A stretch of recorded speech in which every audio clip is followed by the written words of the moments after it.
Roset The Psychology Fantasy. Progress Publishers. Moscow.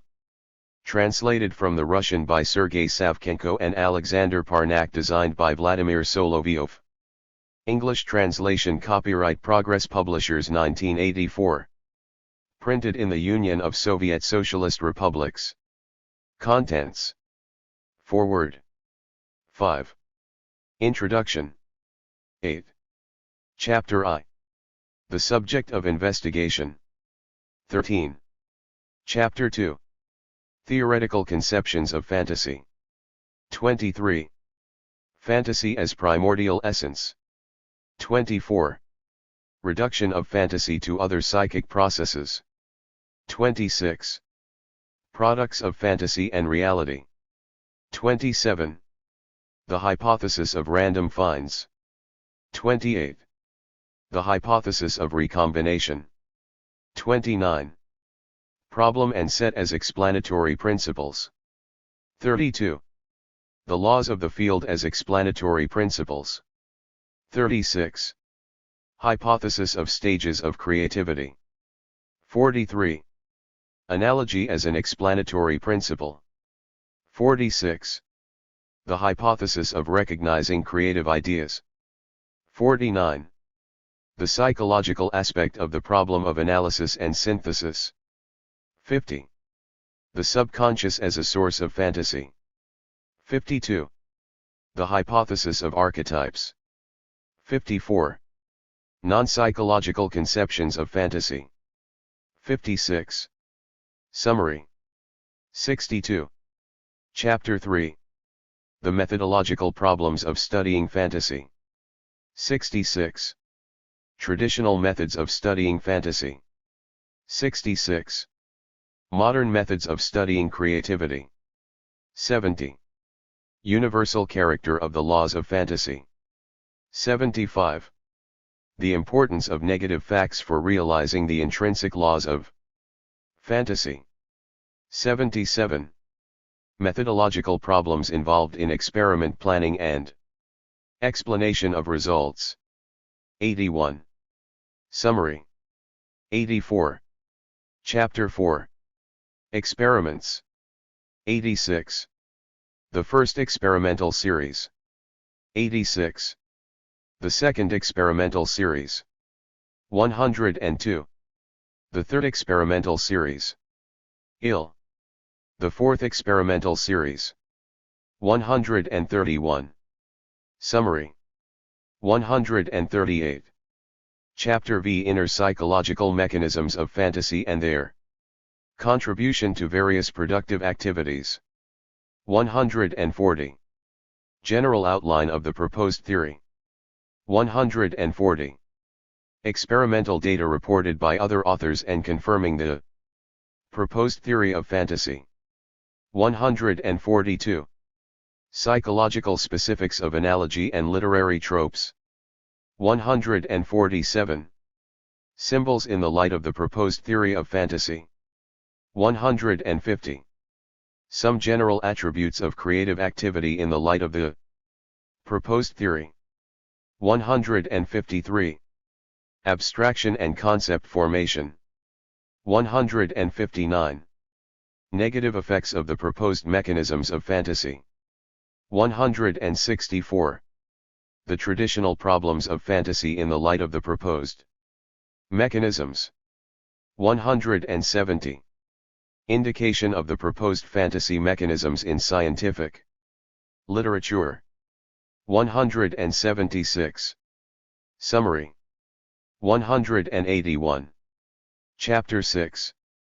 Factors conditioning the process of fantasy.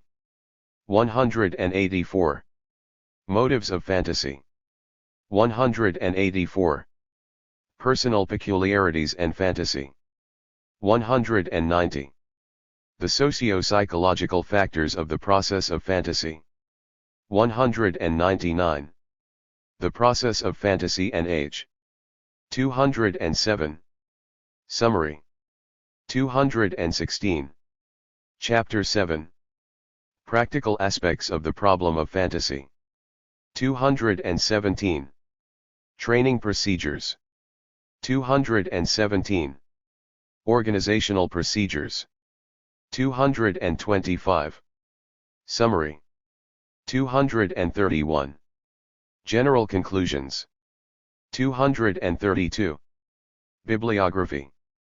236. Foreword. According to a seemingly paradoxical opinion, the deeper we penetrate into the subject of our investigation, the more mysterious and enigmatic it appears to us. This fully complies with the scientific assessment of the extent of our knowledge in the sphere of psychology of creativity. As early as 1898, the French psychologist Fr. 66 Ric Paul Hahn, author of a work on imagination and invention, stated categorically that we have learned by now the general principal conditions of an invention. Meanwhile, 60 years later, one of the collected articles on the problems of creativity read, "We are now, by way of analogy, more or less at the stage of Tycho Brahe's investigation of planetary motion. We need more Brahes to collect information about creativity, than the Keplers to organize this information into probable, useful patterns, paving the way for future Newtons to offer hypotheses that will really encompass our observations and, what is more important, lead to fertile predictions. Beyond that we may expect future Einsteins to build upon, alter, and expand upon the foundations established by the Newtons." It took the intensive efforts of several generations of scholars to fathom the gap between the existing theoretical deductions advanced as explanations of creativity and the truths that are comparable with the laws established by Kepler and Newton in the sphere of physical phenomena. In spite of the fact that numerous philosophical problems of fantasy were raised even by ancient Greek and Roman thinkers, not a single universally accepted conception of the subject matter of our investigation has been adopted up to now. We do not want to confine ourselves merely to definitions of the term fantasy, and, least of all, to different theoretical interpretations of the same phenomenon. A divergence of theoretical approaches to various facts characterizes all the branches of psychology, yet the advocates of polar theoretical views are often unanimous in selecting a phenomenon to which rival theories can be applied. Remarkably, no matter what angles various scholars may take to explain amnesia and other mnemonic phenomena, their argument is invariably focused on the same subject. On the other hand, in a great number of psychological systems the notion of fantasy has discrepancies both in content and in volume. Moreover, there are authors who disregard this notion as superfluous and as fully overlapped by other psychological notions. Various views of the notion of fantasy expressed by Soviet psychologists have been extensively discussed by Ona Kiforova. All this explains the necessity for delimiting the scope of phenomena lying at the foundation of the problems of fantasy in order to ensure its successful investigation. In anticipating the conclusions arrived at in Chapter I, which is especially meant to specify the subject of our investigation, we would like to emphasize that we regard fantasy as any productive mental activity regardless of the sphere of its application, the goals pursued by the subject involved in this activity, and, finally, the material used for the investigation. Therefore, in contrast to the view once expressed by Wilhelm Wundt and still shared by certain psychologists which identified fantasy with thinking in images, we assert that it may find its expression both through imagery and verbal and logical material, and may be applied to art, science, technology, and human relations in equal measure. This also causes us to reconsider the significance of various aspects of the problems of fantasy. Thus, at one time, the narrowed interpretations of fantasy suggested by Wundt evoked an enormous surge of interest in the introspective phenomenology of this process and resulted in a neglect of its inner mechanisms. At the same time, the prime purpose of this investigation is to reveal through experiment certain intrinsic laws of fantasy. We also made an attempt to use our conceptions of fantasy for explaining facts obtained by other scholars and employed to support other theoretical views. 6. In addressing this book to the English reader, I hope that it will help him realize that in spite of certain essential methodological divergencies, the author has widely used the concrete achievements of his colleagues abroad, trying, to say it with William Shakespeare, to find some soul of goodness * wherever possible. Introduction. As philosophy and psychology developed, considerable changes have been observed in the attitude toward fantasy as a scientific problem. Works by the ancient philosophers contained explicit characteristics of fantasy as well as attempts to explain it. In particular, the Roman philosopher Lucretius Carus, a follower of Epicurus, wrote in his famous poem De Rerum Natura. For certainly no image of a centaur comes from one living, since there never was a living thing of this nature, but when the images of man and horse meet by accident, they easily adhere at once, as I said before, on account of their fine nature and thin texture. All other things of this class are made in the same way. What we have here is a complete, though extremely naive, theory of fantasy. In objecting to idealist Plato, who maintained that only deities were endowed with the ability to create, Lucretius Cams asserted that new images sprang from accidents and combinations.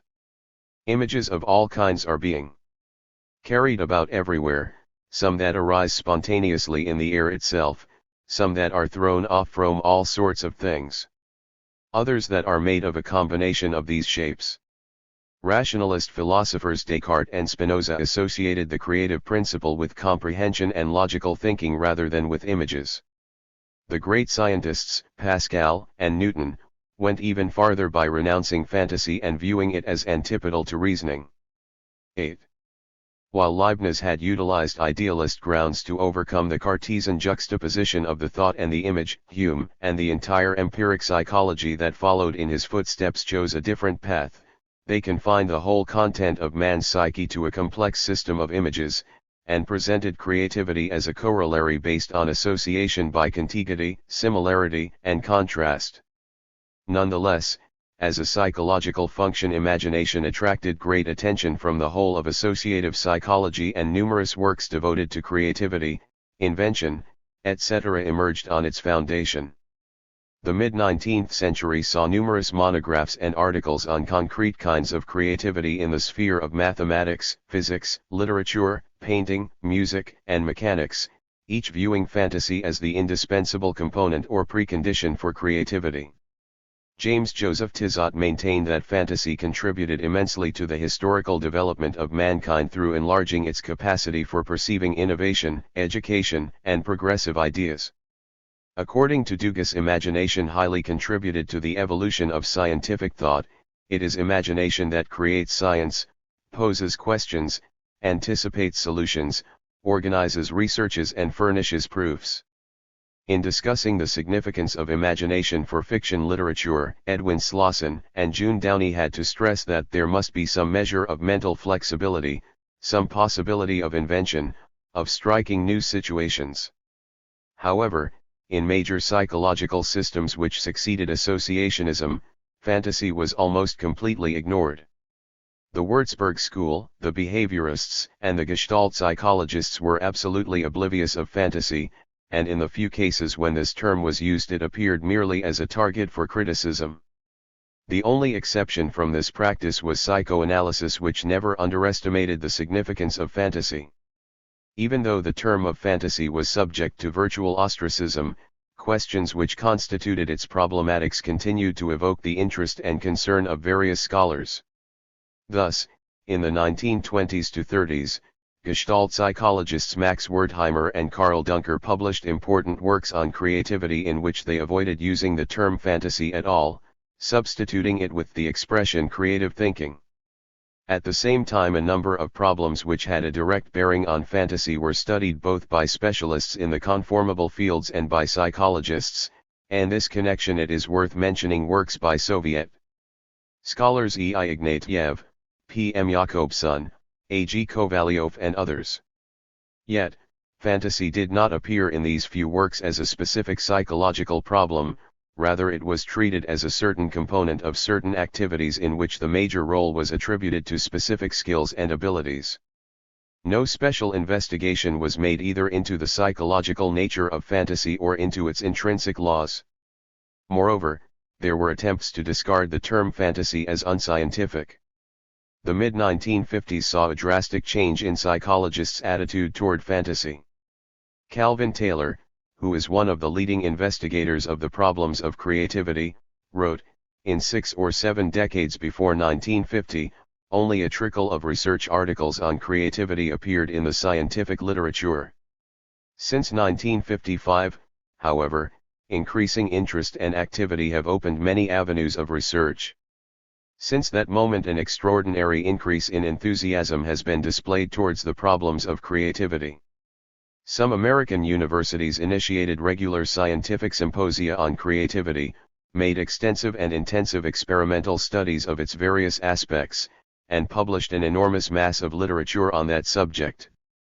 As Joy Paul Guilford justly noted on the radical change of attitude toward creativity, no phenomenon or subject was so seriously neglected for so long or came to life so suddenly as that of creativity. The revived interest in the psychology of creativity rests, first and foremost, on deep-rooted social reasons.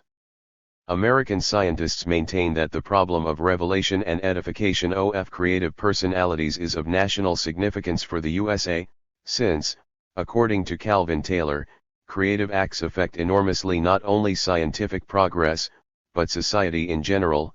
Those nations who learn best how to identify, develop, and encourage the creative potential in their people may find themselves in very advantageous positions. Special significance is attached to the creative approach under the conditions of drastic changes in social life as long as it helps us overcome various difficulties, plan new unexpected targets, and gives increased freedom of choice and thus greater freedom of action. The creative approach facilitates education, making it more economical and effective. In recent publications, creativity is identified with a prerequisite for mental health and inner accomplishment. It is noted that creativity is an efficient instrument of controlling both children's impulses and the adult personality.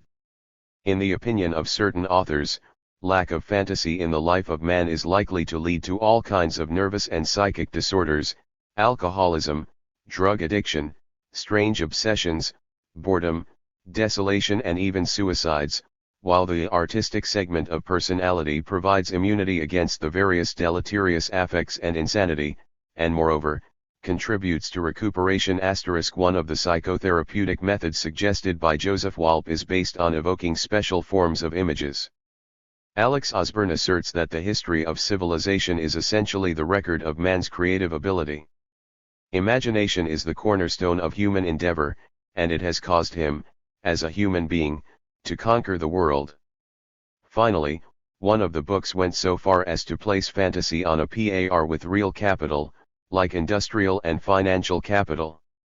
The unjustified exaggeration of the role of fantasy is quite conspicuous in similar assertions, and it results from idealistic comprehension of social phenomena. However, a recognition of the role of intellectual factors, including fantasy, in the historical progress does not run counter to its correct, materialist comprehension.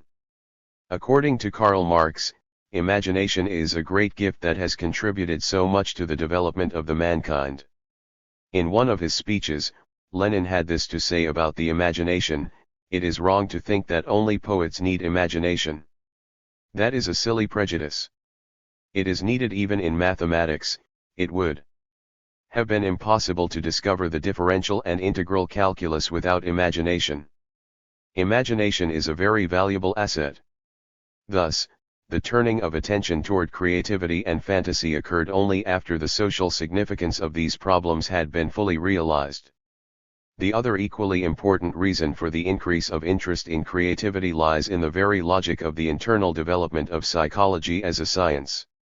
In penetrating deeper and deeper into the essence of the psychic, researchers could not help confronting a special class of facts which could not be reduced to perceptive, mnemonic, or even algorithmic intellectual laws. Conceding that mechanistic methodology managed to fit facts of creativity under these laws, the same substitution of the thesis at present may no longer be tolerated by either psychologists, or, the more so, cybernetic eons, who, in designing devices to simulate creativity, are especially in need of adequate information on the actual laws of fantasy. The prolonged disregard of fantasy has had its effect on the terminology of recent works on creativity. The words fantasy and fantasy are highly infrequent in these works, although certain researchers, for instance, R. R. Holt and J. L. Singer, are very plain about the revival of interest in fantasy. Undoubtedly, apart from terminology, the very problems of imagination have undergone modification, which explains the need to establish continuity between the traditional problems of the fantasy and the contemporary problems of creativity. And this in the first place requires a consideration of the concepts fantasy and creativity. Chapter I. The subject of investigation. The problem of choosing an approach to the notion of fantasy was raised by the authors of the early works on that subject. They posed such questions as, what has to be used as its basis and what aspects of psychological reality have to be reflected in its definition. Moreover, there are psychologists, such as Theodore Elsnans and his follower Kate Gordon, who doubted that the essence of fantasy was integral.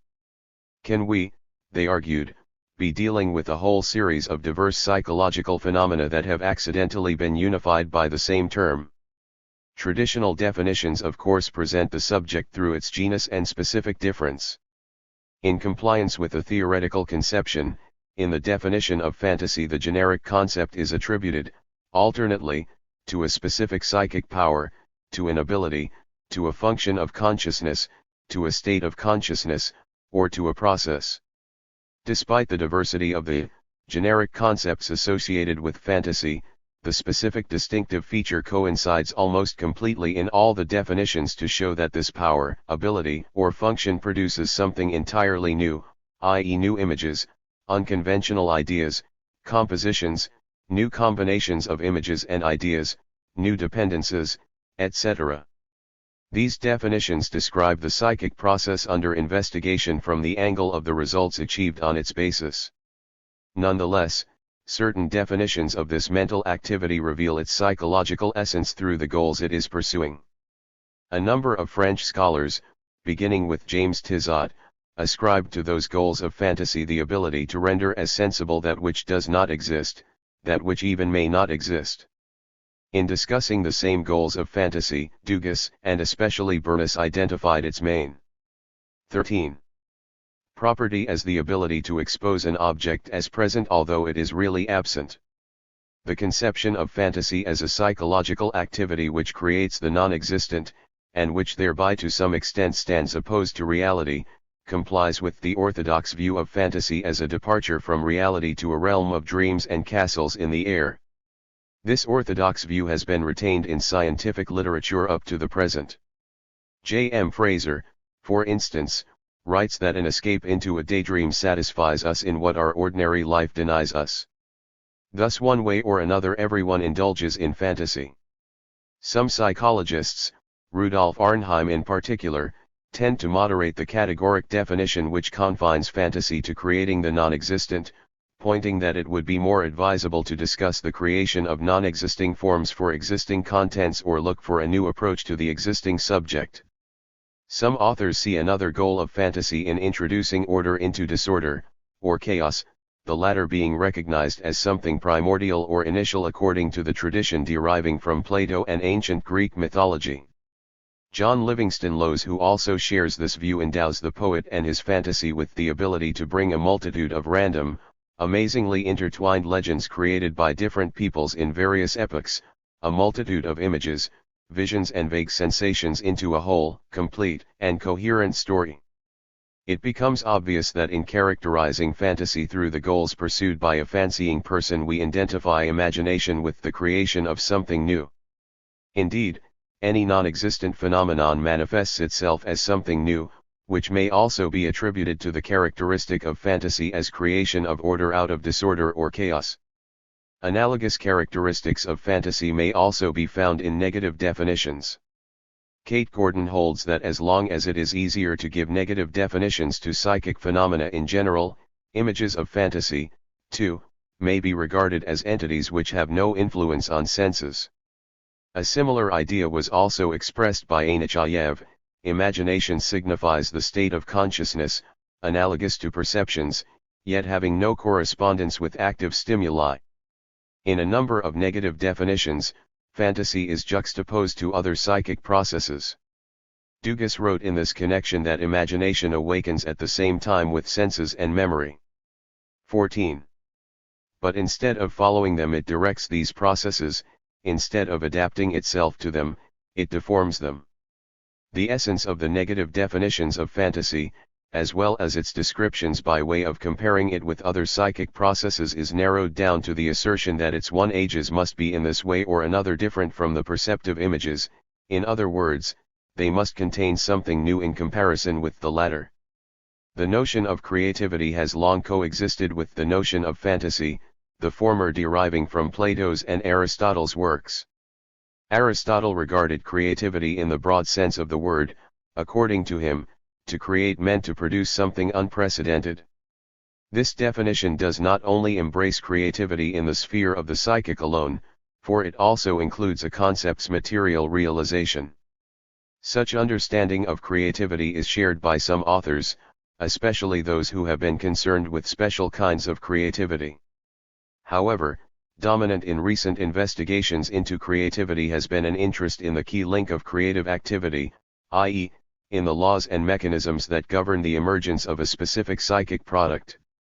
In summarizing various definitions of creativity, Ralph J. Hallman writes, "Creativity is the fusion of perceptions in a new way, the capacity to find new connections, the emergence of novel relationships, the occurrence of a composition which is new, the disposition to make and recognize innovations, an action of mind that produces new insights, the molding of experiences into new organizations, the presentation of new constellations of meanings."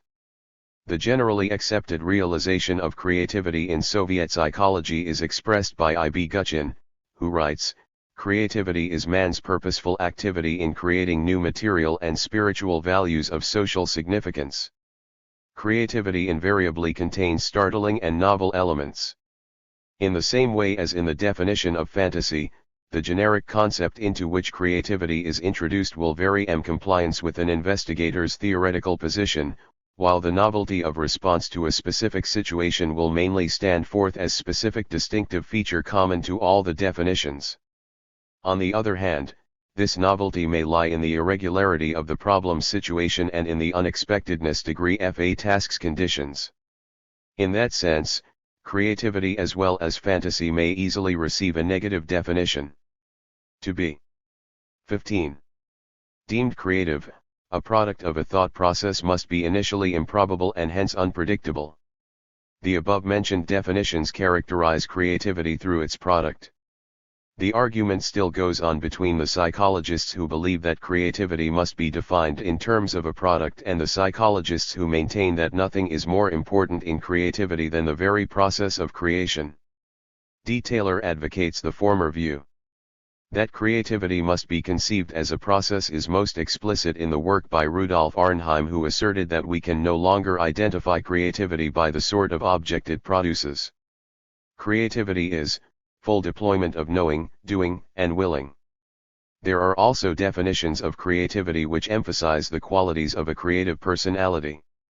Thus Merrill F. Roth tries to prove that the term creativity is as much in the air as is the other term, talent. Calvin Taylor singles out three main qualities of a creative personality: breadth, indicating, in general, span of consciousness, inclusiveness in envisaging matter of any kind, flexibility, or easy, swift, and free movement from one configuration or group of configurations to another, and indeterminacy. J. P. Guilford points out that we can define creative potential as a collection of abilities and other traits that contribute toward successful creative thinking. There is every reason to conclude that the definition of creativity through the qualities of a creative personality along with the definition of creativity through its product place the very process of creativity in the background, since it associates the process, not with the general laws inherent in every person, but only with the individuals endowed with special qualities.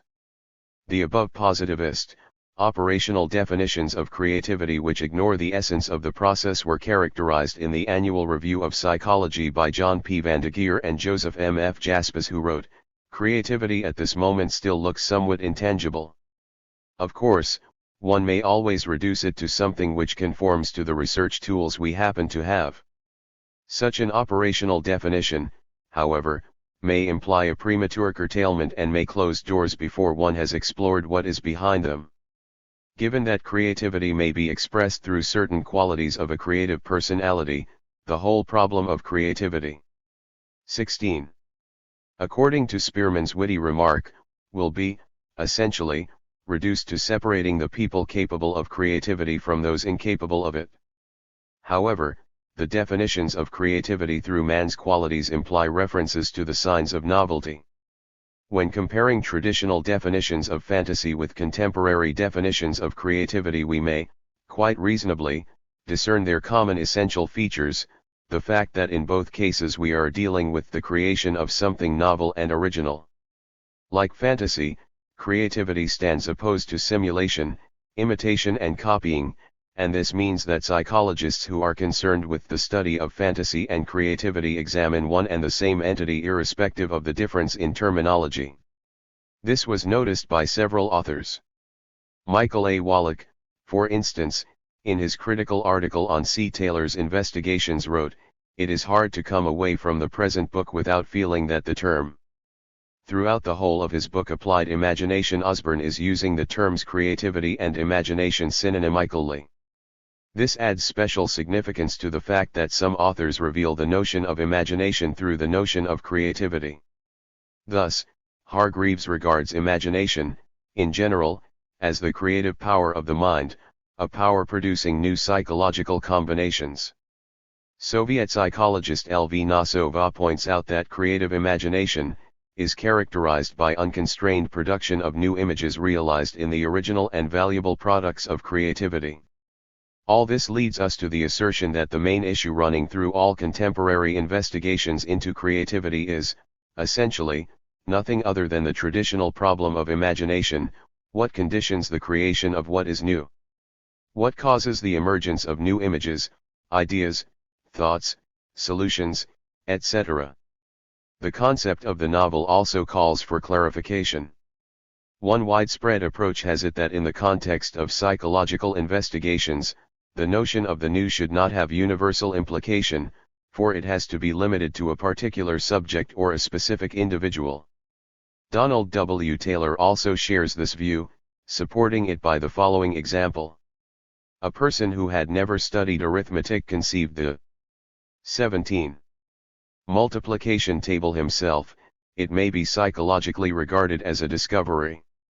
Yet, there are psychologists who believe that no matter how infinitesimal and trivial a change, it still may be considered novel. Truly, a broad concept of innovation like this is often criticized. Abraham S. Lichins emphasizes that an overly expanded interpretation of innovation may equate creativity with any other activity or with mere being. This makes the notion creative superfluous. In many instances the notion innovation or novelty has to bear social rather than individual meaning, i.e., the product of creativity is compared with the results produced by the efforts of other people, rather than with the knowledge accumulated by a subject prior to his creative endeavors. Says Hargreaves, an original person is usually regarded as one who has thoughts and ideas that do not occur to the majority, i.e., ideas are uncommon. However, this view of novelty is also open to criticism. Robert B. McLeod holds that much that is novel is utterly trivial.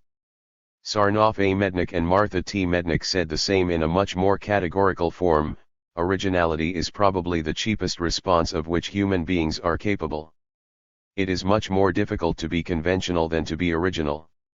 For example, if you pose the problem of how much is 4 plus 4, I could answer 1,367,854. I doubt that anyone in the world has ever given this answer before. Thus it is extremely original. However, it is not creative unless it serves some purpose or satisfies some criteria. Obviously, the difficulties that confront many authors in defining creativity through novelty have necessitated the use of value as the second indispensable feature of the results of fantasy in parallel with novelty. L. Welch, for example, defines the original as the valued product of this activity, in part, or in whole, cannot be attributed to anyone else.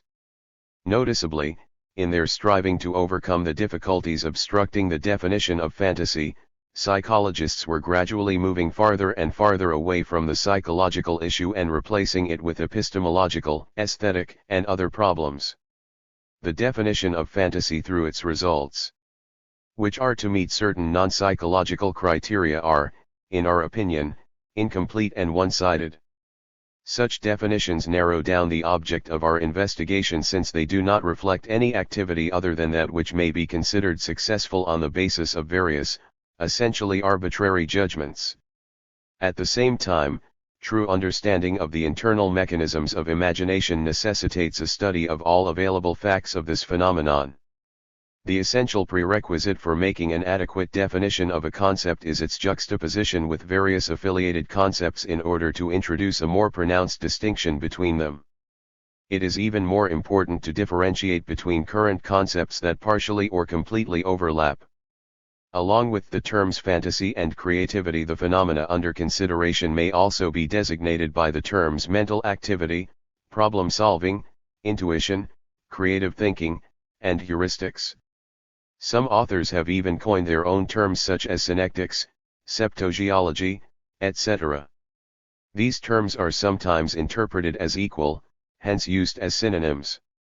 Guilford, for example, contends that in their intellectual aspects, creative thinking and problem solving are regarded as one and the same.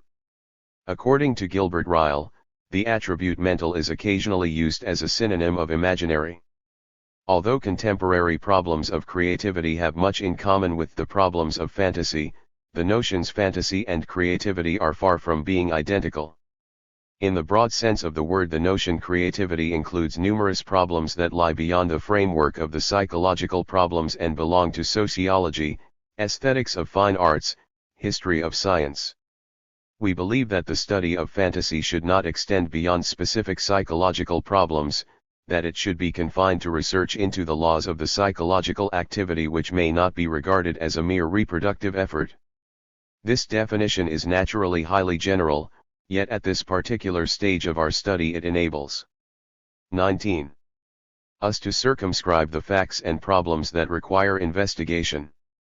All this points to the difficulties we may encounter in making a distinction between the concepts fantasy and thinking, since some authors introduce into the concept of thinking the sense which we associate with the concept of fantasy.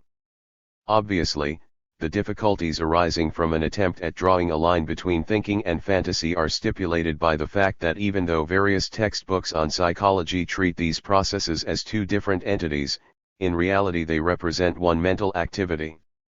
Long ago Wilhelm Wundt was strongly criticized for broadening his definition of thinking to include fantasy as its specific form. In contrast to Wundt, we assume the unity of thinking and fantasy and regard thinking as a specific case of fantasy, identifying it with that kind of mental activity which involves the observance of logical principles and rules. Such a differentiation of the terms fantasy and thinking does not, as Soviet psychologist A.V. Brushlinsky asserts, lead to the extinction of psychology of thinking as a science. The psychology of thinking still deals with such problems as the building of various forms and methods of thinking, problem solving, construction of beliefs, and others. As is implied by our definition, there is a real multitude of facts in which fantasy manifests itself. These include the earliest products of children's word coinage, their drawings, versifications, original fairy tales, jokes and witticisms, solutions to riddles, technological inventions, scientific discoveries, new plots for fiction literature, unconventional architectural projects, masterpieces by great composers and painters, cartoonists' boons and photographers' breaks, pearls of rhetoricians' eloquence, surprising military stratagems, etc. It explains why any attempt to limit the activity of fantasy to its particular manifestations will always be treated as an impermissible narrowing of the scope of its problems. Thus, according to some psychologists, the whole activity of creativity is reduced to advancing hypotheses in the process of problem solving, or to formation and reformation of goals, or to anticipating the future. An unreasonably limited view of fantasy may also be found in the assertion deriving from Cartesianism, according to which fantasy is attributed to sensuous cognition rather than to thinking itself, In criticizing this one-sided view of fantasy, Okatik Hamarov emphasizes that science fiction does not contain only images 20 and representations, but it also involves definite concepts, principles, etc.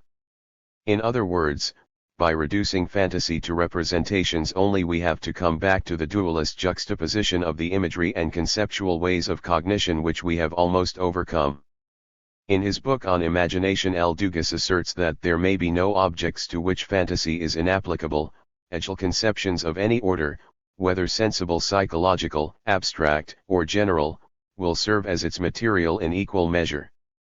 In discussing the internal representation viewed as a system of images used by man in solving problems and during other mental procedures, A. Newell, J. Shaw and H. Simon emphasize that often, the term image is used somewhat more narrowly to refer to those representations that correspond to one or another of the sense modalities, visual images, auditory images, and tactile images, but we would not, in this narrow usage, speak of abstract images, i.e., representations and processes not used to represent any of the sensory inputs.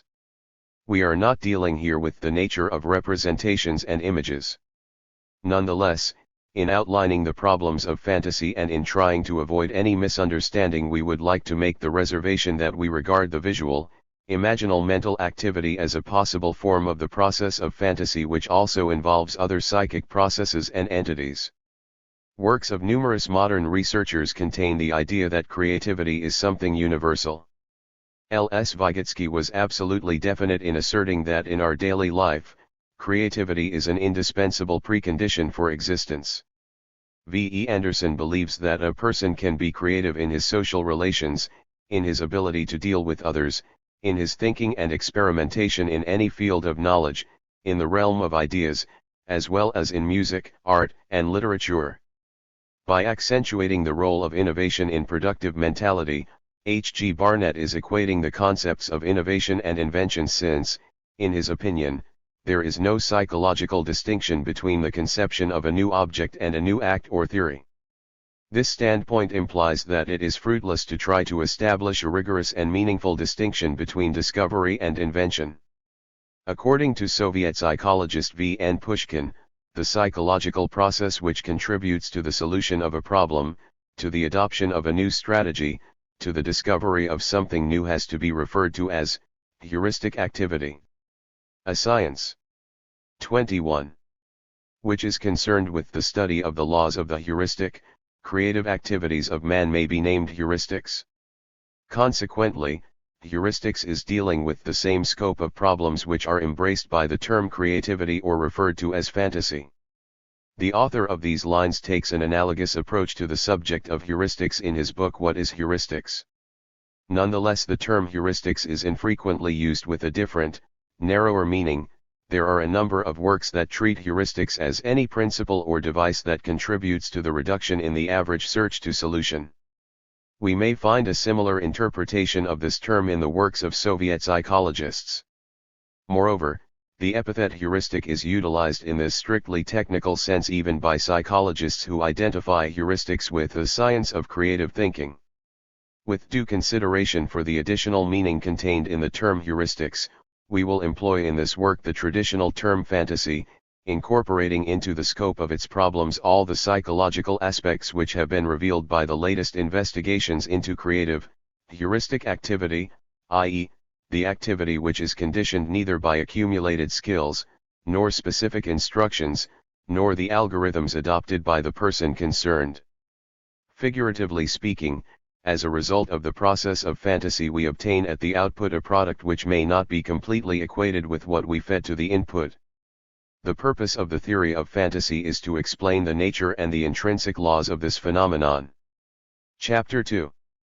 Theoretical Conceptions of Fantasy. The experimental study of fantasy was often preceded by theoretical conceptions which thus determined the areas of investigation. The views expressed by Lucretius Cams ranked among the earliest conceptions of imagination. They implicitly contained ideas of analysis, synthesis, and recombination which became the focal point of some other psychological systems. The opinion that fantasy merely combines usual conceptions in an unusual way and creates nothing new in principle also derives from Lukatius' views. This essentially empirical standpoint was most consistently developed, first, in Hume's philosophy and then in associationist systems. The philosophy of rationalism recognized the reality of fantasy, yet, saw it as opposed to conceptual and logical thinking.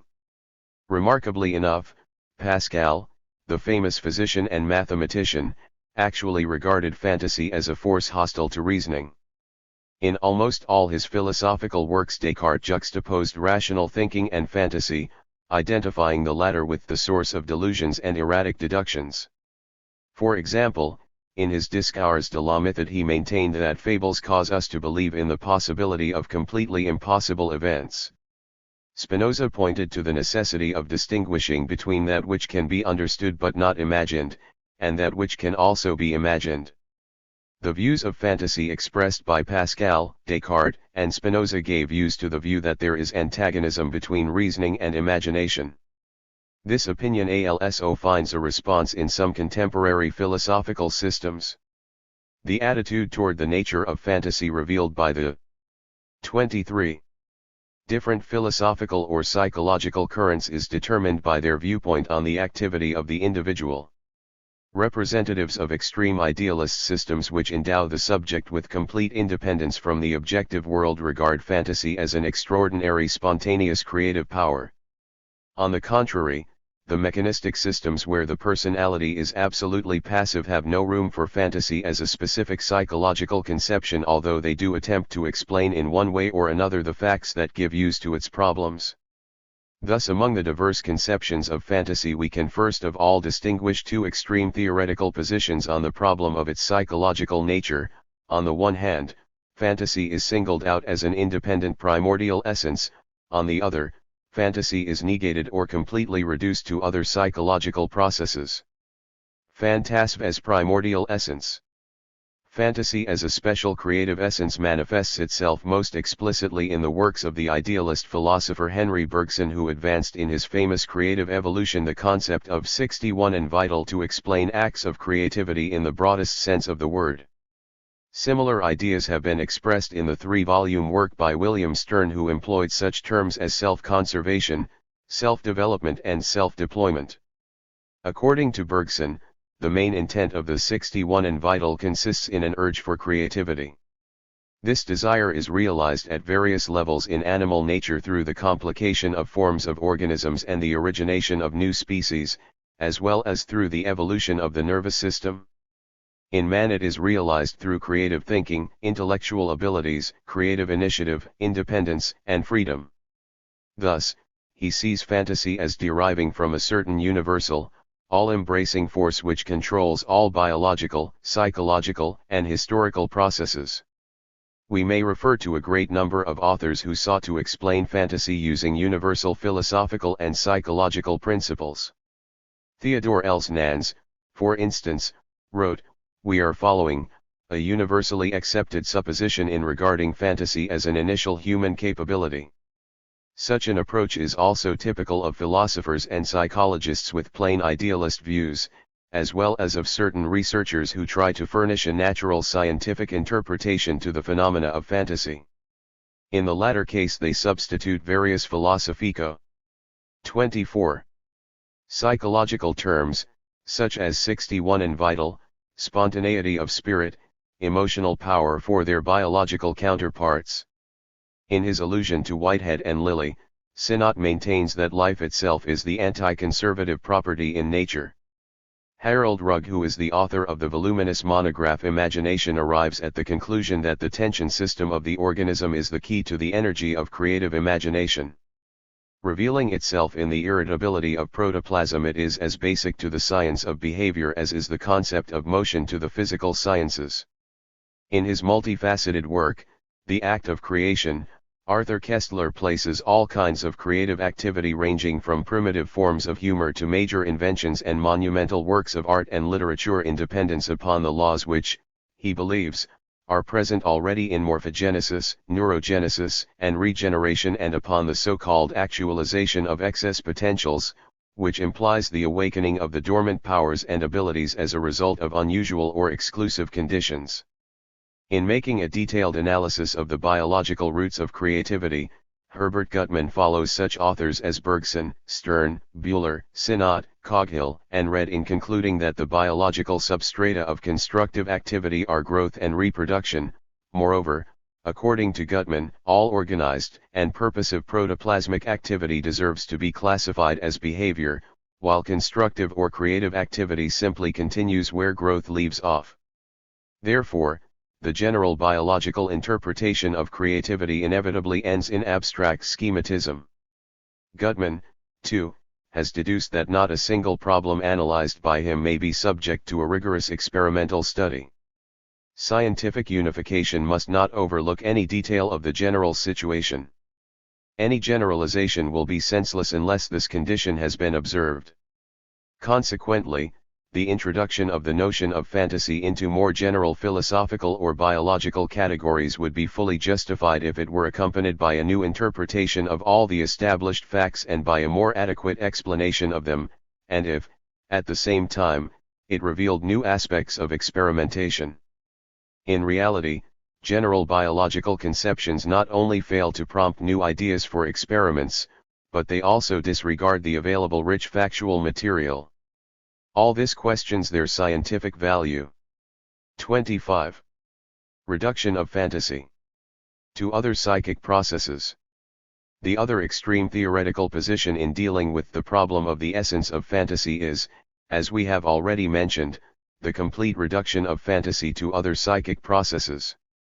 In his time Maine Byron asserted that fantasy could not be regarded as a special function because it consisted of two psychic phenomena, comprehension and willpower.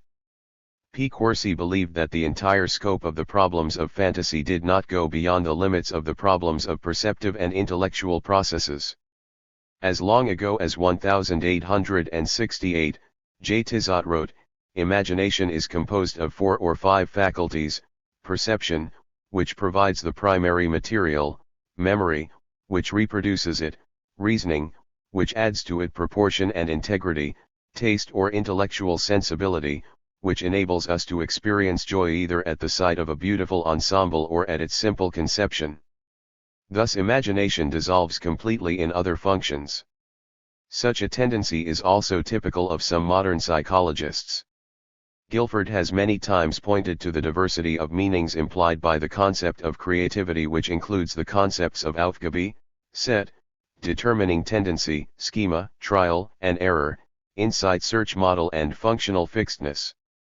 Rudolf Bergios maintains that fantasy is an abstract notion used to describe a multitude of various states which might as well be designated by the term reconstruction of a problematic situation or by some other terms borrowed from the inventory of Gestalt psychology.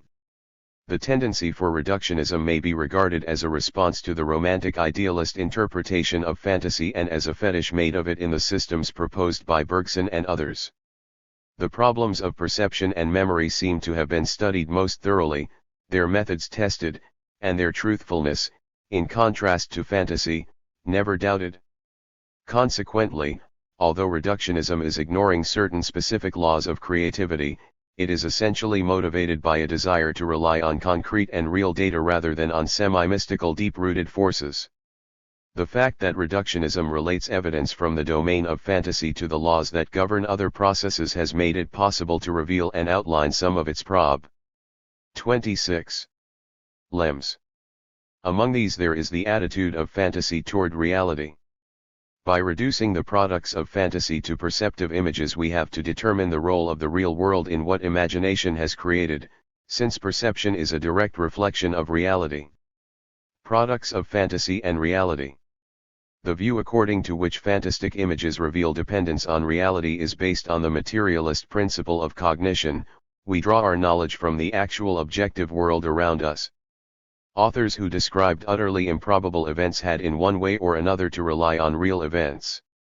Most illustrative in this respect is John Livingston Lowe's book The Road to Xanadu, which is an investigation into the ways of fantasy.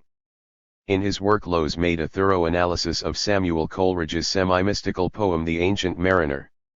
Lowes meticulously analyzed numerous materials, including the poet's private notes, and inferred that the notion that the creative imagination, especially in its highest exercise, has little or nothing to do with facts is one of the pseudodoxia epidemica which die hard.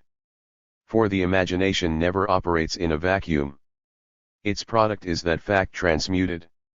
M. Birkenblatt and A. Petrovsky also furnished arresting examples of fantasy's dependence upon reality. The attitude of fantasy toward reality may be highly complex and subtle. Rensselaer Boyarel, for example, associates creativity with exposition, the inventory of aptitudes which are virtually preset in the very nature and things. In other words, the very material seems to be offering a choice. Yet, in determining the association between the content of the products of fantasy and reality, we are only making our first step toward the solution of this problem. We have to admit that the creation of fanciful images has nothing to do with the mechanical copying of reality or its mere imitation. Art historian E. H. Gombrich emphasized in his Art and Illusion that the theory dating as far back as the epoch of ancient Greek philosophers, which promoted imitating the creations of nature, has invariably been disproved by the practice of artists in every part of the world. There are facets each product of fantasy which may not be explained by 27. Imitation only. For example, one of the zodiacal constellations, Leo, was named so by ancient Greeks. Their fantasy added the image of a lion to the existing combination of stars, while the same constellation projected to South American Indians the image of a lobster. Nonetheless, we have to admit that the two images used by the ancient Greeks and by South American Indians were borrowed from real life. Both the lion and the lobster are corporeal objects, yet the association of any specific constellation with one or another tangible object is certainly not the mere copying of reality. It is highly important to bring to the surface the factors that band together the elements assigned by reality, to determine the principle that combines them into a whole, and to find out the conditions that stipulate the concrete choice of elements from that reality, i.e., what causes a sculptor to infer the image of Venus from a block of marble which, according to Boyarel, virtually contains it. The hypothesis of random finds. The simplest answer to the posed problem invariably includes a reference to an accident. There are researchers in the field of fantasy who would explain all creative successes and discoveries by nothing other than a stroke of luck. Works on psychology in English often employ a special term, serendipity, to denote random creative finds *. In compliance with the serendipity hypothesis, the emergence of new ideas is caused either by a random coincidence of several images of perception or by man accidentally coming across certain external factors.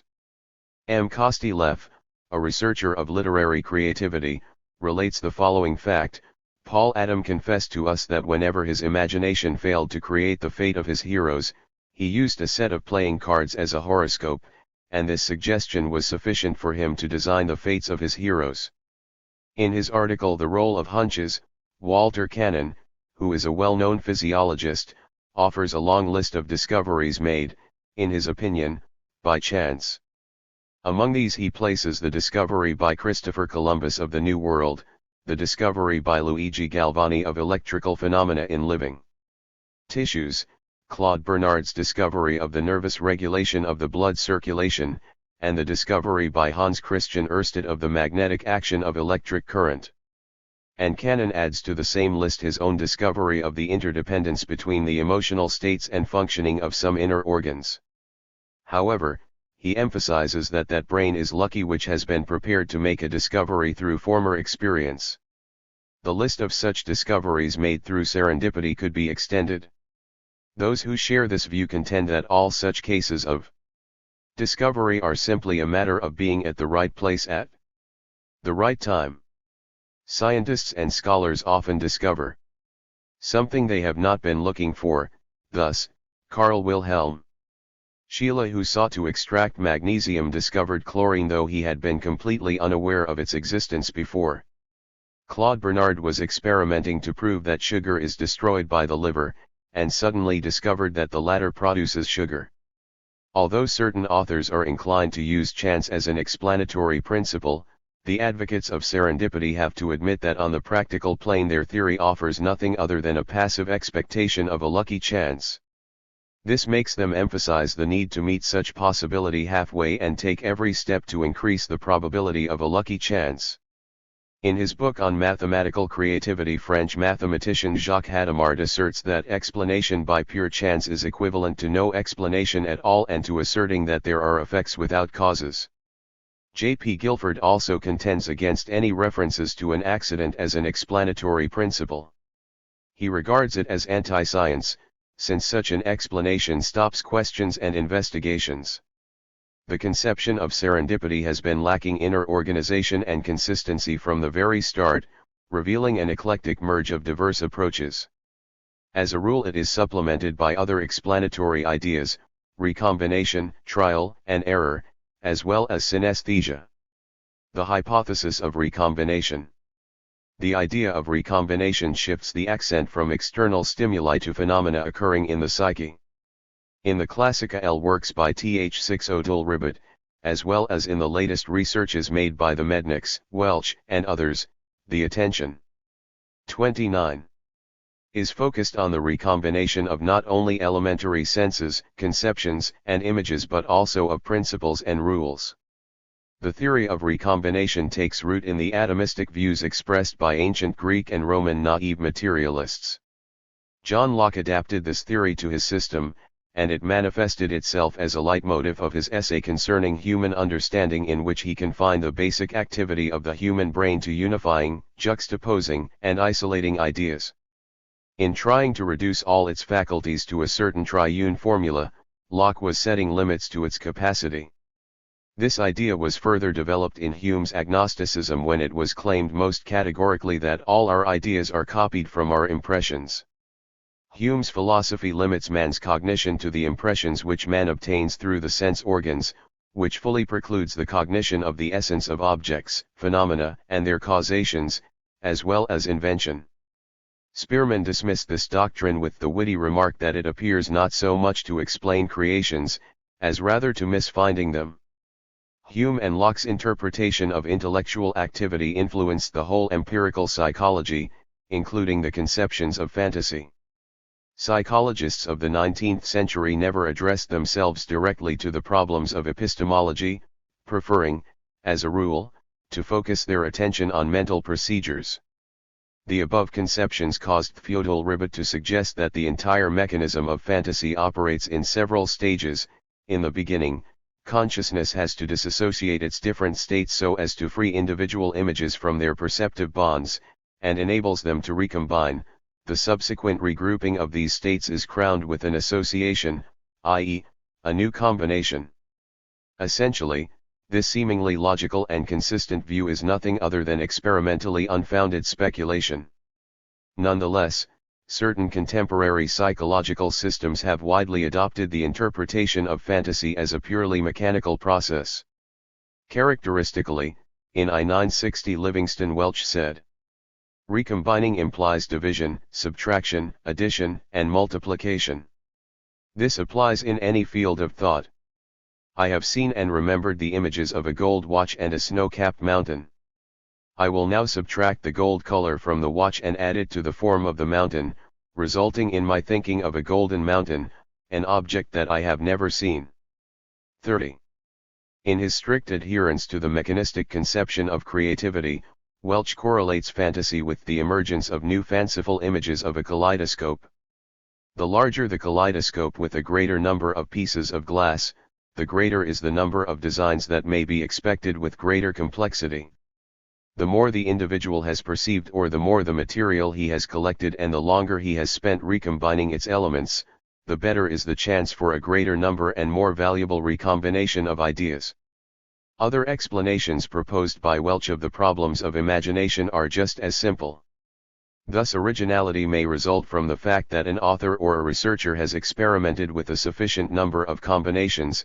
If the solution to a problem takes a long time, this only means that it was necessary to examine a great variety of combinations.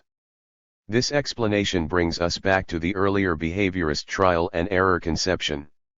Behaviorists, of course, attempted to equate intellectual activity, in particular, problem solving, with the random, chaotic tackling of various methods of solution. This conception was founded on numerous experiments with animals, in the course of which the latter either had to find the way to the bait, or open a closed box. The observation of their behavior in a problematic situation suggests that it, indeed, may be regarded as a chaotic trial and error search. However, Gestalt psychologists succeeded in proving that problem solving by animals is determined, primarily, by perception of the relationships between the end and the means leading to it, which sometimes enables one to come up with an offhand solution to a problem, evading numerous selections, trials, and errors*. The conditions for the realization of combinatorial activity deserve special attention. J. Lindworski was one of the first to point out that fantasy would be impossible unless the once formed images were fixed in the quality and with the bonds stipulated by the situation in their perception. Hence the conclusion that conceptions should be fluid and soluble, and capable of combining and interpenetration. Henry A. Murray notes, as basic requirements of creation at all levels I would propose the following: a sufficient concentration within a given region of different mobile or modal entities. With mutual affinity, sufficient circulation of these entities*. Among the conditions for creativity, Murray singles out man's disposition to perception or, on the contrary, to the rejection of what has occurred to him or appeared in his field of vision, etc., i.e., evaluation. Undoubtedly, the given prerequisites for fancying have been prompted by reality itself, yet their adoption emphasizes the insufficiency of the theory of recombination, since a theory will possess a heuristic power only when it may unequivocally predict one or another effect. It appears that the conception of recombination dissolves amid multitude of additional hypothetical concessions. An attempt to save the associationist views of creativity is easily discernible in the application of certain psychophysiological laws to the explanation of the discoveries of the new. This involves in particular synesthesia, which implies the emergence by the action of the given irritant of sensations and perceptions which are alien to it and are attributed to other sensory systems on the basis of their quality. Other examples of synesthesia include individual cases of color audibility when, say, certain sounds produce specific color images. Francis Galton was one of the first to pay attention to this phenomenon. He made a detailed description of imagery concomitant to certain abstract and even theoretical notions. Thus, one of the scholars questioned by him related that he mentally arranged all the numbers from 1 to 100 in a U-shape, with the figure 50 lying in its bend. Slauson and Downey provide numerous examples of creative acts based, in their opinion, on synesthesia. The humming of an aeroplane might well inspire a modem symphonist. Darwin found scientific reflection stimulated by music.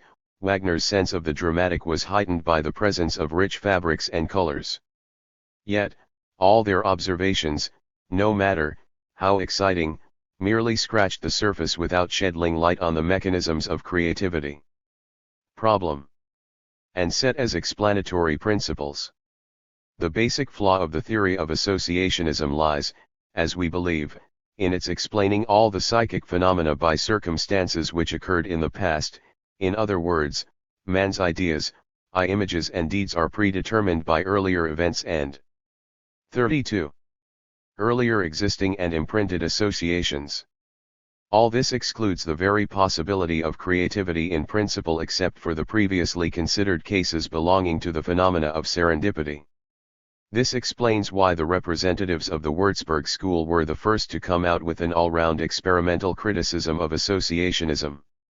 They accentuated the factors which operate at the moment of intellectual activity, advancing such explanatory notions as set, Aufgabe and determining tendency. A line should be drawn here, however, between the Würzburg scholars' merits, as viewed in historical perspective, and the conscious goals of their investigations. This group of psychologists conducted their experiments in the early 20th century when the problem of image stood in the center of psychological problems.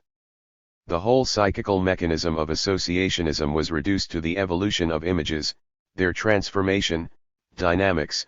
Man's inner life was conceived as the interaction of images, their fusion, enlivenment, ebbing, etc.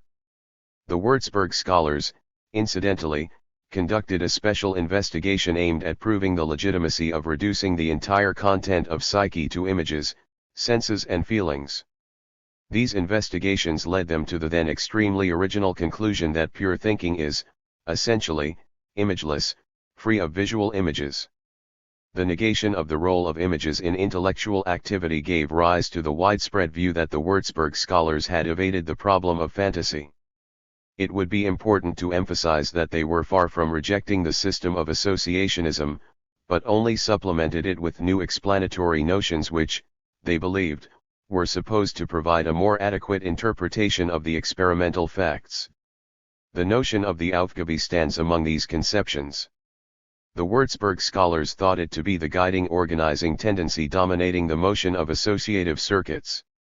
The rules of logic are observed owing to the Aufgabe, and it is the Aufgabe that ensures a definite meaningful row of reproductions.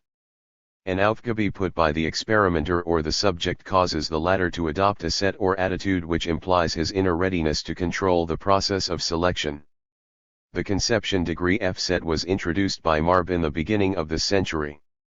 He used it to explain perceptive illusions which were 33. Induced by repeated preliminary perceptions. In Marb's works, the notion set was identified with a psychological entity which could not be described in terms of the psychology advocated by Wundt and Titchener, i.e., in terms of sensations, images, and feelings. The Würzburg scholars found this fact highly appealing because it supported their conception of the intrinsic content of thinking and of the imageless idea. Besides, they applied this notion to intellectual phenomena, although previously it had never gone beyond the limits of perceptive phenomena. This enabled them to challenge the limits of the associationist mechanics of ideas and to replace the bonds between the content of consciousness by the bonds and relations between the actual condition of consciousness and its preceding and future conditions. The notion of set was still further generalized by D. N. Uznadze and his followers, who regarded this notion as the founding principle for the whole psychology of the individual. Understandably, the notion of set in its modern interpretation has considerably changed in comparison with its original notion, yet it was owing to this particular notion that psychologists concentrated on the personal aspect of intellectual activity. Johnson notes that the most essential feature of the set is in its unity and continuity, and that there are a number of motives and exciting stimuli, yet there is only one set at any given moment. Thus the notion of set affected the first attempt to combine theoretically the intellectual activity with a person's peculiarities. A number of experiments were conducted by some authors to investigate the role of the set in creativity. Of these, most characteristic was the experiment sponsored by C. Taylor. Graduate students were provided with reading materials, with the set of the first group being to preserve them intact, of the second group, to evaluate them, and of the third group, to improve the materials creatively. The results of the experiment proved that the best results in fulfilling a creative assignment were achieved by the students whose set was to display a creative approach.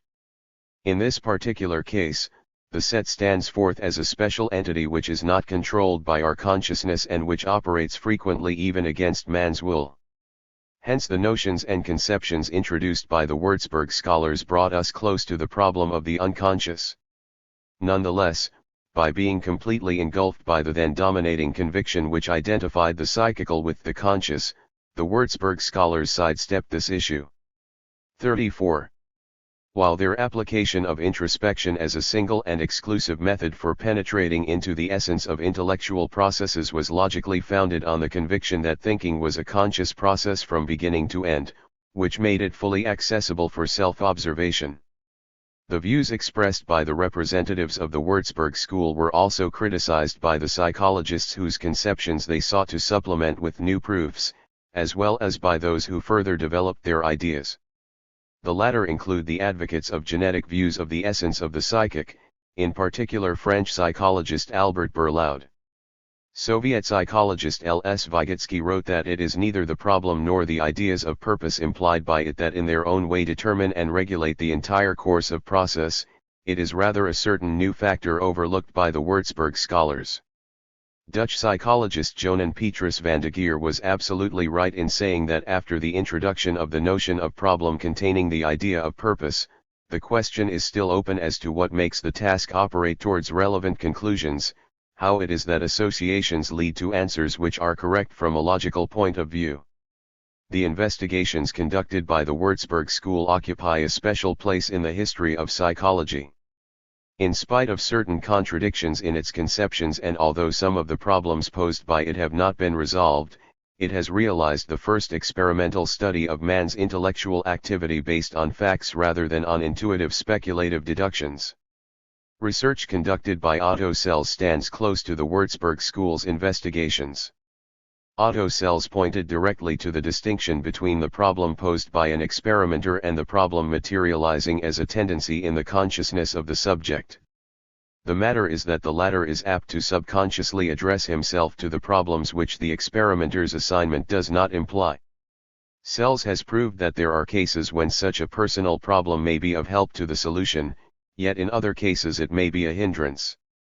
Sells's investigations bring us to realize an important methodological principle which has it that the same psychological factor may produce both positive and negative effects. No doubt, this played a major role in consolidating the view of psychology as an experimental science in contrast to the normal *VE sciences adjacent to it, i.e., logic, ethics and aesthetics. Sells also offered a new approach to the traditional philosophical 2*35 problem of abstraction, imparting to it a definite psychological content. According to Sells, abstraction is an important mental act which is essential in solving various problems. However, Sells failed to elucidate the psychological mechanism of abstractio. Finally, Sells came up with a new approach to the goals of creativity which he thought to be supplementing the complex or filling the gap, i.e., which were supposed to add the missing links to the available information. Frederick Bartlett expressed similar views of the goals of creativity almost a half-century later. Naturally, supplementing the complex is also a particular case of creativity, yet the introduction of a new factor into the scope of the problems under consideration seems to frustrate the monopoly of a single factor by posing directly a problem as to the diversity of the goals of creativity. The laws of the field. As explanatory principles. Gestalt psychology is a psychological school which is even more radically opposed to associationism. Its representatives are concerned mainly with perceptive, mnemonic, and intellectual phenomena. We will not go beyond the limits of the interpretation of creative processes proposed by Gestalt psychologists. Gestalt psychology has two essential peculiarities. First, there is its conspicuous tendency for a holistic approach, i.e., a desire to explain individual phenomena on the basis of the properties of the whole. Second, there is a tendency to unify the laws of psychological processes. Essentially, there is every reason to regard these tendencies as progressive, yet, as we will show later, their concrete realization evokes objections. In describing the behavior of monkeys in problematic situations, Wolfgang Kohler offers examples of creative acts on this evolutionary level. A monkey uses a stick as means to reach a bait, it builds a complex pyramid out of several boxes. All these acts did not occur in the monkey's former experience, hence they are a kind of invention. Kohler explains these phenomena by reorganization of the perceptive images, otherwise, by the improvement of the gestalt which was imperfect when a problem situation emerged and which later on was considerably improved owing to the inner laws of the psychic field. 36. The views of creativity expressed by the Gestalt psychologists were rendered in detail in Max Wertheimer's Productive Thinking, which, on the one hand, summarized his experience, and on the other, appeared to be his program. In analyzing the results of his experiments and observations as well as the discoveries made by Galileo and Einstein, Wertheimer emphasizes that in the course of thinking man apprehends the peculiarities of the structure and the demands of a problem situation which cause him to change the situation toward its improvement, and notice flaws, zones of violation, etc., in relying on the realization of the general, integral picture. This enables him to regroup and expose the structural centers, to realize the role, structural place, and significance of mental acts, to apprehend the results of changes wrought in the structural chain of command, and, finally, to reveal the conditions for discriminating and transferring certain features. Wertheimer formulated the following requirements to be met by the people involved in creative acts: they do not have to be constrained by the habits they have developed, they do not have to work mechanically, but must pay attention, first and foremost, to the problem as a whole, they must approach its solution with an open mind, they must determine the interdependence between the structure and the problem, getting down to its roots. In mental acts, Wertheimer regards the posing of problems as the most essential precondition. He emphasizes that it is impossible to make an adequate description of the process of creative thinking either in the terms of traditional logic or in the terms of the trial and error conception, which have never posed the question of the prerequisites for mental acts, of their correspondence with a problem situation, and of the force that causes man to adopt one or another guideline for his creative search.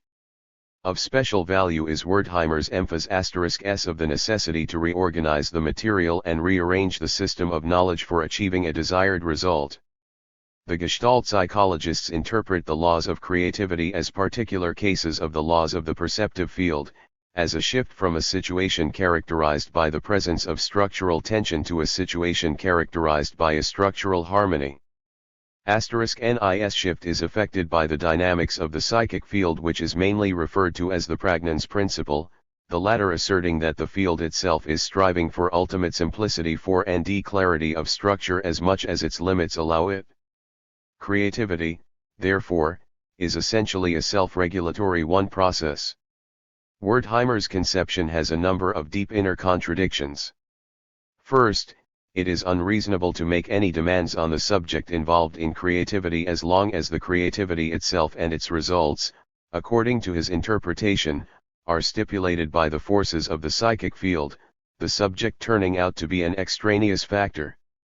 As K.A. Slavskaya, a Soviet investigator into thinking, acutely observed, if the problem itself is striving toward its solution, the subject's part will be reduced to completely senseless efforts, to something resembling a passionate desire to clarify a problem, etc. Furthermore, how can it be possible to explain from these positions various negative phenomena in thinking, for example, paralogisms, alogisms, contradictory conclusions, or absence of any solutions? If the inner laws of the psychic field are really intolerable to any imperfect structures, they should automatically overcome every obstacle. Especially objectionable seems to be the entire hypothesis of the dynamic structural field, which is based on the alleged dynamics of the self-organizing forces in human brain, inconsistent both physiologically and psychologically.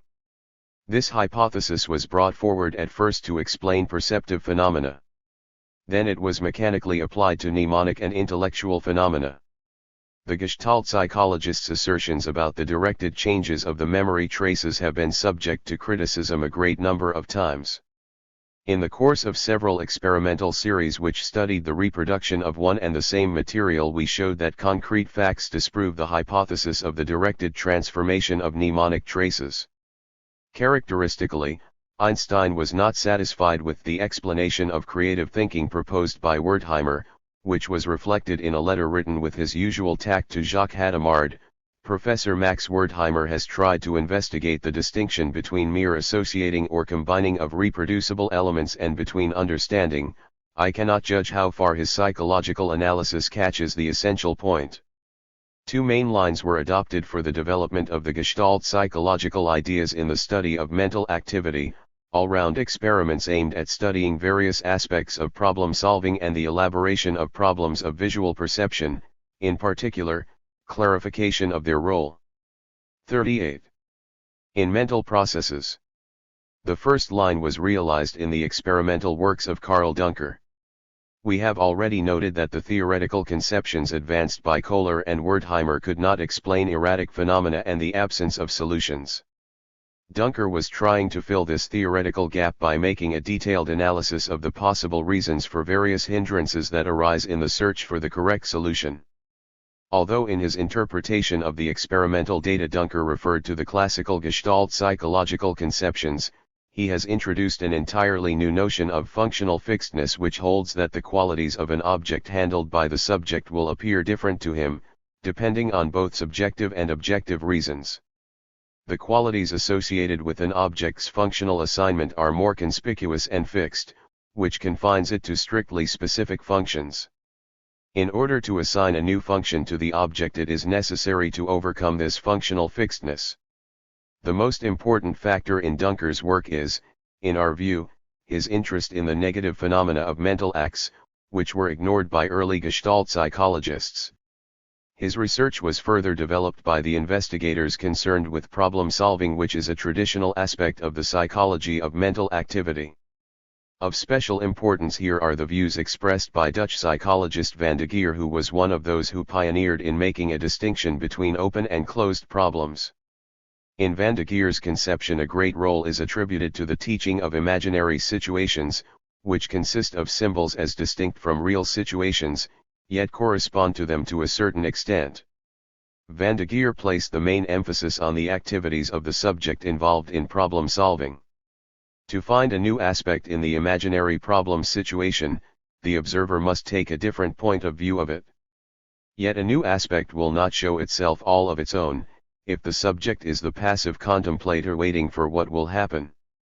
The subject has to unfold the new aspect, he has to think it out. Thus, there is an obvious tendency to accept a personality's active role as an essential factor in problem solving, notwithstanding the simultaneous adoption of the Gestalt psychologist's laws of the psychic field. In his thinking, a person elucidates an object's various relations with other objects of thought in the same way as a subject may perceive his object's various facets in regarding 11. And although the unfolding of the object degree T thought takes place in an imaginary field, the latter is invariably 39. Connected with the reality. Consequently, imagination derives, essentially, from a subject's interaction with the reality around him. The notion of structural field, too, played a great role in the works of French scholars Boyrel, Vidal, and Roquet. The line of investigation developed by Dunker and Van de Geer proves that for explaining experimental facts, the researchers had to adopt radically new ideas which in many ways ran counter to the traditional Gestalt psychological conception of creativity. Another tendency which also takes root in the Gestalt psychological views and which has visualization as its founding principle may be regarded as a certain return to the orthodoxal views shared by Kohler and Wertheimer. The most remarkable representative of this tendency, Rudolf Arnheim, is the author of several books on art and creativity, among which his fundamental book Visual Thinking deserves the greatest attention as it focuses on the problems of creativity. In this work, Arnheim has made an attempt to substantiate his thesis on the unity of the laws of thinking and perception and of the leading role of visualization in creativity. Arnheim does not base his conclusions on experimental or clinical data, but relies on the vast literary material. He has used various works by philologists, art critics, physiologists, historians of mathematics, cybernetic ions, and specialists in the sphere of automatic reading devices, etc. Artistic activity, Arnheim writes, is a form of reasoning, in which perceiving and thinking are indivisibly intertwined. The remarkable mechanisms by which the senses understand the environment are all but identical with the operations described by the psychology of thinking. Inversely, there was much evidence that truly productive thinking in whatever area of cognition takes place in the realm of imagery.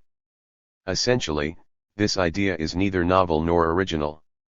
Way back in the early 40s, Suzanne K. Langer wrote in her Philosophy in a New Key, unless the GESFA/R psychologists are right in their belief that Gestaltung is of the very nature of perception, I do not know how the hiatus between perception and conception, sense organ and mind organ, chaotic stimulus and logic response, is ever to be closed and welded. Arnheim has closed the hiatus rather easily. In his opinion, the perceptive mechanisms perform active exploration, selection, grasping the essentials, simplification, abstraction, analysis and synthesis, completion, correction, comparison, problem solving, as well as combining, separating, putting in context. 40. Seemingly it is difficult to add anything to the listed creative operations, with all of them being active already on the level of perceptions. In singling out the visual perceptions from all the other types, Arnheim emphasizes that while the solution of my problem suggests a reorganization of a problem situation, this procedure is very simple in the case of visual perceptions. Sometimes it may be affected by a mere shift of the center of orientation. The visual perceptions are invariably characterized by closing hiatuses, which is a phenomenon typical of intellectual behavior. Problem solving is also fully comparable with the perceptions because in both cases an important role is attributed to grasping conspicuous features, organizing data, and changing accent in their relationship.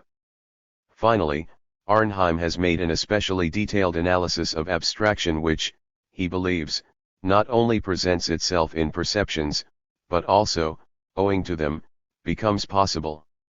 Arnheim is fully consistent in his one-sided interpretation of creative phenomena. He asserts the enormous superiority of the visual method over the other ways of cognition. He associates the cosmological conception of the shapes of the planetary orbits with the initial simple Gestalt psychological circumference manifesting itself even in children's drawings. He believes that a visual analysis of the Pythagorean figure may be sufficient to prove that the square of the hypotenuse equals the sum of the squares of the two other sides. In ascribing the creative tendencies to all instances of the mind, he has made a surprising conclusion that the human brain is not suited for mechanical reproduction. There is hardly any need to prove the inconclusiveness of all these assertions. Suffice it to consider just one example in order to disprove theoretically Arnheim's conceptions. Arnheim maintains that it is difficult to perceive the fact of Earth's attraction because no sensory experience suggests this interpretation. Yet, Newton's discovery runs counter to the perceptive data, which puts Arnheim's example in conflict with his own theory. In a number of researches, contemporary psychologists have been focusing their attention on the problem of visualization, although they interpret it differently. Thus, according to the theory advanced degree Y, American psychologist L.E. Walkup, creative personalities proceed from accidental discovery of their ability to visualize to its consummate development, which facilitates greatly the degree operations entailed by thinking. Consequently, visualization stands 41. Fourth, as a method ensuring efficient mental rearrangement of the available information. This brings us back to the associationist conception of recombination. Newell, Shaw, and Simon have made a highly realistic and objective assessment of the role of visualization in a creative process. Often we deliberately construct visual representations of abstract relations. For example, when we represent something as an arrow, we determine the order in which the items connected by an arrow will be called into attention. If we represent something as a line, we are likely, because that is the way our visual imagery operates, to impute to it the property of continuity. Herein lie both the power and the danger of imagery as a tool of thought. The richer the properties of the system of imagery we employ, the more useful is the imagery in manipulating the representation, but the more danger there is that we will draw conclusions based on properties of the system of imagery that the object represented doesn't possess. In our opinion, this assessment of the role of visualization for creativity proves the groundlessness of various claims expressed by those psychologists who identify visualization with a theoretical conception which can reveal the nature of creativity. If we regard visualization as a concrete practical method of mental activity, we find that in a number of instances it will undeniably contribute to creativity along with some other methods. At the same time, the use of the notion of visualization as an explanatory conception creates serious theoretical difficulties and calls for additional assumptions, as is, for example, the case with the hypothesis of recombination. As we have already noted, there are a number of contemporary representatives of the Gestalt psychology who supplement the orthodoxal hypotheses of the psychic field with other assumptions, thus showing a lackadaisical approach to the theoretical interpretation of data. The psychologists who seek to combine Gestalt psychology with associationism, in particular, claim that the insight does not always have to precede a solution, but it may either coincide with it or even follow it. This may suggest that the insight is nothing other than a ready result of the behaviorist trial and error mechanisms, although they take place beyond the threshold of consciousness. It is for this reason that we experience insight as an unexpected illumination. The tendency to supplement the Gestalt psychologist's traditional theory with various conceptions borrowed from other, at times, Knoller psychological systems offers every proof that even the advocates of Gestalt psychology come to realize the inadequacy of their premises. Hypothesis of stages of creativity. The conceptions which seem to compromise the idea of trial and error and the idea of insight can be seen in the hypothesis of the stage character of creativity. The latter, no matter how shapeless, was advanced by the early researchers into imagination and thinking. In 1909, American philosopher and psychologist John Dewey published his book How We Think, in which he divided creative thinking into 5 stages. In the beginning, man has to identify his problem or pose a question. This leads to the analysis of the problem, its more accurate definition and its juxtaposition with other problems. Then comes the stage of advancing hypotheses, examination of various assumptions which may help solve the problem. The next stage involves discussion and estimation of likely conclusions and consequences evoked by the hypotheses, and decision-making. In the final stage, the evaluation of decision is effected through experiments and other tests. Undoubtedly, this scheme embraces the principal stages of creativity, although it is characterized by a considerable degree of generalization. It may be applied with equal success to either minor practical problems or to the problems to be solved by a number of scholars within a number of years. As regards the psychological essence of Dewey's theory of the stages, its inadequacy manifests itself most conspicuously when compared with the later conceptions of stages in creativity. All these conceptions were greatly influenced by the scheme proposed by Graham Wallas in his Art of Thought, where he singled out the following stages of creativity. 1. Preparation. At this stage a person culls all the necessary information and addresses himself to various aspects of the problem. 2. Incubation. At this stage a person does not deal with the problem consciously. 3. Illumination. This stage involves a person's illumination, a lucky idea accompanied with corresponding mental states. 4. Check. At this stage a person reconsiders the authenticity and valuableness of the new idea. Even though Wallas' scheme contains fewer stages than that proposed by Dewey, it, nonetheless, includes the stage of incubation, which was overlooked by all the preceding scholars.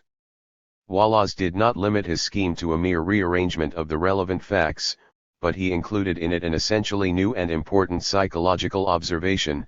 The solution of a creative problem suggests a certain departure from it and even its conscious oblivion.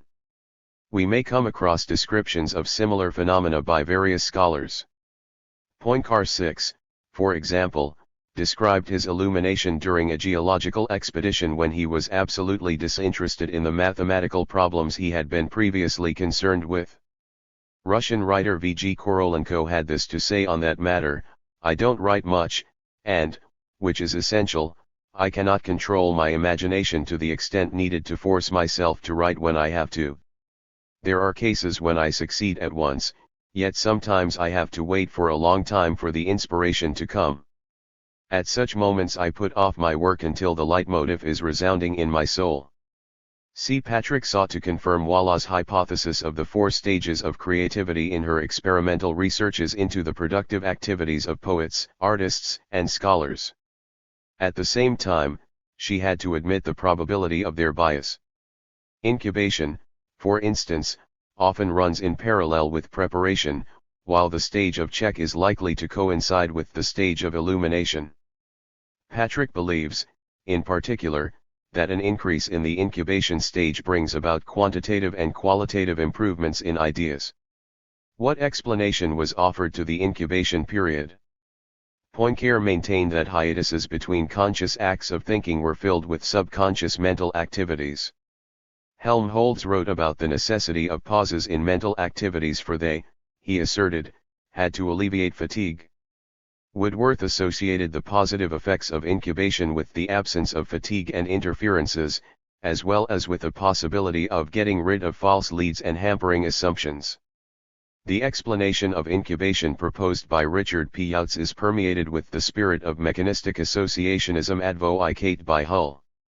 According to Yautz, the problem solver, although unaware of it, was trying out many possible solutions in the period of incubation, producing novel tentative assemblies. Of special interest are the explanations of incubation proposed by Patrick and Hilgard.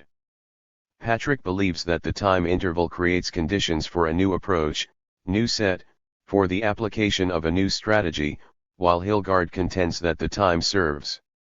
44. To relax the fixed set described by Dunker, which obscures new possible solutions. However, it has not been possible up to now to obtain any experimental data establishing the duration of the set and of the functional fixedness. Moreover, the theoretical interpretation of these factors offers no conclusions about their duration. Therefore, we cannot accept the above-mentioned explanations of the effect of incubation either. At present, literature on psychology abounds with various schemes of the stages of creativity. The comparison of these schemes proposed by numerous authors, their most complete review being offered by J. McPherson, reveals the diverse character of these schemes. There are schemes which are aimed at showing the natural course of a creative process, while others do not extend beyond purely organizational instructions for creative workers. Characteristically, the latter schemes normally omit the incubation stage, which, understandably, may not be confined to a framework of certain requirements. As regards the concrete content of each stage, the authors give preference to the earlier schemes, changing them infinitesimally, i.e., either combining several stages into one, or vice versa, splitting a single classical stage into several minor components, amplifying, for example, the substages such as comparison of the existing with the desired, limitation of the problem, etc. The teaching of the stages continues to be subjected to criticism. Thus, J. E. Eindhoven and W. Edgar Wienack maintain that the basic flaw in the teaching of stages lies in the fact that they are essentially introspective and are effected only under laboratory-controlled conditions. In relying on their own results, Eindhoven and Wienack maintain that there is not a single convincing proof to support the presence of Wallace's 4 distinct stages. They suggest that these facts be interpreted as different aspects of a creative process rather than stages, as long as they are intertwined so tightly. Some other authors have noted overlapping of individual stages. And Guilford was right in emphasizing that the evaluation or the check may take place earlier and that its appearance degree NLY at the very end of the whole process is unjustified. Later on we will try to prove the essential role of evaluation in creative processes. Nonetheless, the teaching of the stages of creativity has revealed the important role played by incubation in the process of creativity. 45. Even without any acceptable explanation of it, incubation, undeniably, stands forth as a real experimental discovery. It has enabled us to verify further the range of problems to be investigated in the future by making an inquiry into the role and place of evaluation in creativity. All this proves the plausibility of the hypothesis which divides creativity into stages, even though it has not provided us with a solution to many problems associated with this hypothesis. Analog V as an explanatory principle. We have observed that the hypotheses advanced to explain fantasy and creativity reveal the tendency to reduce all these processes to non-creative acts, i.e., to random discoveries, perception, synesthesia, etc. Analogy is even a more subtle and veiled form of such reduction. The principle of analogy precludes any derivation of the products of fantasy directly from perceptive images, while associating them with these images indirectly, by implication, and by introducing the notion of similarity.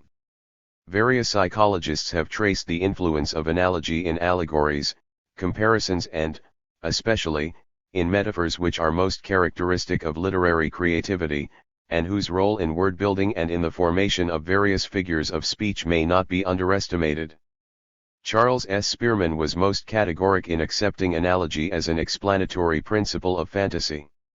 In his creative mind he contends that the utmost degree of creativeness which the human mind can under any conditions possibly attain consists in its ability to transfer one or another relation from one object to another. According to Spearman, the revelation of similarity lies at the foundation of all the facts of creativity. Thus, the heliocentric system created by Copernicus would not have been possible if he had not applied the circular motions observed on the Earth to the celestial bodies, i.e., to the sphere where these motions were not observed directly. James Watt would not have invented a steam engine if he had not been observing the motions of the lid on a boiling kettle. In devising his principle, Archimedes proceeded from noticing the reduction of his own weight submerged in water, then he transferred his observations to all the submerged bodies. Benjamin Franklin established the affinity between the lightning and the phenomena observed in an electrical machine. Besides, Spearman uses analogy to explain the discovery by Isaac Newton of the law of gravitation and the discovery by William Harvey of blood circulation, etc. In his enthralling book Au Vivres nous domaine, Michel Ragan describes next to improbable projects of future cities.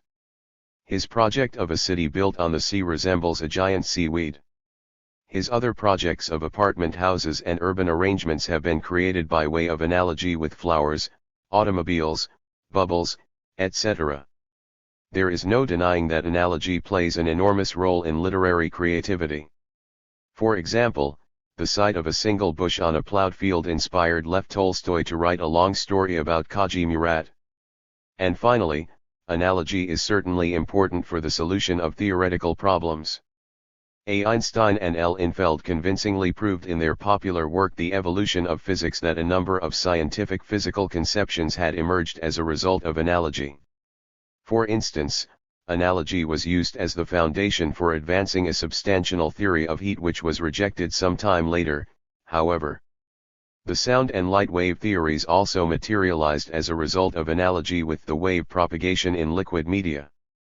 A number of psychological hypotheses of forgetting are nothing other than tangible analogies. Thus, George Muller has identified oblivion with erasing inscriptions, while Sigmund Freud was plain about the presence of censorship in human psyche, which bars the prohibited.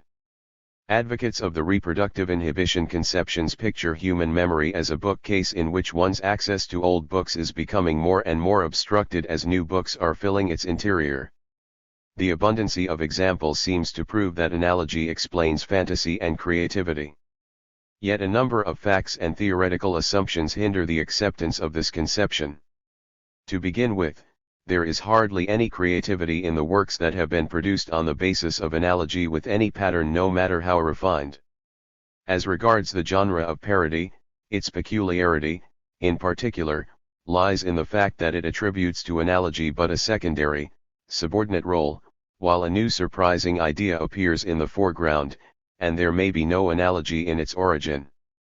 What is more, there is a number of discoveries made in defiance of analogy, the latter leading a researcher astray. Study of the nature of heat phenomena proved that analogy offered to the researchers an utterly erratic direction. And following Hebb, Peter McKellar points out that penetration into the nature of light presented physicists with enormous 47 difficulties because they failed to find a compatible analogy. The whole argument between the opponents was reduced to the problem whether light was like a shower of pebbles, or it was like ripples in a bathtub. The correct answer that light combines both was hard to find, because there was nothing in the researcher's experience that had the properties of both. However, in spite of the absence of any feasible analogy, Einstein managed to furnish the correct answer. Now we would like to offer the main proof that ultimately precludes explanation of fantasy by analogy. Analogy may not be regarded as an elementary, primordial psychological mechanism, since it implies a correlation of at least two phenomena. Natural questions arise: what are the grounds for making analogies? How far can they extend? H. G. Barnett made an attempt at answering these questions in his Innovation. He maintained that in his creativity man has to discern the relationship between parts of one configuration and then to transfer it on the parts of another configuration. In his analysis of the reasons for cross-referencing the existing configurations by analogy, Barnett touched upon a highly important theoretical problem. If a part of one configuration is identical with a part of another configuration, then, he says, we would have every reason to cross-reference these parts, which would hardly add any novelty to the result, yet in order to achieve a certain new result, the cross-referenced parts should form a new configuration with properties distinct from those of either of the two pre-existing wholes. This brings us back to the legitimacy of such a cross-reference, since it may not be effected unless the two parts are identical. What does Barnett propose as a means for overcoming the vicious circle described by him? He says that we are constantly equating the data of our experience by overlooking the differences which inevitably occur among them.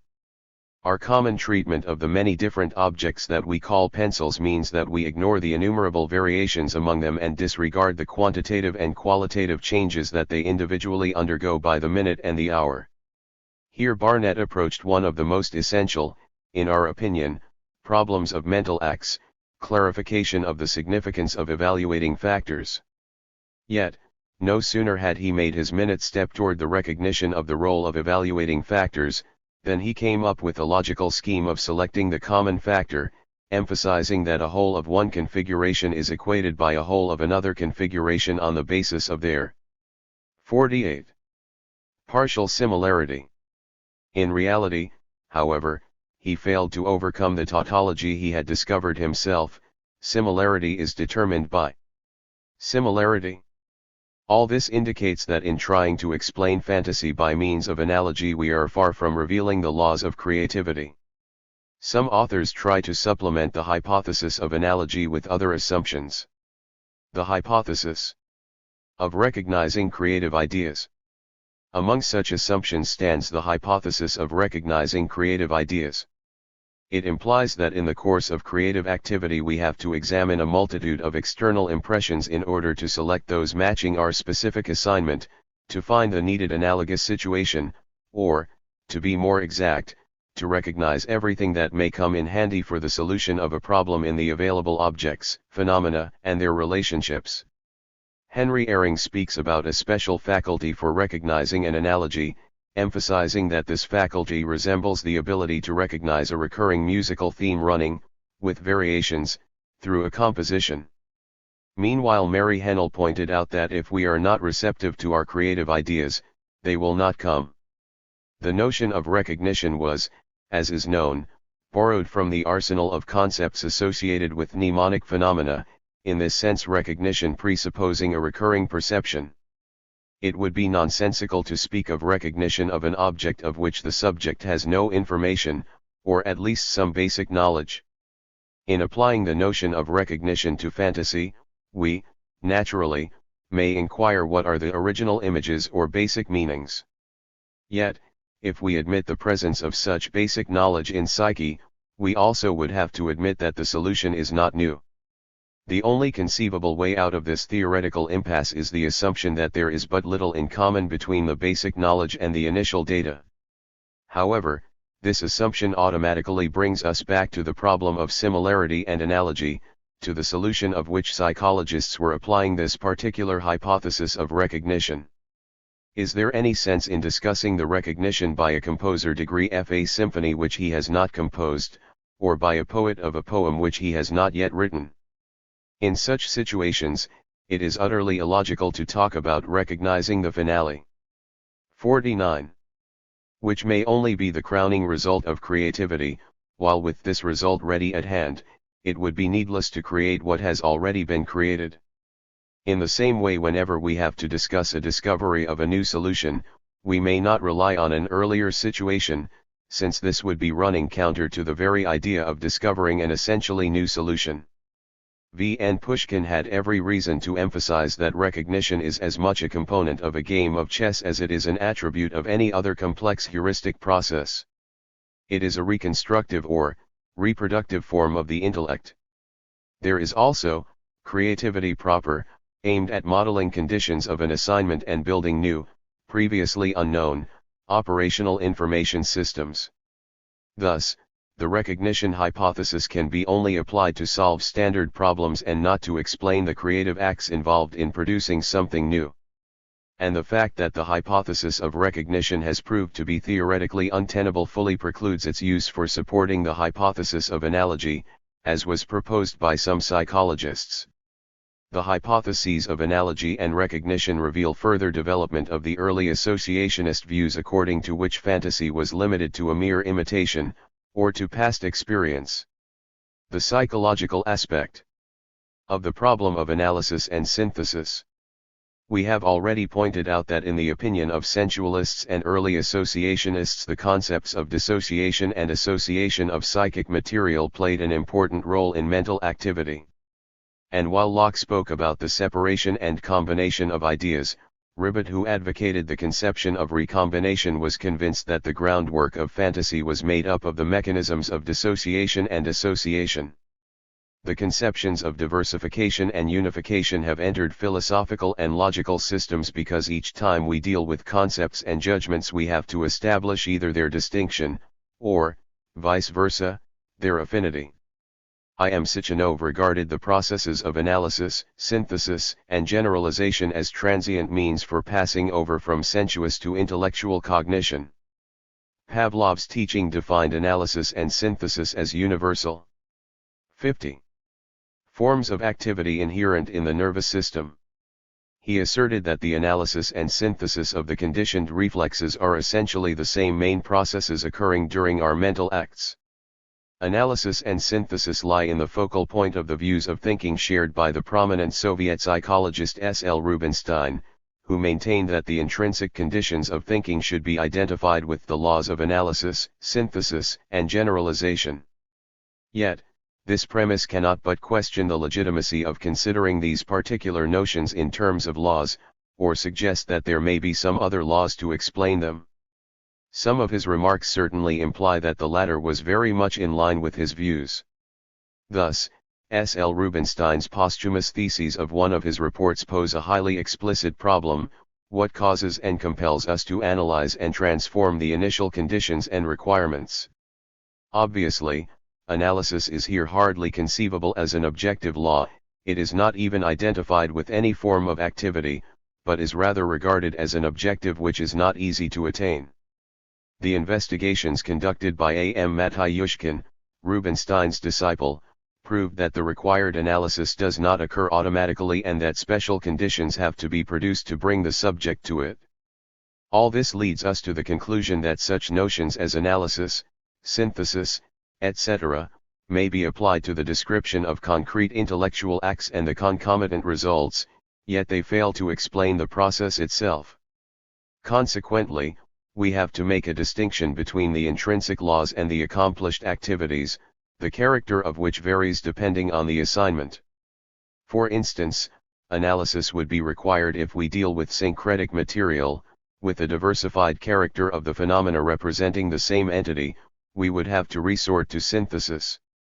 Whenever different qualities of an object are received by the subject as an integrity, the correct process of their cognition would ineluctably presuppose their division, separation, analysis, while on the other hand, a penetration into the common essence which manifests itself in individual facts is based on their unification, synthesis. Yet, the psychological problem lies in determining the ways and means for achieving high desired results. Before conducting analysis or synthesis we have one degree decide which of the two actions is to be performed. A number degree F psychologists concerned with the study of creativity came to that conclusion. M. G. Yaroshevsky, for example, writes, The Psycho. 51. Logical characteristic of thinking per se, in contrast to its objective content, was, according to S. L. Rubinstein, confined to the operations of analysis and synthesis, which are extremely formalized logical concepts. This brought to naught the specifically creative element of thinking. Thus the concepts of analysis and synthesis borrowed from logic reflect certain results of an actual mental process, though they may not be regarded as intrinsic psychological laws. The subconscious as a source of fantasy. All the theoretical conceptions of fantasy that we have considered above identified the primary material of creativity with a set of data inferred from reality, this primary material being the subject matter for further transformations. However, a number of psychologists have noticed a special reality in the depth of mind which, in their opinion, could also serve as material for fantasy. Such views were expressed by the followers of the psychoanalytical school. Sigmund Freud's teaching was widely popularized, gaining all-round recognition. We will address ourselves only to the psychoanalytical data which bear directly on the problems of creativity. In examining the causes of neuroses, Freud encountered phenomena which could not be explained in terms of the psychology of consciousness dominating at the end of the 19th century. The adequate explanation of the new clinically obtained facts called for the assumption that the structure of the mental one apparatus was extremely complex, and that alongside the conscious sphere easily observed by the subject there is another equally real sphere lying beyond the reach of direct observation. This sphere was named subconscious. We could see that the representatives of the Würzburg school failed to exceed the limits of the psychology of consciousness, identifying the notions psychic and conscious in volume and content. Yet, a number of philosophers, from Leibniz to von Hartmann, who made a wide use of the notion subconscious, imparted to this notion a negative meaning, because they discerned in it something lacking the properties peculiar to consciousness. Psychoanalysis seriously probed into the psychological nature of the subconscious in order to determine its content and basic laws.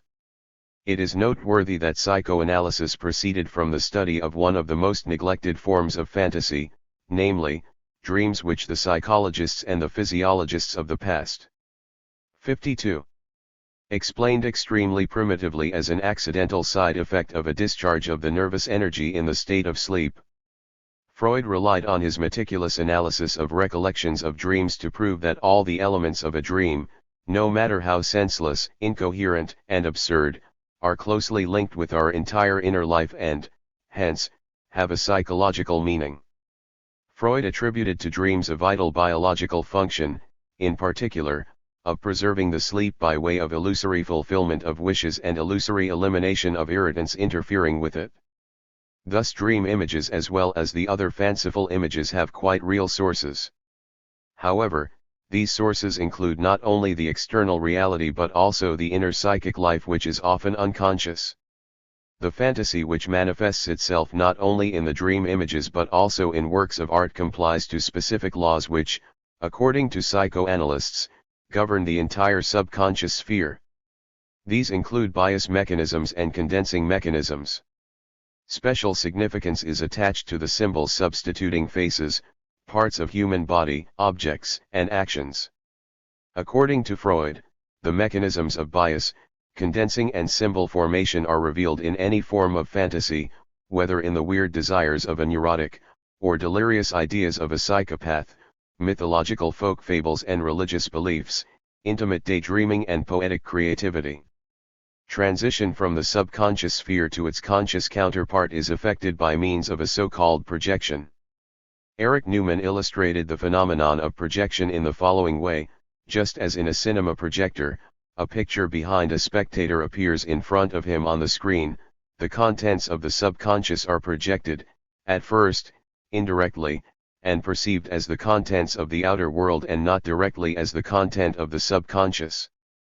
So, a demon is not regarded as part of a man to whom it appears, but as an entity existing and acting in the outer world. And just as a child who realizes his dreams in the games he has invented, an artist, according to the Freudians, realizes all his endeavors in his works in a veiled form. For instance, Herbert Read, a British theoretician of art, discerned a projection of Coleridge's spiritual conflict in his poem Dejection, inspired by the poet's sudden passion toward his friend's wife. Thus, the inner conflicts seem to come to the surface in a shape very much different from that which was inherent in their inner apprehensions. Naturally, with the consideration that the psychoanalytical conception of imagination is not based on experimental data which ensure highly objective conclusions, some of the psychoanalysis interpretations are marked by subjectivism and one-sidedness. Undoubtedly, adequate cognition of the process of fantasy involves serious investigation of the core of psychic processes. We have to emphasize that a mere allusion to the term subconscious as an explanatory principle creates but an illusion of an explanation. The term subconscious has at least two meanings. First, it serves to denote a special psychic instance or a sphere, which endows it with a topological meaning. Second, when characterizing psychological phenomena, it points to the absence from these phenomena of a certain property, i.e., accessibility to consciousness. Neither of the two meanings, however, represents a theoretical conception capable of explaining psychological phenomena. The doctrine of the subconscious enlivened the interest toward the problems of intuition. At the same time, the intuition, to which philosophers and some psychologists resorted in order to explain various enigmas of psyche, still remains an obscure notion identified either with the phenomenon of insight or with the unconscious or the incomprehensible. Individual aspects of the problem of intuition were exposed in the latest philosophical literature by M. Bunge and A. Nalkadzhian. Quite naturally, the argument about the subconscious, its essence, and its interrelations with consciousness is a part of a more general and broader psychological context and extends far beyond the framework of the problems of fantasy considered here. Although many facts obtained by means of psychoanalytical techniques attest to the reality of the subconscious, we have to bear in mind that its idealist interpretation may become a fertile soil for various speculative mystical deductions. A typical example of this is the teaching of Swiss psychologist Carl Gustav Jung, Freud's follower. The hypothesis of archetypes. Critics of psychoanalysis chose the pansexualism of dream symbolics and other products of fantasy as the main target for their attacks. Carl Gustav Jung aimed at creating a more 54. Respectable-looking system, for which he radically revised one of the basic notions of psychoanalysis, the libido. In his teaching, the libido was seen as some universal psychic energy, and the imagery, which was engendered, according to Freud, by real libidinous passions, such as, for example, dreams of sexual intercourse with one's mother, was interpreted as a desire to relieve the burden of the feeling of responsibility because no one else but mother can instill in a person the state of serene comfort. Thus, a highly complicated emotional form replaces a primitive biological drive. Yet Jung does not limit himself to this. He comes to the conclusion that symbols are inherited in the form of so-called archetypes. Jung and his school even discuss the collective subconscious element, which determines the life and creativity of a person and of whole populations. Jung maintains that symbols and images of fantasy in general are stipulated by archetypes, i.e., by a priori abstract patterns inherited in man's psyche since his birth and representing typical forms of apprehension or a factor determining uniformity and regularly recurring ways of apprehension. Some of Jung's followers come up with suppositions about the probable existence of special anatomico-physiological substrates of archetypes which resemble inherited mnemonic engrams. They are said to preserve the experience of a race acquired through the centuries of its existence. Eric Newman writes in his The Great Mother, when analytical psychology discusses the original image or the archetype of the Great Mother, it does not mean anything concrete existing in time and space, but a certain inner image operating in human psyche. Later, however, we learn that the very image of the Great Mother dates back to its still more ancient archetype of Ouroboros, which was the symbol of the initial psychic state and primordial situation, when the positive and the negative, the male and the female were mixed. Herbert Read makes wide use of archetypes for explaining painting and sculpture. He interprets the characters and details of Picasso's Minotauromachy as a realization of various archetypal images. The bearded man ascending the stairs embodies the archetype of a wise man, the Minotaur, the incarnation asterisk of all the dark forces of the labyrinth, the subconscious, the sacrificial steed symbolizes the subdued forces of the libido, and, finally, the child with a torch is the expression of supreme consciousness. The French investigator of mythology, Claude L. Strauss, 55, maintains that each child beginning from its birth possesses forms of structural mental sketches which incorporate the sum total of means which mankind has been using eternally for determining its relations to the world. Another French investigator of mythology, Gilbert Durand, emphasizes that it would be wrong to derive the symbols from external phenomena. Contrary to that, in his opinion, one must seek to explain the phenomenon of archetypes and symbols only by peculiarities of human psyche. That would mean that there is nothing essentially new in the creativity of poets and writers, and that the best they can do is just vary the inherited primordial images of archetypes. In asserting the predetermination of products of fantasy, the hypothesis of archetypes appears as a pure mental abstraction or a speculation which is based neither on experimental data nor on clinical analysis. Jung's idealistic conception is extreme to the extent that it denies any possibility of creating anything new in principle, and links with extreme mechanistic conceptions of fantasy which regard products of creativity merely as imitation, rearrangement, or recombination of perceptive ideas.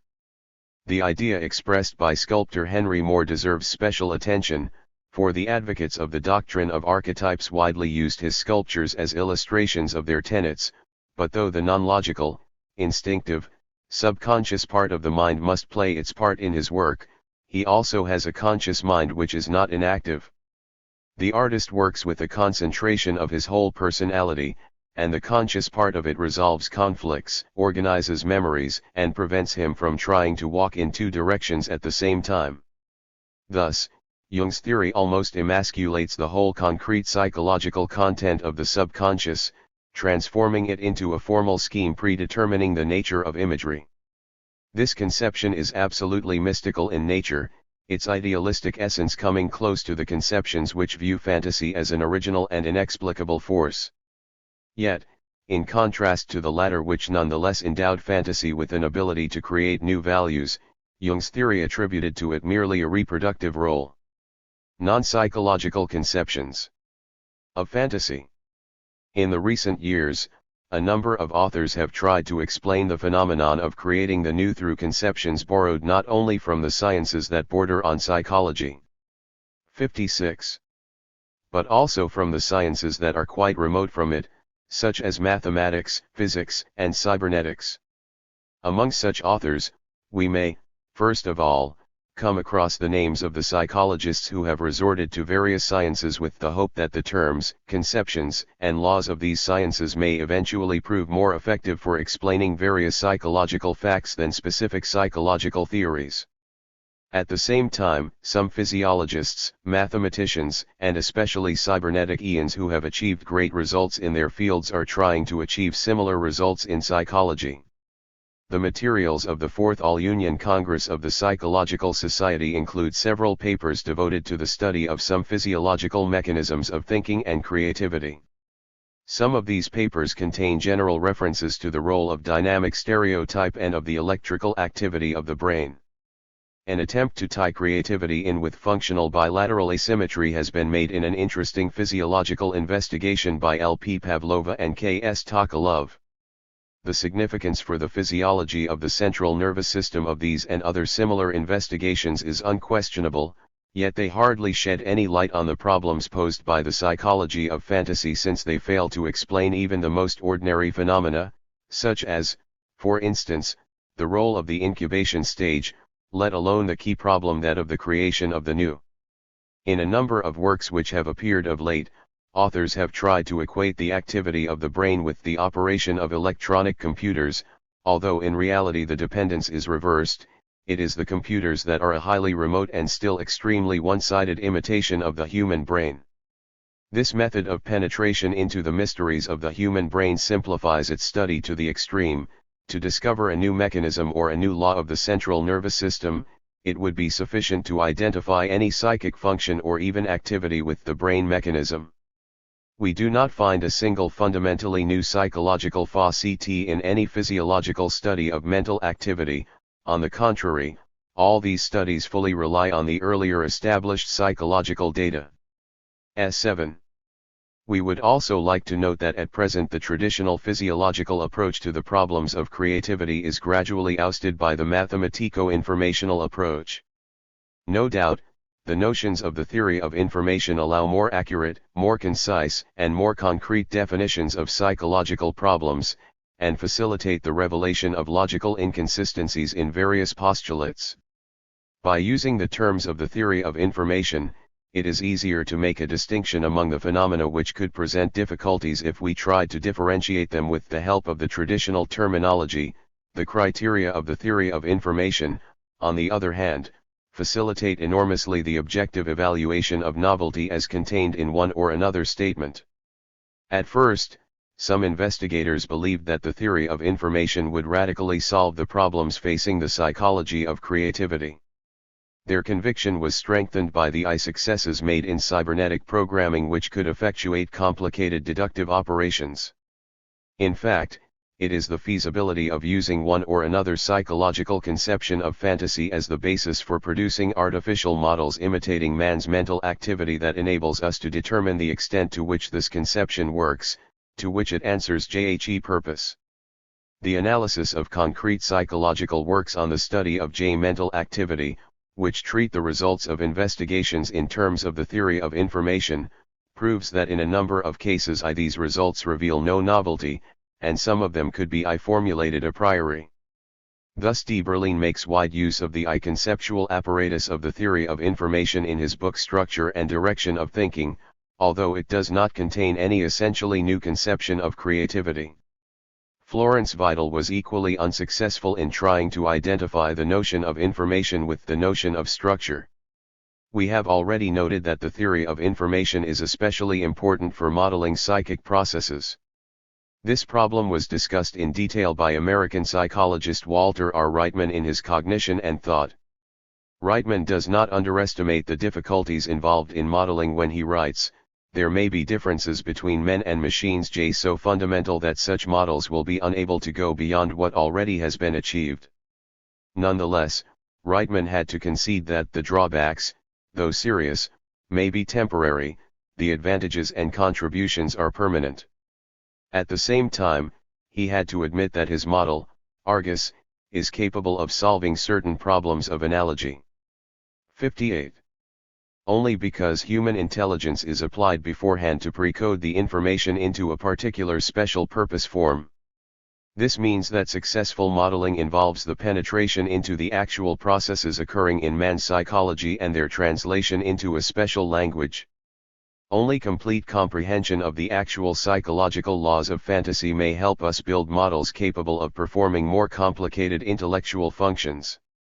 In one of our earlier works we pointed out that the creation of a mathematical model of one or another hypothesis enables us to impart to it a strict quantitative expression, and thus to determine with the utmost accuracy the adequacy with which the hypothesis reflects reality. We side with the idea that even a failure in modeling various psychic processes may shed light on our knowledge of the object of modeling, which implies that modeling itself may serve as a method for verifying the consistency of certain psychological conceptions, hypotheses, and theories. By attributing such great importance to modeling we, however, should not overestimate its role in creating original conceptions. Modeling is most convenient for materializing and verifying the results of an investigation, although productive modeling of the objects of living nature, for example, should rest on the results of their study by the specific means of a particular natural science. Outstanding Soviet physiologist N.A. Bernstein once noticed a serious methodological danger in modeling, the possibility that the essential intermediate links between the information input and output might be missed. A model normally provides information only on concrete and particular aspects of reality. Psychologists and physiologists used to compare the brain with a telephone switchboard, a power plant, a library, a theater, a museum, archives, a court of justice, a parliament, etc. Each of these comparisons reveals this or that facet of the brain activity, ignoring other aspects. All this makes the model a valuable, yet limited, means of cognition. Robert B. McLeod had this to say on this matter: we may become so enamored of our models that we may either exclude from consideration any phenomena which cannot be encompassed by the model, or allow our research to degenerate into a mere linguistic exercise in which it is tediously demonstrated that the phenomenon can be taken care of by the jargon of the model. In discussing the utilization of notions of the theory of information for revealing the laws of intellectual activity. 59. Soviet psychologist M.S. Rogovin emphasized that excessive enthusiasm for cybernetic models eventually leads to non-critical borrowings of overly formalized schemes incomparable with real facts. The application of cybernetic schemes entails the same errors as had been typical of physiological schemes up to the recent days. We realize that such errors result from misunderstanding of its peculiarities. Theoretical and practical efforts aimed at modeling intellectual processes have advanced to the foreground two interconnected problems, the problem of variance and the problem of algorithms. Both problems, in one way or another, have been raised and resolved by previous investigators of creativity. For example, Vyat Prop, an investigator of Russian folklore, came to the conclusion that 31 active functional elements are sufficient for producing models of the plots of 100 Russian tales recorded by A.N. Afanasiev. In his book 200,000 Dramatic Situations, Etienne Sauria furnishes the views expressed by different authors on the quantity of the variance of plots in drama. Italian playwright Carlo Gozzi, the father of a fury comedy, assumed that the number of dramatic situations totals but 36. This opinion was shared by Johann Wolfgang von Goethe. Sauria himself, however, raises the probable number of such situations to 210, 141. Sauria believes that such a great number of variants is backed by the combination of 6 or 7 simple, yet powerful and essential initial factors and 5 principles for combining these factors. In relying on such an interpretation of literary creativity, one may presume that to become an author of plays and novels, it would be sufficient to master certain formulas and algorithms combining elements into different variants. There is a highly witty saying on this account made by Edwin E. Slauson and June E. Downey: the reason why there is now an overproduction of the sort of fiction that once was a rarity is that writers have found out the formula. The reason why readers turn with sudden distaste from a form of fiction with which they have been overfed is because they too have found out the formula. Thus, although algorithmization plays a positive role in the creation of devices capable of performing certain complicated intellectual operations, it has an effect diametrically opposite. 60. To the expected one in the sphere of genuine creativity. Remarkably, the designers of more flexible algorithms undergoing improvements during research had to admit some negative results of their application. Alan Newell, J.C. Shaw and Herbert A. Simon offer the following example: let us try to imagine a chess heuristic which would immediately exempt from consideration any move exposing the queen to attack. Such a heuristic would be an excellent rule of thumb for a novice player, but would occasionally lead him to miss a winning queen sacrifice. This leads the authors to the conclusion that reliance on ready formulas may simply result in the elimination of certain ways and sometimes all the ways for solving a problem. We would also have to note that by using selection or heuristic choice, we may find only the elements which are already virtually available in a device or in the central nervous system. However, these methods are completely inapplicable to the detection of something new in principle which has not been present in the given area of search. This means that in addition to selection and choice, genuine creativity requires a transition from one investigated area to another, a radical change of standpoint, etc. Although these conceptions do not resolve the problems under investigation, they approach them most directly, which signifies their positive value. The idea of feedback considerably broadens the horizons of psychology. Owing to feedback, an organism and the devices modeling intellectual activity can reset their actions, for example, alter the direction of search, in case of an error. It is clear that the feedback principle is also essential for creativity, which comprises a certain number of cycles, with each succeeding cycle presupposing the evaluation of the success of the preceding one. At the same time, the utilization in psychology of feedback poses new problems, one of which may be reduced to the following: what is the frequency of the feedback? Should it be continuous? It seems that unintermittent correction of any activity and constant resettings may eventually disrupt the stability of the functioning system. This explains why we have to raise the problem of the system's stability, and therefore that of limiting the feedback mechanism. The importance of this problem was substantiated by the father of cybernetics, Orbert Wiener, who emphasized that feedback should be limited in control systems if we want to achieve stability. Other 61. Wise, excessive feedback in a device may affect self-oscillations which will gain momentum so as either to destroy the device or, at least, make it practically uncontrollable. The modeling of creativity, therefore, contributes to the elucidation of its specific human characteristics. By creating mechanical models and, moreover, in confronting the impasse in modeling certain peculiarities of fantasy, we meet with highly accentuated distinctions between man and a cybernetic device. The founders of the program logic theorist, A. Newell, J. C. Shaw and H. A. Simon pointed out that their device does not pose its own problems, it must be given these L. Welch discerns the main distinction between the computer and man in man's exclusive ability to evaluate the results he has obtained and their consequences. Berlin, who has made a detailed description of computer programming, emphasizes the need of measures providing for a rigid procedure sequence. In other words, in comparison with the computer, man has more freedom in handling both the information and algorithms at his disposal. Psychologist Harold Rugg asserts that a computer, first, can answer a question but cannot ask it, and secondly can think logically, but not creatively. Rudolf Arnheim maintains that a computer is able to describe a figure made up of a combination of a square and a triangle, either as two individual figures or as a set of 10 straight lines. However, the machine has no preference for any one of these versions of the material, unless such preference is imposed upon it by the operator.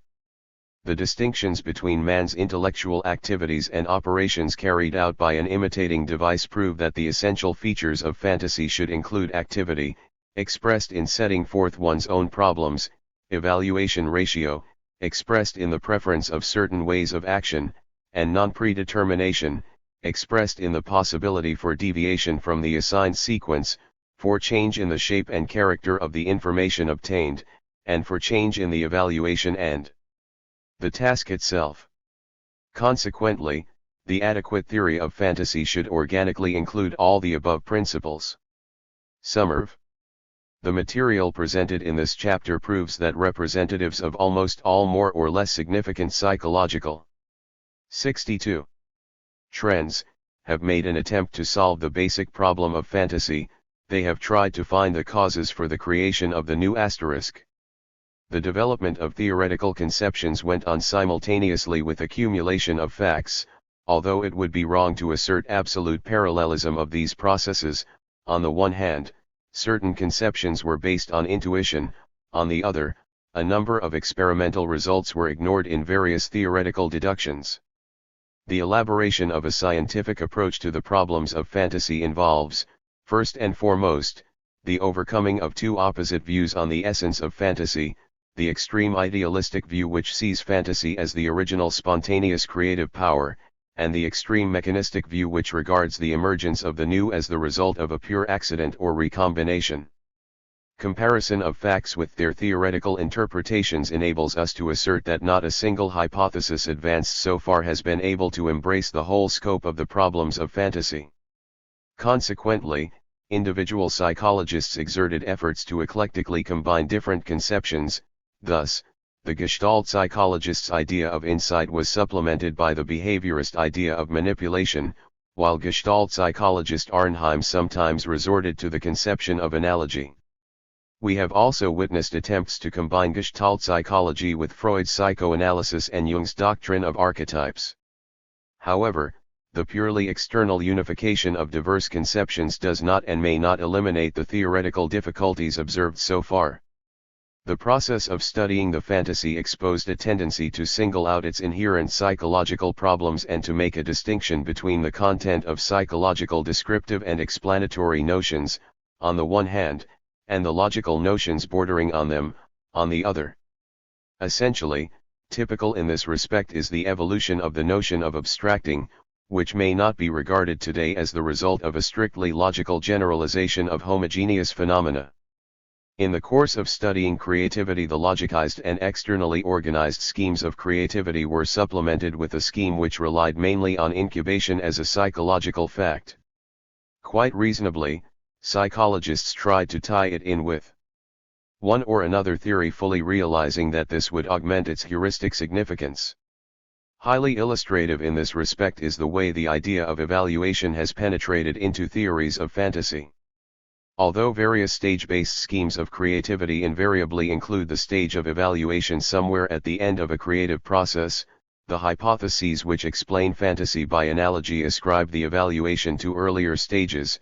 We have seen that application of analogy implies a change of the evaluation of the major or minor portion of the information used. The significance of the evaluation approach to mental activity also manifested itself in the comparison of problem solving by man and a modeling device.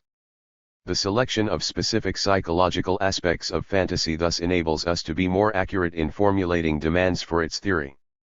One of the peculiarities of early theories of fantasy was a desire to infer all the features of its products from images of perceptions as well as from the data stored in the memory. In other words, fantasy was turned into a reproductive process. Psychologists were utilizing the ideas of recombination, trial and error and even the phenomenon of synesthesia, yet the most refined conception in this respect was the hypothesis of analogy, according to which the products of fantasy correspond with the external reality indirectly rather than directly. Of special value in these hypotheses is the recognition of organic bonds of any products of fantasy with actual reality. At the same time, the limited nature of these hypotheses and their inability to explain the majority of facts has evoked theoretical views which attribute the leading role to intrinsic psychological laws.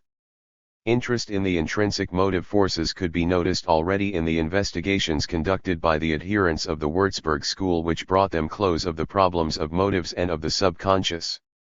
The broadening of the framework of the psychic by incorporating into it the subconscious sphere has made it possible to reveal a new essential source of fantasy. The introduction of the problems of fantasy into broader psychological context has created conditions for overcoming the opposition of fantasy to logical thinking deriving from rationalism, and has pointed investigators towards the establishment of general laws of mental activity. In this respect, a serious attempt was made by Gestalt psychology, which advanced the idea of an integral self-regulatory system.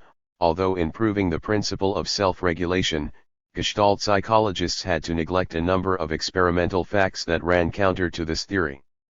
Therefore, an adequate theory of fantasy must take into account not only the phenomena of direct and indirect imitation of internal and external patterns, not only the systematization, improvement, or consummation of extraneous data, but also phenomena which are opposite in character, deviations of the products of fantasy from external and internal patterns, violations in the direct process of improvement of the products of fantasy, etc.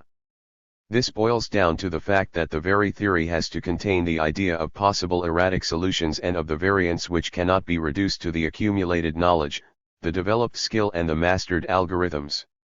Thus the creation of the adequate theory of fantasy depends on the selection of the basic facts and on the rational organization of experimental researches, i.e., on the solution of a number of methodological problems.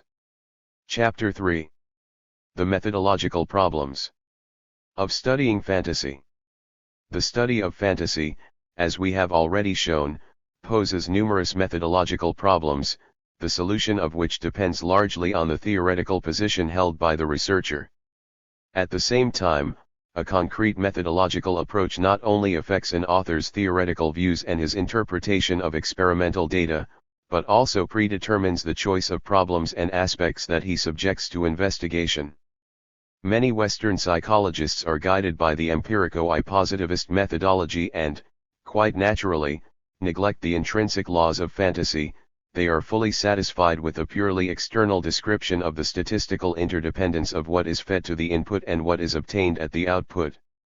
Such a position manifests itself most explicitly in the book Studies in Genius by W. G. Bowerman. A consideration of the most essential methodological problems pertaining to the study of fantasy has to be initiated with an evaluation of the methods practiced in investigation of this process. Traditional methods of studying fantasy. In compliance with the traditional view which differentiates thinking and fantasy as two different psychic processes, the methods of studying these processes were completely different. A study of pure thinking mostly involved the use of all sorts of mathematical and chess problems which required the application of specific algorithms and the observance of the rules of logic, while in the study of pure fantasy the main emphasis was laid on images and their dynamics, on the emergence and transformation of images.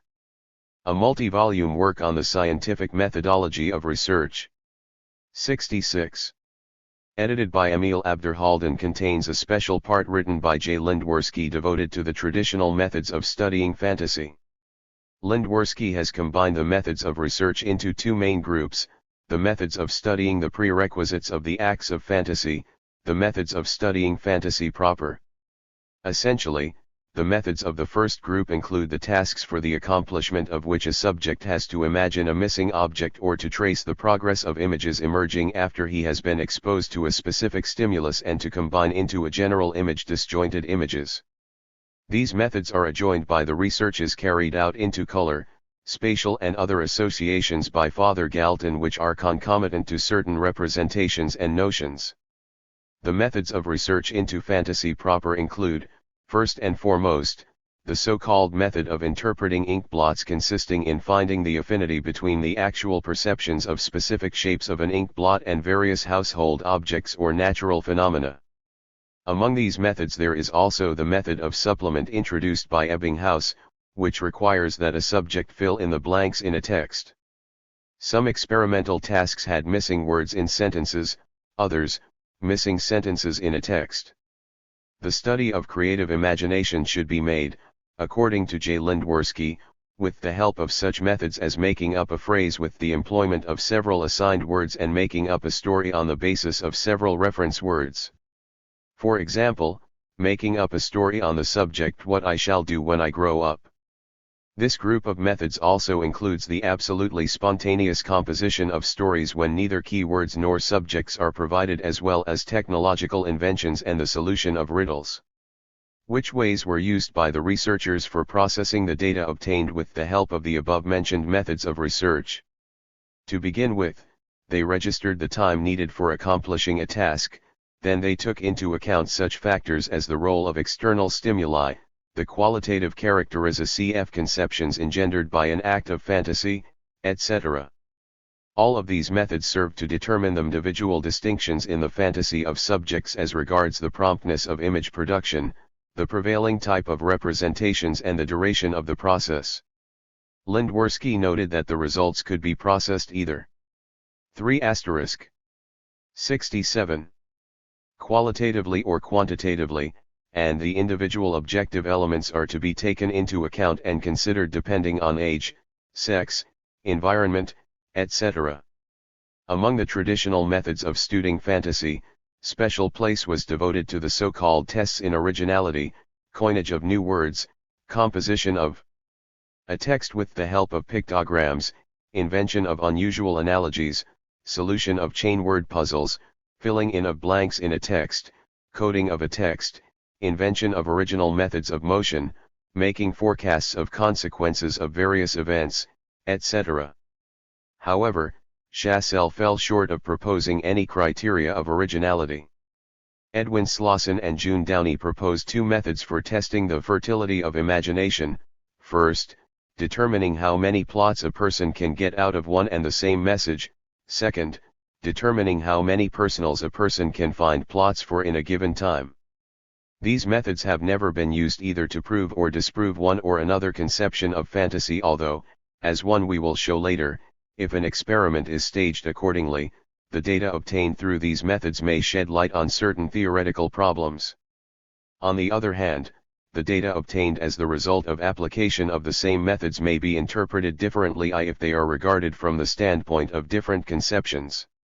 This is easily discernible in the case of the Rorschach test and the methods of the thematic apperception technique.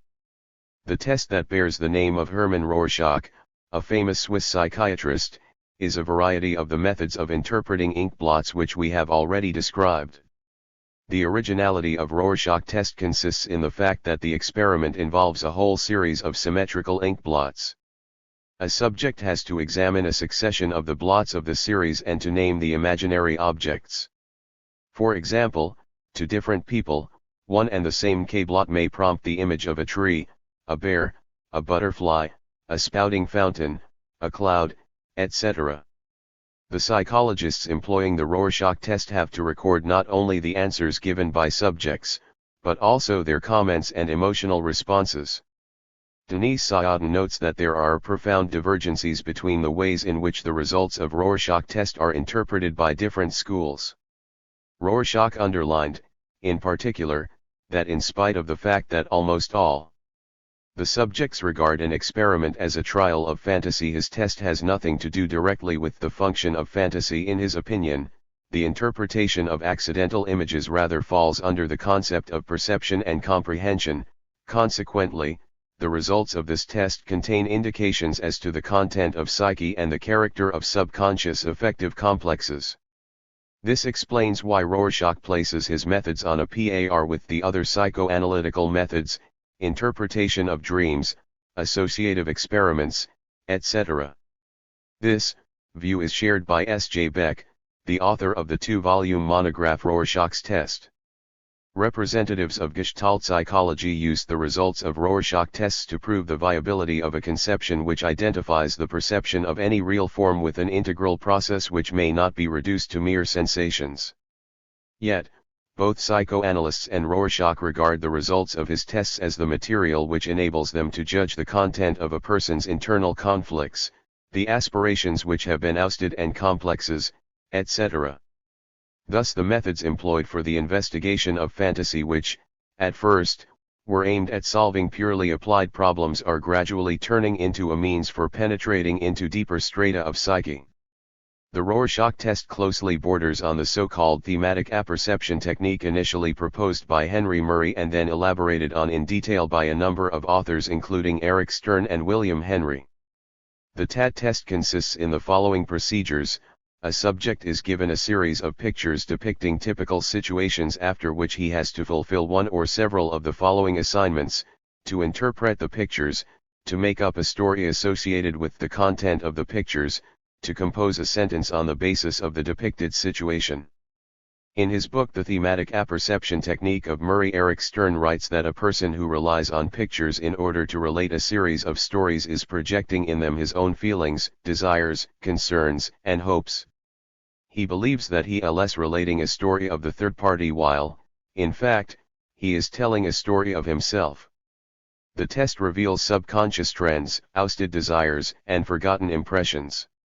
In his monograph The Analysis of Fantasy, W. Henry is taking a broader view at the results of TAT tests. The principal 69. Goal of the TAT technique, in his opinion, is the study of social and psychological aspects of personality. The external, i.e., the content of the pictures, should serve as a motive and a stimulus for the utmost expression by a subject of the whole of his multifaceted personality as well as for the projection of his subconscious aspirations. Even the negative content of the answers given by a subject is also highly informative, as it points to what the subject does not want to discuss. Thus, the TAT and Rorschach tests enable us to elucidate certain characteristics of personality, his aspirations and subconscious attitudes or sets, his inclinations and interests. At the same time, we could see that the results obtained with the help of one and the same method can be interpreted differently, which means that the very choice of a method or of methods is not sufficient for ensuring adequate comprehension of the phenomena of fantasy. Modern methods of studying creativity. The juxtaposition of methods proposed by modern authors for studying creativity with the traditional methods of studying fantasy comes forth as an additional argument supporting the earlier expressed opinion which regards the modern problematics of creativity as actually a continuation and development of the classical problematics of fantasy. By and large, modern tests elaborated for the study of creativity essentially repeat the traditional methods of studying fantasy. Frank Barron is referring to the following 8 tests used for measuring originality which we would like to specify. Unusual uses. A subject is asked to think of 6 ways of using various household objects. In processing the obtained facts, the investigators were taking into account the measure to which the invented uses are unusual, i.e., the extent to which one or another answer differed from those given by other subjects. An original variant of this method is the assignment to make an unconventional interpretation of insufficiently distinct drawings. Consequences. This test is also typical of the traditional methods. A subject is requested to describe what might have happened as a result of various changes in a particular situation, the most improbable answer being considered. 70. The best. George K. Bennett and Alexander G. Westman point 0 ut that the experiment should involve the situations which exceed the limits of the life experience of the subjects. In processing the results, the researchers take into account the quantity and originality of answers rather than their scientific footing. Plot titles. Subjects are advised to invent as many as possible titles to 2 plots, the originality of the titles being evaluated on a 5-point scale.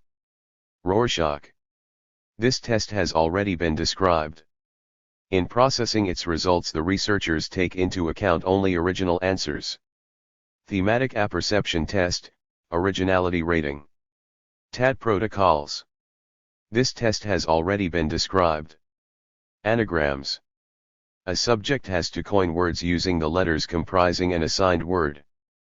The solutions furnished by the subjects are compared against each other, and those correct results that are rare rate as original. Word rearrangement test, originality rating.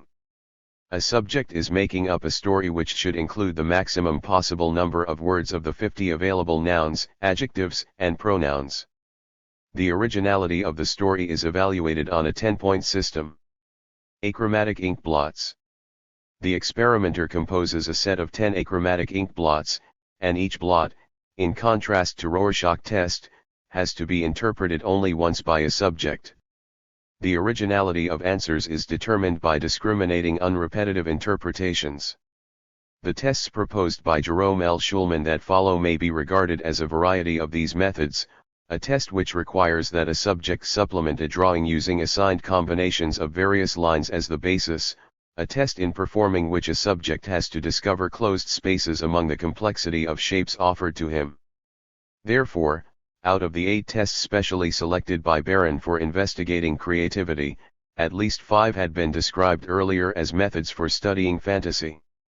The essential peculiarity of the contemporary methods, however, is the employment degree F almost unambiguous criteria of originality.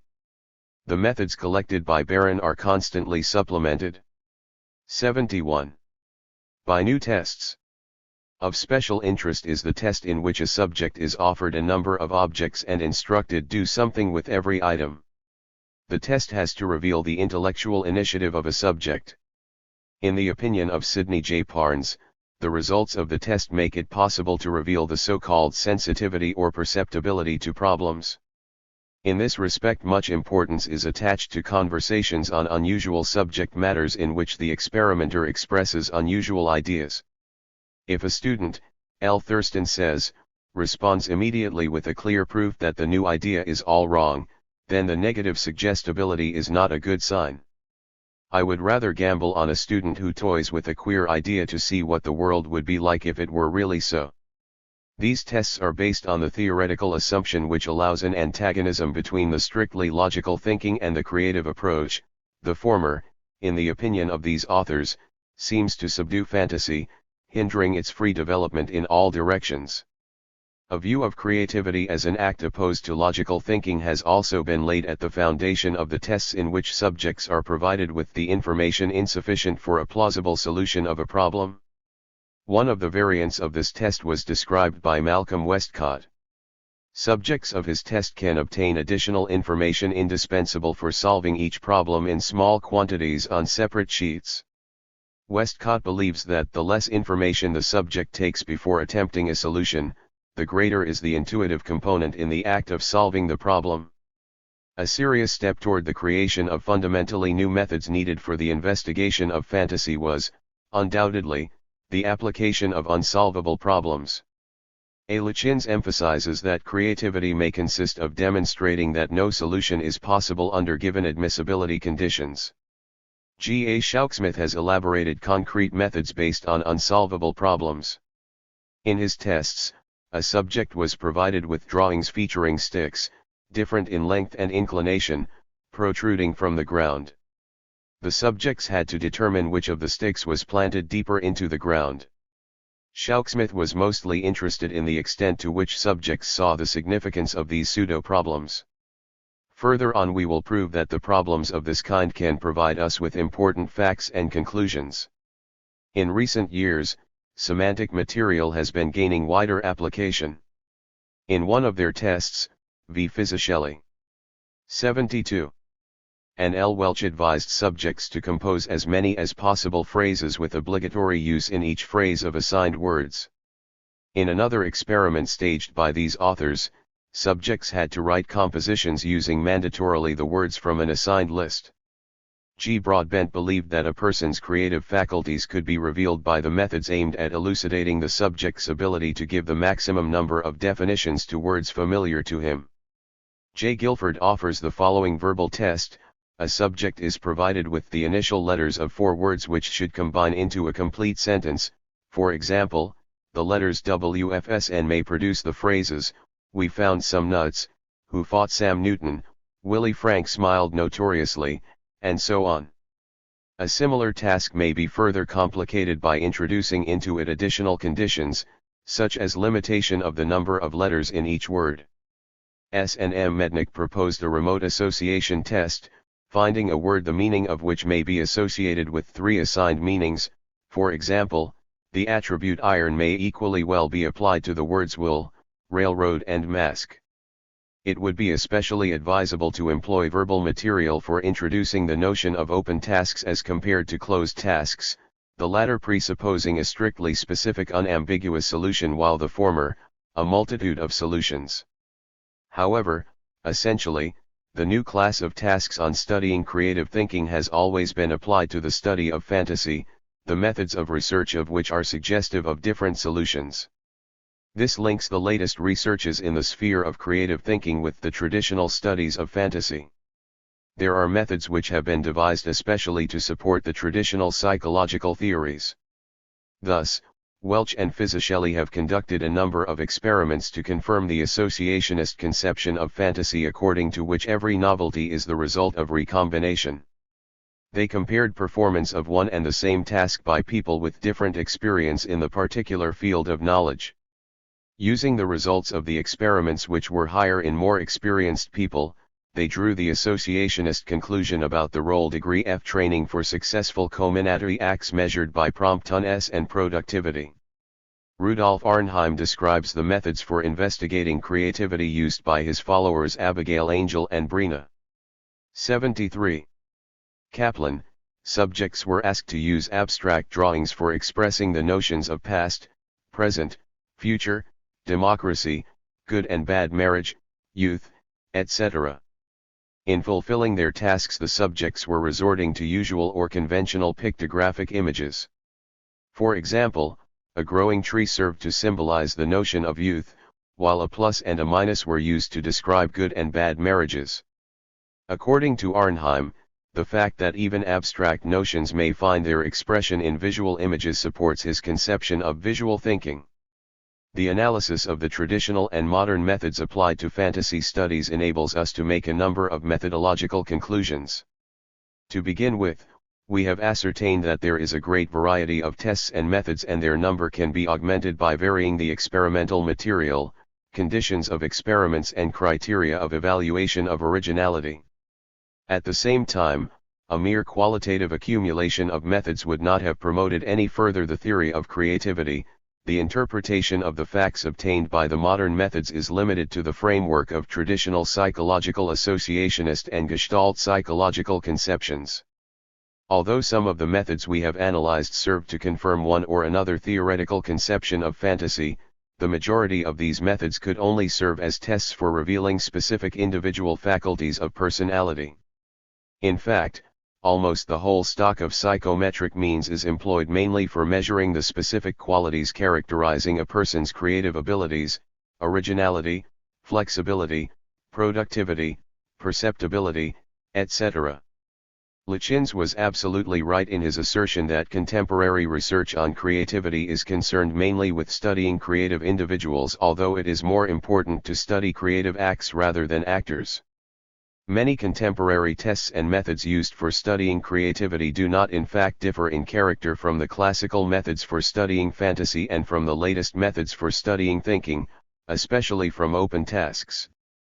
By and large, the methods we have discussed, based on the use of semantic material, are identical in principle with those of filling the gap, of substituting figures with letters, etc. proposed for the study of thinking by N. Mayer, Zick, and Father Bartlett.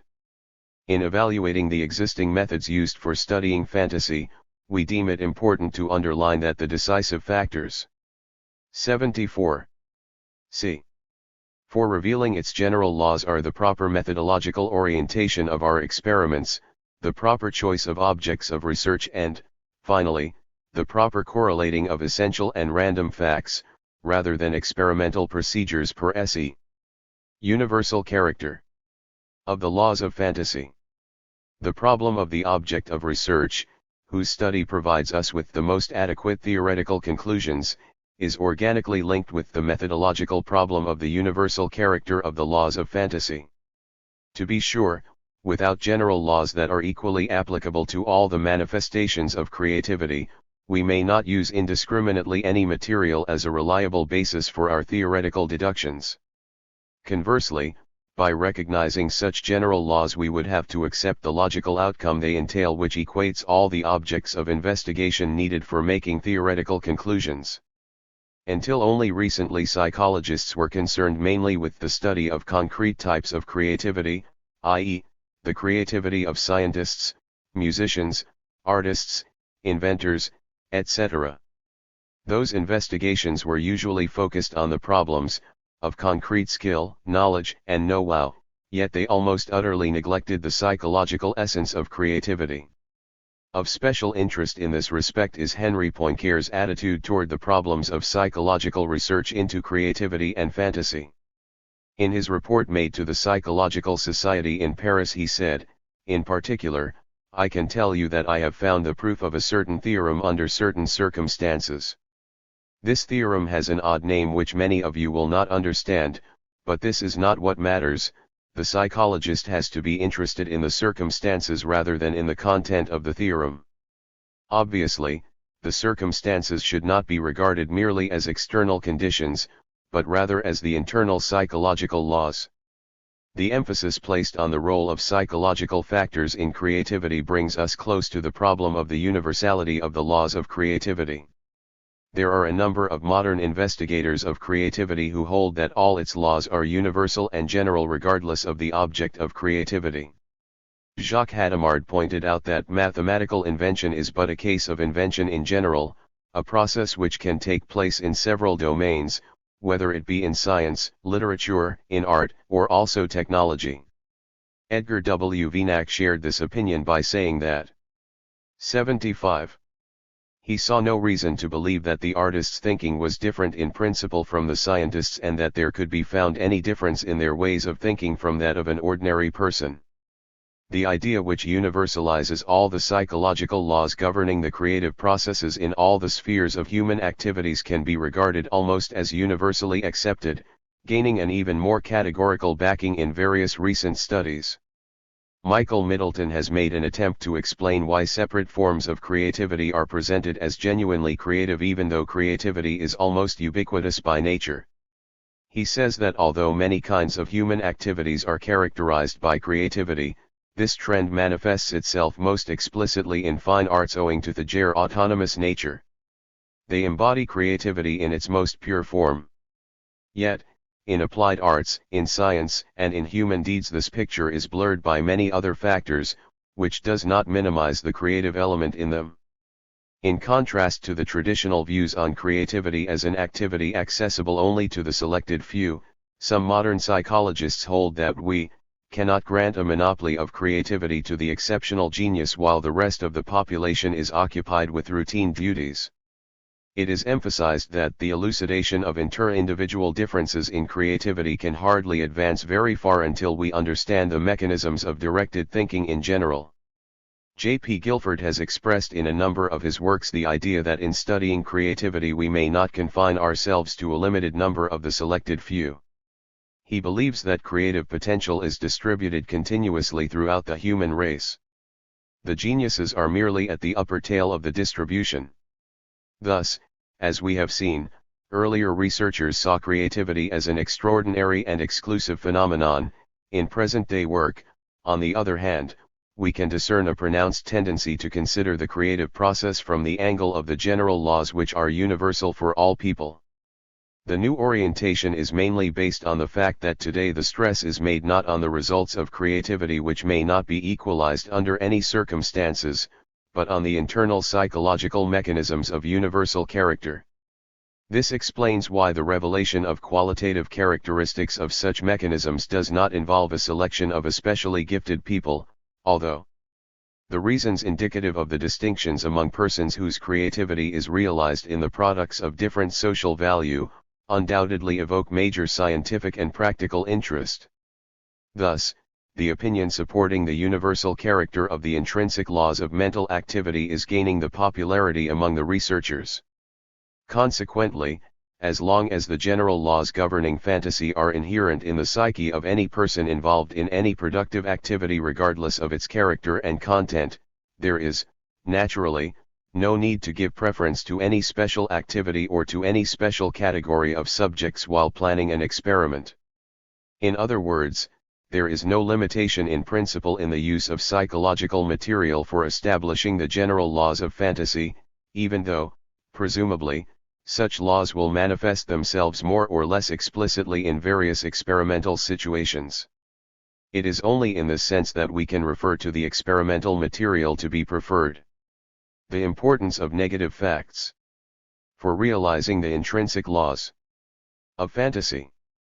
We believe that exclusive attention toward positive facts and almost thorough negligence of negative facts are the most essential methodological drawbacks of the traditional experiments stage to study both mnemonic and intellectual phenomena. This is largely explained by the following circumstance. No matter what activity a subject is involved in, he is guided by specific goals which must be achieved as a result of his activities. He can be trying, for example, to reproduce the necessary information or solve a problem. Indeed, any purposeful activity is reasonable only when it leads to the desired result. This determined the traditional methodological approach to the study of mnemonic and intellectual processes, i.e. accent in which was placed on positive facts. As an example, let us first consider the study of memory. The classical experiments aimed at studying man's ability to memorize and to store information, beginning from Ebbinghaus's experiments, revealed the following essential aspects: LRST, the methods ensuring flawless reproduction; second, the C1 circumstances hindering flawless reproduction. This two-methodological approach, which served as the groundwork for an experimental study of the conditions either ensuring or, on the 77 contrary, hindering the procurement of the desired results, stipulated the theoretical interpretation of these experiments which was typical of the traditional psychology. In the traditional theories, numerous mnemonic phenomena were placed in dependence mainly on factors extraneous to the subject, the way of presentation of material, the quantity and alternations or repetitions of specific events at the moment of their learning, etc. Meanwhile, the irregularities characteristic of acts of recollection were either completely ignored or explained by various extraneous circumstances. In other words, they did not materialize as a logical outcome of the postulated mnemonic laws. A considerable step forward in studying memory was recognition of the methodological demand to combine the positive and negative mnemonic phenomena into a single theoretical context. In other words, it was associated with the realization of the necessity to explain all the phenomena by the universal general laws. This methodological approach not only led to the discovery of new facts, but it also helped formulate the I-probability conception of recollection, which has it that the information equally important for the subject is recollected with equal probability. We have discussed several methodological aspects of the study of memory since they have a general psychological significance and are of paramount importance for students of fantasy as well. The idea of the probable affinity of diametrically opposed phenomena was expressed already in certain early works on fantasy. For example, it was noted that certain individual asterisk features, such as neologisms, caused works of talent to resemble maniacal delirium. By pointing out that imagination is present in all the acts, in all operations of the mind, both legitimate and less founded, L. Dugas is stressing the following idea: inventiveness is more noticeable in errors than in verities. This enables us to presume that the negative facts have a certain significance for comprehending the essence of fantasy. Characteristically, the followers of Würzburg school, the earliest investigators of mental activity, sought to formulate the general laws so as to use them for explaining all the observed facts. However, a number of modern experimenters concerned with the study of intellectual activity are interested exclusively in positive facts. Meanwhile, in the same way as in the study of 78 mnemonic phenomena, the erratic intellectual acts either stay beyond researchers' field of vision or are explained by extraneous reasons, i.e., are not tied into the general laws of mental activity itself. As we know, the mechanist conceptions preclude every possibility of the existence of any intrinsic psychological laws governing mental activity. This logically results in negating the heuristic value of its experimental study. Gilbert Ryle was most consistent in promoting this standpoint. In comparing intellectual acts with a game, Ryle emphasizes that a good cricket or football player has to be a person who has mastered the rules of the game, the conformable technique, and the necessary skills. According to Ryle, the situation is no different with intellectual activity. To solve any problem successfully, a subject has to possess the conformable skills and the knowledge of specific logical and other algorithms. Thus, any mental activity is nothing other than a series of complicated skills and habits mastered in the process of practice and training.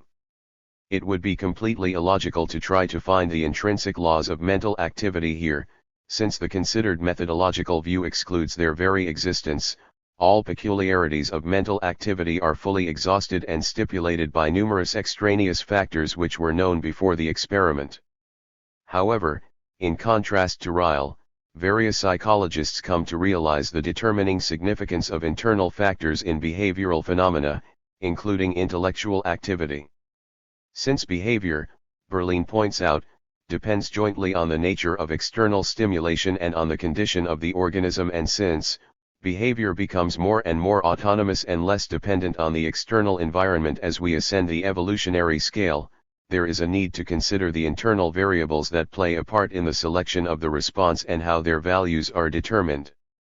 The recognition of internal reality by Berlin, however, suggests the presumption of two equally valuable groups of determining factors, external and internal, which stand forth as circumstances of the same order, interacting, yet essentially self-sustained and independent. We have here a purely eclectical combination of external and internal factors. S. L. Rubinstein expressed a profound dialectical view of the interdependence of external and internal factors in psychic phenomena, emphasizing that every external action is refracted through internal conditions. Undoubtedly. 79. The recognition of the internal psychological reality is inseparable from the recognition of internal psychological laws governing this reality. The question arises, however, whether it would be legitimate to attribute to these laws the Gestalt psychological principles of changing Gestalt toward perfection, seeing the possibility for a transfer, etc., and whether the notions of analysis, synthesis, and generalization have to be regarded as the intrinsic laws of intellectual acts. If we give positive answers to these questions, we would have to side with Ryle in admitting that thinking is an art, like cricket, and not just a natural process. In reality, these general laws may only be applied to explaining the facts of successful accomplishments of tasks, yet successful actions represent but a particular and exceptional case resembling art or mastership accessible to those who have mastered the required skills and techniques. Meanwhile, if we assume that fantasy is governed by its intrinsic laws, the latter, as any other objective laws of nature, operate ineluctably and imperatively, being discernible in both successful and erratic solutions.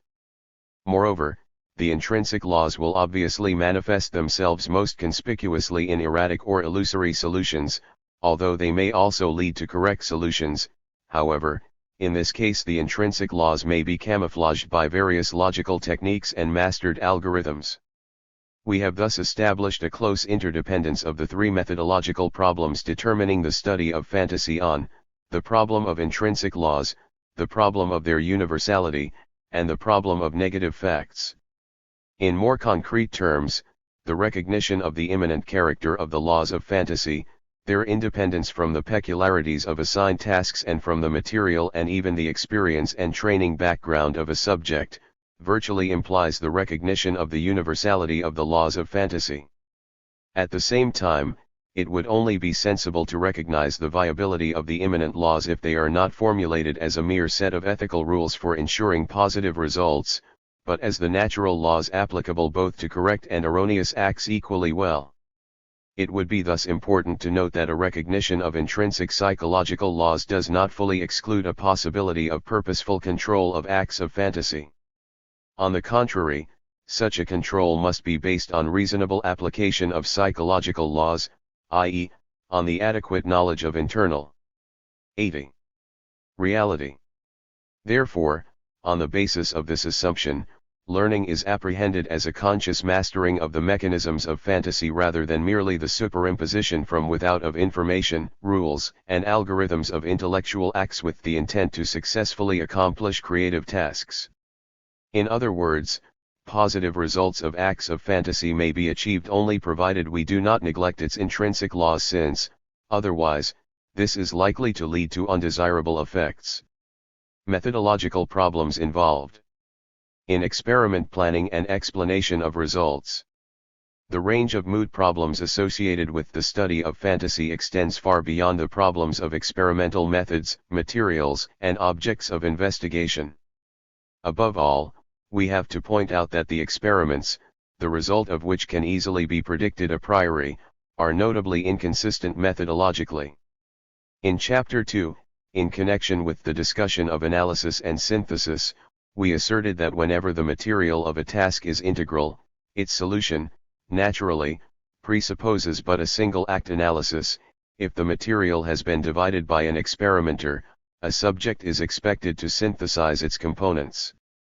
When Welch advised his subjects to contrive specific household objects out of an assigned set of geometrical figures, and Newell, Shaw, and Simon instructed their subjects to find a way out of a maze, we can, in foreshadowing the results, predict that in the first experiment the subjects would be performing combinatory acts, while in the second, full or partial scanning of variants. Consequently, the results become known long before these experiments have been performed, which questions the very valuableness of such experiments. Insufficient informativeness of the results of experiments aimed at studying intellectual activity, obviously caused a great number of psychologists to give preference to essentially different methods of obtaining information, such as observation and, especially, introspection. Way back at the onset, degree F, the experimental study of thinking, Ribbett and Binet qualified introspection as the only way to adequate cognition of the inner world. At present, Donald M. Johnson, who has never underestimated the importance of authenticity, reliability, and accuracy in the experimental results, points out that IE method may be too blunt to detect the subtleties of the 81 thought processes. However, even though Johnson admits the equality and usefulness of both experimental and introspective methods, believing that they supplement each other, a number of other psychologists, such as K. Heyman, attribute the main role to introspection. The role and significance of introspection has still not been fully determined. In our opinion, the truth has been most closely approached by those psychologists who consider it useful to obtain information from all sources, including introspection. Yet, it would be necessary to emphasize that the data obtained through introspection has to be regarded as primary raw material which would have to undergo a serious transformation. In other words, the driving mechanisms of fantasy, its reasons and motivation have to be assessed by an experimenter rather than by his subject, who only may serve as the source of initial information. This opinion is expressed by N. Kostylev, A. Berlaud, Van de Geer, etc. Consequently, the introspection data may be regarded as a means of description but not of explanation. A question arises: what does an explanation of psychic phenomena have to imply?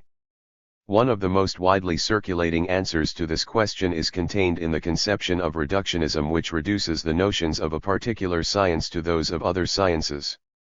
In summarizing the methodological orientations of a number of psychologists, John Gatto and Dwight Leonard maintained that certain psychologists revealed a pronounced trend to interpret an explanation as a reduction of psychic phenomena to underlying physiological and biochemical correlates. This interpretation agrees with the methodological principle of isomorphism, which endows all psychic phenomena with definite neurophysiological correlates. The hypothesis of isomorphism is a contemporary form of psychophysical parallelism. Besides, as we have proved in considering the non-psychological conceptions of fantasy, a simple substitution of the terms of one science by the terms of another adds but little to our general knowledge. A number of foreign authors, however, have realized the futility of reductionism since it leads to disregard for the qualitative originality and specific features of each science. If we, in contrast to the adherents of reductionism, admit not only the reality of psychic processes, but also the reality of specific laws governing them, we may, quite reasonably, find it possible to explain psychic facts by the means of a particular psychological science. Naturally, this allows us to use the data provided by conformable sciences for interpreting the phenomena of other levels associated with fantasy. At the same time, the ends and the character of a psychological explanation are interpreted differently by different authors. There are investigators who regard a psychological explanation as dovetailing observed facts with well-known and unquestionable truths. Charles Spearman writes on this account, "The creativity should be traced down not to processes or laws of any novel and wonderful kind, but on the contrary to those which are most familiar and most self-evident. These laws should be ultimate, so as to have the widest possible extent; the laws should not be deducible from, more general." It would be easy to notice that Spearman's criteria may turn out to be incompatible. Quite probably, the most extensive and universal laws, which may provide an adequate explanation of all the facts, will eventually turn out to be most novel and surprising. D. E. Berlin gives this interpretation to the scientific explanation in psychology: to explain an event means to reconstruct a succession of transformations that connect it, link by link, with some state of affairs that we take as our starting point. Such an interpretation, in turn, reveals at least two issues. First, how far do we have to advance in search of the starting point? Second, what has to be adopted as the starting point? In connection with this, we find it necessary to dwell on the distinctive features of descriptive and explanatory concepts in psychology. In a number of publications we pointed out that a strict differentiation of descriptive and explanatory notions is an indication of the theoretical maturity of a science. On the other hand, by neglecting the production of explanatory notions, confusing them with descriptive notions and, still worse, substituting the former by the latter, we will lapse into empiricism and positivism. The other reason for attributing such a great significance to the differentiation of descriptive and explanatory notions lies in the fact that this enables us to define more precisely the subject of our argument in discussing various experiments and theories, and to establish the aspects which need additional elaborations, basic facts or a theoretical construction. This differentiation will also engender certain criteria for evaluating descriptive and explanatory notions. Thus, it would be advisable to assess positively a profusion of descriptive notions, reflecting the diversified character of natural phenomena. Moreover, the number of new descriptive notions introduced by a researcher attests to the volume of information he has obtained from reality as a result of his experiments and observations. Explanatory notions have to meet completely different demands. They should naturally materialize from the fundamentals of a particular science and organically combine disintegrated and even remote phenomena, exposing their unity against the background of their diversity. In their having a great number of common features, explanatory notions may not be numerous. On the contrary, the fewer of them are used for interpreting facts, the more exact and perfect a theory seems to us. The elaboration of explanatory notions for the phenomena of fantasy calls, First and foremost, for a profound study of the respective experimental data which, however, must contain new information on psychic reality, i.e., not predictable a priori. Summary. The diversity of facts in which fantasy manifests itself has engendered a great number of methods for its investigation, and their number can be easily augmented by introducing modifications, no matter how insignificant, into the practical methods. As a rule, the main intent of these methods was to classify persons on the basis of certain criteria, rather than to reveal the intrinsic laws of the process of fantasy. The coincidence of the traditional methods adopted for investigating fantasy with modern methods used for studying creativity serves as one more proof of close affinity of the scientific problems studied on their basis, while their affinity. 84.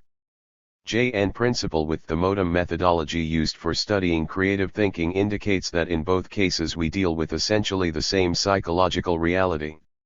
The consideration of certain methodological problems of investigating fantasy which we placed among the key issues has led us to the conclusion that a successful revelation of the internal laws of fantasy may involve a wide range of subjects and the employment of most diverse experimental procedures using any material or activities.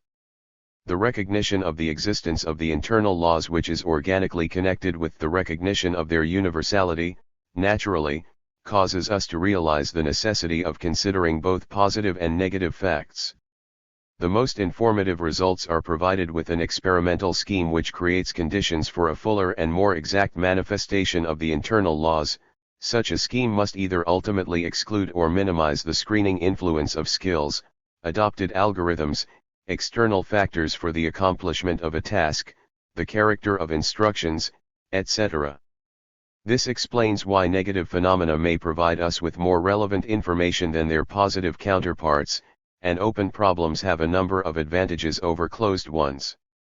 At the same time, the revelation of internal laws of fantasy, as of any other general laws, no matter in what sphere of phenomena they may be inherent, presupposes a differentiation of descriptive and explanatory notions because only the latter serve to reflect the most general and typical features of the phenomena under study and their specific psychological essence. Chapter 4. Experiments. In Chapter 3 we have formulated a number of requirements for the rational staging of experiments aimed at studying fantasy. Above all, it is necessary to secure a variety of correct solutions characteristic of open-type problems. These include simple and generally accessible problems based on the employment of semantic material since they do not require of subjects any special experience or skills other than the knowledge of elementary grammar rules and ways of combining words in their native language. In this sense, the semantic material presents major advantages. The other condition for a successful investigation of mental activity is, as we have already noted, a study of negative phenomena which reveal most explicitly the internal laws of fantasy. Quite naturally, we may discover negative facts in every research, yet their quantity is increasing considerably when subjects have to accomplish either unsolvable or extremely difficult tasks. The first experimental series. The main idea of this experimental series lies in the fact that along with simple semantic problems, subjects receive either unsolvable or difficult problems. In compliance with the methodological approach we have already discussed, the experimenters are most interested in the acts performed by subjects which are based on the internal psychic reality rather than on instructions or extraneous algorithms. We selected subjects for our experiments among LLTH4 flow students in 7 full-time secondary schools of Minsk. By choosing the LLTH form students as subjects. 86. For our experiments we were guided by the following reasoning: since our objective was to reveal the intrinsic laws, we had to exclude from our experiments every condition that could make us to interpret negative facts as resulting from the subject's age, insufficient level of intellectual development, immaturity of thought, etc., which could be justly attributed to the junior. In our experiments we employed a modified methodology of combining words according to a pattern with an assigned pair of words, featuring a specific relationship, an object and its color, an object and its creator, a kind and species, antonymy, etc. Our subjects were given sheets of paper with columns of conformable words. Each column began with a pair of WPRDs which defined the sense relationship which, the instructions demanded, had to be the same for each pair of words in this column. Thus, if a column began with the pair cold-warm, it meant that all the other words under this heading were to be provided with their antonyms, merry to the word sad, weak to the word strong, etc. Almost every other column contained words which presented no difficulties for a subject in finding the right word, as well as the words which made it extremely difficult and often impossible for a subject to find suitable words. Therefore, a number of columns contained both solvable and unsolvable problems. To illustrate this, a column which required that a subject specify the color of an object implied, for example, that a solution was possible for the word coal and impossible for the words wind, hope. In the same way, the column of verbs which required that a subject provide them with direct objects included intransitive verbs which could not be used without prepositions for expressing the accusative case in the Russian language. The character of the relationships thus manifesting themselves between notional words in each column and the contents of the latter are available in tables 1 through 10. This series of experiments involved a total of 177 subjects. The experiments were conducted in classrooms during one of the lessons. Students received two variants of tasks, thus those who shared a desk had to perform different tasks. The protocols were anonymous. Subjects were instructed orally by the experimenter, the author of these lines. The instruction read, "The task we are giving KU is not aimed at testing your mental abilities, therefore, do not sign the sheets you have received. We are interested in THGFL extent to which you comprehend the assignment and in how you trace the semantic and logical relationships between words. You see that your sheets contain columns of words, each column being headed by a pair of words followed by 5 single words. The first pair of words determines the relationship which has to be observed in this column. Consequently, you have to select the right words to the assigned ones according to the pattern, i.e., the first pair. For example, if the first pair contains the word strong weak, then the word quick would require the word slow. We would like you to approach this task seriously and fulfill it conscientiously. If you find a word or a whole column difficult for you, skip it. The students of 3 forms were warned that they would come across a number of cases where it would be impossible for them to give an answer, whereas the other 4 forms were not given such a warning. In warning the subjects that it would be impossible for them to fulfill their tasks completely, the experimenter said, "There are instances when it is impossible to provide an assigned word with its conformable counterpart because this would run counter to grammar rules or just logic and common sense. In such situations, do not write anything to the assigned word." Additional explanations, if necessary, were provided before subjects started to fulfill their tasks.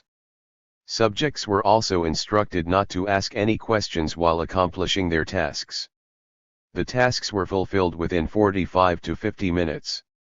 Fulfillment of a task was considered correct when alongside answers columns had omissions in the cases where problems were unsolvable. However, the experiment showed that subjects often wrote words in the places where omissions were expected. We regard such solutions as illusory, because they cannot be qualified as erratic. A real error also has involved the possibility of a correct answer, whereas in a number of cases the task did not imply such a possibility. Tables 1 through 10 contain the quantitative results of this experimental series. In the left-hand side of the tables you can find the data of the experiments conducted with subjects who had not been warned about unsolvable problems. In the right-hand side, the data obtained in the experiments with subjects who had been so warned. The number of the obtained answers is expressed through the percentage of the total number of subjects specified in each part of the table. The tables prove that easy words were provided with the assigned relationship, an object and its creator. Leads us to the conclusion that the subjects managed to understand correctly the instructions and the content of each specific task. Nonetheless, certain difficult words were provided with erratic answers by a great number of subjects, and such answers are especially numerous in the protocols of tests in which the subjects had not been warned that an answer was not possible in all the cases.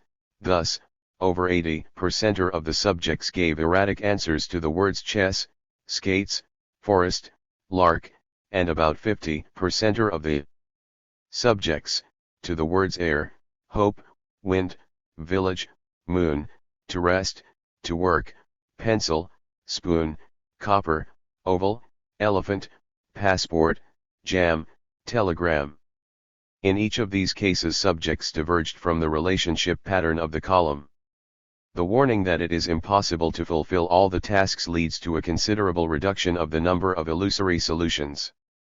Notably, a much lesser number of subjects furnished the second word to the following assigned words: hope, wind, table 2, to rest, to work, spoon, copper, woolen, summertime, lark, elephant. However, this warning led to a greater percentage of omissions for words presupposing a pair, such as air, mind, elephant, passport, jam, telegram, planet, leather. Yet, in many cases we came across a high percentage of illusory solution even though our subjects were aware of unsolvable problems. And especially great percentage of negative facts was noted in Table 1. In spite of the warning that it was impossible to solve all the experimental problems, illusory solutions were provided by almost 50% of our subjects who added the second W word to the assigned words: village, moon, forest, oval.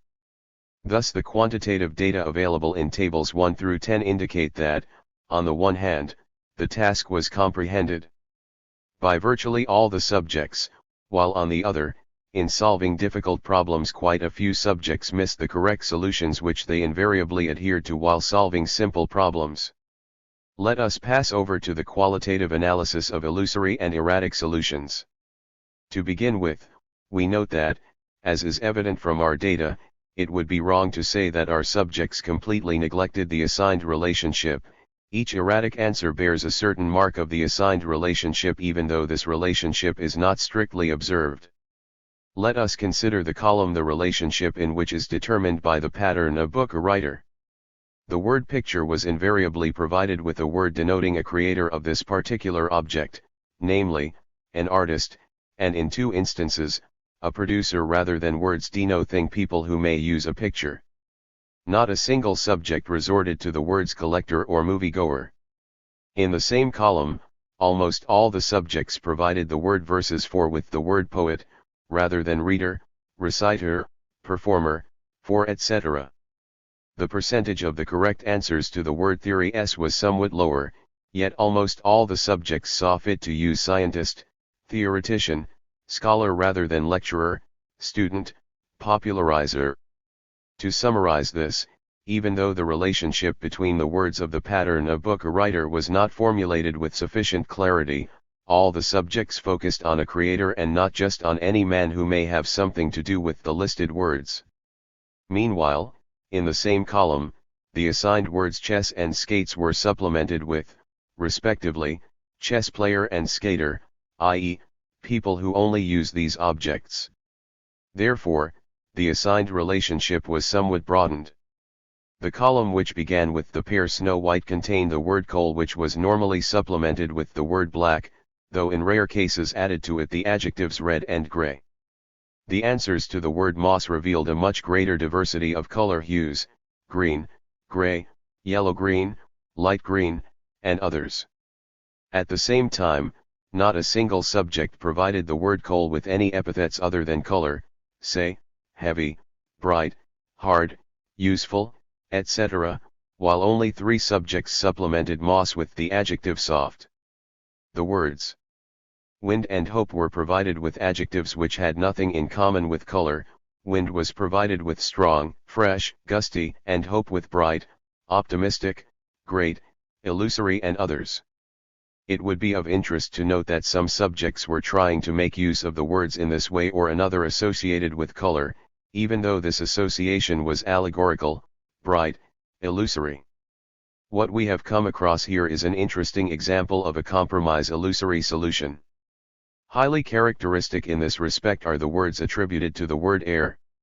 It was only in several protocols that we came across the word blue, whereas quite a great number of subjects responded with colorless, which may also be qualified as a correct answer because the word implies a color characteristic.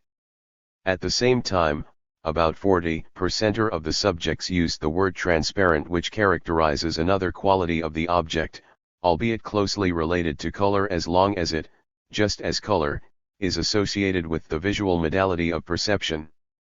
Also noticeable here is the broadening by a subject of the assigned relationship.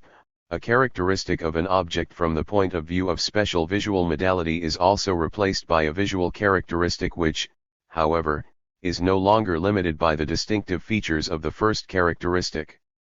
In the column which began with the pair a house to live, the simple words school and ball were almost unanimously provided with the verbs to study and to play, although they could be associatively provided with other verbs, for example, to love, to remember, to the word school, and to buy, to present, to kick, etc., to the word ball. The word calendar featured an extremely low percentage of erratic answers, although the number of correct answers in comparison with other assignments was also low. This may be explained by the difficulty in trying to express the idea of a calendar's function. We have to note that answers which were qualified as correct also revealed a great diversity. In this column, village was mainly provided with the verbs to live and to rest, while moon was provided with to shine, to research, to look at, to admire, to watch, and other verbs denoting either the action of the object itself or the action directed at it. The column in which the relationship between words was defined by the pattern to write a letter contained the problem to select direct objects to the assigned verbs. In this situation, when dealing with the verbs requiring a direct object, we may think of a great variety of nouns. The verb to draw was mostly provided with nouns in the accusative case as direct objects rather than explanatory words, say a brother asterisk, quickly, well, with ink, etc. The majority of subjects also added direct objects to the verb to listen to, such as music, lecture, opera, broadcast, story, interlocutor, etc. rather than, say, attentively, with interest, intently, etc. Yet, the column shown in Table 4 contains a certain number of answers which may be qualified as erratic even though, to be exact, their usage is stipulated by a reconsideration of the relationship between the words included in the pattern, in which situation they may be regarded as correct. For example, in 3 protocols, subjects from different schools provided the verbs to draw, to listen to work and to measure with the nouns drawing, hearing, work and measure, respectively. The matter is that these subjects regarded the second word in the pattern to write a letter as a noun which has the same root as the assigned verb. The same reconsiderations also took place in some other columns.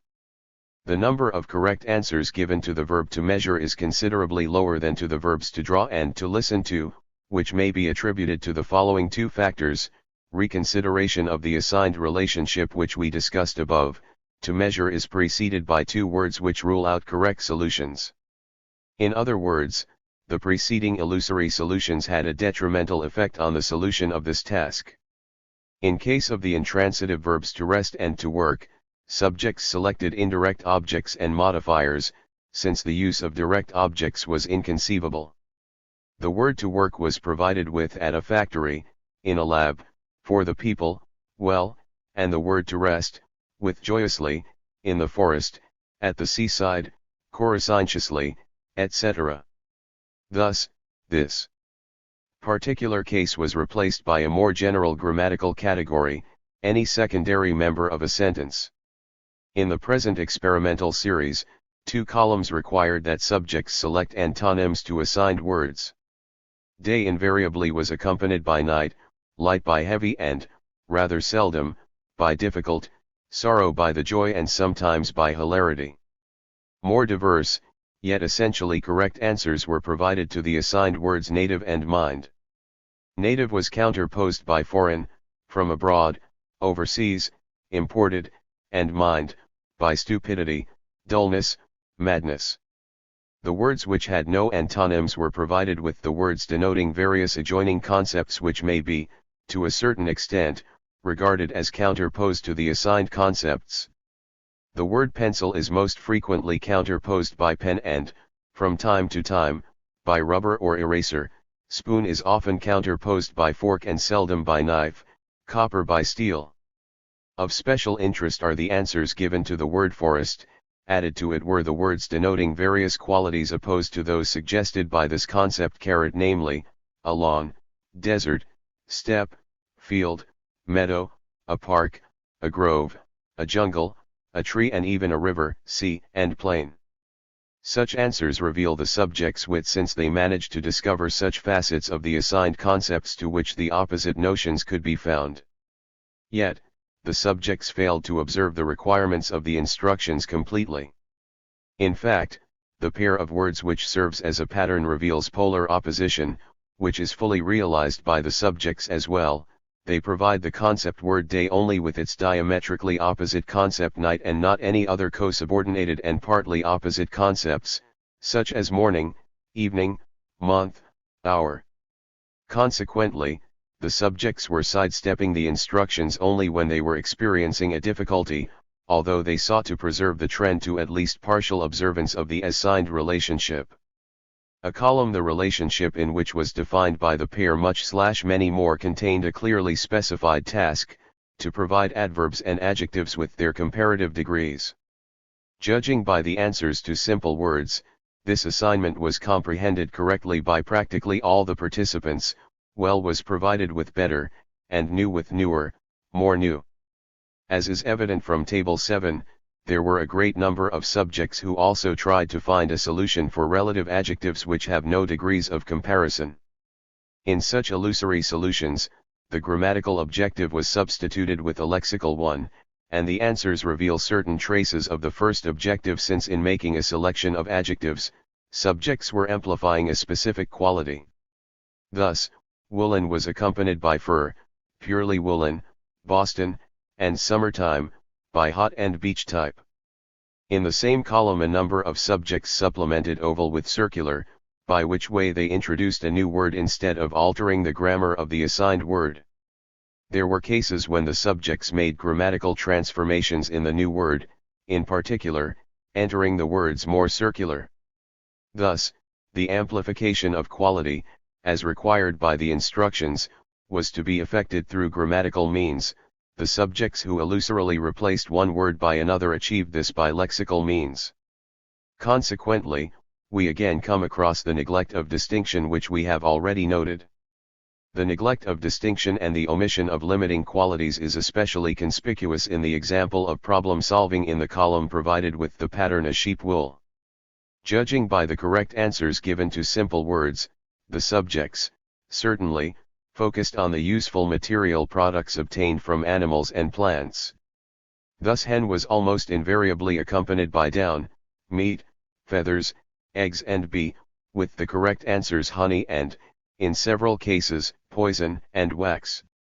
The word apple tree was almost exclusively provided with correct answers, mostly with apples, and sometimes with fruit, though in one case it was accompanied by wood. It is noteworthy that not a single subject provided apple tree with decoration, shadow. 98. Bloom, i.e., they only were concerned with the material products we may obtain from the apple tree. A total of 42% of our subjects provided the word lark with song, and singing. In this case, the subjects were regarding usefulness in the broader sense of the word without confining themselves merely to material products. Highly characteristic in this column were the answers given to the word elephant. Alongside beavers and ivory there were also a great number of such answers as toil, labor, strength, and even show. Many subjects experienced great difficulties in solving the problem, which required that they select species concept to the assigned generic concept. Table 9 shows that it was only to the assigned word furniture that the majority of the subjects provided correct solutions. For example, the words table, wardrobe, chair, cupboard, sofa, bed. Yet, even this word was provided with much broader concepts, such as interior, or household objects. The other words of this column were usually provided with generic concepts rather than species concepts. About 43% of the subjects entered the word document, identification card and booklet to supplement the word passport. And only one subject gave the correct answer, personal. The word jam alongside the correct answers was provided by many subjects with words denoting more general notions: food, meals, sweetstuffs, dessert, treat. The word telegram was provided with correct answers by only a few subjects. The other answers included concept words with a broader connotation: message, means of communications, communique, news, notice.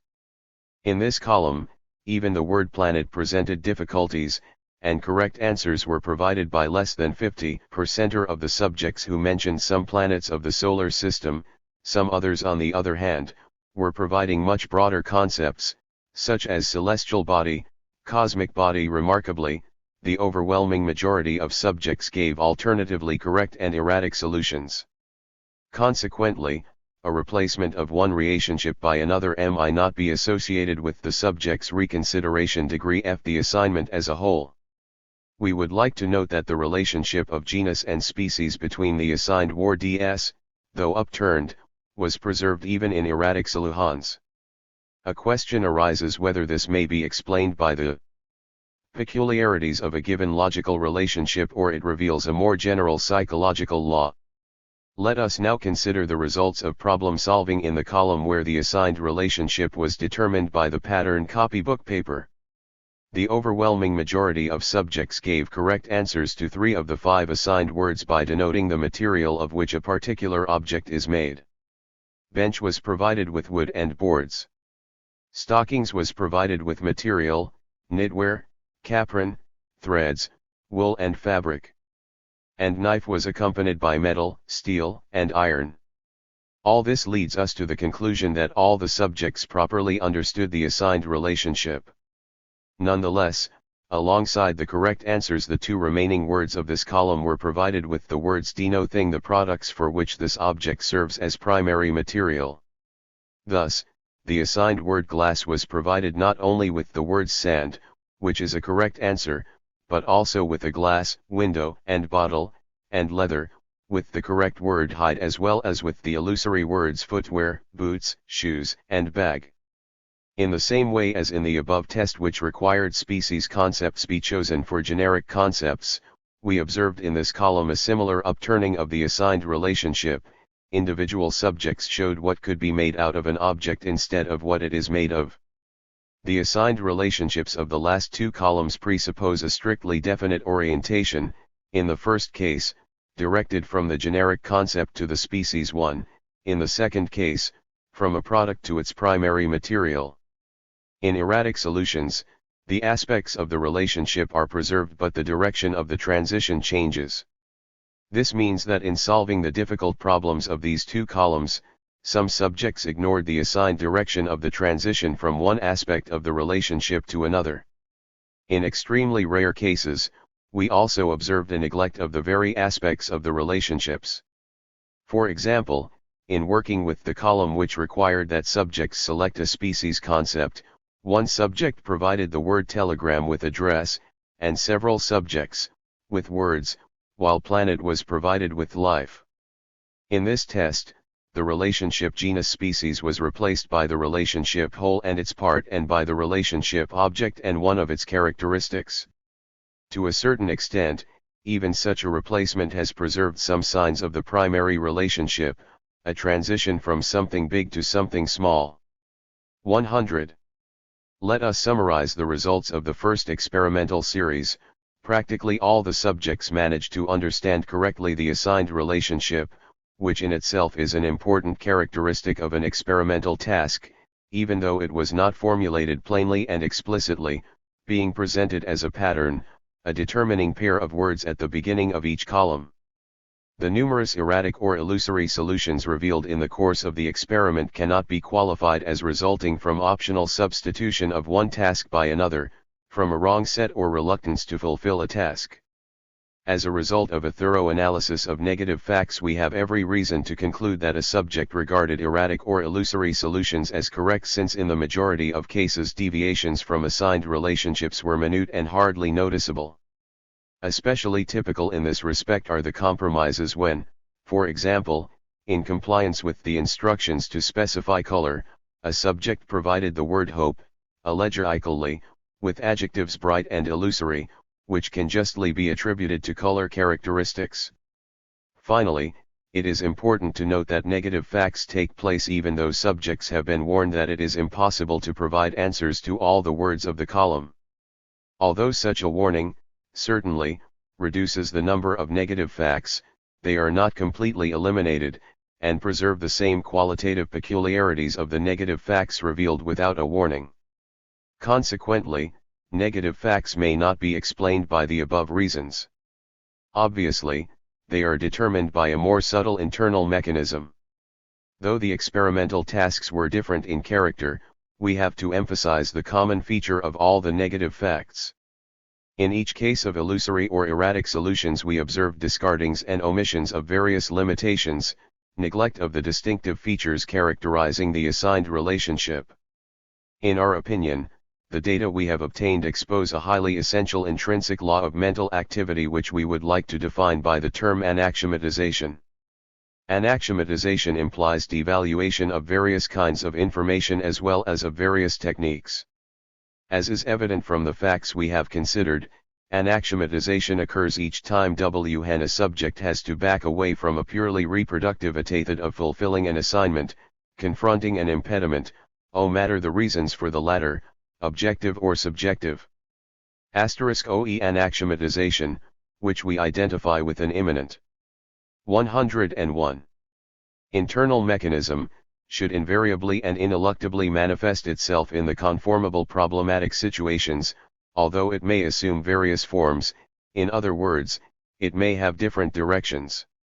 It is true that in the solutions of certain problems we observed a neglect of various limiting aspects, which resulted in a relative broadening of the assigned relationship. The solutions of other problems revealed a devaluation of the direction of the assigned relationship, which led to upturned relationships. Anaxiomatization is not rigidly predetermined, and it may affect any aspect.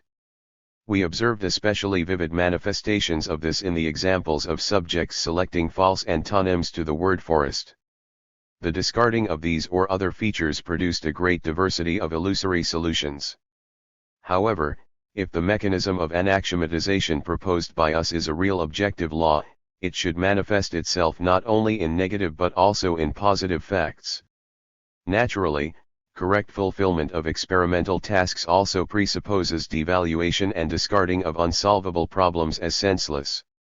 This places the positive facts' independence upon the mechanism of anaxiomatization, even though the latter is directed at the problem as a whole rather than at its conditions. It would be correct to regard as a special intermediate phenomenon the few facts when the subjects sought to provide a rational solution to a problem by devaluating the conventional sense of a column's pattern, imparting to it a different meaning. Thus, the mechanism of anaxiomatization which was revealed in this experimental series enables us to explain not only the negative facts we have observed but also phenomena which suggest the correct way out of a problematic situation, i.e., positive facts. The second experimental series. In the experiments we have already described, the mechanism of anaxiomatization manifested itself only when the subjects found themselves in difficult situations. We could see that in a great variety of cases anaxiomatization produced illusory or erratic solutions, yet there were other cases when it provided a correct heuristic way out of a problematic situation. However, conceding that this mechanism was revealed under specific conditions, one could form the impression that it was, from beginning to end, determined by the peculiarities of the particular task which interfered with the subject's strict, logical way of thinking, compelling him to discard certain limitations that obstructed the accomplishment of his assignment. Moreover, the only correct way out of a problematic situation consists precisely in the anaxiomatization of the task, i.e., in its devaluation as senseless. This could allow us to regard anaxiomatization as a partial law.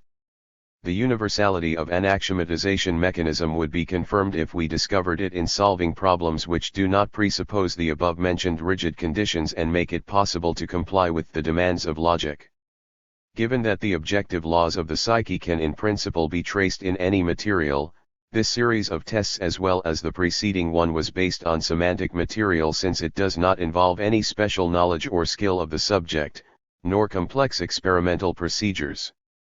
In the preliminary experimental task which we described earlier, the subjects were asked to group 30 words without instructing them as to the character and methods of organizing the words. This task is simple, therefore it does not put the subjects in situations typical of the experiments carried out in the first series. Prevalent in the list of words offered for grouping were words that form compact sense groups, yet alongside these there were words posing as alien elements. This experiment proved that the subjects often included such alien elements in the compact groups they were forming, for example, ears, shoulders, eyes, the mouth, the forehead, a perch, a horse, a pike, a carp, etc. In conclusion, in solving solvable problems, namely, in the process of grouping, we may also observe the devaluation of some features, which enables us to organize into one group the W-words which logically have to be attributed to different groups.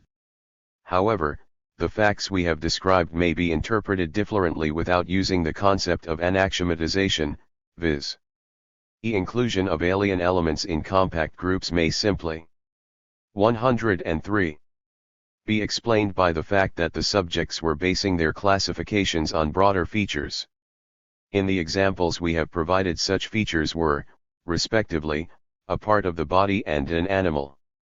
Even though this interpretation fully agrees with our conception of the anaxiomatization mechanism, the role of the latter in revealing alien elements would have been convincingly proven only provided this phenomenon were also observed in the situations when the subjects could avoid this by organizing words on a broader basis. We selected the experimental material for this series guided by this particular consideration. Our experimental list of words contained 30 nouns, the bulk of which formed 3 basic groups divided, in turn, into 2 subgroups and one so-called critical word lying actually beyond the limits of these subgroups. Besides, the list contained one or several so-called neutral words which could not be attributed to any group. Presented above is the internal structure of the 3 experimental word sets issued to the subjects for grouping. In the experimental list given to the subjects, the words were arranged at random. The subjects, naturally, were not familiar with the internal structure of the word sets. The subjects of the experimental series were the 9 Th and Loth form students of Minsk schools. The instructions which were read aloud by the experimenter were as follows: each one of you will receive a card with a list of 30 nouns. After you have carefully read them, you will notice that these nouns can be organized into groups. Your task is to write groups of these words on individual sheets of paper. Organize the words according to the best principle you can think of. The word groups may be recorded either in column or in line. You can make amendments. Do not sign the sheets. Ask all your questions before you begin working with the task, and do not ask any questions thereafter.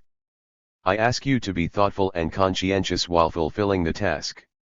In the processing of the experimental material, we took into account only the cases, totally 108 protocols, where our instructions had been observed. How were critical and neutral words rearranged as a result of grouping? These data may be found in tables 11 through 13.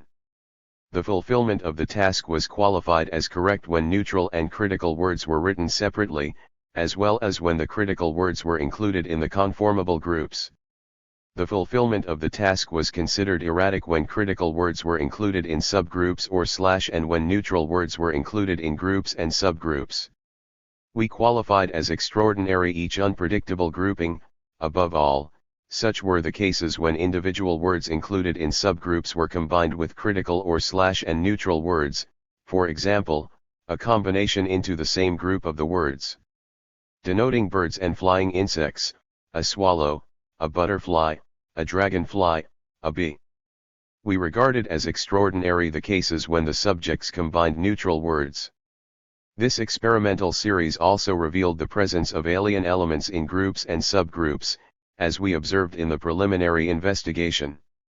All the critical and neutral words, without exception, were included in groups and subgroups. Especially frequent words used as alien elements were a frog, a lathe, a book, a chair, a swallow, a lock, a picture, a lamp, a folder.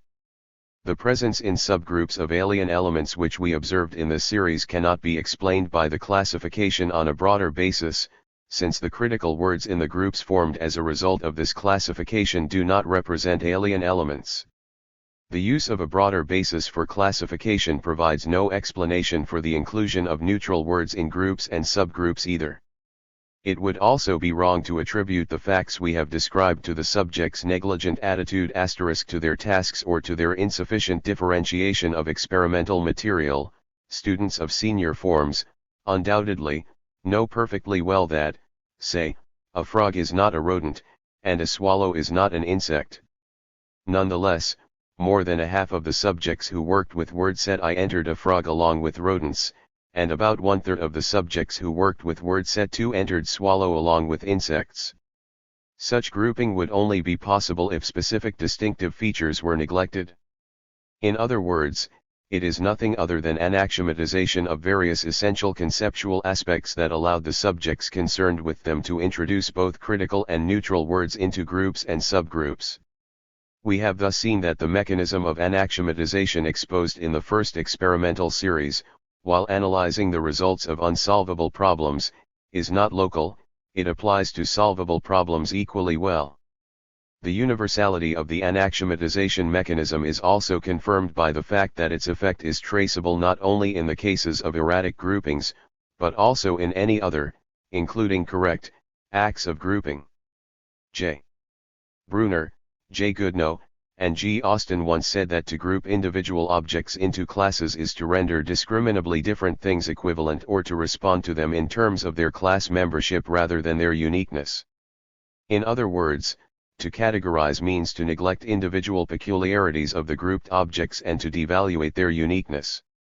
Thus, the psychological characteristic of the process of grouping proposed by J. Bruner and his colleagues contains a vague reference to the mechanism of anaxiomatization. As we have already noted, a recognition of a special psychological mechanism of mental activity is reasonable only when this mechanism can explain both positive phenomena which strictly comply to logical requirements and negative phenomena which run counter to such requirements. The hypothesis we rely on, which holds that groups of objects are organized into classes by anaxiomatization of their uniqueness features, also suggests that other features of the grouped objects may undergo devaluation, in particular, the features which help differentiate bordering classes and categories. In the latter case we may observe the presence of alien elements in the group and subgroup. In addition, it would be reasonable to presume that the anaxiomatization mechanism serves to precondition the following quantitative effect. When a subject has adequately differentiated knowledge of the objects to be grouped, it would be easier for him to organize them into small groups than into large groups because less uniqueness features are devalued in the former case. In other words, we may expect that in the protocol subjects would organize objects into subgroups rather than into groups. This trend is supported by facts. At the same time, we would like to note one more peculiarity of the mechanism of anaxiomatization, namely, its non-predetermined orientation. The non-predetermined character of anaxiomatization implies a possible devaluation of any of the object's features in the course of productive activity. The phenomenon we have considered, alien elements in groups and subgroups, brings us close to the idea of non-predetermination, since we find proofs that logically sound and unsound anaxiomatizations may successfully coexist. Especially illustrative in this respect is the use by one and the same subject of different yet logically equally sound ways of accomplishing one and the same task. In studying various mnemonic phenomena, we used to prove the non-predetermined character of the process of recollection by comparing multiple reproductions by the subject of one and the same material which he had memorized. This provided us with sufficient facts to advance the probabilistic conception of recollection. However, such an approach may not be applied to the analysis of fulfillment of productive tasks, since repetitive solutions may eventually be reduced to a mere reproduction of previous tasks. Besides, as we will prove later, the successful fulfillment of a task prevents us from seeing other solutions. Therefore, we may prove the non-predetermined character of anaximaty only by comparing the results achieved in accomplishing an identical task by one and the same subject, the tasks being based on different materials.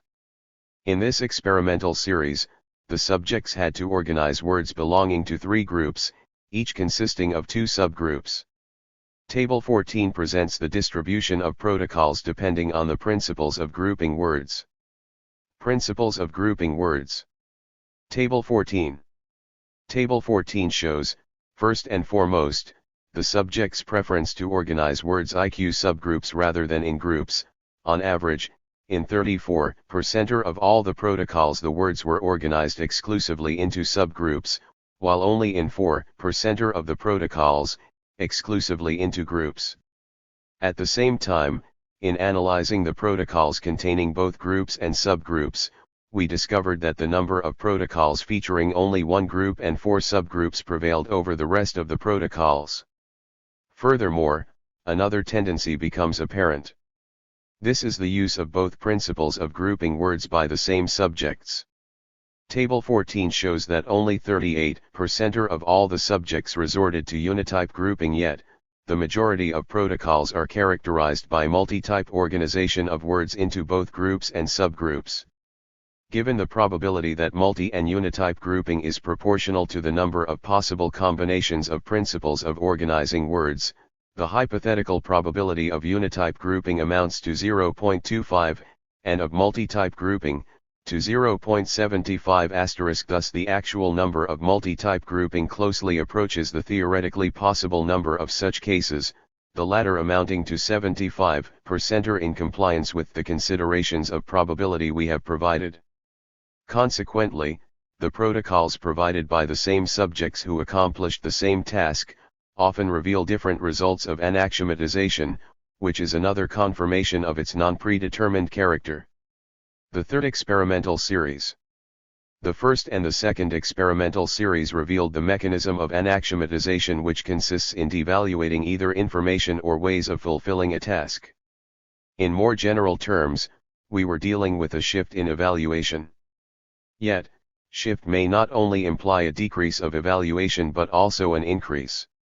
In order to ascertain that evaluation increases in the course of mental activity, it is obviously necessary to create an experimental situation which, first, would require that a subject repetitively perform an analogous task, and second, would enable him to resort to different ways for accomplishing such a task.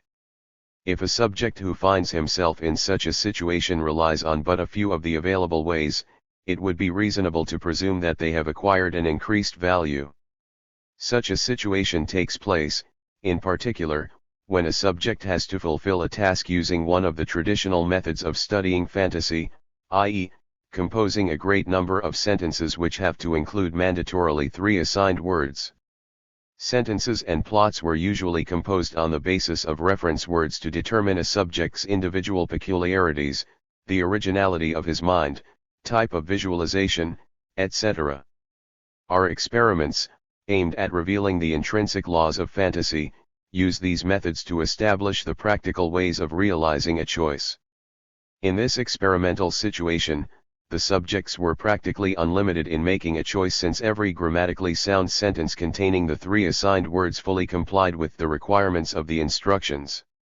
In other words, the conditions of the task itself do not presuppose a rigidly uniform solution.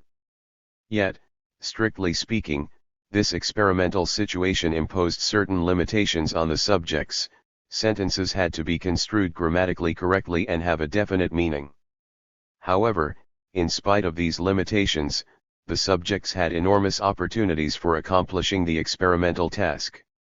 We selected the subjects of our experiments among 10th and LLTH form students from 7 schools in Minsk, 1 school in Mogilev, and 2 schools in Klimoviki, Mogilev region.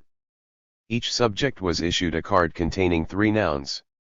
All told, we used 10 different word sets. I, a star, a cloud, a book. 2, an apple, a room, an armchair. 3, a house/home, a flight, knowledge. 4 a key, earrings, a smile. V happiness, verses, a dance. 6 a horse, a field, a city. 7 the sun, a telegram, sugar. 8 a sailor, a mirror, nuts. 9 work, a library, a lamp. X an argument, evening, a store. The orally announced instructions read, we would like to ask you to compose 15 sentences during one lesson, and each sentence has to contain all the 3 words available in your card. Your sentences can vary both in content and in construction. The assigned words may be changed grammatically in case and number, yet their presence is mandatory in each sentence. It goes without saying that your sentences should be grammatically correct and have a definite meaning. Spelling 112. And punctuation will not be taken into account. No examples were offered in order that the subject's way of thinking not be affected. The tests were performed anonymously. A number of protocols contained many original and witty sentences, while we also came across primitive and banal sentences. However, we were not as much interested in the aesthetic value of the composed sentences as we were in the internal mechanisms of the process of fantasy. Therefore, all the conscientiously fulfilled tasks are equally significant in this case.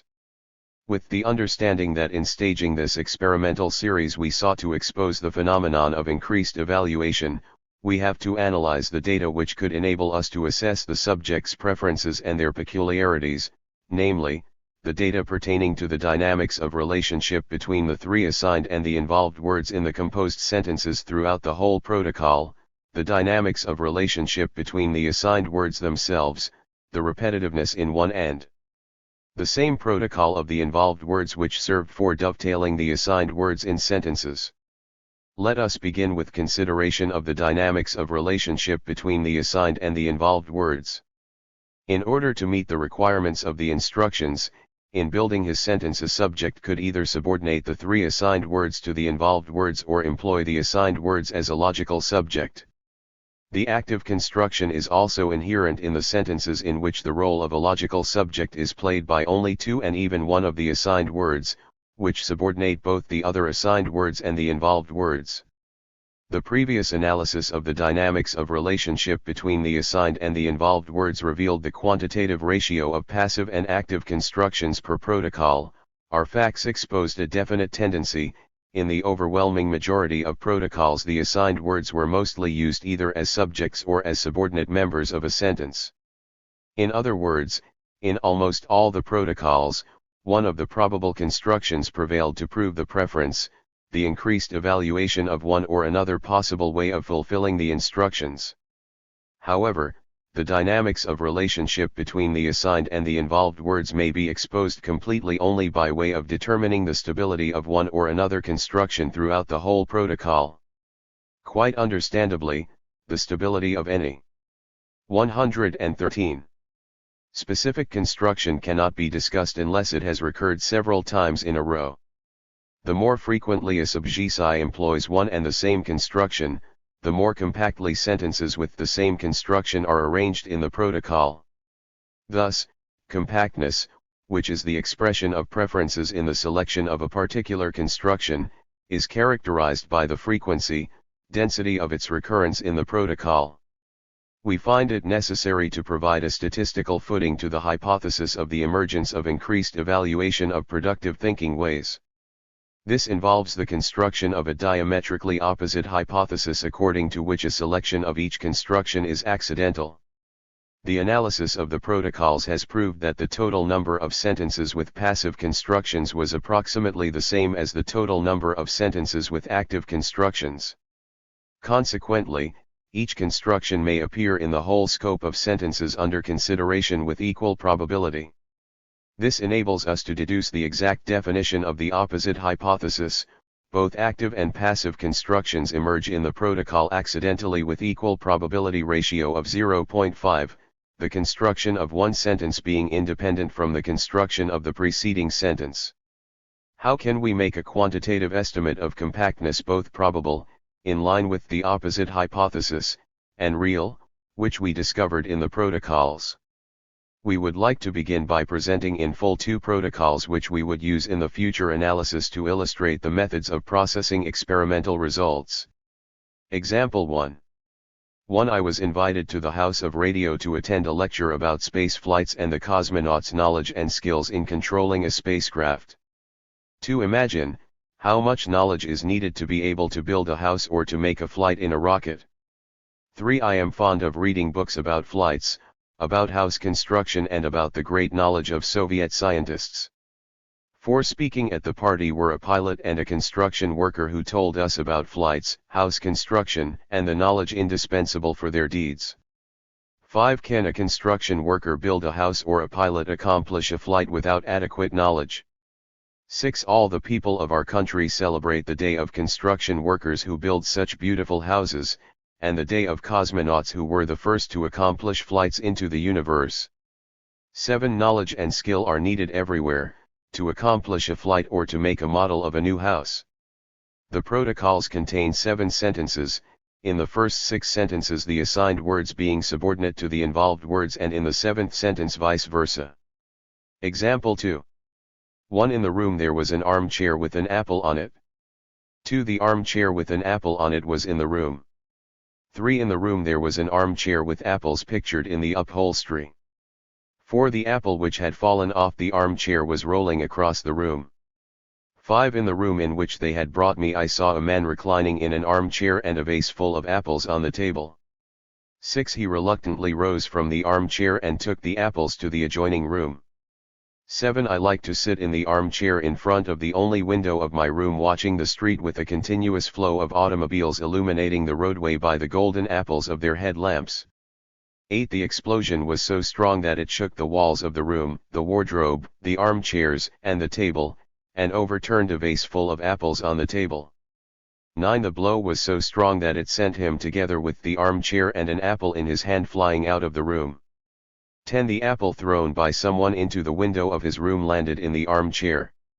11. In this room I hid myself behind an old armchair and devoured the apples I had stolen. The second protocol contains 11 sentences, the first 4 sentences having an active construction, the next 3 sentences, a passive construction, while in the remaining sentences the constructions alternate. The compactness of the protocol may be presented as an ordered set of the natural numbers, where A signifies the number of adjoining sentences having the same structure. Correspondingly, the compactness of the above protocols may be presented as follows. Example 1. Example 2. In order to effect the quantitative estimate of the protocol's compactness, we would like to introduce a conventional value which we would like to identify as the measure of compactness, which may be calculated using the following formula. K, where 4 equals 1 plus 2 plus A, the denominator of the formula, which is always equal to the number of sentences in the protocol, serves as a normalizing multiplier. By using this formula, let us try to calculate the measures of compactness of the protocols we have presented as the examples. These examples indicate that the greater the number of adjoining sentences having the same construction, the higher the measure of compactness. On the other hand, the measure of compactness is reduced by frequent alternations of the type of construction. When compactness is the smallest, its measure equals 1. When the measure equals 2, compactness finds its expression in the protocol. For example, when the protocol contains 6 sentences, each construction is repeated 3 times in a row. We made a statistical analysis of the protocols containing at least 5 sentences. All the protocols were divided into 3 groups. Group A included 61 protocols with 5 to 7 sentences, Group B, 86 protocols with 8 to 12 sentences, Group C, 45 protocols with 13 to 15 sentences. We used our formula to calculate the measures of compactness for all the protocols we have specified, which provided us with 4 experimental distributions of the measures of compactness, general distribution and distributions for groups A, B, C. In compliance with the opposite hypothesis which we discussed above, we performed 3 theoretical distributions of the measures of compactness.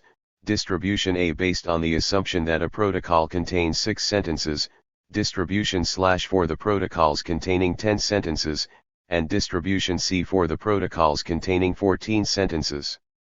The calculations of the theoretical distributions were performed by the Minsk 22 computer. The experimental and theoretical distributions of the measures of compactness are available in Table 15. These data enable us to compare the experimental and the corresponding theoretical distributions of the measures of compactness. As regards the general experimental distribution, it will be correlated with the theoretical distribution 6 since the average number of sentences in the total of protocols equals 10. The comparison of the data available in Table 15 proves that in the intervals where the measure of compactness rates below 1.85, the relative frequency of the theoretical distribution exceeds greatly the relative frequency of the corresponding experimental distribution, and vice versa, with the measure of compactness greater than 1.85, the relative frequency of the experimental distribution exceeds the relative frequency of the corresponding theoretical distribution. This trend is less conspicuous in the comparison of the experimental distribution of Group C and the corresponding theoretical distribution C. Table 16 enables us to compare the generalized characteristics of the experimental and the theoretical distributions of the measures of compactness. The table reveals, first, that the average values of the measures of compactness in case of the experimental distributions are higher than those in case of the theoretical distributions. Second, the relative frequency of the measures of compactness greater than or equal to 1.85 in case of the experimental distribution considerably exceeds that of the corresponding theoretical distributions. We would like to emphasize that with the data of the second line of the table varying greatly in case of the theoretical distribution, the corresponding data pertaining to the experimental distribution show but little variance. All this proves that the supposed psychological regularity which evokes preferences acts regardless of the quantitative characteristics of a protocol. To what extent are the differences we have discovered between the experimental and the corresponding theoretical distribution essential to us? In order to answer this question, we have to resort to the agreement criterion x2, which can be derived from the formula T7x2 equals x. M equals 1 npm. Where n is the number of protocols in a particular case, hm is the number of protocols whose measure coincides with the m interval, pm is the relative frequency of the m interval for the corresponding theoretical distribution. In calculating x2 in individual cases, certain adjoining intervals were combined to preserve the ratio npm/s5. The results of these calculations, as well as all the necessary tabulated values, are available in Table 17. As is evident from Table 17, the distinctions between the three experimental and the corresponding theoretical distributions. Table 17. The reliability of the distinctions between the experimental and the theoretical distributions of the measures of compactness are characterized by a very high degree of reliability. At the same time, the distinction between the experimental distribution for Group C and the theoretical distribution C may only take place when the level of significance amounts to 0.1, this distinction being insufficiently reliable. Thus, the opposite hypothesis, which seeks to ascertain the independent emergence of each construction, is disproved for each case when a protocol contains less than 13 sentences. Thus it would be completely wrong to try to explain as accidents the facts, revealed during the experiment, of explicit compactness available in the protocols containing less than 13 sentences. Yet, with the probability of 0.1, it would be possible to presume that the explicit compactness of the protocols containing from 13 to 15 sentences was caused by accidents. However, the share of protocols with explicit compactness is the same in Group C as in other groups. In other words, the insufficient authenticity of the distinction between the theoretical distribution C and its experimental counterpart is stipulated by an increase of the theoretical indices of compactness rather than by a decrease in the actual indices. Consequently, we have every reason to discard the possibility of using accidents as an explanation of the explicit compactness of the Group C protocols. By excluding accidents as a possible explanation of the established facts of preference, we have to admit that they result from a specific intrinsic psychological law, the nature of which will be analyzed in detail after we have considered all the aspects of this experimental series. Let us pass over to the second aspect of this series, and consider the relationship of the assigned words in the sentences composed by the subjects. We may propose a priori several ways of combining the assigned words. To begin with, we may presume that all the three assigned words together with the involved words may form a one-component sentence in which the assigned words either pose as homogeneous parts, or supplement one another. It is also possible that each assigned word belongs to a separate component of a three-component sentence. Finally, there is also the possibility of forming two-component sentences, with one of the components incorporating two of the assigned words, and the other, one. In this situation, we may expect the formation of three different variants of a two-component sentence. One component incorporates two of the assigned words, A and B, while the other, the word C, one component incorporates the assigned words A and C, and the other, the word B / one component incorporates the assigned words B and C, and the other, the word. We have thus established 5 different ways of combining the assigned words in composed sentences: a one-component sentence, a three-component sentence, and 3 variants of two-component sentences. To support this, let us consider the conformable examples taken from the protocols. Knowledge helped the heroes overcome all the difficulties of their flight, and return back home. The people who have accomplished the first flight into space and broadened our knowledge about it enjoy worldwide respect. Their photographs may be found in every home.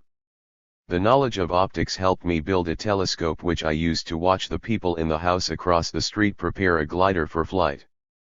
The analysis of the protocols has revealed that each of the 5 ways of combining the assigned words was realized in handling each word set. Consequently, the ways proposed a priori appear to be practicable techniques for accomplishing the tasks. However, each concrete protocol was far from using all the possible ways. Table 18 shows the extent to which the subjects utilized the possible ways of combining the assigned words. It also provides the average number of sentences in the protocols corresponding to each number of the utilized ways.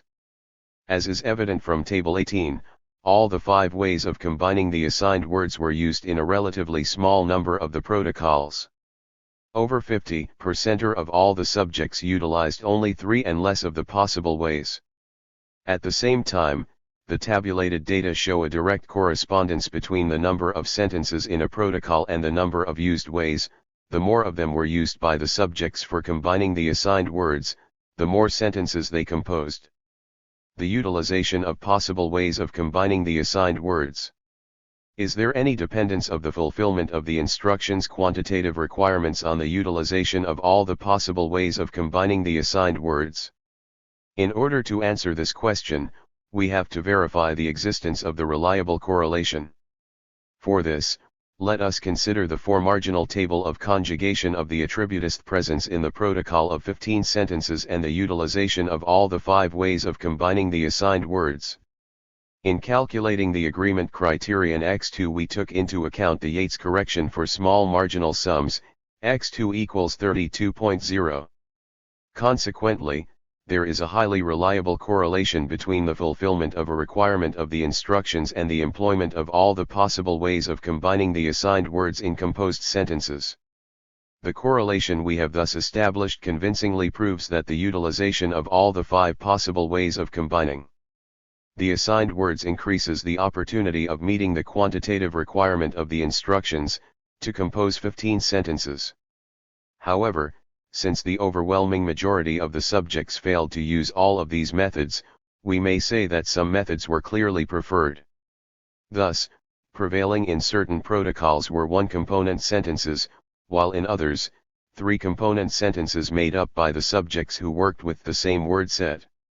Even conceding that the subjects utilized all the 5 possible methods, they often showed preference for one and, rarely, 2 ways. We would like to emphasize that one and the same way of combining the assigned words admits different logico-grammatical character of their combination. For example, in a two-component phrase, Two assigned words may either supplement each other assuming different grammatical functions or be on a par grammatically. In the first case, we may discuss a conjugation of two assigned words, for example, a new city has grown among the fields. In the second case, their co-subordination, for example, a plane was flying above the field and the city. Co-subordination may also be indirect when two assigned words are subordinate to other homogeneous words, for example, cavalry was pushing on, trampling down fields and devastating cities. The frequency of utilizing different methods of combining the assigned words. The variants of combining two assigned words are used with varying frequency by different subjects working with the same word set. Table 22 shows the comparative frequency with which these variants are utilized by a subject. From Table 22, even though our analysis of a problem was limited to an extremely narrow aspect, a number of protocols reveal the subject's preference of one or another ways. In 14 protocols, the assigned word set, a field, a city, is either omitted completely or is used only once, which makes these protocols irrelevant for our analysis. 4 protocols contain one case of conjugation and co-subordination each, and we find it possible to regard these data as the facts of the uniform utilization of two possible ways. Finally, 7 protocols reveal a pronounced tendency for preferences, the balance tilting 4 times toward conjugation, and 3 times toward co-subordination. The sentences in which the subjects utilize the same ways of combining the assigned words are often arranged in a row.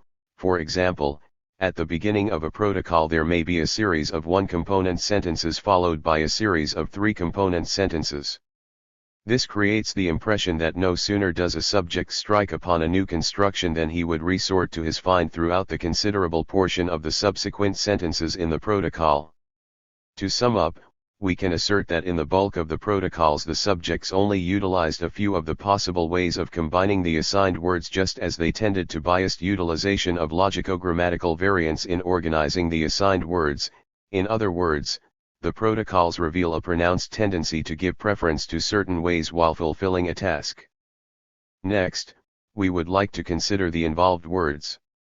The analysis of these words has to be selective, since it would be impossible to embrace and classify all the words used by the subjects for composing their sentences. We would like to dwell on 2 groups of involved words. The first group includes the words posing as grammatical subjects in the composed sentences. The second group includes verbs and verbal forms, as well as various auxiliary words which serve to connect the assigned words. For example, such assigned words as a field and a city were often surrounded by the prepositions through, across, behind, in, etc. We attach special importance to these 2 groups, since no sentence would be possible without them. Hereafter they will be referred to as the main involved words. As to the other involved words, they too have to convey certain semantic and aesthetic functions, yet the instructions do not necessitate their presence in the sentence. Since the instructions offer the subjects unlimited opportunities for expressing any idea without confining him to any particular form, it would be logical to presume that the subjects may resort to a great variety of concepts utilizing multitudes of words for expressing them. The results of our experiments, however, do not support this promise. And in studying the conceptual aspect of the sentences, we arrived at the conclusion that in the majority of cases subjects failed to realize these opportunities. In the article containing the results of this experimental series, we had indicated that at least 1/5 of the main involved words comprised the words which had been earlier utilized in the same protocols. The share of the recurring main involved words was determined by our computing the mean arithmetic value in each set of the assigned words. At the same time, we can obtain a more differentiated picture of the facts of preferences of the main involved words if we consider the distributions of the percentage of the recurring main involved words with respect to all the main involved words in each protocol. The data pertaining to these distributions are available in Table 23. Table 23 proves that at least in 1/5 of all the composed sentences, almost 60% of the tested students used grammatical subjects they had utilized earlier, and nearly 70% repeated verbs and * auxiliary words needed to link the assigned words. The few cases when the involved active words were not used more than once can be explained by the fact that the students used the assigned words as grammatical subjects. Besides, we took into account only the cases 0f literal coincidences, while quite a few sentences featured synonyms of the earlier utilized words and other synonymous expressions. If we had also taken into account all these cases, the percentage of the recurring words would have been higher. Thus, in considering the involved words, we established the subject's tendency to repeat time and time again the earlier utilized words, semantically different sets of the assigned words revealing rather close values of recurrence percentage. Owing to the fact that our experiment offers practically unlimited opportunities for involving new words, we may, quite reasonably, affirm the subject's preferences for such words. Consequently, in all aspects of the examined experimental acts we observed a highly essential general peculiarity which may be described as follows. A subject, once he has found a way which enables him to organize or group the assigned words with one another and with other words, is inclined to utilize his find continuously without even looking for any new finds, as though showing reluctance to give up what has proven adequate. This tendency for the fullest possible utilization of a particular find manifests itself, first and foremost, in the high degree of compactness of sentences with an identical construction in protocols, in the subject's preference of specific variants of logico-grammatical organization of words, and, finally, in their preference for concrete involved words. In addition to the general phenomena we have mentioned, which occurred in almost all protocols, we also may come across even more specific cases of multiple usage of one and the same find. These facts are also traceable in a great number of protocols. However, they are very diverse, which makes it extremely difficult to summarize them statistically. We will describe them in general terms. One of the peculiarities of the composed sentences is that they may have two semantic planes, external and internal. The utterance contained in the external plane serves, as it were, as an envelope of the utterance contained in the internal plane. Thus in the sentence "he read a lot of books which dealt with stars, planets, and clouds," the principal clause forms the external plane, while the subordinate clause, the internal. We observed the two-plane construction most frequently in analyzing sentences composed on the basis of word sets I and 7 because the very assigned words, a book and a telegram, suggests such a possibility. Yet, in the sentences composed on the basis of other sets, the two-plane construction is utilized rarely. At the same time, should the subject strike upon it, he would never restrict himself to a single two-plane sentence. For example, in one of the protocols, two sentences are composed as two-plane constructions, 7. In discussing the interior of the room, they decided to buy an armchair and to hang on the wall a picture in which an artist painted apples, 8. Entered the room, and sat in armchair indulging in the prospects of having fresh apples for dinner. We find somewhat unusual the structural discovery of the so-called unification of the assigned words when they appear as homogeneous parts of the sentence. No sooner has the subjects discovered a possibility of unification than they resorted to it in several sentences, such as keys and earrings and even a maiden smile. All of these items were on sale here. Pupils were given the words, key, earrings, smile for composing a sentence out of them. We also qualified as a find metaphorical usages of an assigned word or its usage as a comparison. Our subjects resorted to this way quite a number of times. Thus, in one of the protocols the fifth sentence contained the expression the key to /1/heart, and the sixth phrase, the expression the earrings of birches. In another protocol the fourth sentence includes the catkins of birches, while the next sentence has the beauty parlor smile. In one more protocol we read, his teeth, just as small nuts and, the bay was shining like a mirror.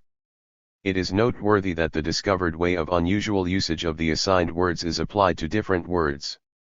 There are also some cases when the subjects sought to add the final touch to their phrases by introducing additional simple sentences which served the goal of logically tying in separate components of the whole even though they did not include any assigned words.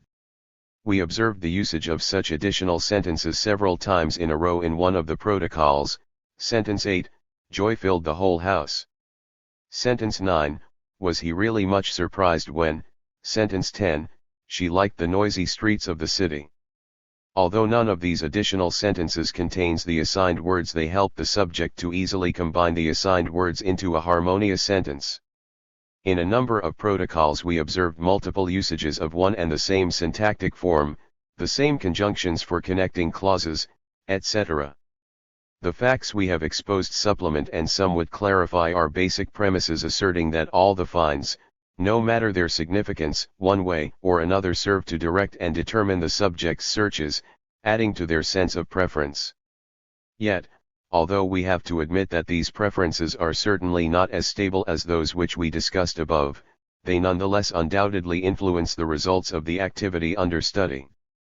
Therefore, the totality and diversity of the materials we have collected prompts the conclusion that in the course of his productive activity the subject normally gives preference to a particular way of fulfilling his assignment. Presumably, we are dealing here with an essential internal psychological peculiarity which is stipulated neither by the instructions nor by the character of the experimental material nor the subject's experience. We could see that the instructions in no way restricted the subject's play of fantasy. In reality, however, they were not realizing their opportunities in full. We are not discussing here only purely theoretically conceivable variants, the number of which is, essentially, immeasurable in some respect. What we really have in mind are the variants, observed throughout the experiment, which were practically chosen by the subjects. One would object that there is no need to resort to any new ways as long as we can rely on the ways which have already been used. Yet, what really matters is the fact that the ways which were actually used in individual protocols were not quite adequate, since one of the requirements of the instructions was not met. Only a limited number of our subjects managed to compose all the 15 sentences, while in the overwhelming majority of the protocols the number of sentences varied between 6 and 11. If all of our subjects had widened the range of their ways, they would have easily met the quantitative requirement of the instructions. The limited employment of the ways of fulfillment may not be ascribed to the primary material either, since on the whole we have come across a great variety of forms resorted to by the subjects in composing their sentences. This means that the material in itself did not impose any restrictions on the subjects, but, on the contrary, it offered them enormous opportunities.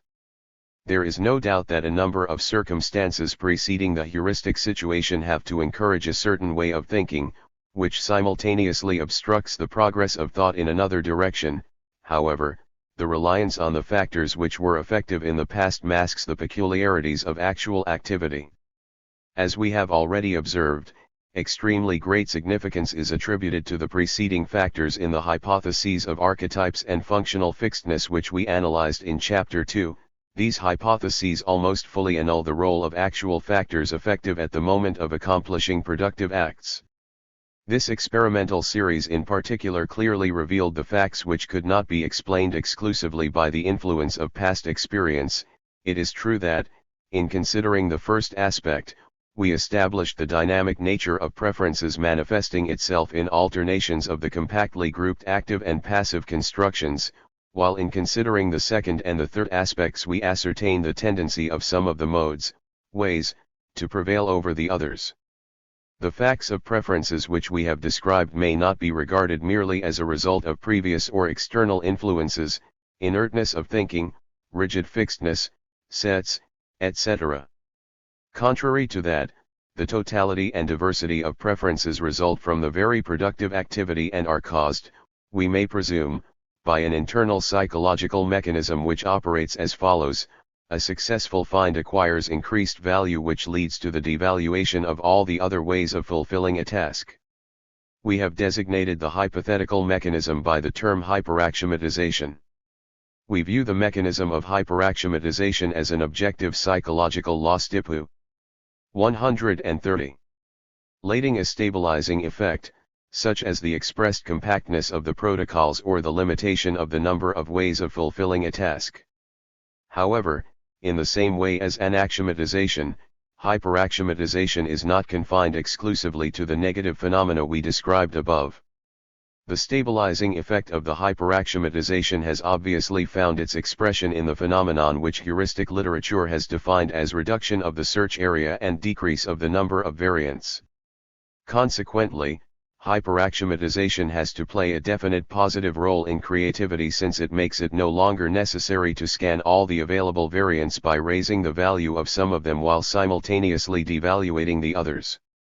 In the chapters that follow, we will analyze the data obtained by various authors and consider other negative and positive effects of the mechanism of hyperaximatization.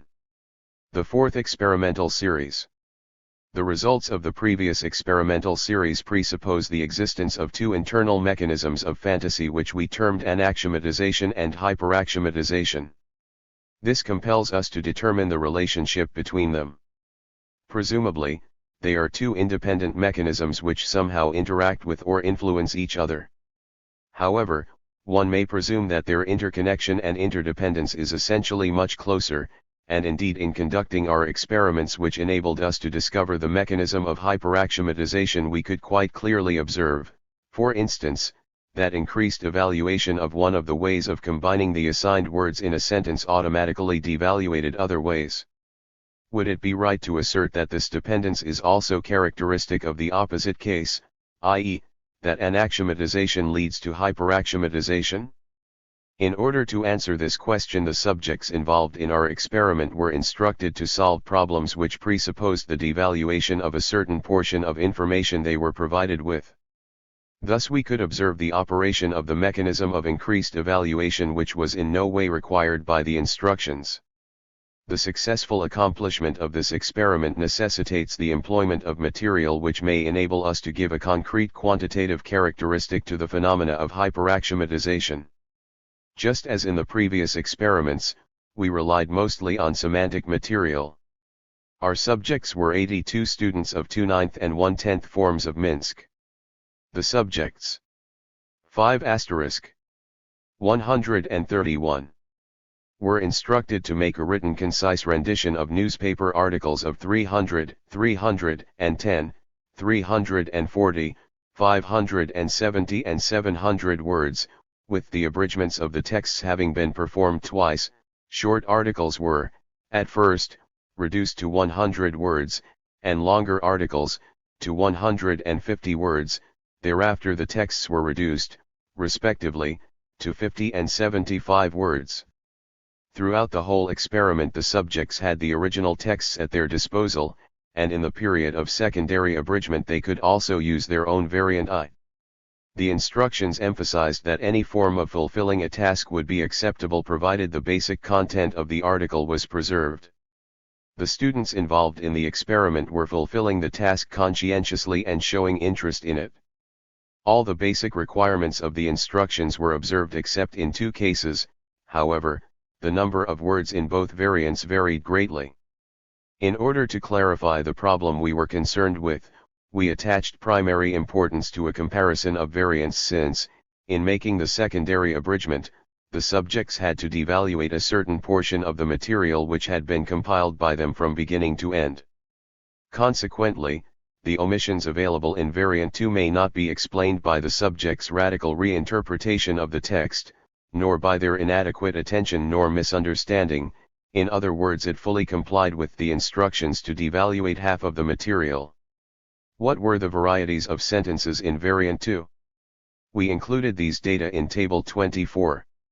We termed as new sentences those which represent either a fusion and transformation of several sentences of variant I or the expression by the subjects of their own opinions and their attitude toward the content of the rendered material.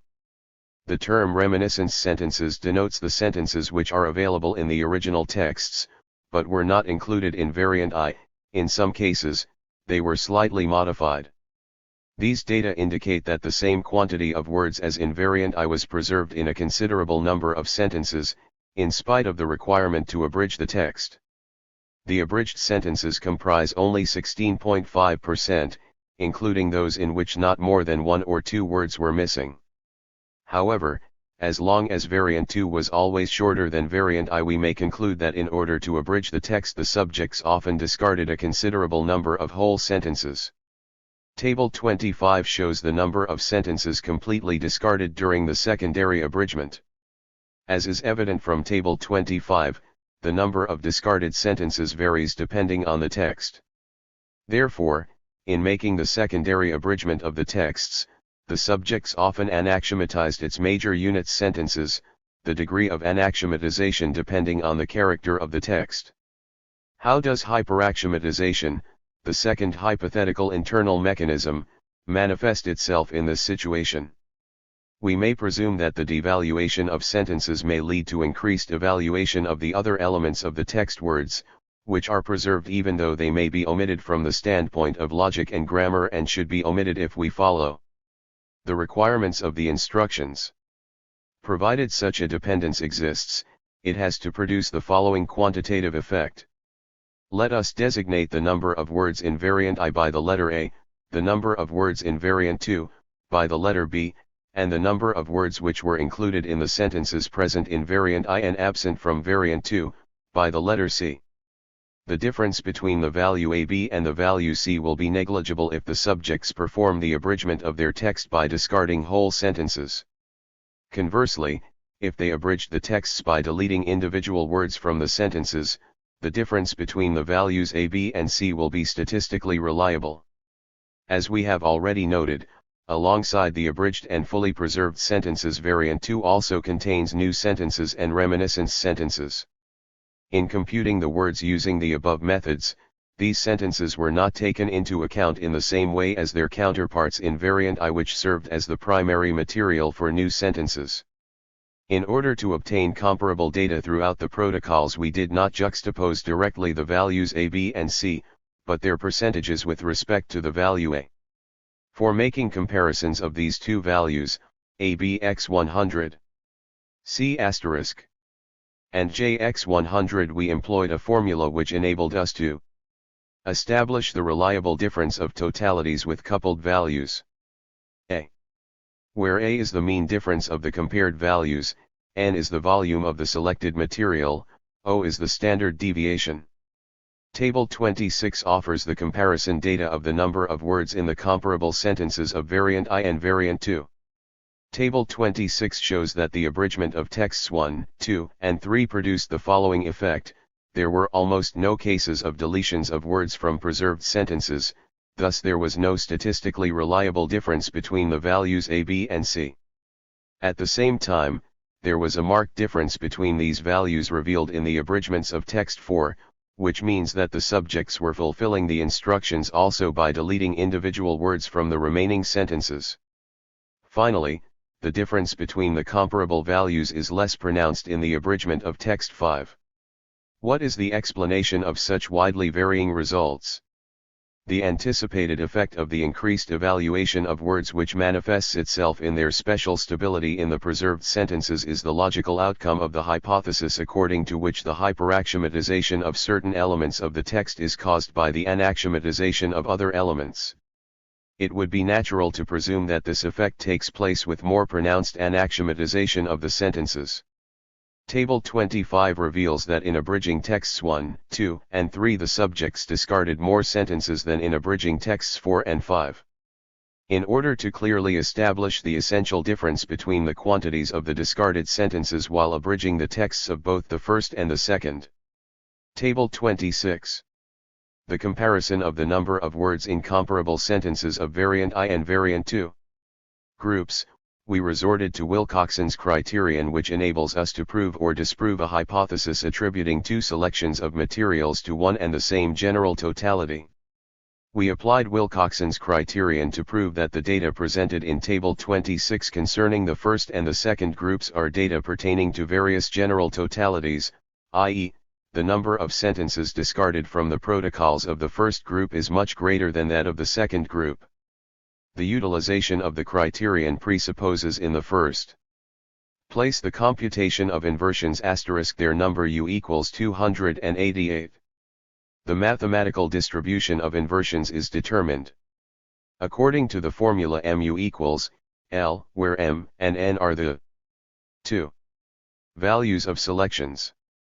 In our particular case, mu equals 29 asterisk 31 equals 449.5. The dispersion is determined according to the formula Cu equals V caret dash. In our particular case, A equals 67.7, T equals 1.96, with the significance level of 0-05. The critical sphere of values lies within the following limits. U 449.5 minus 1.96 x 67.7 317 t slash s asterisk 449.5 plus 1.96 x 67.6 asterisk 582. The value of inversions, U equals 288, which we have thus obtained, coincides with the critical sphere. This means that, in abridging the texts of the first group, the subjects discarded essentially more sentences than in abridging the texts of the second group. In more accurate terms, the anaxiomatization of sentences is expressed stronger in the protocols of the first group than in the protocols of the second group. This difference may be preconditioned by the character of the original text, as well as a subject's emotional attitude toward it. Yet, irrespective of the reasons producing a more intensive anaxiomatization of sentences, our data prove that it affects the hyperaxiomatization of the other elements of the text, i.e., the words in the remaining sentences. This finds its expression in the unquestionably greater stability of words and in their preservation under the conditions when the subjects are instructed to abridge the text, the yardstick of the successful fulfillment of the task being the number of words rather than of sentences. However, this may give rise to the objection that the absence of the facts of deleting words from sentences could merely be interpreted as the result of the subjects fulfilling their task by discarding sentences, owing to which there would be no special need to delete words from the sentences remaining in variant 2. This objection would certainly hold if the subjects had been strictly fulfilling one of the main demands of the instructions, not to exceed the number of words established for variant 2. Our data, however, prove that in the first group of texts this requirement was met only in 34% of all the experimental cases, including those when variant 2 featured a slight excess of the number of words. In compliance with the instructions, in the second group this requirement was met in 52% of all the experimental cases. These facts suggest that it would be erroneous to presume that to meet the instructions' demands, one would merely have to discard a certain number of sentences. On the contrary, it would be advisable to delete a certain number of words from the remaining sentences, and in doing so one could easily observe the style and grammar and preserve the meaning of the text. This explains the assumption that the fulfillment of the instructions is obstructed by the increased evaluation of words in the remaining sentences. Thus, these considerations also serve to support the premise that we are dealing with the hyperaxiomatization of words, as elements of the text, resulting from the anaxiomatization of sentences as other units of the text. Finally, this experimental series provides us with proofs that the mechanisms of anaxiomatization and hyperaxiomatization revealed earlier in various investigations are associated through a deeper two-way internal dependence. It is not only that an increased evaluation of a certain mode of fulfilling a task leads to the devaluation of other methods, but, vice versa, the devaluation of certain aspects and moments in the course of mental activity entails the increased evaluation of other aspects and moments. It goes without saying that we may trace this subtle effect and, which is most important, assure its reliability only in case of sufficiently pronounced anaxiomatization. Obviously, the intensive manifestation of one of the hypothetical mechanisms of fantasy entails respective intensification of another mechanism, which reveals their interdependence and unity. Summary. In order to reveal some internal laws of fantasy, we made experimental study of various types of productive activity, such as attempts at solving unsolvable problems, organizing words into groups, making up sentences with the employment of assigned words, and, finally, abridging a text. The results of our 4 experimental series and the theoretical conclusions made on their basis were published in the Soviet Union. Our further profound analysis of the experimental results caused us to realize the need to improve the factual basis of our theoretical conception. In one instance, it was sufficient to slightly modify and improve the methods of presenting factual materials. In another, it was required to use more differentiated statistical methods for processing experimental data, while in the third instance it was necessary to radically change the whole structure of the experimental material, and thus to accomplish new experiments.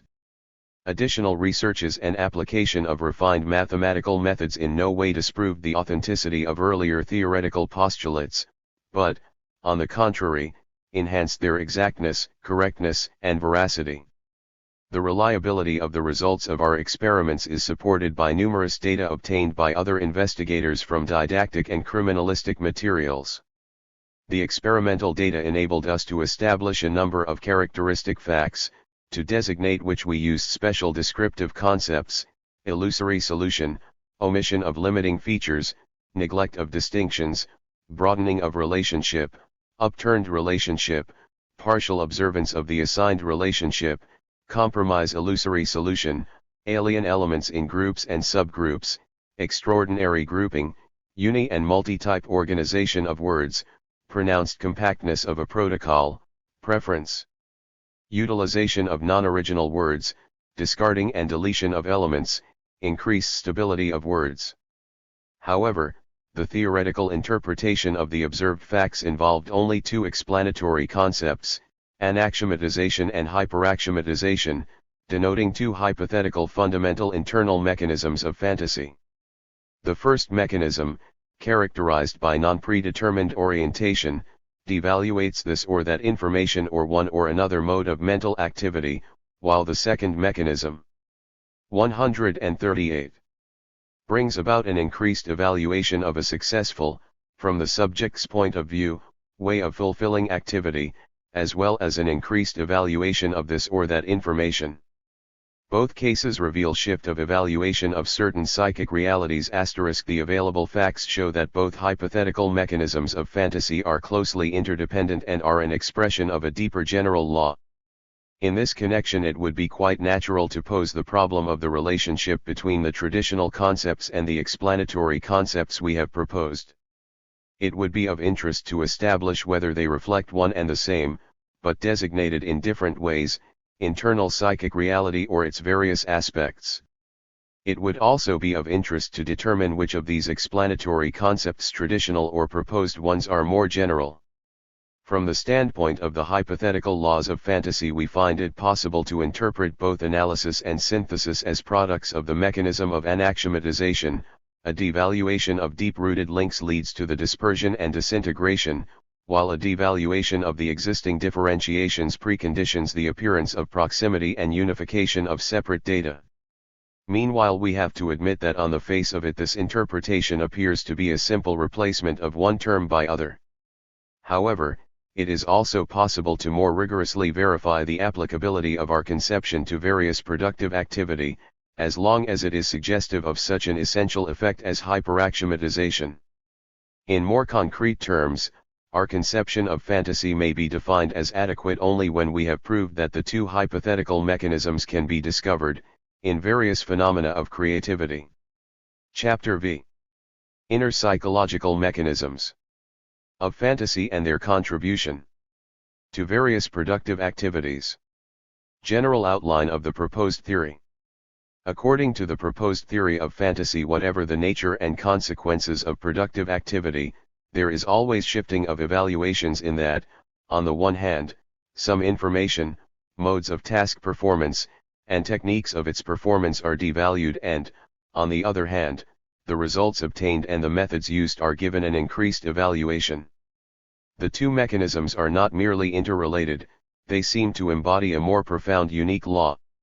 A theoretical analysis of the existing theories of productive activity has led to the formulation of, in our view, significant requirements which must be satisfied by any hypothesis which claims to explain the phenomena of fantasy. Such hypotheses should take into account such features of fantasy as the dependence of its products upon reality, its activeness, its accessibility, and non-predetermination. Let us see how these requirements are met by the existing theories of productive, or creative, activities. The relationship of fantasy products to reality is expressed in the most straightforward way in theories which reduce this process to imitation either of external reality or of the contents of the inner world. But the idea of imitation is, in its essence, incompatible with the idea of the possible creation of the fundamentally new. The principle of active mental processes underlies theories which explain facts in terms of self-regulation, set, and purposeful actions such as analysis and synthesis. The value of these theories is in that the explanatory concepts they rely on are viewed as inner laws. These theories, however, cover 140. Only positive facts, and are incapable of explaining negative facts. The evaluation principle is incorporated in certain concepts of staged processes in which evaluation constitutes a particular, usually final, stage. In fact, however, assessment is practiced at different stages of creative processes, as well as at that stage where a solution has been found. Consequently, the evaluation principle needs a more extensive treatment in any theory of fantasy. As for non-predetermination, the significance of which has not been appreciated until relatively recently, it is present, strange as this may seem, in the earliest theories of fantasy, albeit in a simplified form. This is the case with the serendipity and trial and error theories, where the principle of non-predetermination is, as it were, projected outside because all creative accomplishments are treated as external lucky occurrences. Consequently, traditional theories of productive activities represent all the principles of fantasy more or less explicitly and comprehensively, albeit separately. This suggests that reality itself has led the investigators to use, albeit not purposefully, the fundamental principles of fantasy in their theoretical constructions. The proposed theory seems to incorporate all the above principles organically. Above all, the material which is processed by the both inner mechanisms is regarded as taken from the real, objectively existing world. It is data which, directly or indirectly, reflect objects, phenomena, and their properties, existing independently of the mind, that are devalued and overvalued. Consequently, reproduction is a major prerequisite of productive activity. The probabilistic nature of reproduction ensures a variety of responses and ways of performing the task. Furthermore, our theory expresses sufficiently explicitly the principles of evaluation and activeness, since productive activity is regarded as active shifting of evaluations. Finally, in treating the findings of the second experimental series, anaxiomatization has been noted to be unpredictable as far as its direction is concerned. Therefore, unlike the serendipity and the trial and error theories, in our theory the unpredictability of fantasy is explained by an immanent property of one of its inner mechanisms rather than by accidental, external events. In this chapter we will try to see whether the proposed theory of fantasy is indeed applicable to the various manifestations of productive activity which have been studied by psychologists and other researchers in the humanities. We are well aware of the fact, however, that a comprehensive and exhaustive explanation of the phenomena of creativity would also require that we draw upon other laws formulated in the philosophic sciences, and in art studies and such specialized disciplines as the theory of painting, the theory of music, the theory of literature, etc., as well as in psychology. Experimental data reported by other authors and confirming the proposed theory of fantasy.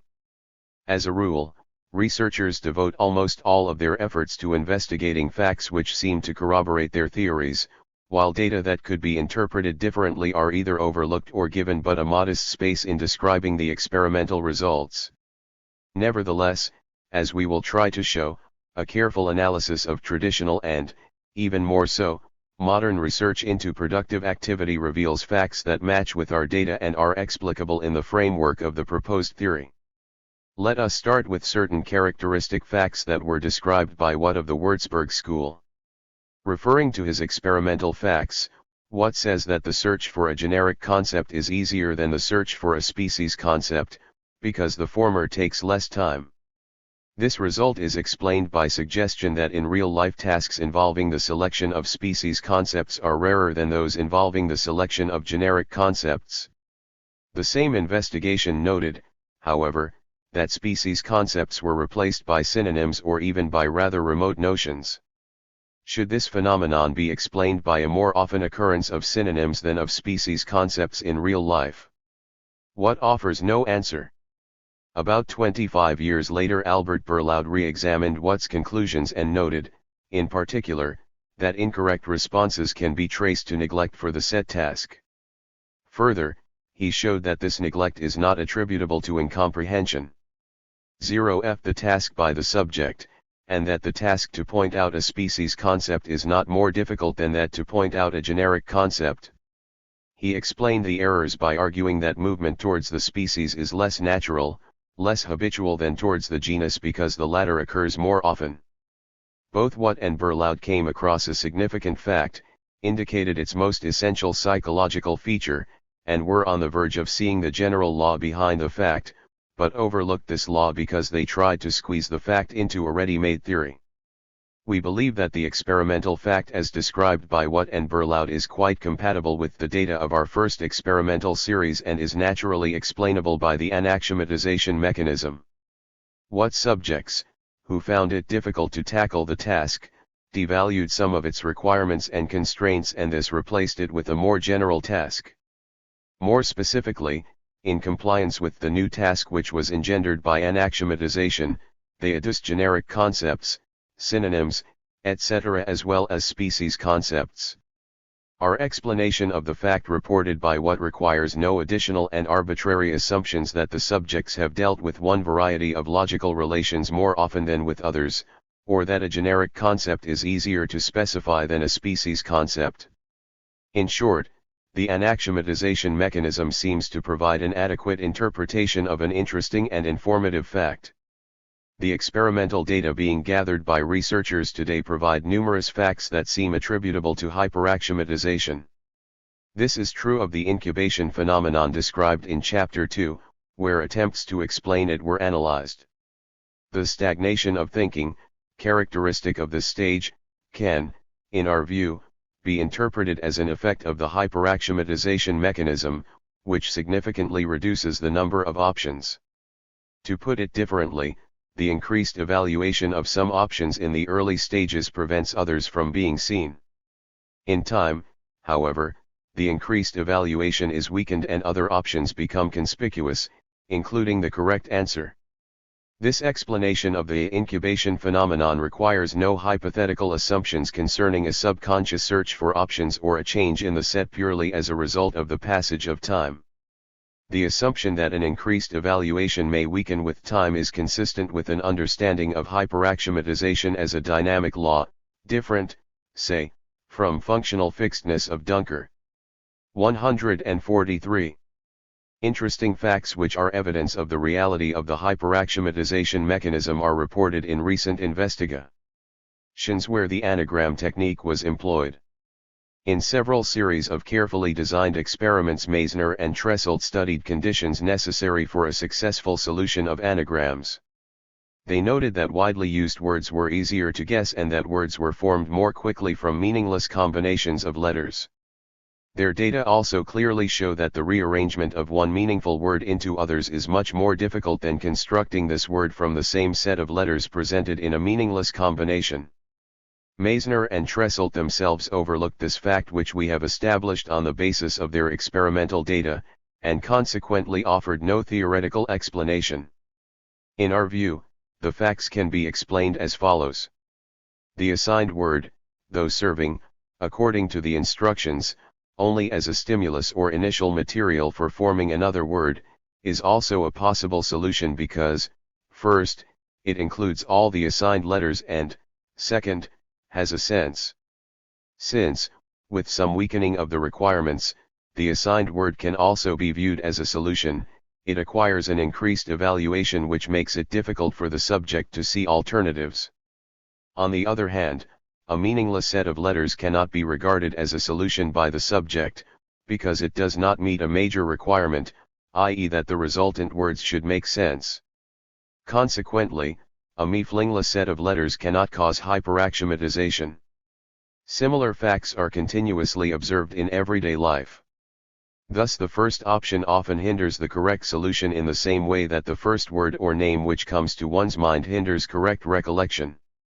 This negative effect of hyperaxiomatization is still more pronounced in the formulation of various hypotheses, as the first one may be so highly evaluated that other options are either rejected offhand or even pass unnoticed. This is clearly the case in the experimental research conducted by Józef Kozilecki of Poland, who studied verification of hypotheses in a so-called probabilistic situation where the subject is in possession of a certain amount of data but does not know which data are true and which are not. In most cases the subject believes that the information which corroborates his hypothesis is correct while anything in conflict with this hypothesis is false. For this reason the subject cannot adequately assess the hypothesis. 144. 3 NDC facts conflicting with it. In Kozilecki's opinion, these factors prevented many scientists from critically viewing their own theories. Kozilecki attributes these facts to the action of a presumed self-corroboration mechanism which is regarded as a possible internal law of mental activity. By virtue of this mechanism, the subject regards his own hypotheses put forward during the search for a solution to a task, as the most authentic.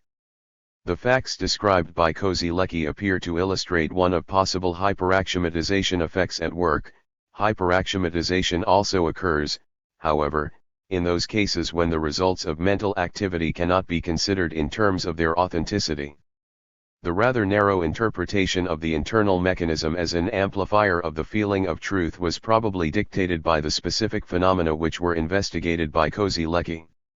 We prefer to speak of increased evaluation of any successful mental activity, such as sentence composition, anagram solution, formulation of hypotheses, etc. Kozilecki's data are supplemented by the findings of British psychologists P.C. Wason and P.N. Johnson-Laird, who studied behavior in the context of information conflict. The subjects were told, first, to choose one of 4 possible data sources to determine whether a rule is correct, second, to estimate the extent to which these sources supply useful information on the rules. Because almost all subjects initially chose the source incorrectly, the second stage resulted in a conflict. The results of evaluation contradicted the results of choice. Certain subjects were found to be unaware of the conflict and seemed to avoid evidence indicating their incorrect choice. Wason and Johnson-Laird believe it to be very important to explain the frequent domination of the selection process over the evaluation process, in other words, why the first decision proves so tenacious and stable that it defies logical arguments. Wason and Johnson-Laird attribute this fact to the selection process, which is equivalent to a self-instruction and which may function like an autonomous plan. In this case the authors resort to the theory of G. A. Miller, E. Gallander, and Karl Pribram. Paradoxically, this explanation fails to answer the question posed by the authors themselves, namely what were the reasons for the preference given to the first decision. For self-instruction could with equal justification contain a requirement that the 14's results of the process of evaluation rather than of choice should be preferred. In our view, it would be more logical to regard the fact reported by Wason and Johnson-Laird as a hyperaxiomatization effect whereby the results of choice activity at the first stage are given an increased evaluation which prevents the subjects from seeing the logical conflicts that are revealed at the second stage through evaluating. In this experiment, as in that reported by Kozilecki, the interaction of the anaxiomatization and hyperaxiomatization mechanisms is obvious. The exaggerated evaluation of the results of one activity inevitably entails devaluation of other information. What is important is that some authors do not develop any theories for explaining the preferences displayed in their X1 pariments but relate them to various exogenous factors which, though having a role to play, conceal the inner mechanism. Thus in analyzing the decision-making process of businessmen R. M. Syard, Herbert Simon, and B. D. Trow note that they often have neither the time nor the desire to exhaust all the options, and so they settle for the first one which leads to the goal. Yair Aharoni emphasizes that in such cases the search for options is in a way short-circuited by adopting a plausible option as a correct one and rejecting the rest as false. The strictly experimental facts which, in our view, are satisfactorily explained by the hyperacclimatization mechanism, should be supplemented with the profound psychological observation made by Yaroslav Havelka: when an expression is formulated which is stylistically new, it is accompanied in the artist's mind by an experience which is felt as a confirmation of the anticipation. It becomes a discovery of a pre-established image, a permanent opening into a realization of intuitive certainty. In effect, Havelka directly asserts that generation of something new in one's mind is accompanied with a feeling of confirmation which strengthens the confidence of the creative personality. Can the same hyperacclimatization mechanism be seen behind these facts? Thorough analysis of at least some forms and techniques of creative activity is needed to answer this question. 146. Psychological specifics of analogy. And literary tropes. Let us start our consideration of creative techniques with analogy, which is employed in different forms in literature and fine arts. As shown in Chapter 2, analogy is used in the sciences not only to illustrate unusual phenomena and complicated ideas but also to design theoretical models, while in psychology the very concept of analogy has often been employed as a principle which is presumed to explain the origin of new images and ideas. Let us recall that one of the most consistent adherents of explaining the fantasy phenomena by analogy, H.G. Barnett, was led to the conclusion that in making analogies we are constantly equating the data of our experience and ignore the innumerable variations among them and disregard the quantitative and qualitative changes. Barnett may seem to approach the idea of anaximatization very closely. Indeed, the process he describes of ignoring variations and numerous changes amounts to their devaluation, thanks to which similarity may be established between apparently different phenomena. However, Barnett fails to draw this conclusion. It is, however, the most striking feature of the creative approach that similarity is detected in those cases when it is very much camouflaged and an analogy is made between apparently different phenomena and objects. Thus Newton noted an analogy between the fall of an apple and the motion of the planets by virtue of his fantasy. To perceive this analogy, a tremendous number of features that create the impression that a falling apple and celestial bodies on their way through space have nothing in common had to be rejected or devalued. Consequently, valuable and scientifically significant analogies appear as a result of the anaximatization of unimportant, accidental features of the objects to be compared. Some important features can, however, also be subjected to anaximatization.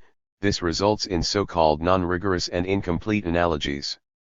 In scientific thinking, such analogies are characteristic logical fallacies.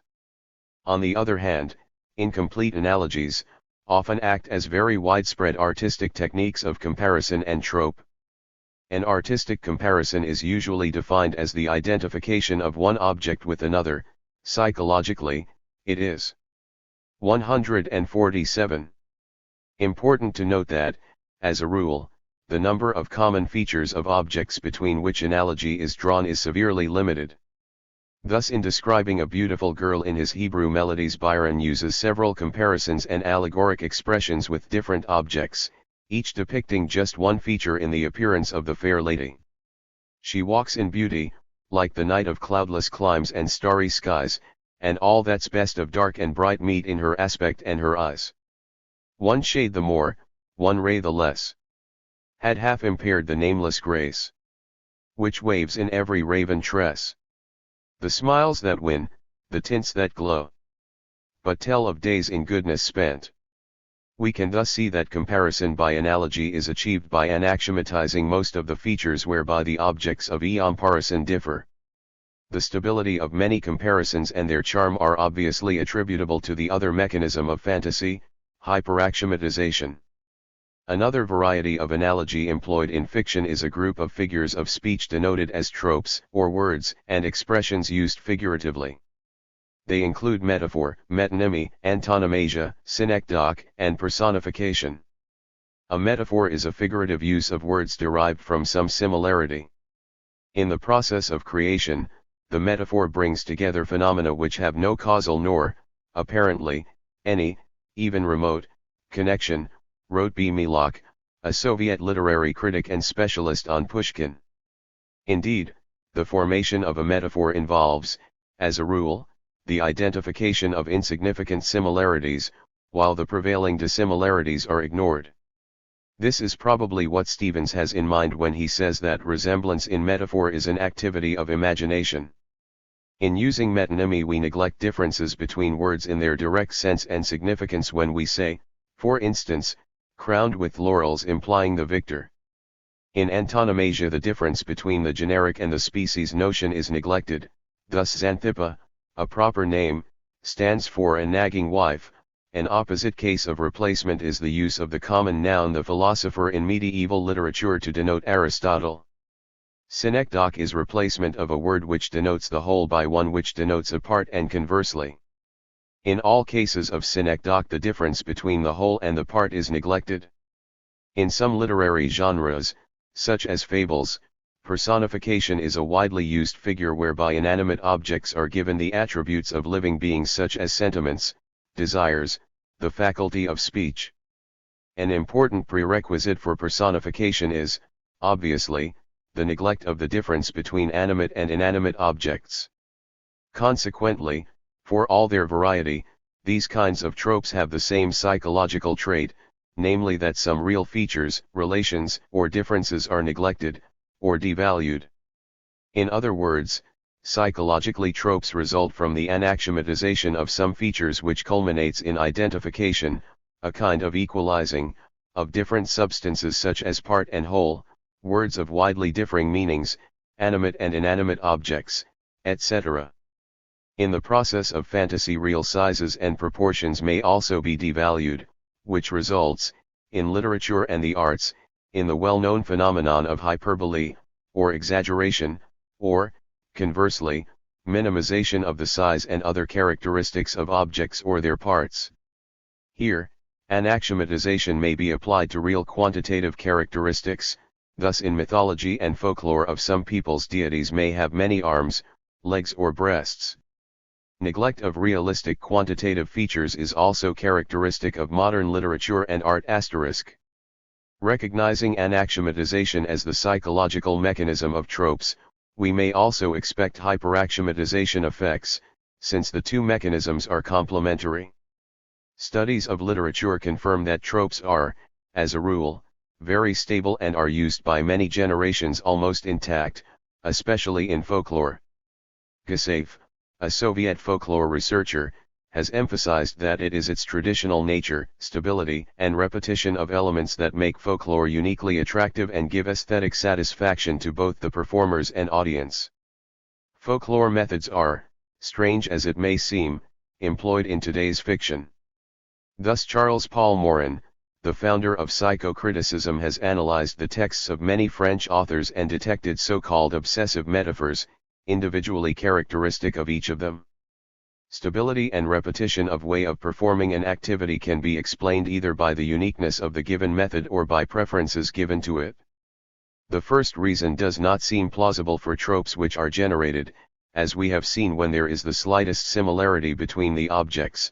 This would make several more or less equivalent versions possible. However, if uniqueness is not the reason, then we can only assume that its stability is attributable to the preference given to it, which, in the framework of our theory, is dictated by enhanced evaluation.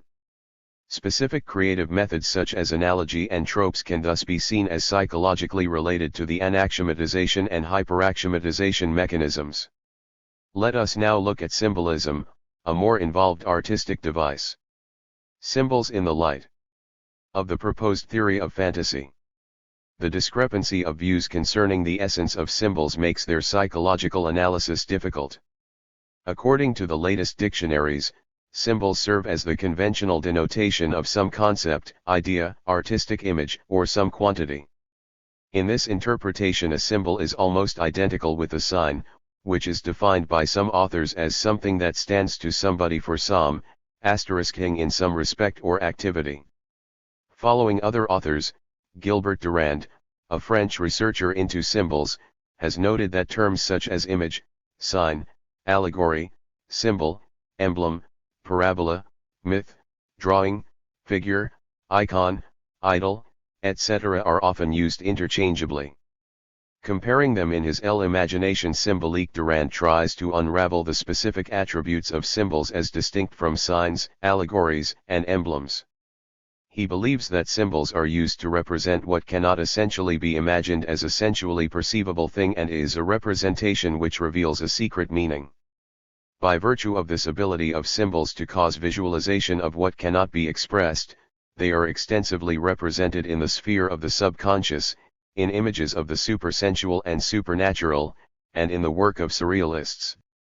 Symbols thus act as a special form of cognition as well as representation. Theodor Thasthianman, who holds a similar view of the role of symbols in cognition, attributes to them functions which are not inherent in signs or other signals. Although he generally 150 shares the views of psychoanalysts, Thasthianman disagrees with Freud, who asserted that the symbolism of dreams serves to zero and seal their genuine contents. Thasthianman believes that, zero and the contrary, symbols make it possible to penetrate adequately the depths of the subconscious, that symbols do not hide dreams but, on the contrary, disclose the essence of their meaning. Like Durand, Thasthianman distinguishes symbols from signs understood in the narrow sense of the term. While signs, in his view, have an arbitrary and accidental form and are understood also by animals, since they invoke sensomotoric responses, symbols are comprehensible only to human beings. Their nature is historically conditioned and full of significance. For this reason they can serve as a tool of thinking. Some researchers also note the emotional significance of symbols. Thus Soviet literary critic Avrantsev emphasizes that symbols feature the warmth of unifying mystery by virtue of the fact that they have a certain meaning intimately fused with the image but not identical with it. Consequently, some authors favor the idea of a special symbolic function which is irreducible to a cognitive or an emotional function. According to Havelka, the symbolic function activates different levels of the mind's structure. Malraux believes that a major symbolic function is enhancement of the feeling of security by removal of uncertainty in various situations. Thus by symbolic representation of his desires the primitive man created an illusion of his power over events, and thus strengthened his certainty of success. When it is shared by many people, the symbol helps the individual overcome his isolation and whatever handicaps his participation in group life. A symbol is thus regarded by many researchers both as a product of fantasy and simultaneously as a real instrument for tackling both creative and everyday problems. In ancient Greek, where this word originates, symbol denoted a dozen different concepts such as a signal, omen, hint, a pledge, or security, designation of a rank, tag, entry permit, password, allegory, and even an international treaty. In effect, literature on this subject proposes various interpretations of symbols, which are supposed to perform various functions. Moreover, some researchers speak of a special symbolic function.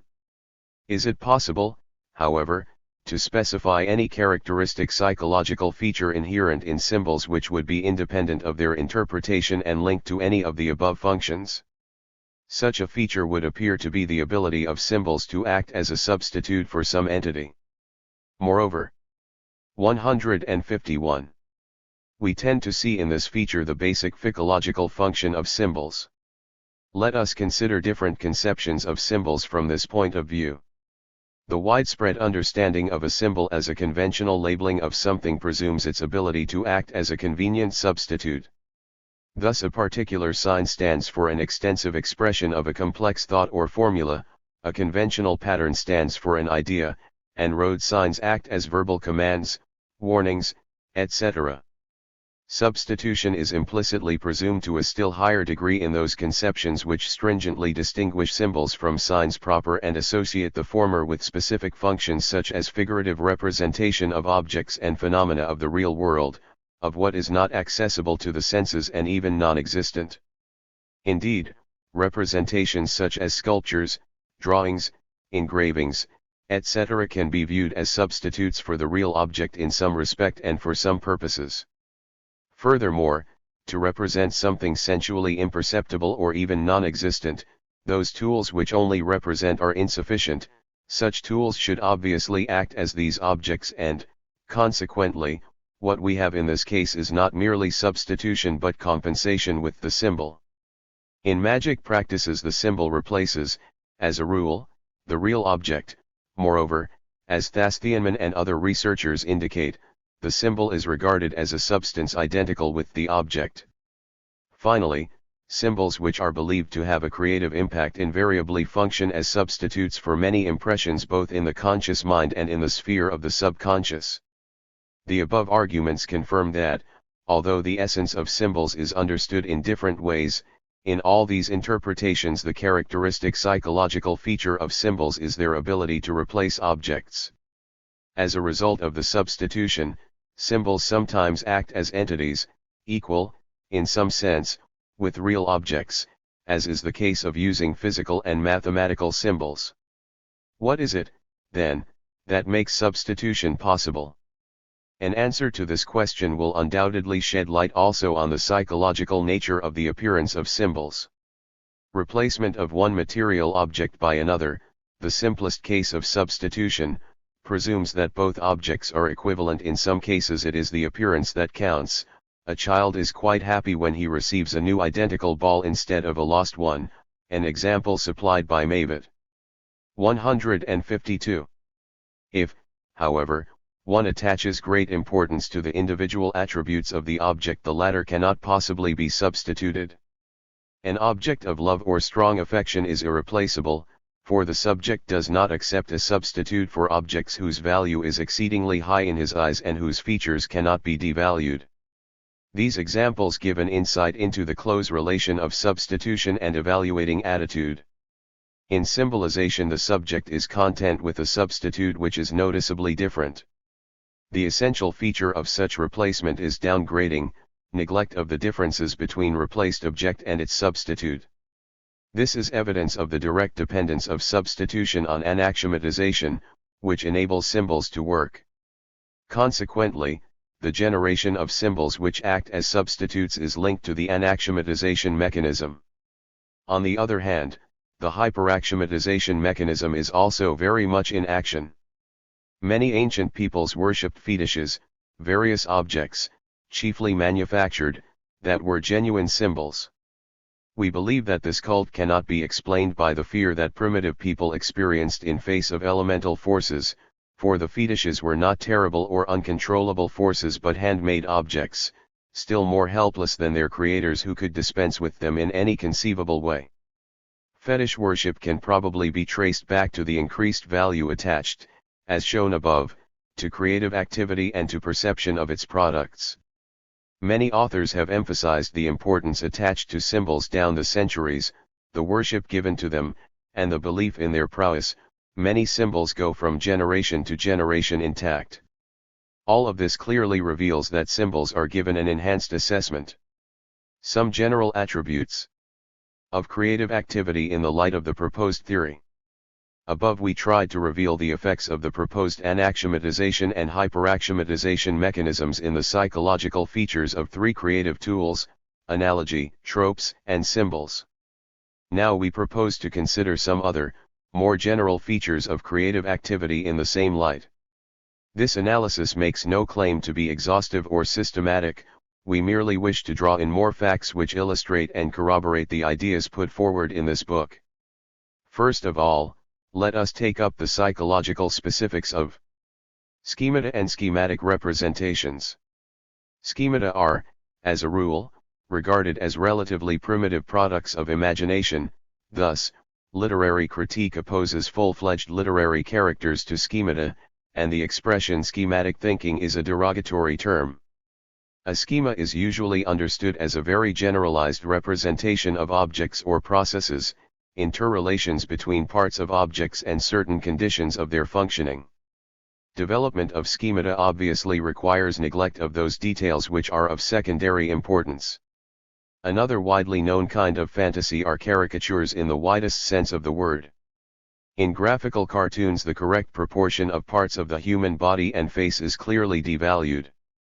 Caricature images are also quite common in fiction, where the negative traits of characters are brought to the fore by discarding others.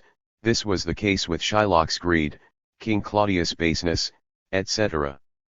Consequently, Both schemata and caricatures are created through anaxiomatization, which plays an important role in any creative activity, including that of realistic artists who are in no way striving to create cartoon images and even less schematic representations. This is what outstanding Russian authors had to say on this subject. Ivan Goncharov wrote, "No writing is done completely from nature, otherwise it will come to nothing, have no effect. Like serving raw beef. In a word, one has to condition, clean, sweep, remove." Fyodor Dostoevsky repeatedly emphasized the importance of deleting whatever is unnecessary to the artistic concept. He wrote in a letter, "The highest skill of the writer is to be able to cross out. Who can and is strong enough to cross out what he has written himself will go far." The same idea was put forward by V. M. Garshin in his talk with Ayet Rapin. "The greatest effort for me is removing what is unnecessary. I do it several times with everything I write until I do not see any overload in it which hinders the artistic impression." Lev Tolstoy repeatedly advised reducing the text. Thus he noted in a letter to P.D. Babarykin, "You do not jettison enough from what is written, you do not sufficiently resort to technique which, for an epic writer, is the entire wisdom of art. You do not sufficiently sift the sand to obtain pure gold." While highly appreciating Maxim Gorky's talent, Chekhov gave him a friendly piece of advice that he could write in a more compact and concise way and eliminate extravagances. Gorky himself, who urged the writers to show invention and fantasy, also required them to display characteristic features more vividly. This is impossible, however, unless other details, artistically unjustified, are eliminated. As Konstantin Postovsky recalls, Isaac Babel used to say that the clarity and vigor of the language consist not in that nothing could be added to a phrase but in that nothing could be deleted. Catherine Ann Porter, an American writer, understood that notes she had taken, that were supposed to be of great help, were actually a hindrance. "I must know a story by heart and I must write from memory." This observation is a good expression of the hyperaxiomatization effect, whereby an option, once found, acquires increased evaluation and hinders perception of finding other ways of expressing what is in one's mind. This is what probably Dostoevsky meant when he spoke of the difficulty of crossing out what one has written. The psychologists who studied the creative process in literature could not overlook the facts which spoke of the need to devalue, but, as a rule, related those facts to other theoretical concepts. Thus Spearman writes of the simple device of exaggeration which, in his view, explains the attributes of characters. Baseness, the chief characteristic of Iago, is common in everyday life, but Shakespeare strongly exaggerated this trait in his character. In the same way Tennyson gave his Percival an undue allowance of nobility and Dickens made his Pickwick uncommonly well disposed to the human race. We have just seen that hyperboles and caricatures are based on a neglect of real relations and, consequently, the mechanism of which Spearman speaks can be regarded as a particular case of anaxiomatization. The proposed mechanisms of fantasy seem to account for many phenomena in the psychology of the language, arts, and sciences. It is common knowledge that people who learn a foreign language initially use their mother tongue as a medium in that they translate foreign words and sentences into their own language and coin sentences in the foreign language as they do in their own. Karl Marx, who knew numerous languages, described this phenomenon as follows: "A beginner who has learned a new language always translates it back into his mother tongue, but he has assimilated the spirit of the new language and can freely express himself in it only when he finds his way in it without recalling the old, and forgets his native tongue in the use of the degree eu." Forgetting one's native tongue in the use of the new signifies devaluation of the transfer of laws and rules from one language into another. Some psychologists explain difficulties in learning a foreign language by a heightened evaluation of one's native language. Thus Mavet asserts that a very strong love for the native language makes learning living languages more difficult. Consequently, successful learning of a foreign language and correct translation involves anaxiomatization which, in this case, suppresses extension of the features of the native language to a foreign language. Ascertaining the contribution of anaxiomatization and hyperaxiomatization in painting, music, and scientific discoveries will not be possible unless a special, comprehensive effort is made to examine appropriate material in the light of the proposed concept of fantasy. Thus far in most papers on the history of arts and sciences, the psychological aspects have been treated within the framework of traditional theories, the facts have been selected accordingly. Thus in his books on the psychology of musical creativity, M. Graff squeezes the entire body of experimental data into the framework of several, eclectically pieced together, philosophical and psychological theories. On the other hand, in researches not written to prove some fashionable psychological or philosophical concept, the authors provide interesting clues concerning the proposed mechanisms of fantasy. Such is the story of art by E. H. Gombrich, who attempts a comprehensive approach to different schools of painting, from its inception to the works of modern artists. Examination of a tremendous body of facts led him to a basic formula: each generation is at some point in revolt against the standards of its fathers. The urge to be different may not be the highest or profoundest element of the artist's equipment, but it is rarely lacking altogether. This implies anaxiomatization, and somewhat further into the book he hints at hyperaxiomatization. Every artist feels that he has surpassed the generation before him, and that from his point of view he has made progress beyond anything that was known before. The artist's creative accomplishments and successes, according to Gombrich, are explained by his urge and ability to see the world afresh, and to discard all the accepted notions and prejudices about flesh being pink and apples yellow or red. It is not easy to get rid of these preconceived ideas, but the artists who succeed best in doing so often produce the most exciting works. As for scientific discoveries, a frequently cited case of a scientific feat is Torricelli's discovery of air pressure and the possibility of a vacuum. Explaining why it was Torricelli, not his teacher Galileo, who clarified why a pump could not take water higher than a certain level, a fact discovered in early 17th century, Donald Hebb, a U.S. psychologist, declared, Torricelli, who did find the answer, performed an intellectual feat of the first order by abandoning a principle that others were working with, which Galileo himself shared. Hebb fails, however, to see a more profound mechanism behind this fact. Omheim analyzes the psychological mechanism of a scientific feat with reference to Copernicus's discovery and concludes, quite correctly, that Copernicus had to free himself of the suggestions imposed upon him by the directly given astronomical image. What now apparently remains to be done is identify the technique of freeing oneself from observation-imposed images, a technique whereby these images and the ensuing assumptions are devalued, but Arnheim's analysis went on along a different line. He also needed a remarkable visual imagination which let him light upon the idea that a model of very different appearance could be applied to the situation he saw. The psychologist Taylor, who tried to unravel the psychological aspect of another scientific feat, Einstein's discovery, says that the genius of the founder of the theory of relativity was in high-end inability to understand what is obvious. The rejection of one's own and other people's superficial explanations and the ability to know when you don't know may be crucial to making original contributions. The words italicized by Taylor move his own rejection concept to the background, where it is, presumably, to play an auxiliary or preparatory role. However, Einstein himself was more positive. He described his method of processing the welter of knowledge he had to acquire in his student years as follows: the mass of insufficiently connected experimental data was overwhelming. In this field, however, I soon learned to scent out that which was able to lead to fundamentals and to turn aside from everything else, from the multitude of things which clutter up the mind and divert it from the essential. We also believe that Einstein had in mind another beneficial effect of anaxiomatization, namely overcoming an habitual way of thinking and deeply rooted views and convictions, when he explained why it took him 7 years from inception of the 157 fundamental idea of the general theory of relativity to a final formulation. Why were another 7 years required for the construction of the general theory of relativity?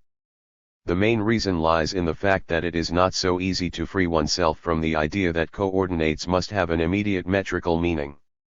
Thus, in order to take an important step towards the creation of a new scientific theory, he had to free himself from earlier views and ideas, or to devalue them.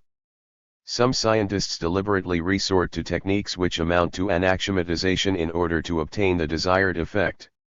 Researchers into invention psychology, such as Boyerell and Kaufman, have convincingly shown that the introduction of technological innovations often requires rejection of dominant hypotheses and theories.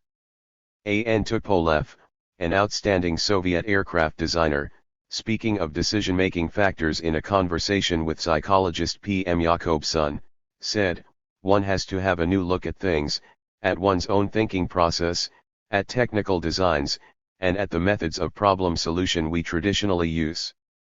One has to look as if through someone else's eyes, breaking away from the usual, habitual scope. These approaches obviously proceed through at least relative or temporary devaluing of habitual techniques and opinions." In that same conversation, academician Tupolev also gave a fairly accurate description of the hyperaxiomatization mechanism. A decision is made with a certain assumption of its correctness, soundness, obviousness, and with confidence in it. With time, say, in a year, one shall probably reject it, it will seem incorrect to me. But when we work at it and find it, it is regarded as correct.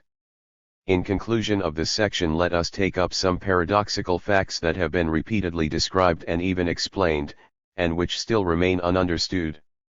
We have in mind the mutual enmity of scientists working in the same field, mutual denial of creative achievements, mutual shunning of creative work on the part of people who apparently express the same social and artistic trends, have similar scientific views, etc. S. O. Gruzenberg * believes that differences of emotional and intellectual attitudes are to blame. But then this explanation invites a new question: what is it that causes a negative emotional attitude towards creative personalities on the parts of their colleagues, quite capable of a sound intellectual judgment? In our view, this phenomenon is caused, among other possible reasons, by the unity of the proposed mechanisms of imagination. Hyperaxiomatization of one's own creative techniques and findings may result in anaxiomatization of those of others. In discussing some scattered and diverse facts drawn from creative activity in literature, arts, science, and technology, we were interested in answering only one question: can the proposed inner mechanisms be detected behind these facts? In our opinion, the results justify a positive answer. As this book cannot exhaustively analyze all the facts of scientific creativity in terms of the proposed fantasy conception, let us look more closely at just one creative tool: abstraction and concept formation. Abstraction and concept formation. Abstraction is regarded by nearly all psychologists as crucial in mental activities. Karl Marx's formulation of abstraction as an important instrument of cognition, having in theoretical sciences the same role to play as the subtlest techniques and sophisticated tools have in the natural sciences, is common knowledge. In his preface to the first volume of Capital he wrote, "In the analysis of economic forms, moreover, neither microscopes nor chemical reagents are of use. The force of abstraction must replace both." As was the case with many other scientific problems, abstraction was initially taken up by Aristotle, who viewed it as a process whereby particulars are screened out and the general is extracted. He used the word aphoresis, which meant taking away.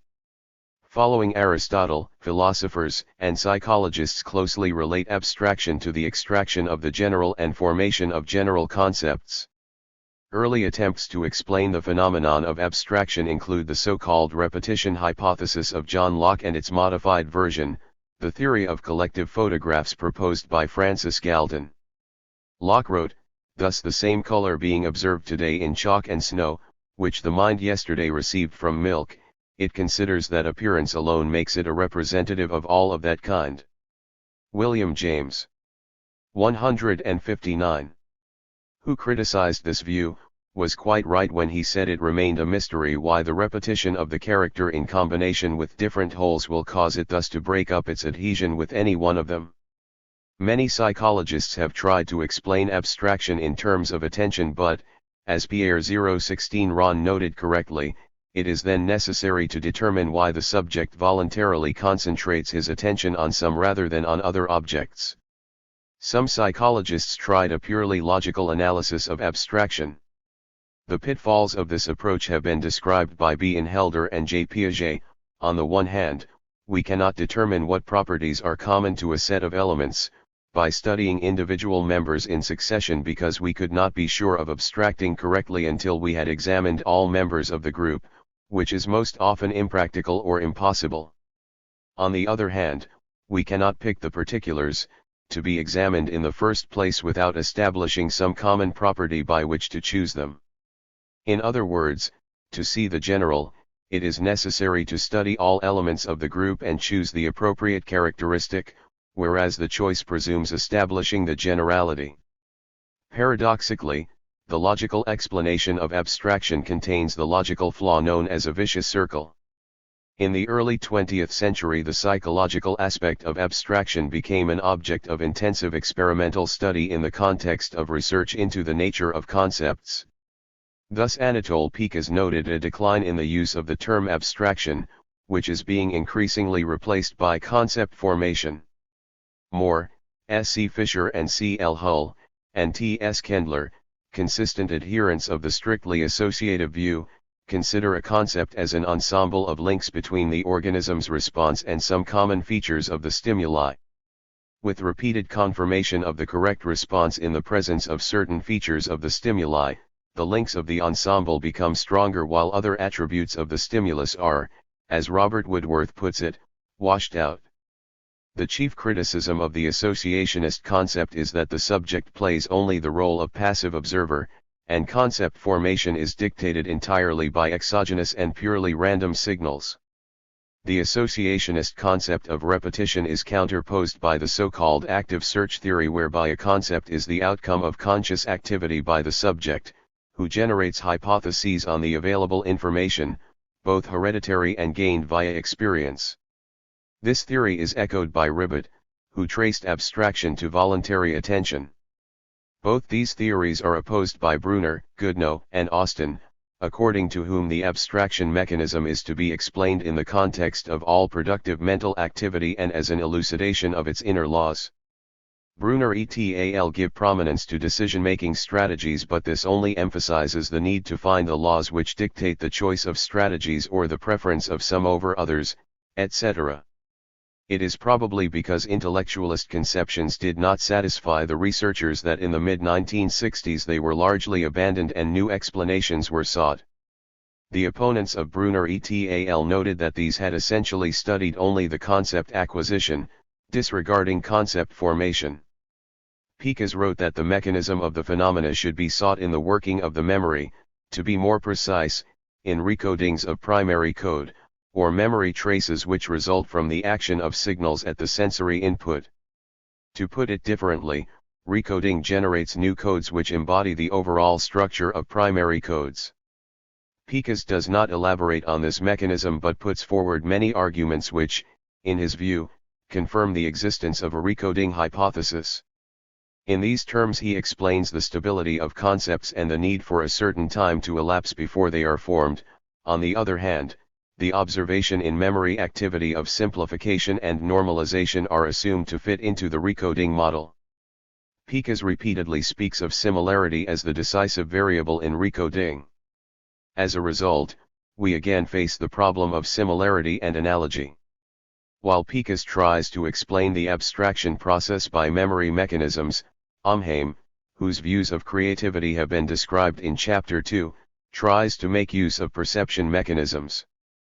Echoing the views of Brunner et al. On categorizing as a means of reducing variety, Omheim asserts that the static concepts which result from abstraction facilitate the approach to phenomena because at early cognitive levels the mind is not yet able to handle much complexity. Following Pikas, he objects to treating abstraction and generalization as the outcome of stimulus blurring. According to Arnheim, abstraction is an important immanent process in perceptive activity, and the traditional belief, which can be traced back to Locke, that the concept is not truly abstract unless it is free from any admixture in the form of images and other effects of the perception process, is fallacious. Thus a simple line can be regarded as an extremely abstract formation because no geometrical lines or, indeed, Any one-dimensional objects exist in nature, however, by representing something as lines one depicts the perceived form. In the perception process itself, concepts tend to crystallize into simple, well-shaped forms. The explanation of abstraction as the product of perceptive mechanisms is, in our view, inconsistent. On the one hand, the mechanisms are assumed to be responsible for the generation, within certain limits, of identical images of the same objects. In all normal subjects, for example, perception of the same object under identical conditions results in the same visual image. On the other hand, by abstracting, people often arrive at different results even if they perform this activity under the same conditions. This is why we do not think it plausible that perception mechanisms, which are supposed to unify the various forms by leveling out the deviations, can condition a process which is marked by quite the opposite feature, namely ambiguity and diversity of results. Some researchers have also tried to explain abstraction in physiological terms. Richard Thompson summarized the latest literature in this field and identified two fundamental physiological explanations of concept formation. Most physiologists follow Hebb, according to whom general notions and concepts result from learning and are associated with exceedingly complex interactions between neuron groups. On the other hand, D.H. Hubeyi and T.N. Wiesel believe that their experiments with newborn kittens suggest the existence of neurons in which complex visual concepts such as lines and angles are already encoded even at birth. In this approach, the entire problem of concept interpretation is restructured, for it is the ability to use them rather than their formation and assimilation that is crucial. Other attempts to explain the abstraction process include the view that concepts are generated as a result of special abilities. But, as Pikas notes, they seem at present to be unable to contribute to a theory of the mechanisms underlying these abstractions. 162. To summarize, once the psychologists abandoned the mechanistic explanation of abstraction in terms of exogenous circumstances, abstraction was supposed to depend on all kinds of mental processes, such as attention, mental strategies and decision-making processes, memory, perception, and, finally, abilities. All these explanations are, however, theoretically inconsistent. In our view, the mechanisms of anaxiomatization and hyperaxiomatization are clearly at work in abstraction and concept formation. Thanks to the former mechanism, insignificant attributes of the phenomena and objects of the real world are devalued and so meaningful features come to the fore. Anaxiomatization can certainly be applied to a smaller or greater number of attributes and details and, as a result, different levels of abstraction are observed in that, the more features are devalued, the more abstract the concepts are. This is a psychological process, whose results are not always equally valuable. In logical or general cognitive terms, anaxiomatization might fail to devalue all secondary details, producing imprecise or inconsistent results. The nature of abstraction thus depends on the direction of anaxiomatization. Hyperaxiomatization, which goes hand in hand with anaxiomatization, ensures the stability of the newly generated mental formations, or concepts. True, this stability has a negative aspect of which psychologists are well aware, as Boyarel, for instance, noted. A concept is simultaneously an instrument of cognition, and an obstacle to this cognition in that it stands between the questing subject and the being. In his famous philosophical passage on the question of dialectics, Lenin discussed the relations of the contingent and the necessary, the phenomenon and the essence, and emphasized the need to reject contingent features so as to separate what is significant from the appearance. Every individual is connected by thousands of transitions with other kinds of individuals, etc. Here already we have the elements, the germs, the concepts of necessity, of objective connection in nature, etc. Here already we have the contingent and the necessary, the phenomenon and the essence, for when we say, John is a man, Fido is a dog, this is a leaf of a tree, etc., we disregard a number of attributes as contingent, we separate the essence from the appearance, and counterpose the degree ne to the other. What has been said above suggests that the major tool of scientific creativity, abstraction, and various tools of artistic creativity are implemented through the inner mechanisms of anaxiomatization and hyperaxiomatization. These mechanisms, however, must explain not only the positive effects described above, but, if they are to be adequate in terms of the general methodological principles of Chapter 3, must also be capable explaining negative effects. The best explored among such negative effects are imperfect drawings and logical fallacies. Negative effects of the proposed mechanisms of fantasy. A lively discussion is still underway on the causes of the specific nature of children's drawings, their primitiveness, disproportion, omission of many important details, and the conventional representation of objects and their parts, a head as a circle, for example, legs as straight lines, etc. The first attempts to explain this phenomenon were made by A. Hildebrand and Eloy, who attributed these features to the inclination of children and, for that matter, of ancient painters, to rely on the blurred images of memory which were supposed to be generated by the blending and condensation of numerous impressions. Because many details are blurred, memory is, as it were, compelled to rely on a few of the most pronounced details, and this inevitably results in schematic and primitive images. Commenting on such reasoning, which emphasizes the imperfection of memory, Gombrich has every right to say that none of us carries in his head such schematic pictures. The mechanisms of children's drawings have been thoroughly analyzed by Omheim, who criticizes the most widespread explanations of the fact that children do not draw what they see. He rejects the opinion that children are technically incapable of drawing what they see. He feels that lack of motor skill cannot explain the phenomenon. Equally inadmissible are, in his view, explanations according to which the preference that children give to simple forms is dictated by the ease of realization or by the fact that the children's pictures are not copies but symbols of real things. His strongest criticism is, however, directed against the intellectualistic theory, which regards children's drawings as expression of abstract concepts. Indeed, young children perceive the world sensually, whereas abstract 164 concepts are mastered through special training. The specific nature of children's drawings is, according to Omheim, attributable to the fact that perception starts with the general rather than with the particular. Thus a man recognizes first a dog as such rather than different breeds of dogs. According to Omheim, children and primitives draw generalities and distort shape precisely because they draw what they see. Omheim is, however, aware of the weaknesses of his explanation and hastens to add that this is not the whole answer because unquestionably children see more than they draw, thus they easily distinguish people, notice even minute changes in familiar objects, nevertheless their drawings remain undifferentiated. Omheim believes that the cause of this phenomenon must be sought in the process of representation. If I want to represent the roundness of an object such as the head, I cannot use the shapes actually given in it but must find or invent a shape that will satisfactorily embody the visual generality roundness in the world of tangible things.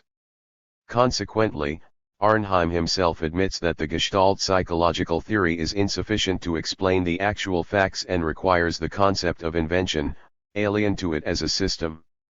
This immediately brings to the foreground the question of the mechanism of invention and, as a result, the problem far from being clarified, is simply stated anew.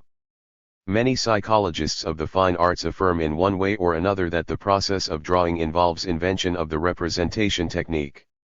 Max Liebermann, the well-known German artist, wrote, "Painting amounts to invention of visible forms for thoughts rather than invention of thoughts. I speak of the living form which every artist creates for himself anew. It is in the creation of new forms that the criterion for the creative artist, for the talent, is. The view that the creativity of the painter lies above all in invention of new artistic tools seems to be most consistently formulated by Gombrich, who wrote, "We dismiss the majority as odd, uncharacteristic, strange options which do not appear to render nature faithfully. True, sometimes the options can be rejected just because they do not agree with the conventional idea of similarity. we are inclined to accept conventional forms or colors as the only correct ones. Children sometimes think that stars must be star-shaped. Finally, the fact that the rejection of some options and details leads to dissimilarity with nature may be evidence of the fact that the artists obviously did not find it essential to make a correct representation of a man. Thus the ancient Polynesian sculpture of Oro, a god of war, shows only the eyes and arms, even though under certain conditions native artists can produce work which is just as correct in the rendering of nature as the best work done in any art class. Children's pictures and imperfect pictures in general must thus be considered in the wider context of inventing tools of representation. First of all, any representation in the form of a drawing is unthinkable without an axiomatization of certain real features and dimensions. There are, however, different ways of implementing this anaxiomatization, and therefore the artist has to choose a particular variant. In this case the choice involves rejection or devaluation both of numerous unsuitable options, and of certain details of the object. The anaxiomatization mechanism is thus involved in any artistic activity, and its value depends on what it is directed towards. In making a choice the artist rejects or devalues, first, numerous options which, in his view, do not contribute to resemblance, and, second, those details which either seem superfluous or hinder resemblance. In children's pictures many actual features are devalued, but in most cases, these are details which would contribute to a resemblance. As a result, the images seem undifferentiated, generalized, and schematic. The hyperaxiomatization mechanism, however, makes such artists confident that the representation technique has been chosen correctly. Let us look at another variety of imperfection in mental activity, logical fallacies, the phenomenological aspect of which has been fairly thoroughly explored down the centuries. Aristotle analyzed various fallacious proofs. Logicians of the 19th century gave fallacies serious attention. Jeremy Bentham devoted a book to them, while Richard Whately and John Stuart Mill discussed them in special chapters of their books. Many authors believe that the causes of logical fallacies should be unraveled by psychology. Thus, one latest manual on logic cites the following causes: mental disorders, poor knowledge of the mother tongue, prevalence of emotions over reason, and, finally, social position. Extensive observations suggest that in real life fallacies are committed by quite normal people, well versed in their own language, and motivated by the best of intentions.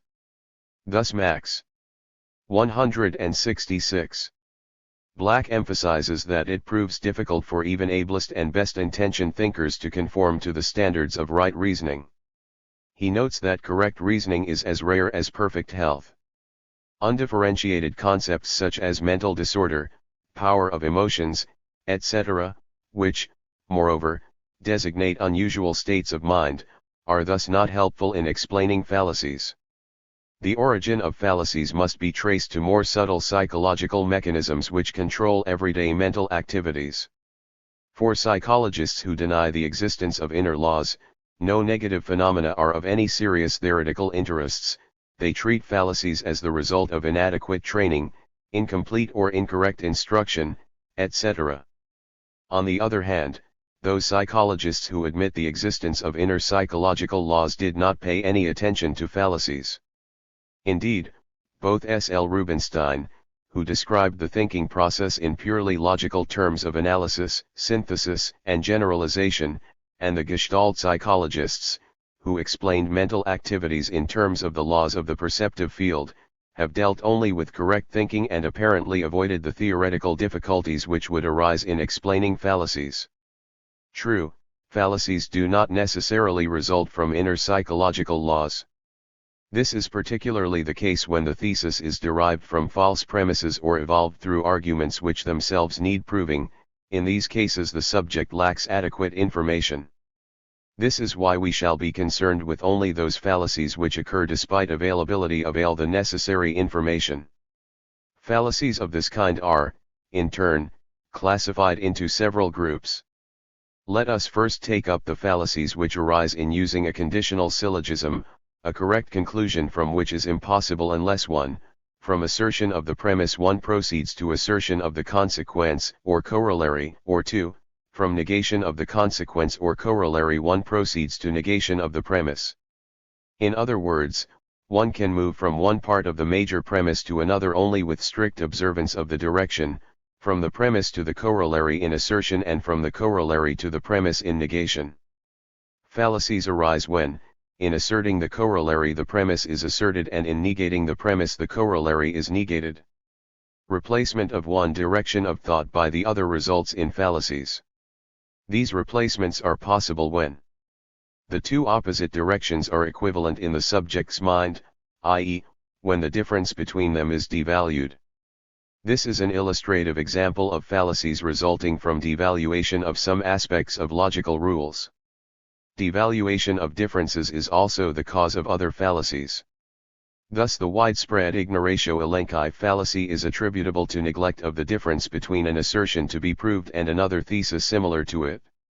In another fallacy, the quaternio terminorum, two concepts are denoted by the same word, which leads to devaluation of the difference between them. What is instructive is that the description of some fallacies contains direct references to the anaxiomatization mechanism. Thus in describing the fallacy of a diet registered secundum quid ad dictum simpliciter J. Mackey notes that it arises from invalidly dropping a conjoined term, which is bound to result in fallacies. Neglect of limitations also causes the phenomenon known as jumping to conclusions whereby, through inductive thinking, properties of some members of a class are extended to all the members of that class. Devaluation of qualifications also leads to fallacies such as a sensu diviso ad sensum compositum and a sensu composito ad sensum divisum. The essence of the fallacy post hoc propter hoc lies in confusion of the causal link with the sequence of events in time. We have tried to show above that an important condition of confusion is devaluation of the difference between the objects. Fallacies such as ad hominem and ad populum can also be interpreted in a similar manner. In committing this first error the subject ignores the difference between the contents of the proposition and its author. In committing the second error the subject ignores the difference between two addresses of his argumentation, he appeals not to the reason, but to the feelings and emotions of those, whom he tries to convince. Fallacies in inferences by analogy are also characteristic. Analogy has been seen to arise from the anaxiomatization of certain attributes of two or more objects so that their similarity is established even in those cases where the objects differ greatly at first sight. However, in discarding certain features to establish an analogy, the subject may neglect essen. 168. Tile differences, and as a result the analogy may prove fallacious. Consequently, the origin of wrong conclusions which do not logically follow from the premises can be directly traced to anaxiomatization. It should be remembered that among the facts that first suggested the existence of a specific inner devaluation mechanism of particular importance are phenomena comparable with the fallacies discussed above, such as extension of the original relation and changes of its direction through discarding of qualifications.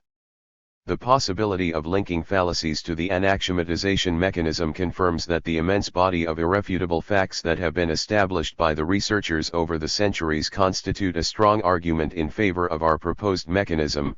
This explanation also seems to clarify another significant and paradoxical fact, namely, the subject's insensitivity to his own fallacies and weakness in his own arguments. This fact is obviously attributable to hyperaxiomatization, which makes the subject sure of the truth of his own conjectures. Our explanation of fallacies in reasoning and proofs may be countered by the argument that, since many people are simply unaware of the rules of logic, it is pointless to speak of their devaluation. What is important, however, is that all so-called formal logical laws are reflections of objective relations of which people are quite conscious and which direct their thinking processes.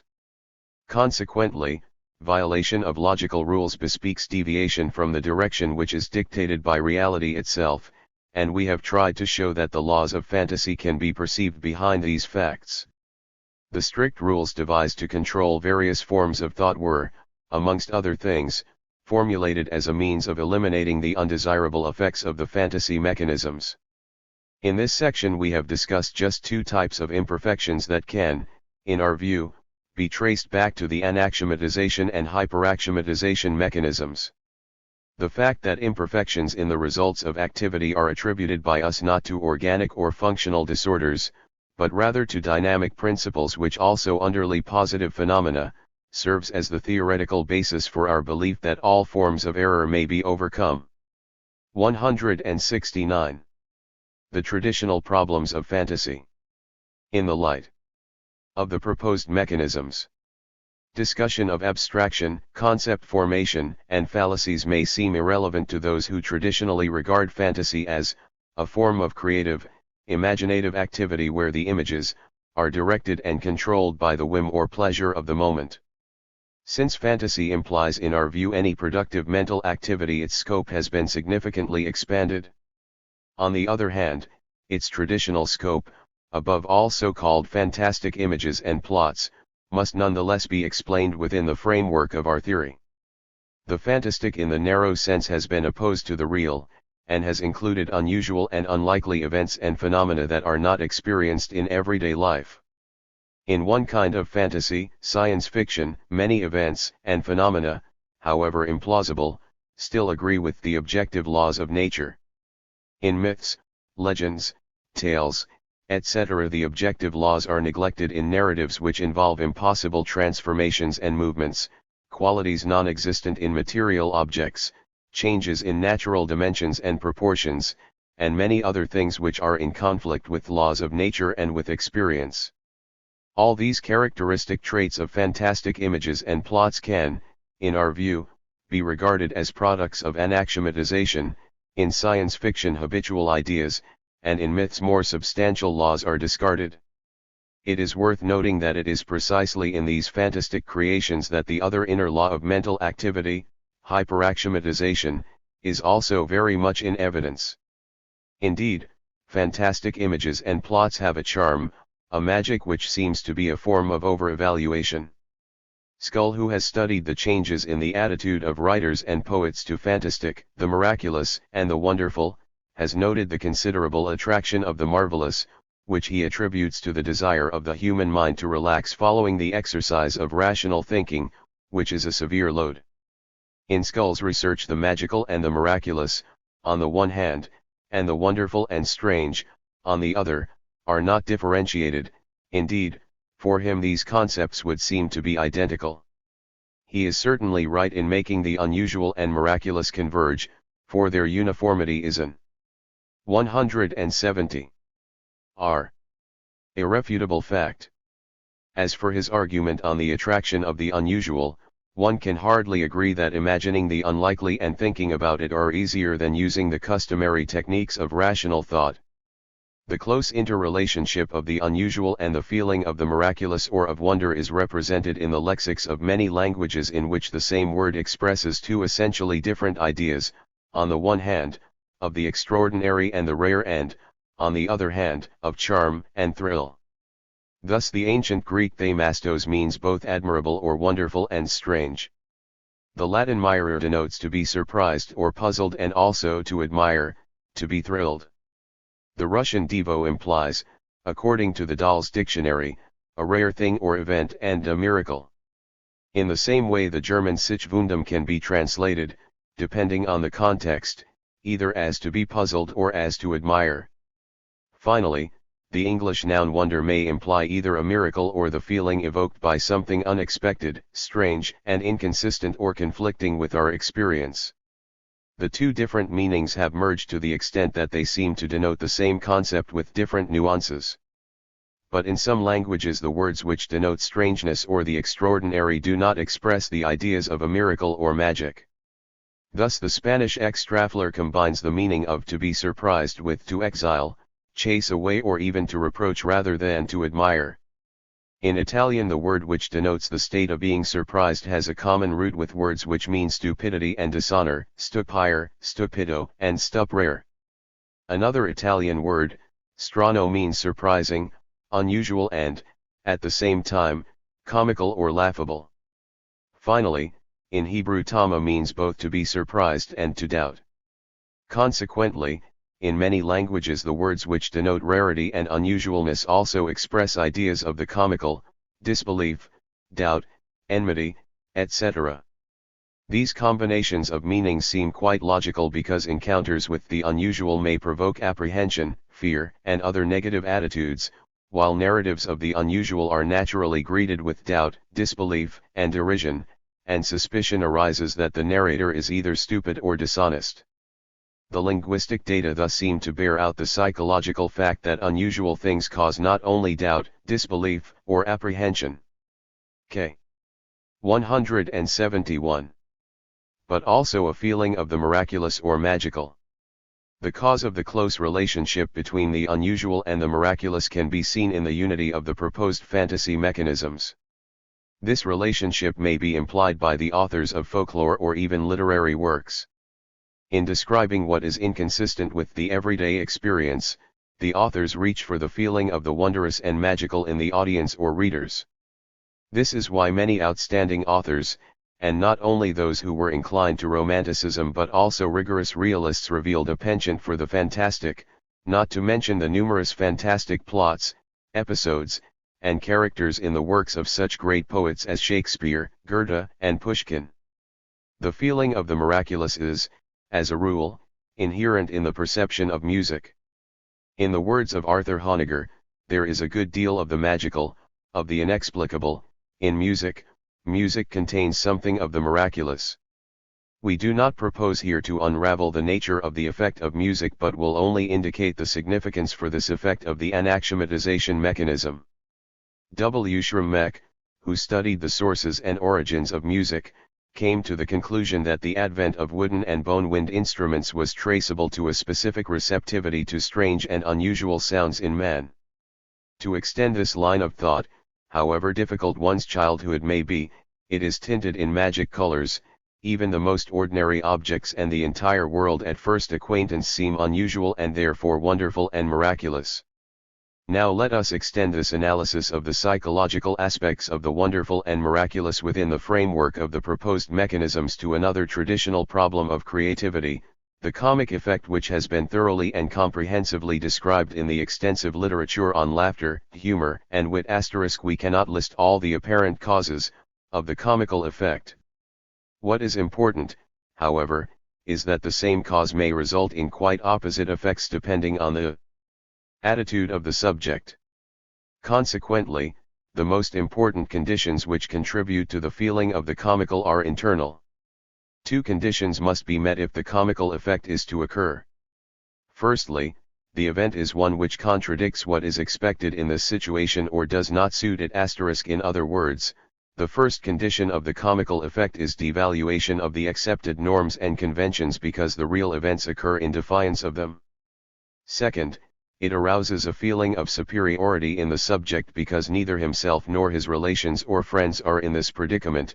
In other words, the subject holds his own personality in higher esteem because of his physical prowess or character, well-being and secure position in the social environment and in the world of things.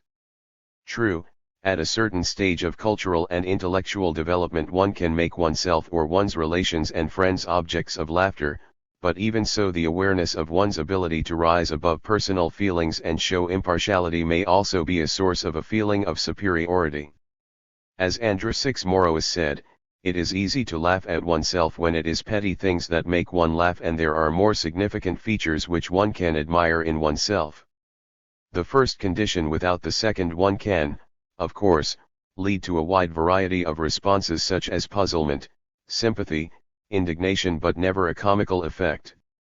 Furthermore, the feeling of superiority resulting not from devaluation but from success, prejudice, or flattery cannot lead to a comical effect.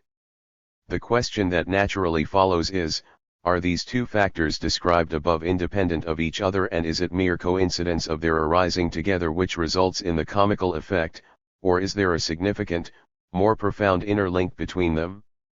The direct cause of the feeling of superiority in a subject is undoubtedly a situation in which expected events, accepted norms, and conventions, have been devalued. Consequently both conditions are organically fused. True, the feeling of superiority may be prevented by the subject's inner states. If these factors are not present, however, then the devaluation, which is regarded as the first condition for the comical effect, immediately leads to the feeling of superiority, which is a form of over-evaluation. All this suggests joint action of the anaxiomatization and hyperaxiomatization mechanisms. Consequently, in the comical phenomenon there is not merely a shift in evaluation, but possible increased evaluation arising as a result of devaluation. The pleasure experienced by the subject from the feeling of superiority is expressed, depending on the intensity and the subject's education, as a smile or laughter. But these can, in turn, be used to express an evaluative attitude towards people and various phenomena in the real life, and even to create the desired attitude towards the subject and other people. Indeed, it is generally acknowledged that derision is equivalent to devaluation of the significance usually attributed to that which is being derided. By laughter people often express their contempt of problems, difficulties, and danger, their independence and dignity. In this way difficulties, problems, dangers, and claims to be all-powerful are devalued. The most primitive forms of derision are various derogatory gestures and bad language which, however, cause a comical effect only in very undemanding and uncultivated people. At the other extreme is refined witticism, which is not comprehensible to everybody, for it requires the ability to see rather subtle hints. Between the two are satirical sketches, puns, anecdotes, cartoons, etc. Using the forms of humor described above, the narrator or performer creates, by verbal or artistic tools, a comic situation in which the effect only works if the two above conditions are fulfilled. Puns and witticisms are good if they contain unexpected turns. 174. A phrase, combinations of words or consonances that have not been used or noticed. An anecdote is good if its end is unpredictable, i.e. when its plot deviates from the conventional train of thought. These tools produce a comic effect thanks to devaluation not only of the traditional forms of expressing the idea or the usual development of the plot, as is the case with anecdotes, or of the events predicted or suggested by the situation, but, above all, of specific individuals and real phenomena. To put it differently, the devaluation achieved by these tools is double. The feeling of superiority which authors of jokes and witticisms experience because they succeed in making their opponents look ridiculous is passed over to the audience, who respond with laughter. In our opinion, an analysis of the psychological nature of the comical makes it possible to understand how the subject may learn to control the inner mechanisms of mental activity. Clearly, the earlier forms of the comical effect are those in which it is achieved through devaluation by reality itself. Repeated observations of real facts leads men to comprehend, even if only intuitively and not at all consciously, certain cause and effect relations between external events and certain inner states of mind.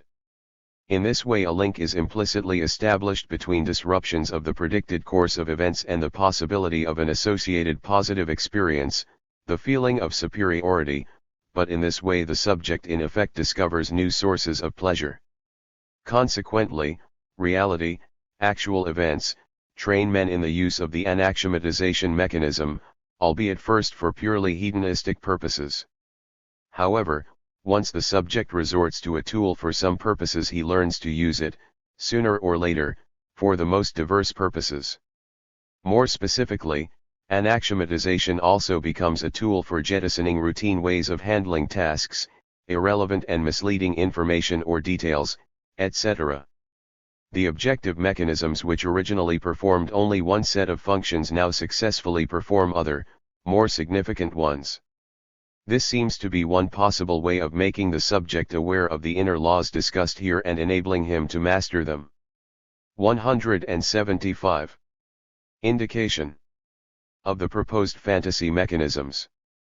In scientific literature, if the proposed mechanisms of anaxiomatization and hyperaxiomatization are so important, then one may logically expect other authors to notice them too. Indeed, many psychological and philosophical papers mention them explicitly as well as implicitly. Let us first consider formulations which imply the devaluation mechanism. Dugas wrote that in creative imagination, we get rid of accessory details, we relieve ourselves of a welter of acquired knowledge, we jettison the ballast to ensure our march forward. Another French psychologist, Berlaud, who analyzed and summarized the lindings of the Würzburg school, mentions acceptance and rejection among mental activity mechanisms alongside thinking and estimation. Spearman wrote of the need for the disappearance of some knowledge as vital for such operations as those of abstracting and conceiving. He also noted that expressiveness may be increased by eliminating irrelevant features. A similar idea regarding the analysis of puzzle solving is expressed by Dunker. In his Anthropological Significance of Fantasy, Hans Kuhns devoted several chapters to negation as a specific human characteristic. Negation is said to act not only as a logical operation but also as a more general principle of psychological life. Similar ideas have been recently expressed by Roset. In addition to associative processes, Born and Russell's mathematical model of concept formation incorporates the adaptation process, which results in the suppression of irrelevant cues, which are ignored by the subject. L.S. Hernshaw writes of the capacity to see the essential pattern of the whole and not be misled by details, and an ability to ignore habitual solutions. Characteristically, most of the authors of the papers in the collection Creativity and Its Cultivation, edited by Anderson, call the reader's attention at some point to the role of a mechanism which to some degree amounts to an axiomatization. Thus E. Sinnott believes that the most important unconscious processes in the function of creativity include rejection of certain combinations as unimportant or incompatible. C. Rogers writes, "The artist paints surfaces or textures." 176. In simplified form, ignoring the minute variations which exist in reality. The scientist formulates a basic law of relationships, brushing aside all the particular events or circumstances which might conceal their naked beauty. Among other factors of creativity, H. Murray mentions a predisposition to the rejection of redundant knowledge. A. Newell, J. C. Shaw, and H. A. Simon think that rejection of previously accepted ideas is required for the successful functioning of the thinking process. The interesting reasoning of D. Hebb about rejection of information makes it possible to draw a dividing line between our theory of fantasy and apparently kindred ideas. Hebb emphasized that the true difficulty in such cases is to select the relevant facts and ideas, disregarding the rest. He attaches, however, a secondary importance to disregarding and rejection when he says that the nature of the creative process is in that one has to select the relevant facts, to create effective new ideas, and to get rid of the mistaken ideas of the past which were blinding the thinker. But in our view, getting rid of mistaken ideas is a prerequisite of the creation of new ideas rather than the result of the creative process. Some authors expand the range of what is to be rejected to include past and even direct experience as well as irrelevant details. Lichens underlines that, in tackling the tasks, one should separate oneself from the past in which one acquired automatic habits and specific knowledge. Ryle believes that a thinking person should completely, or almost completely, isolate himself from whatever the exogenous facts impose on him. 4 of the 7 principles which Zhirkov, a Soviet philosopher, believes to be employed in optimizing scientific creativity also clearly point to the need for devaluation. They are freedom of scientific thought, contradiction, negation, and the so-called principle of the tree. These appreciations of the positive role played by rejection of information, and past experience in general, when tackling creative tasks have been taken from a wider context where they may seem marginal and accidental remarks. Thus Hebb's rejection of irrelevant data is seen to be a supplement of other, more significant conditions of creativity. This is why the work of Berlin, a U.S. psychologist, structure and direction of thinking is especially interesting, for he devotes part of his book to rejection of inappropriate information in task tackling. According to him, the basic mechanisms for this are attention, abstraction, and purposeful thinking. We doubt the adequacy of explaining this process in terms of traditional psychological concepts which themselves need explanation. But while disagreeing with the general theory that Berlin has put forward, we warmly welcome his idea that in mental activity rejection of information is as important as its accumulation in physiology. Ralph N. Haber has expressed similar ideas. Those psychologists who see in a creative act a play of unconscious motives and associations emphasize disregard of the logical and real. According to them, genuinely creative activity is only possible through rejection of the logical principles and laws that are dictated by the specifics of objects in the real world and that handicap fantasy. Back in 1932, Otto Rank, a psychoanalyst, wrote that the artist creates almost in spite of, which, according to him, imposes on the artist what is transient and hinders him from seeing what is eternal. The theories of Peter McKellar, which derive from psychoanalysis, posit the existence of two levels of mental activity: realistic, which works by rejection of logically irrelevant assumptions, and autistic, whereby logical rules and principles are disregarded. According to McKellar, this latter kind of thinking enables one to employ a much broader range of associative links which are otherwise kept dormant by logical principles. In all of these views expressed by psychologists, philosophers, and physiologists, rejection of information is a requirement to be met by the thinker rather than an immanent inner mechanism. This may be the reason why these authors see only the positive effect of rejection, for there seems to be no point in observing rules which may lead to negative results. Thus Berlin associates rejection of information only with directed thinking rather than with other kind of productive mental activity.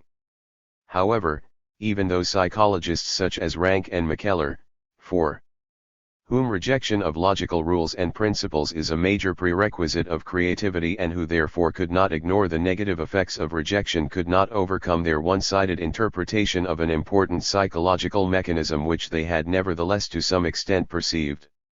Consequently, one of the aspects of the psychological 178 Gulariti, which is referred to here as the anaxiomatization mechanism, has been more or less recognized in the writings of many researchers. As for the other assumed mechanism of fantasy, hyperaxiomatization, it will be shown to be to some degree akin to physiological and psychological mechanisms that have already been discovered, such as the dominance principle discovered by A. Ukhtomsky, the mechanism of functional fixedness explored by K. Dunker, and the feedback constraining mechanism described by N. Wiener. The dominance principle was introduced by A. Ukhtomsky to explain apparently anomalous physiological reactions. Stimulation of some nerve centers failed to invoke a response in the corresponding organs but led to the excitation of other centers and to inadequate responses. The dominance principle, according to A. Ukhtomsky, acts as a specific apparatus of coordination in the nervous system and ensures a stable vector of the animal's behavior within the entire diversity of the particular environment. Remarkably, Ukhtomsky himself noted both the positive and the negative effects of dominance. In higher psychic life, the inertia of the dominant excitation, or the dominance of the current moment to be lived through, may act as a source of prejudices, obsessive images, hallucinations, but it provides the scientist with the flywheel, the leading idea, or the basic hypothesis which enables thought to proceed more smoothly and harmoniously and facilitates the connection of facts into one experience. Consequently, Ukhtomsky's principle of dominance represents a fundamental law of the life activity of an organism. To be more precise, the principle of dominance expresses that concrete form of the stabilizing effect which can be detected through physiological methods of research. On the other hand, psychological techniques using semantic material reveal more subtle characteristic features of the stabilizing effect, mainly, preferences which are dynamic as well as stable. It is quite understandable that these psychological facts call for their own particular explanation and cannot be reduced to the prevalence of excitation in certain nervous centers. Another theory which provides its own specific explanation of the stabilizing effect is Dunker's functional fixedness, which was analyzed in detail in Chapter 2. Now we will look only at the difference between this theory and our treatment of the stabilizing mechanism. Functional fixedness is viewed by many psychologists, Sp. 179. Daly of late, as being the result of a fairly stable between an object and one of its functions. As a result, it is difficult, if not impossible, to imagine that the object can perform other functions as well. Consequently, even though Duncker believed himself to be an adherent of the Gestalt psychology, his functional fixedness is substantially closer to associationist views, in which the decisive significance is attributed to the past experience. As shown in Chapter 4, it is precisely for this reason that Duncker's theory fails to explain preferences which arise in the course of mental activity. The hyperacclimatization mechanism proposed in this chapter as an explanation of this phenomenon differs from functional fixedness, first, in that it starts to operate immediately after the decision has been made, and, second, it is essentially dynamic in that it can be short-lived. Duncker's theory, in contrast, represents only that aspect of the stabilizing function which is related with repeated exogenous action in the form of the same use of the object. Duncker's narrow understanding of the stabilizing function is easily explainable. The preferences which are generated during mental activity itself can be noted through a comparison either of numerous solutions of an open task, or numerous attempts to handle a closed task. Since Duncker confined himself to the latter and to an analysis of just one attempt to find a solution, he has succeeded only in detecting the interference caused by past experience. Norbert Wiener, the founder of control engineering, also did not ignore the stabilizing function. In Chapter 2 we suggested that the feedback constraining mechanism which he described performs a certain stabilizing function in various spheres, including fantasy phenomena. In the light of experimental results and a theoretical analysis of various creative activities, this stabilizing function can be said to be performed by the hyperacclimatization mechanism. In our theory of fantasy, the hyperacclimatization mechanism is regarded as complementary to the anacclimatization mechanism, which is not explicitly represented in the theories of Ukhtomsky, Duncker, and Wiener, even though the prevalence of some reflexes and responses implies the suppression or rejection of others. In psychological literature, however, there is no suggestion of the possibility of a reverse dependence. Indeed, many of the authors who in some way or other mention rejection of information fail to relate this to the stabilizing function. 180. True, references to the possibility of increased evaluation of some aspects of reality through devaluation of others are made in the works of two psychologically very observant writers, Lev Tolstoy and Leon Feuchtwanger. Lev Tolstoy, speaking of the relationship between the ethical and the aesthetic, by which he meant refined or elegant, emphasized that as soon as a man loses his moral sense he becomes especially sensitive to the aesthetic. In terms of our approach, this dependence can be rephrased as follows: anacclimatization of one approach to the artistic task automatically results in hyperacclimatization of the other. In Das Haus der Desdemona, a critical study of the evolution of historical novels, Leon Feuchtwanger gives numerous examples of a natural combination of the writer's indifference to the historical material itself with extreme attention to various outward details of everyday life which often have nothing in common with basic literary concept.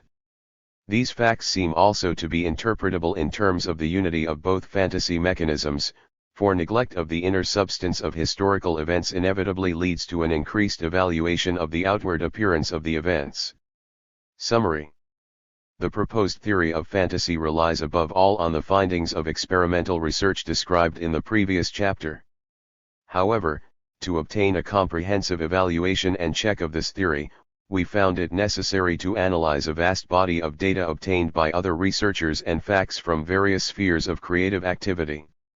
The analysis of this additional data suggests that the proposed theory, far from being refuted by them, provides them with a rational explanation. Indeed, the psychological features of such artistic and scientific tools as analogy, tropes, symbols, and abstraction, and of some negative phenomena in productive activities can be seen as the result of the operation of the proposed fantasy mechanisms of anacclimatization and hyperacclimatization. Researchers have fairly often come across facts which could have suggested to them new theoretical views, but unduly high evaluation of traditional opinions resulted in the devaluation of the new experimental data. 181. Consideration of specific forms of creative activity has revealed the diverse manifestations of both mechanisms. Depending on its nature and direction, anacclimatization brings about different results. Thus disregard of quantitative and qualitative variations of objects enables us to establish an analogy between them, devaluation of the prevailing differences between phenomena, devaluation of differences between the genus and the species, the part and the whole, the animate and the inanimate, the substitute and the substituent, etc. is basic to the formation of tropes and symbols. Neglect of details that are, in one respect or another, secondary, leads to the creation of schematic images. Rejection of routine solutions encourages original ideas and discoveries. Devaluation of insignificant features is the technique used in abstraction and concept formation. Devaluation of the ordinary, habitual produces the impression of something wonderful and fantastic, and devaluation of the expected may serve as a source of humor. Hyperaxiomatization also manifests itself in various ways, in the subject's confidence in his conjectures, in the extreme stability and longevity of generalizing concepts, in a certain repetitiveness of metaphors, in the charm of tropes, in the artistic power of symbols, in the feeling of the miraculous in the perception of extraordinary phenomena, and in the feeling of superiority caused by the comical effect. Comparing our own views and those of other authors helps more precisely formulate our theory and make clear its distinction from other theoretical concepts. The differences of our theory and other similar theoretical views on the subject are summarized in the table. Proposed theory. Other theories and formulations. 1. Anaxiomatization works in unity with hyperaxiomatization. 1. Rejection of information is not related to the stabilizing function. 2. Anaxiomatization is regarded as a sine qua non of new ideas, discoveries, etc. Too many authors regard rejection of information or past experience as an additional, auxiliary tool which is employed with other, more important techniques of mental activity. 3. Anaxiomatization is an objective internal mechanism which invariably governs any productive activity. 3. Rejection of information is a requirement made to the thinking subject which he does not necessarily meet. Proposed theory. Other theories and formulations. 4. The stabilizing effect is the out for. The stabilizing effect is explained come of a heightened evaluation of a by past experience and multiple repetition successful, in the subject's view, way of the activity. Of performing a task, an evaluation which is generated in the course of mental activity. 5. Hyperaxiomatization is dynamic. 5. The stabilizing function leads to effects invariable over a long period of time. 6. In the course of a productive act. 6. The information, ways of pour. VD, evaluation of information, ways of forming the task, etc. are themselves performing the task, etc. Changed or rejected. 7. Both fantasy mechanisms may 7th. The tools and techniques of think. Cause positive, as well as negativing lead either to positive or to negative phenomena. Phenomena alone. Chapter 6. Factors conditioning. The process of fantasy. The modern science of psychology relies on a multitude of facts and figures as the source of information on factors that affect creativity in one way or another. We are mainly concerned with its motivations, the individual features of a personality, socio-psychological factors, and age characteristics associated with the positive or negative results of the process of fantasy. Many psychologists do not go beyond the mere statement of these facts. They do not apply them as a touchstone to check the existing theories of productive mental activity. However, every psychological theory presupposes logical conclusions pertaining to the factors affecting the manner in which hypothetical laws reveal themselves. By juxtaposing the various factors that condition the process of fantasy with the conformable conclusions arising from our conception, we shall assume a special attitude toward the assessment of its validity. At the same time, the study of these factors will help us envisage the prerequisites for making practical recommendations indispensable for the development of a person's creative abilities and the optimization of creative activity. Motives of fantasy. The early works on fantasy never focused directly on its motives, rather, they presented it as a cause of various psychological states. Thus, rationalists identified it with an essence actively opposed to reason. Fantasy was viewed as the primary source of feelings, emotions, and aspiration, acts and deeds. James Tizot wrote, "It is imagination that inflames the passions by painting in a fascinating or terrible fashion an object which impresses us. It says to an egoist, in effect, you are yourself the only end of your activities, the world is made for you. It says to an arrogant man, can you possibly tolerate that someone who is not worthy of you is your equal or even superior to you? To an intemperate pleasure seeker, sensualist, and debaucher it says, life is but a dream, let us spend it merrily." Contrary to that, certain psychologists, such as Lucien Arr6 and L. Dugas, regarded emotions as psychic phenomena accompanying and even causing fantasy. Arr6 noted that the first and the only reason which compels a poet to write, is the great pleasure which he experiences in doing so. Dugas, on the other hand, was basing himself on the premise that emotional and imaginative rhythms seem to accompany and supplement each other, and he noted that it is a feeling that initiates imagination and controls it. Thus, in contrast to the rationalists and their followers, who regarded senses as derivatives of fantasy, empirical psychologists held that the senses were one of its principal motives.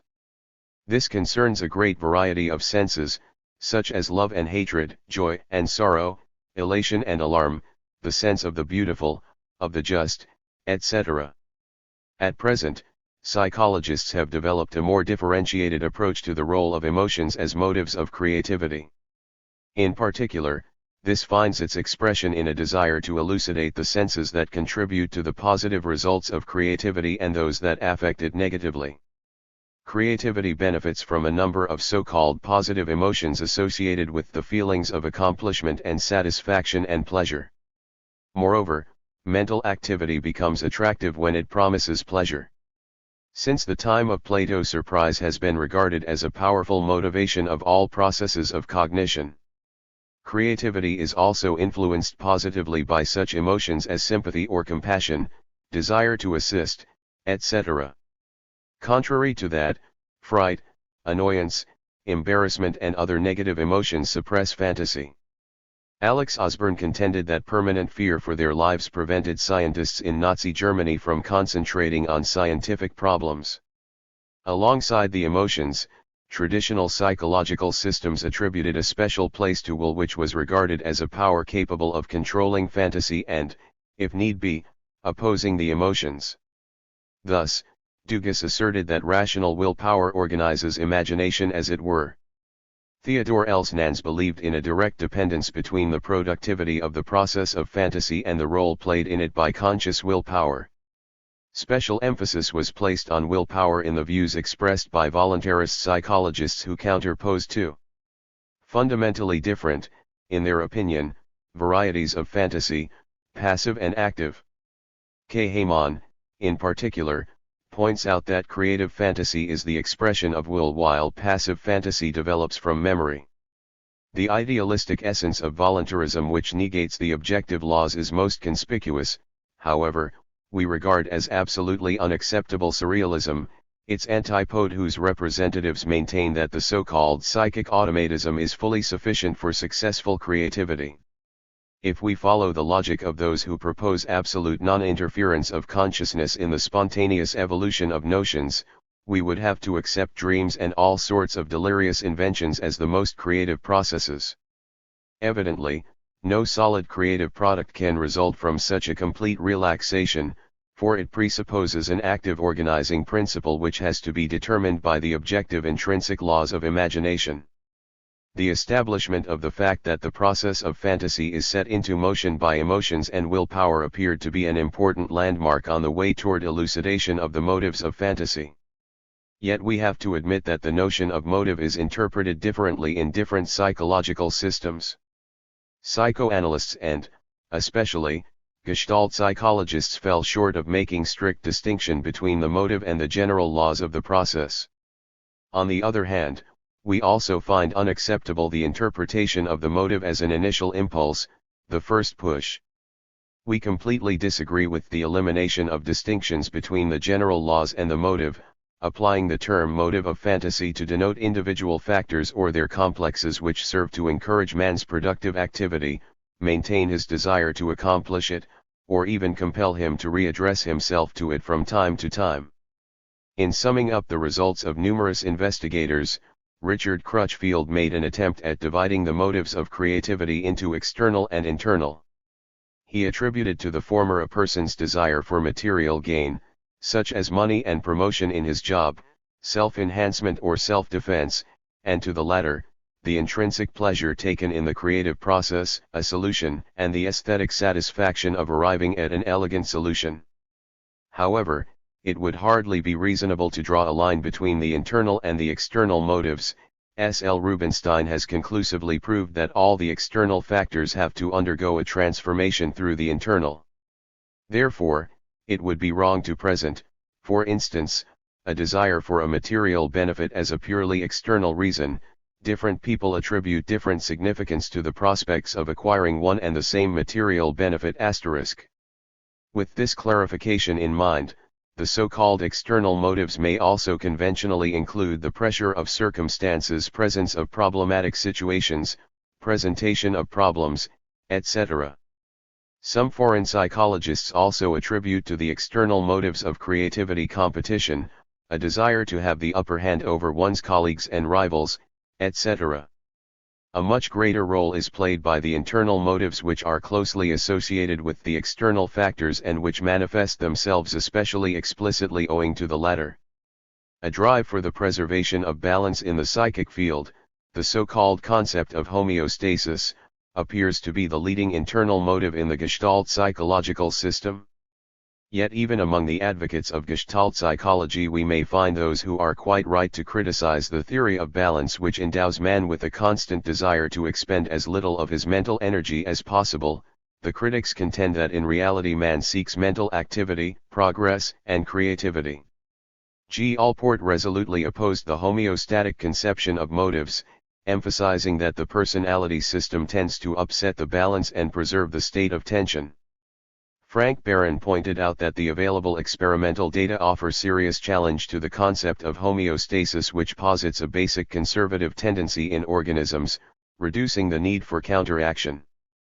Posing as a motive, essentially polar to homeostasis, is a drive for informative novelty, a thirst for new impressions, and even for fabulous imaginary creatures like angels and seraphs in the past, who allegedly inhabited the heavens, and, at present, for the inhabitants of distant galaxies. According to psychoanalysis, fantasy is essentially motivated by ungratified actual aspirations which produce tensions in man's psyche and evoke reminiscences based on the impressions of his childhood. Freud and his orthodox followers explain the creativity of poets, artists, and representatives of other arts by the desire to solve one or another personal problem, to alleviate the tension in their psyche, or to overcome some internal conflict which is, at the same time, characteristic of many people.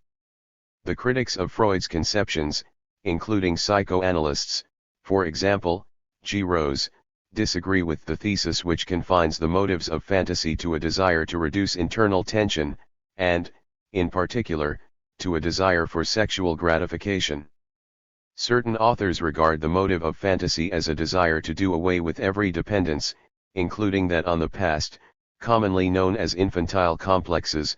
In other words, fantasy is not a retreat to the prime experiences, or merely a camouflaged gratification of stifled aspirations, as Freud holds, but an active onward movement.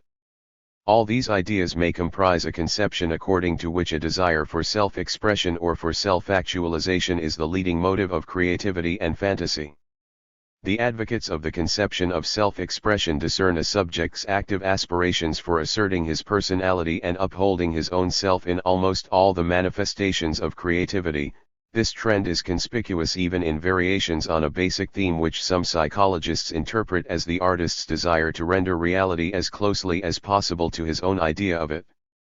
When we invented Cubism, noted Pablo Picasso, we had no intention of inventing Cubism, but simply of expressing what was in us.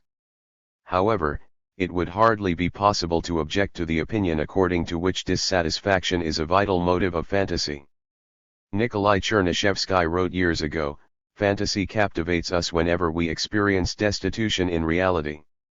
A person lying on a bare bunk is often daydreaming about a gorgeous bed made of some unheard of precious wood, about an eiderdown feather bed, about pillows trimmed with fanciful lace, about bed curtains made of some amazing lion's woven fabric. But is it conceivable that all these things may be so greatly alluring to a healthy man who sleeps in a soft and comfortable bed, even though it is not extravagant?"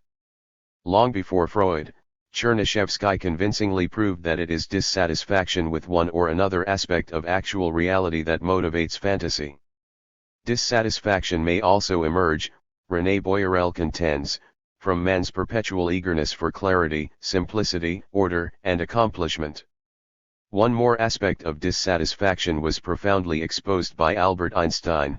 "I believe first of all, that one of the strongest motives leading to science and art is fleeing from the routine life with its tormenting cruelty and deplorable emptiness, from the fetters of our perpetually changing wishes. At the same time, man's involvement in the sphere of art and 188. Science contributes to his self-assertion and the self-actualization of his entire creative potential.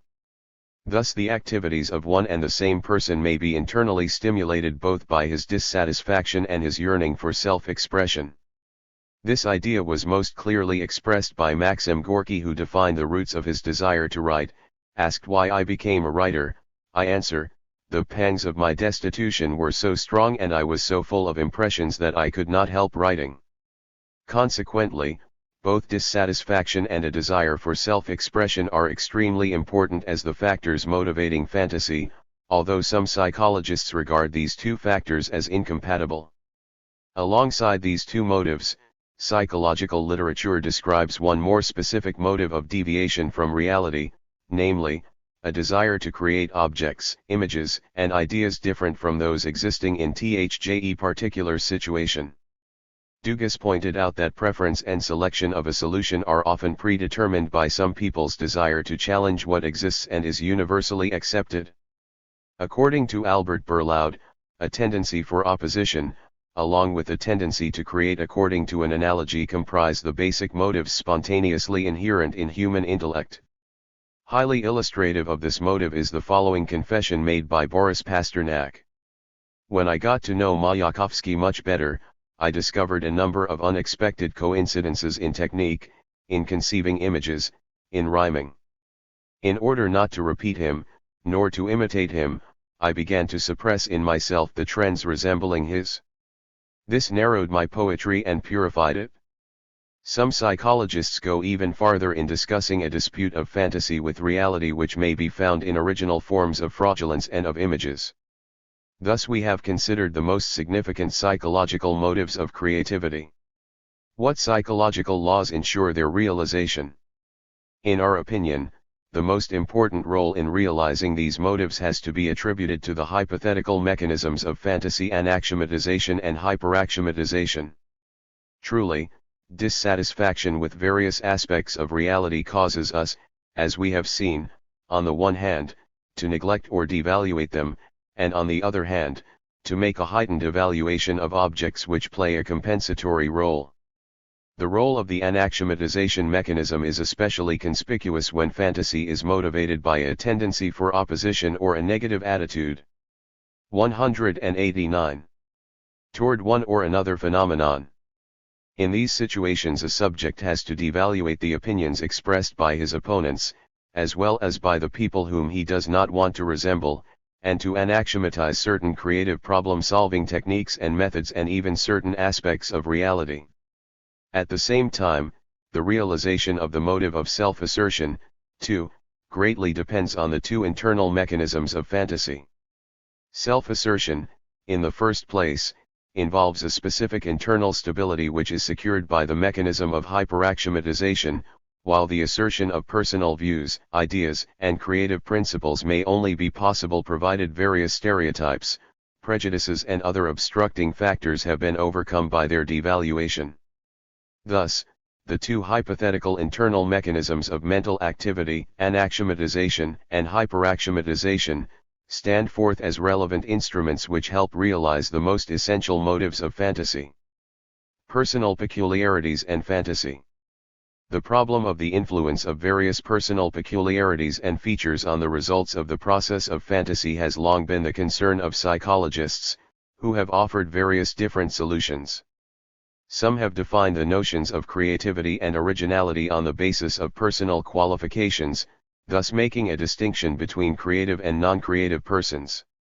Yet, the opinion is widespread that all the people are capable of creative performance accomplishments.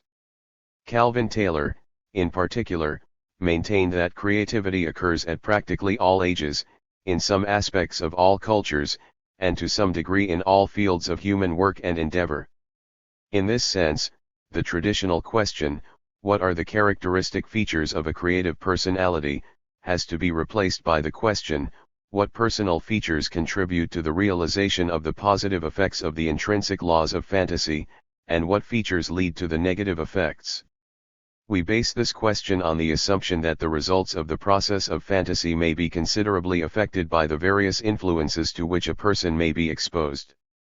Conceding that a number of investigators whose materials have been applied to the study adhere to different methodological and theoretical positions, their experimental data provide us to some extent with an answer to the question we have raised. 190. A century ago Cesare Lombroso, in his notorious book Genio e Follia, made an attempt at placing genius and creative abilities in dependence upon various psychic disturbances. His views invariably invited much criticism. In particular, his critics contended that in many cases people of genius revealed their psychic disorders long after they had achieved their outstanding results, which utterly excludes the assumption that a disease is a reason for their creative accomplishments.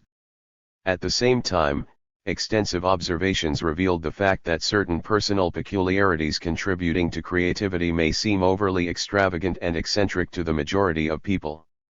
Yet, G. Yakovlev made an observation that creative personalities are often characterized by emotiveness of acts and deeds, as well as displays of excessive emotional excitement. Suffice it to recall the fits of hysteria suffered by Leonid Andreev, Arturo Toscanini, Edith Piaf, etc.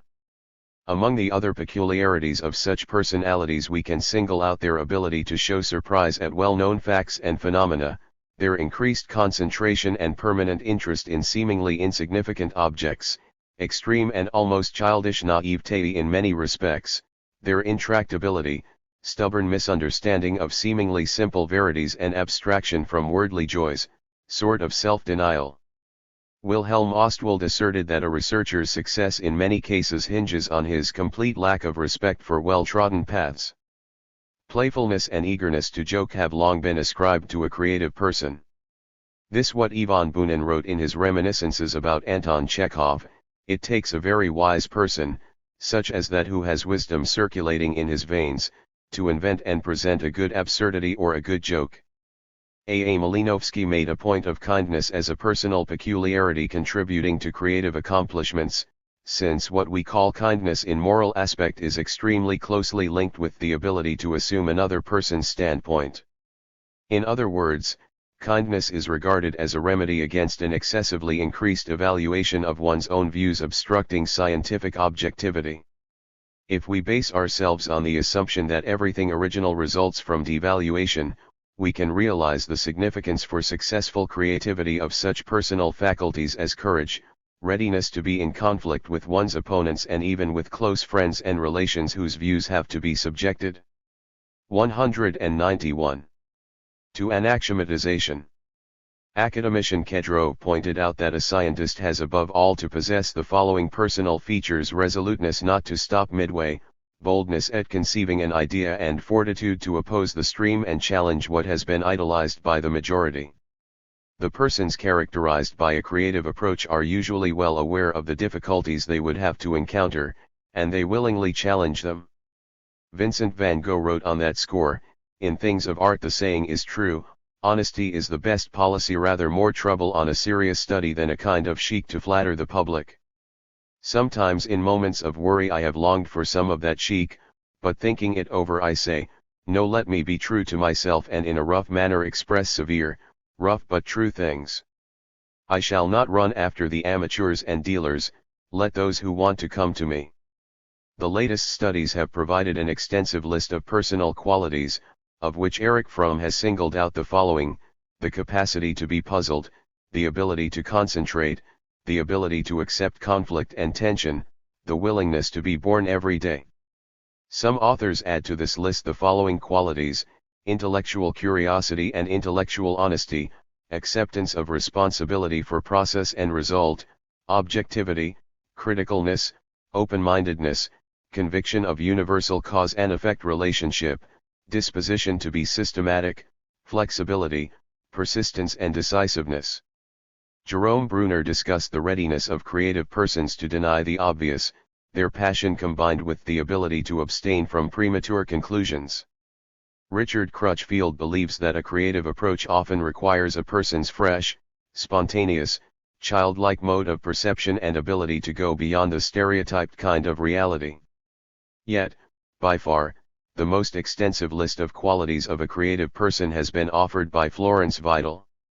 Along with the elucidation of the personal qualities indispensable for creativity, it is equally essential to clarify the possibility of their compatibility.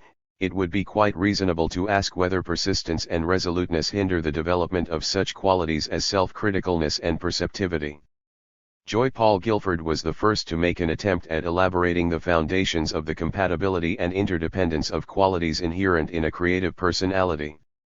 He proceeded from a highly complicated speculative premise that human intellect is made up of three essentially independent aspects: contents, operations, products. According to Guilford, intellect may contain imaginal, symbolic, 192, semantic and behavioral entities. Guilford classified as operations the cognitive functions, memory, convergent thinking, divergent thinking, and evaluation, and as products of thinking he termed units, classes, relationships, systems, transformations, and implications.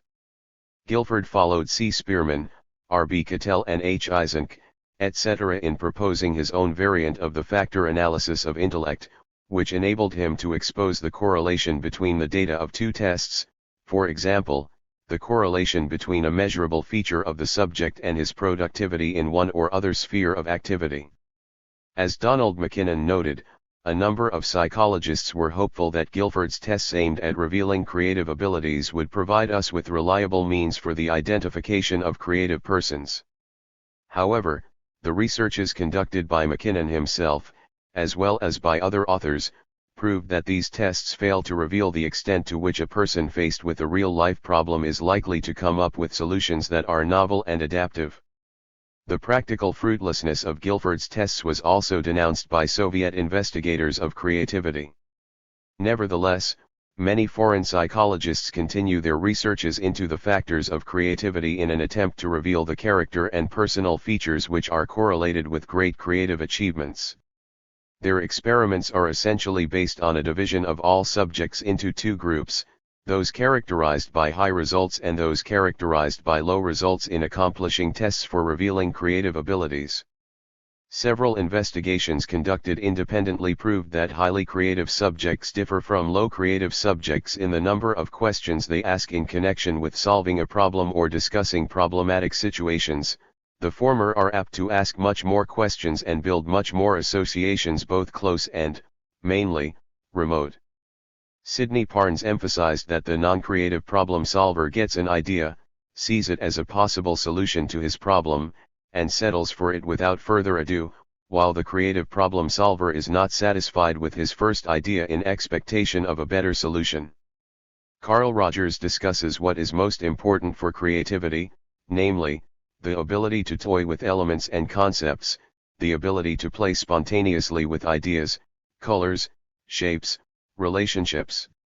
Lieberman noted that children who reveal a greater inclination for game behavior display greater flexibility and originality, as well as express more ideas than the children 193 devoid of this inclination. W. Graham exposed greater creative achievements of the people who have specific non-professional hobbies. Ch. Schaefer discovered that many literary gifted adolescents fancied their imaginary friends and life partners in their childhood. Some psychologists maintain that along with playfulness, creative persons are distinguished by their disposition for complexity, i.e. they are inclined to give preference to complicated and asymmetric images whose construction does not comply with simple and obvious rules. Frank Barron was the first to conduct a multifaceted comparative investigation in the tastes and preferences of artists and ordinary people. He established that the latter like relatively simple and bilaterally symmetrical and regularly predictable figures. These particular figures were described by the artists as static, dull, uninteresting. The experimental data thus obtained were in many ways predetermined by the subject's education, traditions, etc., yet Barron was absolutely right in attributing to tastes a person's specific qualities. According to the self-evaluation data, ordinary subjects are contented, gentle, conservative, patient, peaceable, serious, stable, timid, moderate, modest, responsible. As to the artists, they are gloomy, pessimistic, dissatisfied, emotional and unstable. We have to note that it would be completely erroneous to look for a straightforward and direct dependence between various personal features and creative accomplishments. Naturally, we are dealing with extremely complicated dependencies here, which may be defined only as general tendencies. Thus we may concede that a subject who shows preference for more complicated deductions and a bent for mistrust and mockery, is more apt to anaxiomatize the deep-rooted prejudice than a self-complacent subject who seeks tranquility and who is afraid to sidestep the canons, etc. However, this does not imply that a well-balanced subject will fail to reveal a creative approach if required of him. And the mocking person will, probably, be skeptical about such an approach instead of discarding the canonized ways of solution. We have already noted the importance for creativity of such a quality as intellectual independence. Experimental data confirm these observations. Kenneth Harwood, who compared two groups of young scientists characterized by high and low creative results, found that the former displayed considerable self-assurance and the ability to oppose social pressure, while the latter were often observed with a desire to make a good impression. 194. On the people around them and to gain their disposition. Similar results were obtained by Ellis Torrance and Dean Daw in examining high school students. Indian psychologist R.P. Bhatnagar discovered that young people with inadequate abilities tend to show dependence while gifted students are distinguished by independence and a bent for autonomy. S.H. Cashton and G.S. Welsh, in making a comparison of high school students with high and low creative abilities, had to note that, while the former were characterized by a high degree of nonconformism, the latter strove for success and external approval. These personal features also show in the selection of occupations and tasks. Torrance and Daw, for example, emphasize that students with higher creative results are interested in unusual professions which presuppose creative originality. Independence of mental activity has its antipode, conformity. The first investigations into this problem were made by Solomon Asch, who proved that certain people could be coerced by the majority to accept beliefs conflicting with what their own perception prompts them. Meanwhile, there are others who do not yield to the pressure of the group and preserve independence of judgment. This behavioral distinction serves to divide all persons into conformists and nonconformists. Although some of Asch's theoretical conclusions, as well as the method for staging some experiments aimed at revealing conformity, appear controversial, the very phenomenon of behavioral conformity is unquestionable, and its various aspects are being widely studied by psychologists both in the Soviet Union and abroad. Richard Crutchfield suggests that a distinction be made between genuine conformity produced through a weakened conviction of the subject about his judgment and a readiness to assume that the group is right and he is wrong, and expedient conformity when the subject chooses deliberately to express outward agreement with the group, even though his inner judgment remains uninfluenced. Crutchfield discerns in conformity a person's inner faculty which hampers greatly his correct comprehension and judgment of reality, and thus has a fatal impact on creative thinking. A person characterized by conformity is unsure about his adequateness registered, he fears instability and seeks support in the group, accepting their judgment non-critically and strictly adhering to their principles. Finally, he experiences a feeling of alarm whenever he had to show a creative approach which seems to threaten, the stability of his existence **. Polish psychologist Jaroslaw Rudniewski offers the following 3 basic reasons for behavioral conformity: the longing for tranquility and security, the desire to be true to the group, and great susceptibility to the influence of the group resulting from mistrust of one's own thinking. What kind of relationship exists between behavioral conformity and creative activity? According to the data obtained by Crutchfield, who tested scientific workers involved in industrial production, the more original scientists are the less conforming. It would be quite logical to presume that creative persons, in contrast to ordinary persons, are more apt to resist commonly accepted dogmata, conflict with other people and take risks. Experimental data fully support this presumption.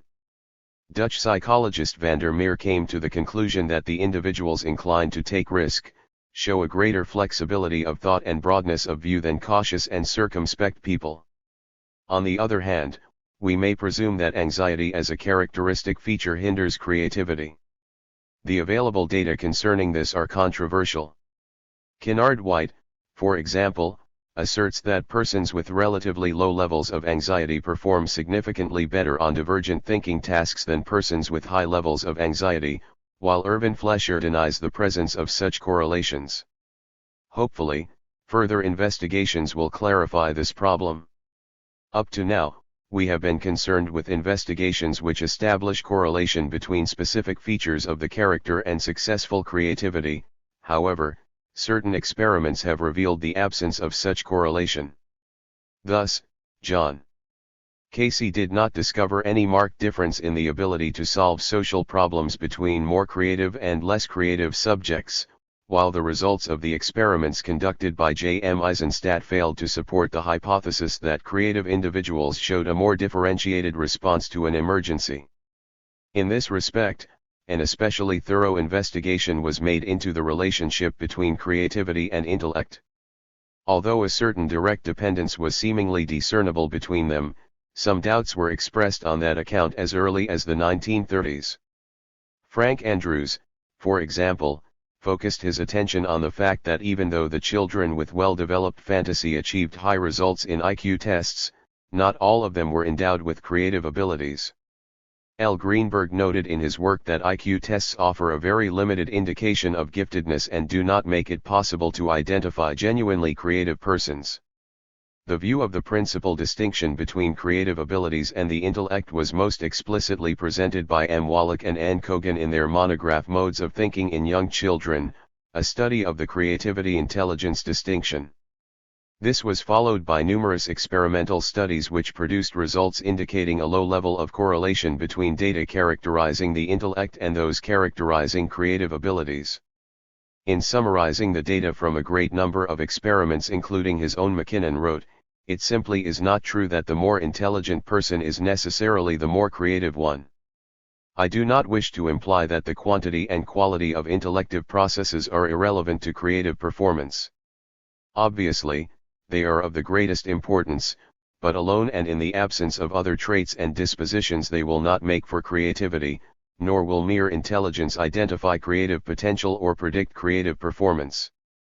As is well known, Alfred Binet presented the intellect as a person's ability to understand the direction of his thought, to preserve the intellectual set and to correct his own logical fallacies. Since IQ tests are usually compiled on the basis of such a limited interpretation of the intellect, they, naturally, can only reveal, at best, individual aspects of mental activity, and precisely those in which creative activity is expressed least of all. Soviet psychologists frequently offered well-founded and multifaceted criticism of the class orientation of these tests organizing education in capitalist countries. It would be important to note that the answers which were accepted as correct during IQ tests had to meet earlier established criteria, while genuine creativity suggests the ability to find not only original answers but new criteria. This was also ignored in IQ test procedures. We also have to take into consideration the fact that country-wide IQ tests can entail unfavorable consequences. This was quite justly noticed by Degvishiny, S. Mikolinski, and M. Yaroshevsky, who emphasized that the IQ tests cultivate the adaptation of the intellect to the standard techniques which the subjects have to submit to. In other words, they cultivate conformism, non-originality, and a desire to adhere to an imposed pattern. What qualities do the people who displayed high creative result in the experiments ascribe to themselves? Judging by the data provided by J. Feldhusen and T. Denny, creative persons are apt to think much of their own abilities, this aptitude being noticeable even in children. According to C. H. E. Schaefer, creative adolescents believe that they are characterized by an urge for the complicated, for the new, for independence and self-assertion, yet. Zemirzkaya, a Soviet investigator into the history of scientific creativity, quite reasonably emphasized that a genuine scientist has to feel like a scientist and possess the self-consciousness of a scientist. In summing up the extensive and diverse experimental material, Donald Pels and Frank Andrews arrived at the conclusion that the scientist's reliance on inner sources has vital significance for scientific creativity. We have already noticed that one of the most essential motives of fantasy is a drive for self-assertion and self-actualization. One may believe that the above-mentioned high self-evaluation of the abilities, opportunities, and ideas of creative personalities is produced by the mechanism of hyperaxiomatization, which thus ensures stable orientation of productive mental activity, which is extremely important in a struggle for self-assertion. We would like to reiterate the idea expressed at the beginning of this chapter that in using in this work data provided by other authors and in conventionally using their terminology, we do not contend that there is a sharp and rigid borderline which allegedly divides all the people into groups in accordance with their creative abilities. It is universally known that a person who poses as a mediocrity in one respect, for example, in the sphere of 198 technology, may achieve great creative results in some other sphere, say, in literature. Therefore, we have to conclude that it is senseless to speak of creative personality in general. In considering the factual material, we sought to prove that the personal peculiarities and faculties which are correlated with high creative achievements are meant to devaluate unfounded dogmatic deductions, routine ways of problem solving, etc. Therefore, data pertaining to personal peculiarities contributing to creative activities confirm our conception of fantasy, according to which anaxiomatization is one of the internal mechanisms of intellectual acts. We attribute much significance to the fact that qualities ascribed to creative persons cannot be rationally integrated with other conceptions of productive mental acts. While we can of course find a natural and real dependence between, say, such a personal feature as nonconformity and anaxiomatization of commonly accepted ideas, it would be absolutely impossible to establish any logical connection between this quality and such explanatory notions as improvement of the dynamic structure of the psychic, analogy or actualization of the archetype, etc. Meanwhile, the faculty termed playfulness is, at first sight, logically compatible with the behaviorist trial and error hypothesis. No doubt, playfulness enhances manipulatory acts and increases the number of tried variants. However, the problem of playfulness can be introduced into a different theoretical context. In studying the factors affecting the process of fantasy, V. Romnetz came to the conclusion that a person involved in a game is liberated from his bonds by the field of perception, and that the game ensures relatively independent attitude toward reality.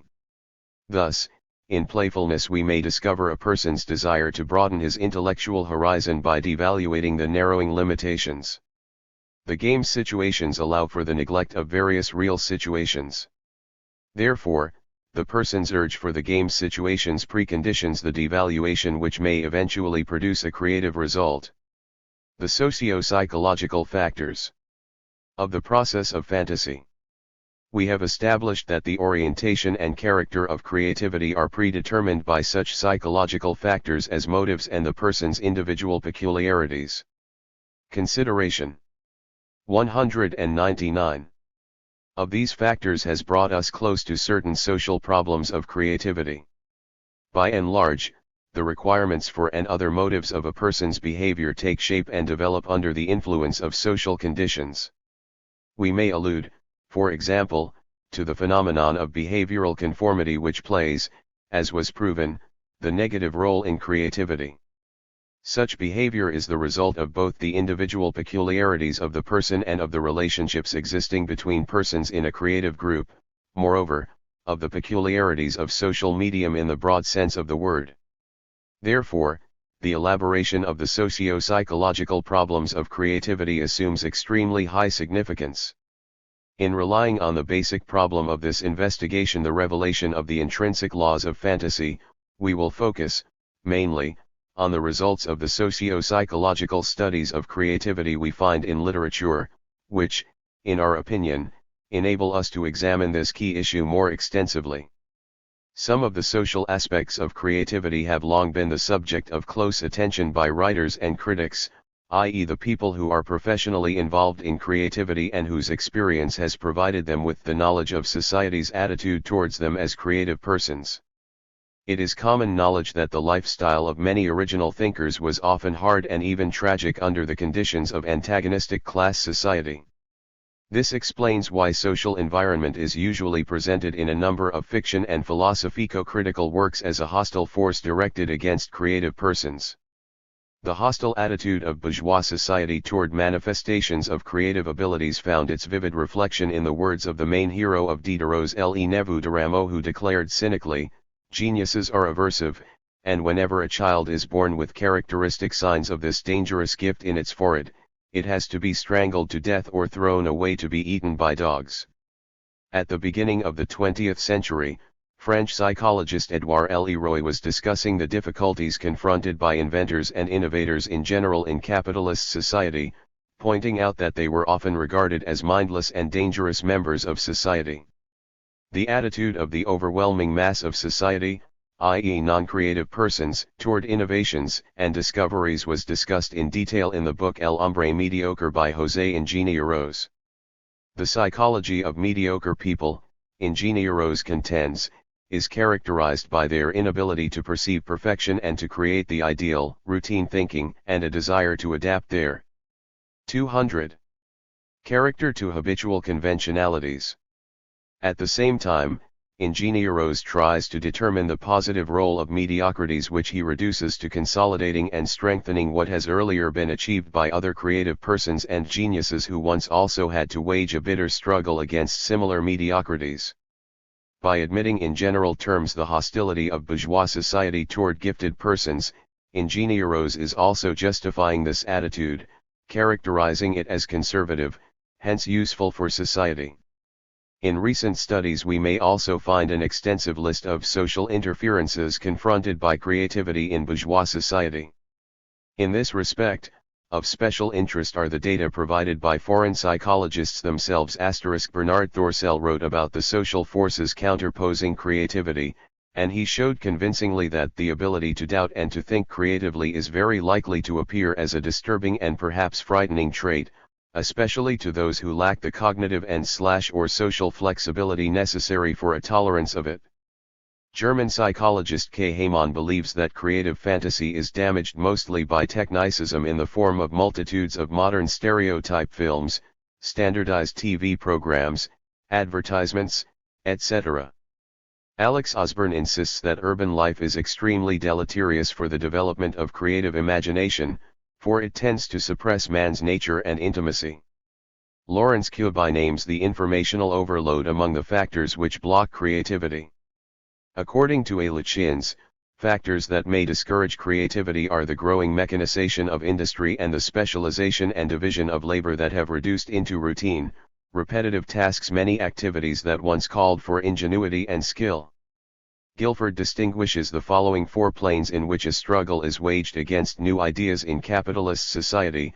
Older scientists resist the ideas of younger scientists, high-ranking scientists resist the ideas of low-ranking scientists, rival schools of thought resist one another, members of one area of specialization look with suspicion upon the ideas of outsiders. Rogers depicts bourgeois society as contributing to the edification of the individual in the spirit of behavioral conformity. According to Rogers, both school and traditional education tend to turn out conformists. In leisure time activities, passive entertainment and regimented group action, which are overwhelmingly predominant, serve the same purpose. In the sciences there is an ample supply of technicians, but the number of those who can creatively formulate fruitful hypotheses and theories is small indeed, and even in individual and family life to be original or different is felt to be dangerous. In commenting on that, Sidney Parnes maintains that the whole of modern bourgeois culture serves to adapt man to conventionalism, i.e. to conventional standards. Maslow made an iron-equal observation, according to which especially valuable in today's science are caution, accuracy, procrastination, and the ability to avoid errors rather than courage and audacity. All of these psychologists emphasized the need to create the prerequisites for the struggle against all forms of social suppression of creativity. One of these prerequisites, in their opinion, would be freedom of the creative person. Rogers, for instance, mentions psychological freedom. Lachin speaks about the freedom of actions and decision-making. Henry Eyring emphasizes the need for freedom from distraction and from an authoritarian society which prevents unbiased inquiry. A. Wenkert interprets freedom psychoanalytically, i.e. as freedom from complexes constraining man's ego, etc. It is noteworthy that the authors we have mentioned completely ignore not only the political freedom issue which may eventually create all the prerequisites for truly creative activity, but also the need to change the social system presupposing, as was indicated by bourgeois psychologists themselves, a great variety of social interferences to creativity. At present, we may often come across the collective character of creativity. Remarkably, even though creative problems are solved by individuals, the latter, nonetheless, are linked with social environment. Their behavior is usually motivated by the requirements emerging in this medium. They depend on the values and the relationships existing in this medium, and their creativity has been prepared by a great number of preceding generations. Some time ago Jean Piaget very accurately characterized the immediate favorable effect which interpersonal communication has on the process of fantasy. We are constantly hatching an enormous number of false ideas, concepts, utopias, mystical explanations, superstitious, and megalomaniac fantasies which for us appear when brought into contact with other people. However, contacts with other people not only help us get rid of the negative products of the process of fantasy specified by Piaget, but they also provide the foundation for the activities of special social formations, the so-called creative small groups, which S. Mikolinski and M. Yaroshevsky interpret as the original subject of scientific activity. A number of psychologists assert that the creativity of small groups and collective creativity in general have great advantages over individual creativity. Thus, Gordon, the creator of synectics, categorically stated that in thinking, a properly operating group has advantages over an individual. Frank Russell and James Davis speak about pooling of contributions as a theory developed to describe the superiority of groups over individuals to solving word puzzles. Guy Osnar and Florence Vidal maintain that a group mobilizes the creative power of its members, thus helping them overcome all sorts of apprehensions and augmenting the volume of information and the number of different approaches. However, would it be reasonable to assert that in accomplishing any creative act a group, irrespective of its composition and the relationships of its members, always has unquestionable advantages over an individual? Obviously right are those psychologists who discuss not the advantages of the group over the individual in general, but the possible advantages of a group provided its activities are properly coordinated. The correct organization of group creative activities presupposes the solution of a great number of problems. Among these, special significance is attributed to the following: the requirements that have to be met by the qualitative composition of the group, the number of members that a group should include, the criteria determining responsibility distribution among the members of the group, the form that has to be 203. 1. Chosen to evaluate the activity of the group as a whole and of its members in particular, and the selection of group leadership. It would hardly be possible to give direct answers to all these questions, since both the creative groups and the problems solved by them are characterized by infinite diversity. However, the experimental data obtained by various authors make it possible to outline some of the general psychological principles for a more rational organization of creative groups. In touching upon the problem of the optimal composition of creative groups, almost all the authors are unanimous in the conviction that such groups have to be small. L. Hernshaw emphasizes that on the basis of his experiments he has established that groups are superior to individuals, but large groups are not superior to small groups. Russell and Davis arrived at a similar conclusion, having summarized the results of many investigations. Some authors made an attempt at determining exactly the size of a creative group. Thus, Osborne believes that the ideal creative group should comprise from 5 to 10 members, Osnar, 5 to 6 members, and Bass, 7 to 12 members. The problem of the qualitative composition of a creative group is, essentially, reduced to the question whether the group has to be homogeneous or heterogeneous from the standpoint of, first, the creative orientation of its members and, second, their creative capacities. Even the early investigators of the problem of group creativity, such as Slauson and Downey, adhere to the opinion that whenever a group includes persons distinguishable from the bulk of the group by their personal qualities and creative orientation, it has a positive effect on the products of group creativity. A number of authors pointed to the expediency of including in creative groups people with different modes of thinking. Osborne and, especially, his French followers emphasized the desirability of the collision of opinions which, they maintain, contributes favorably to the emergence of new ideas. In summing up the results of a number of investigations, Guilford was categorical about the need for competition in a small group. On the other hand, Middleton believes that a group experiences aging as a result of long cooperation when people become less critical of one another. It is quite clear that we are dealing with the expediency of a purely intellectual rivalry, with intellectual antagonism between the 204 members of small groups. Meanwhile, conflicts occurring between the members of a group may interfere with creative activities. Lehman, in particular, points out, concrete analysis proves that the simplest conflicts in a group lead to a sharp reduction of efficiency, and sometimes they fully eliminate every opportunity for creativity. As to the composition of a small group from the point of view of the level of capabilities of its members, we have to admit that homogeneous groups, obviously, surpass heterogeneous ones. Thus, E. Torrance, who conducted experimental studies of collective creativity of school children, showed that the groups composed of children with sharply differing intellectual capacities more often revealed the signs of psychological stress. Less capable children were overwhelmed by more capable children, the latter being apprehensive that they might fail their group since they believed that something extraordinary was expected of them. Meanwhile, in homogeneous groups the atmosphere was much calmer, all the participants realizing that they could compete on equal terms, which made them feel sure of themselves. The distribution of problems among the small group has to be considered most rational when each member of the group realizes that his creative abilities and skills are taken into account, appreciated and utilized to produce the maximum effect. At the same time, the individual peculiarities of the members of a small group may not be neglected, and each member has to operate with the optimal rate. For example, an Israeli who studied various creative groups arrived at the conclusion that increase in the rate of work stimulates only the most competent members and has a detrimental effect on the rest of the group. The activity of each member of a creative group has to be evaluated objectively and in good time.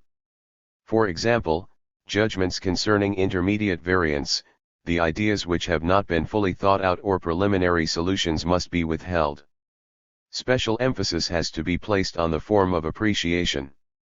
The data of the comparative experimental investigation prove that the best effect is achieved by the evaluations expressed as wishes and suggestions rather than the evaluations pointing to drawbacks and errors. In a creative group, an extremely important role is attributed to the leader.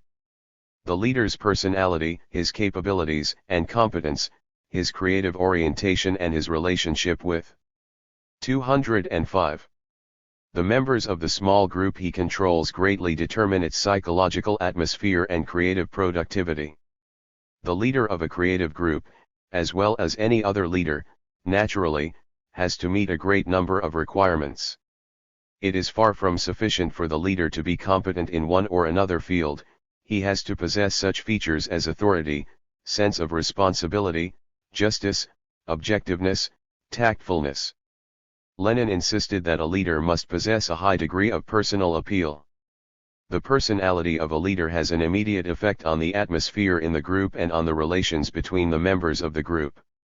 Each leader should be capable of finding the form of leadership that would both comply with the problems standing before the group and agree with the psychological peculiarities of its members. In summing up the results of investigations of collective creative activities, we may offer an approximate characteristic of a successfully functioning small creative group. The creative group should have a limited strength and it should be composed of psychologically compatible members with relatively equal abilities, yet inclined to take different approaches to creative problems. Each member of the group should be absolutely convinced that his participation in creative activity presupposes utmost utilization of his skills and creative capacities.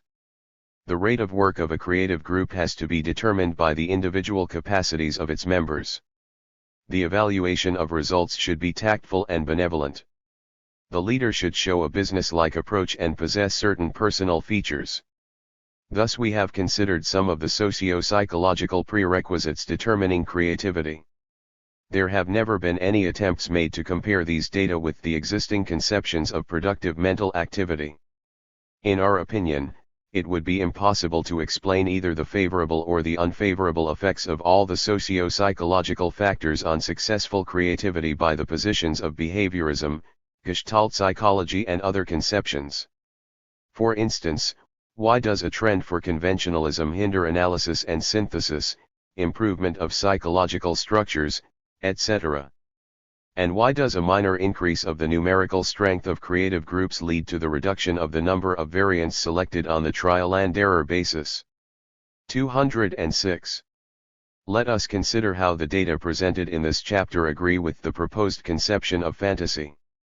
We could see that the most essential obstacles blocking creativity in capitalist society are its conservative tendencies, which find their expression in its contempt of innovation, in its standardization of lifestyle, its disposition for conventionalism and hostility toward the people who deviate from the established mode of thinking. Quite understandably, these conservative tendencies have to lead to a devaluation of original ideas, new approaches to the solutions of any problem and, at the same time, heightened evaluation of the established verities. In other words, the social circumstances we have mentioned precondition the orientation of anaxiomatization, which produces only negative effects. We believe that our conception of fantasy also explains the social factors promoting creativity.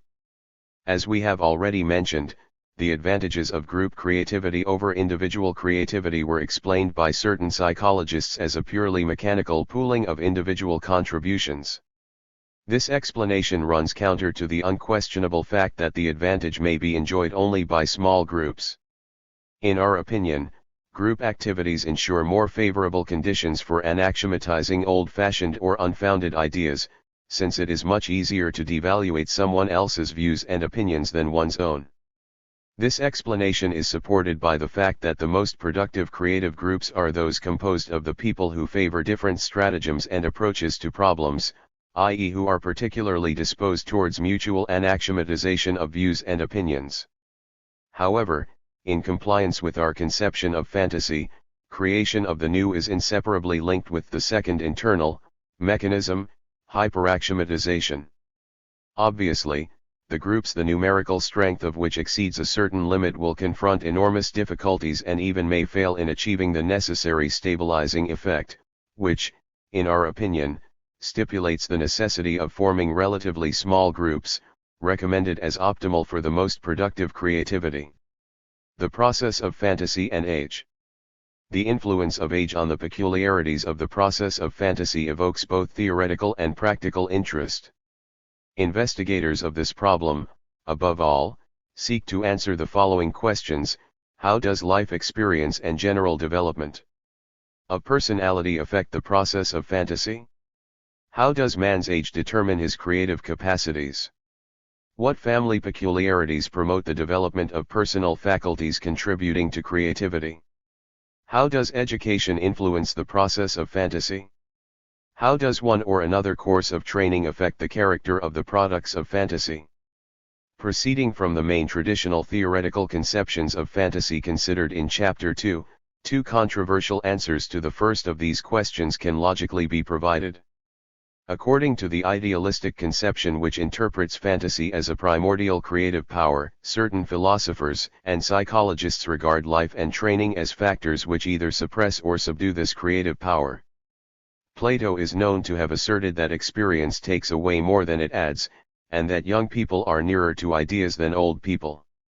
From the standpoint of this theoretical position, a personality becomes less creative in the course of his development. This opinion was most consistently rendered by Harold Anderson, who maintained that creativity was in each of us as a small child. In children, creativity is a universal. Among adults it is almost non-existent. The opinion that along with age and while accumulating knowledge and skills a person's creativity decreases has even been supported by experimental data. Most striking results were described by V. Papanek. In his investigations he proceeded from finding out how many truly creative persons there were among 45-year-olds. He established that among the people who had undergone his tests, only 2% could be considered as highly creative persons. Then he conducted tests with younger and younger people.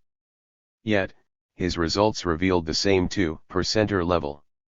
A marked augmentation of this percentage was recorded when he experimented with 7-year-old children, of whom 10% were characterized by creativity, while this percentage rose to the level of 90% with 5-year-old children. The available experimental data, however, are often controversial. The experiments staged by N. Trowbridge and D. Charles were based on the evaluation of drawings made by the children from 3 to 18 years old. One of the main conclusions made by the investigators was as follows: technical competence of the subjects increases parallel with their age. However, the level of manifestation of creativity in children from 3 to 15 years old is practically the same, yet it increases dramatically beginning from the age of 15. The extreme idealistic interpretation of fantasy as autonomous creative power is counterposed by the extreme mechanistic view according to which fantasy is a product of imitation. Lucien Arr6, who conducted his studies in the 19th century, was, for instance, absolutely convinced that creativity originated from imitation, which he regarded as a school of creativity and as an exercise of fantasy. At present, analogous views are expressed by certain French psychologists, including Philippe Malraux, who regarded imitation as the indispensable prerequisite of imagination. In Chapter 2 we demonstrated the impossibility of explaining fantasy by means of imitation. Now we will dwell on the genetic aspect of the role of imitation. There is no doubt that a person accumulates much knowledge and many skills through imitation. This holds for mastering speech and writing, and acquiring intellectual habits and social experience. Moreover, man uses everything he has acquired through imitation one way or another while accomplishing creative acts, too. However, would it be reasonable to assert that fantasy derives from imitation? In order to answer this question, we have to address ourselves to the available data pertaining to manifestations of fantasy in very young children.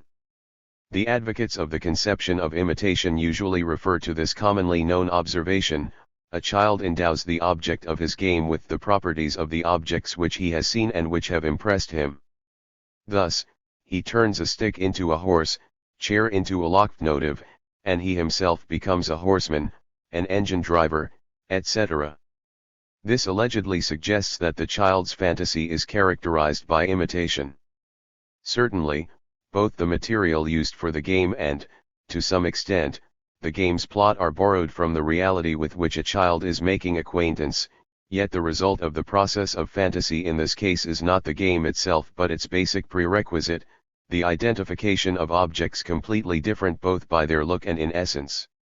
It is in the identification of multifarious objects that the child's fantasy displays itself, yet in doing all that, a child is not imitating, for he has no one to imitate, since no adult acts in this way. To them a stick never plays the role of a horse and a chair, the role of a locomotive. Characteristically, Biervliet himself, while describing the child's imagination as imitative, ascribes to it another attribute logically incompatible with imitativeness, namely, improbability. Indeed, Only real acts can be imitated, while imitation is only possible in case we meet with a real corresponding object of imitation, so that neither imitative acts nor the products of imitation may seem improbable. We would like to offer several more facts attesting to the original, yet, undoubtedly, productive activities of children, which do not derive from imitation. In studying children's speech, F. Markey compared the names which junior and senior children ascribe to objects, things, animals and constructions. She found out that the former were more apt to invent fancy names, while the latter showed disposition for more realistic terms, i.e., they were imitating adults in a greater degree. L. Ames and J. learned, while summing up the data pertaining to fancy games, played by children of different ages, had to note that in babyhood and in early childhood children tend to animate objects and a child often makes believe he is an animal or a different person. However, all these games disappear almost completely by the beginning of adolescence. Consequently, a child's earliest games are distinguished by originality and improbability, while older children try to imitate adults in their games. Finally, in their earliest drawings, reflecting undoubtedly real objects, children are not imitating in the exact sense of the word what they perceive, they even are not imitating adults in their manner of drawing. All this comes later. Thus we have neither factual nor logical reasons to regard imitation as a preparatory stage of productive mental activity which, it seems, already manifests itself in early childhood, and independently of imitation at that. Therefore, the two extreme views, idealistic and mechanistic, of the relationship between the process of fantasy on the one hand, and life impressions and age on the other, are equally unacceptable. We have to qualify as erratic both the opinion that age is detrimental to the process of fantasy, and the opinion that genuine productive activity emerges from imitation. We base ourselves on the methodological presumption according to which the objective laws of productive activity are valid for any age. Naturally, concrete peculiarities of different ages will influence differently the orientation of these laws, thus presupposing different results of the processes of fantasy. We would like to begin with the analysis of children's fantasy. At the initial stages of life, when the child has scanty knowledge about the external world, he often devaluates the most essential distinctions in objects and phenomena, identifying them with each other. He also is unrestrained in handling verbal material, and he easily coins surprising and, at times, witty and unexpectedly successful neologisms, grammatical forms, word combinations and figures of speech. A great number of facts of the play of children's fantasy in this sphere were recorded in Kornea Tchaikovsky's most interesting book FRDM 2-5. At the same time, the mechanism of hyperacclimatization helps children produce highly original phenomena. It is well known that random features and moments often gain a heightened evaluation in the child's psyche. He is likely to attach enormous significance to an infinitesimal, minute detail almost unnoticeable by adults, and it may become in his eyes a distinctive feature of a certain person. An incident which seems a trifle to everyone, assumes for the child the importance of a dramatic event. We have already pointed out that a number of psychologists and teachers associate the development in a child of more rational forms of behavior, in particular, of logical thinking, with attenuation and even cessation of fantasy. This opinion is stipulated, first and foremost, by the traditional narrowing of the notion of fantasy, and, as we have already shown, by the idealistic interpretation of the essence of creativity. In reality, the laws of fantasy are reoriented by the family and the surrounding people, educational measures, and training at school. Quite naturally, this results in both positive and negative effects. One of the earliest systematic studies of the influence of the family on the development of personal traits contributing to creativity was made by N. Rowe. In her opinion, the freedom which a child enjoys in the family, alongside the treatment he receives, plays a great role for arousing cognitive interests and aspiration for creativity. Therefore, the overly exacting attitude towards a child affects his developing strong. 211. Protective responses, while excessive care builds up in him so-called narcissism, i.e. self-admiration and self-content. And if a child is brought up in the atmosphere of neglect, he grows more interested in ideas and things rather than in people. J.W. Getzels and P.H.W. Jackson based their analysis on questioning the mothers of students. They came to the conclusion that a child's disposition for creativity will be mostly developed in families that are tolerant of deviations and distinctions in the views and customs, and that regard condescendingly risky exploits. Albert Dreer and M. B. Wells elucidated the influence of the psychological climate in the family on the creative behavior of 4- and 5-year-old children. In particular, they established the superiority of the children whose parents are less demanding in subduing them to their authority and will.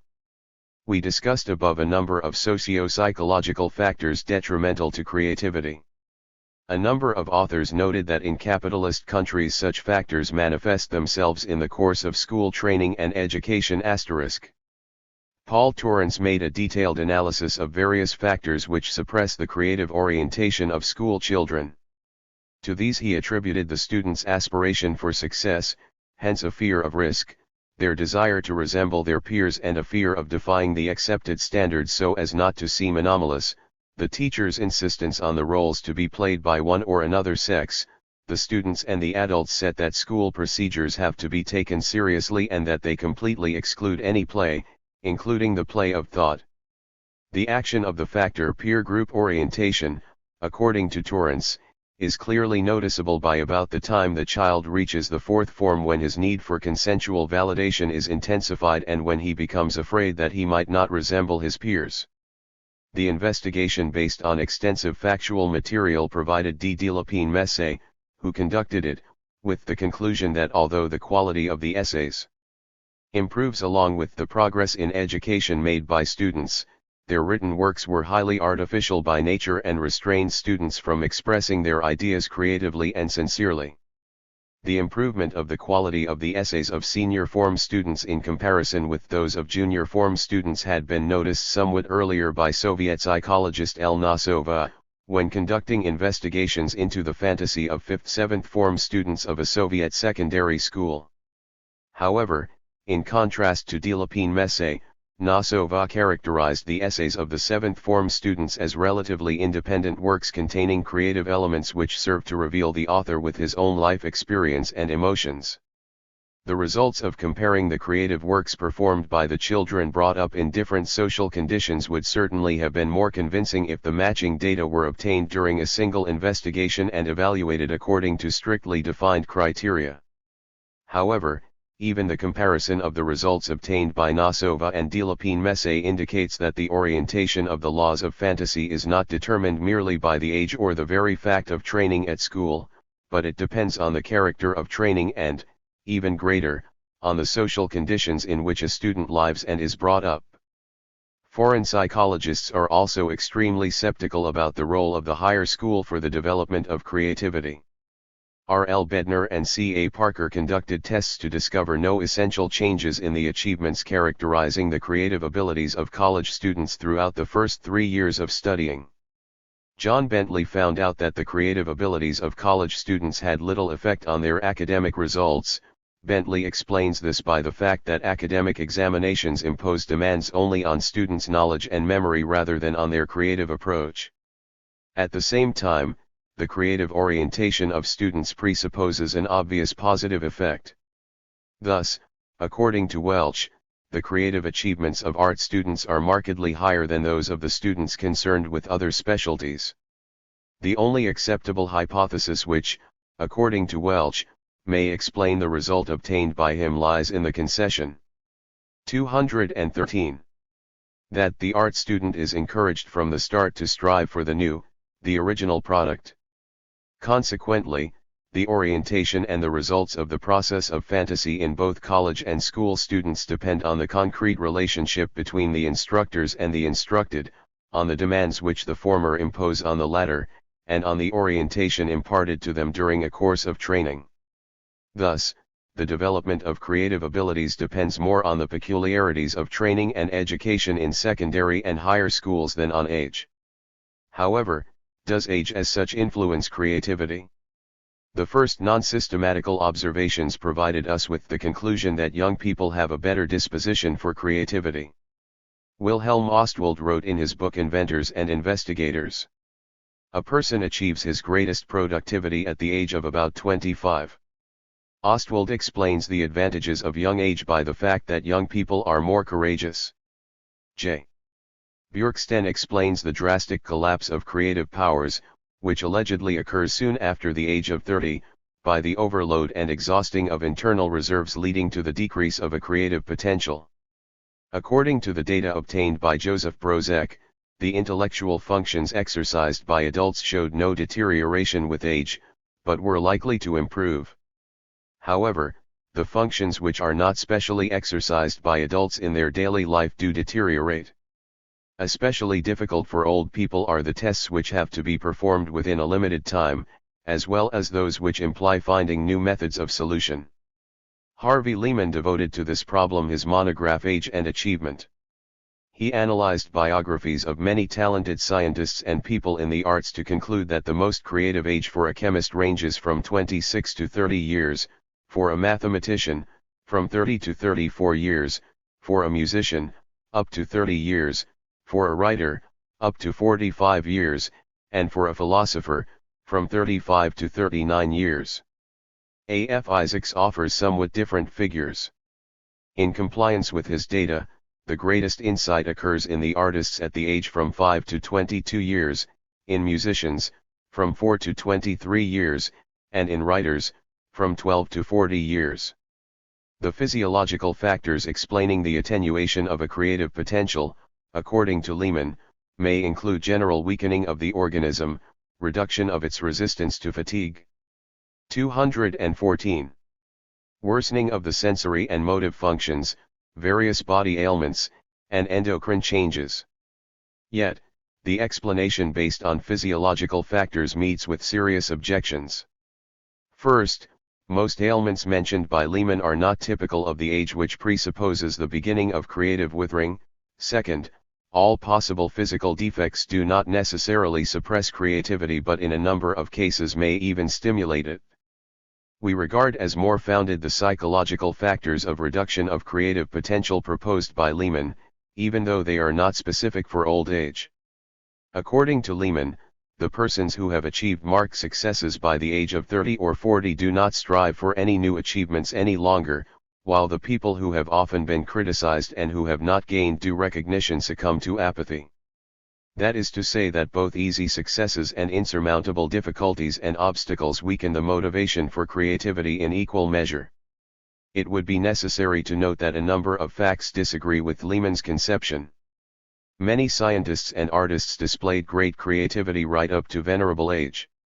Suffice to mention the names of Pavlov and Freud, Milton and Goethe, Lev Tolstoy and George Bernard Shaw, Toscanini and Picasso. This means that it would be wrong to discuss the immediate dependence of creative rises and falls upon age. In our opinion, the peculiarities of manifestation of the intrinsic laws are mainly determined by such factors as motivation, knowledge, and personal features. Naturally, some of these factors may be, in one way or another, associated with various age characteristics. Thus, insufficient volume of knowledge is more typical of a young person than of an old person, as a result of which children, for example, tend to generalize objects on the basis of random features. However, the same logical mistakes may be made by the adults if they lack the required knowledge or intellectual training. The same fully applies to the significance of motives. Naturally, the decrease of motivation as a result of failures will most probably take place after they have recurred many times, i.e. in comparatively old age, and one would hardly expect a person to achieve such great successes at the onset of his creative activity that he would give up the desire to move forward.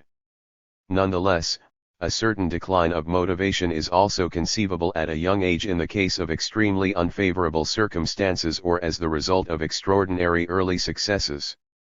215. Summary. In this chapter we have tried to integrate the factual material characterizing the conditions of the process of fantasy obtained by various investigators with our theoretical views.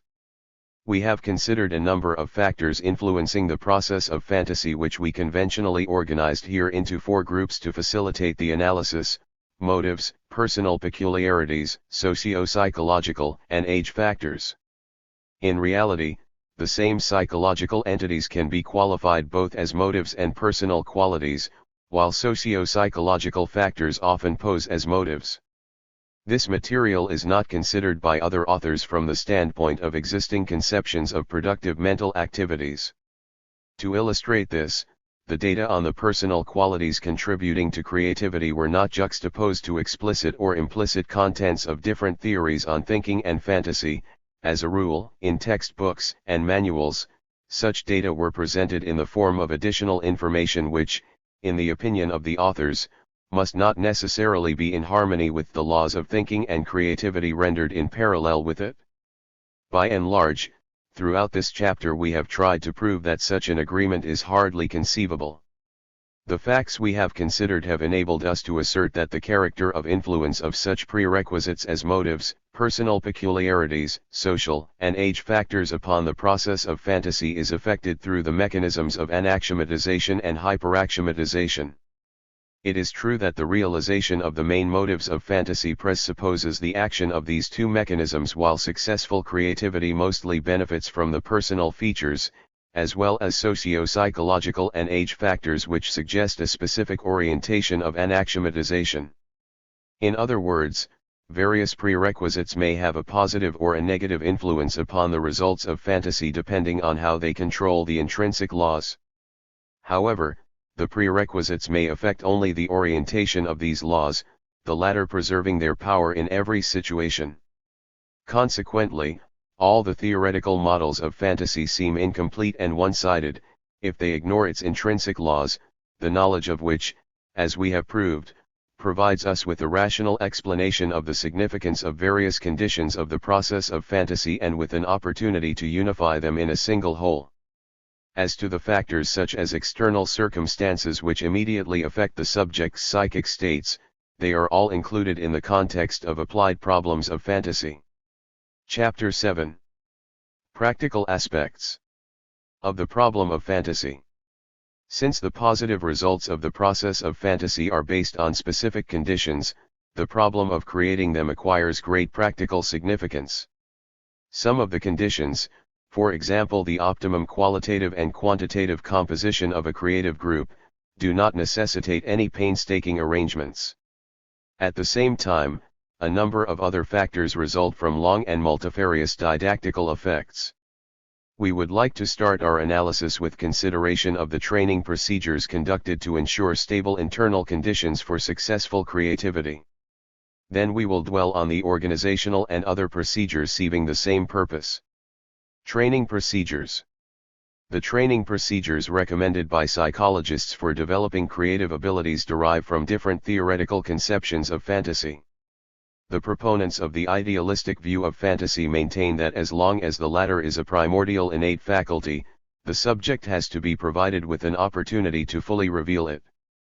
Some of the psychologists stress that the dormant power of fantasy should be awakened in each student, while others, such as Alex Osborne, advise to remove the blocks that are often in the way. Peggy Brogan advises to handle this power with caution and care. Finally, Lawrence Kubai warns against curbing this internal power by ill-timed crude criticism, sneering and strict prohibitions.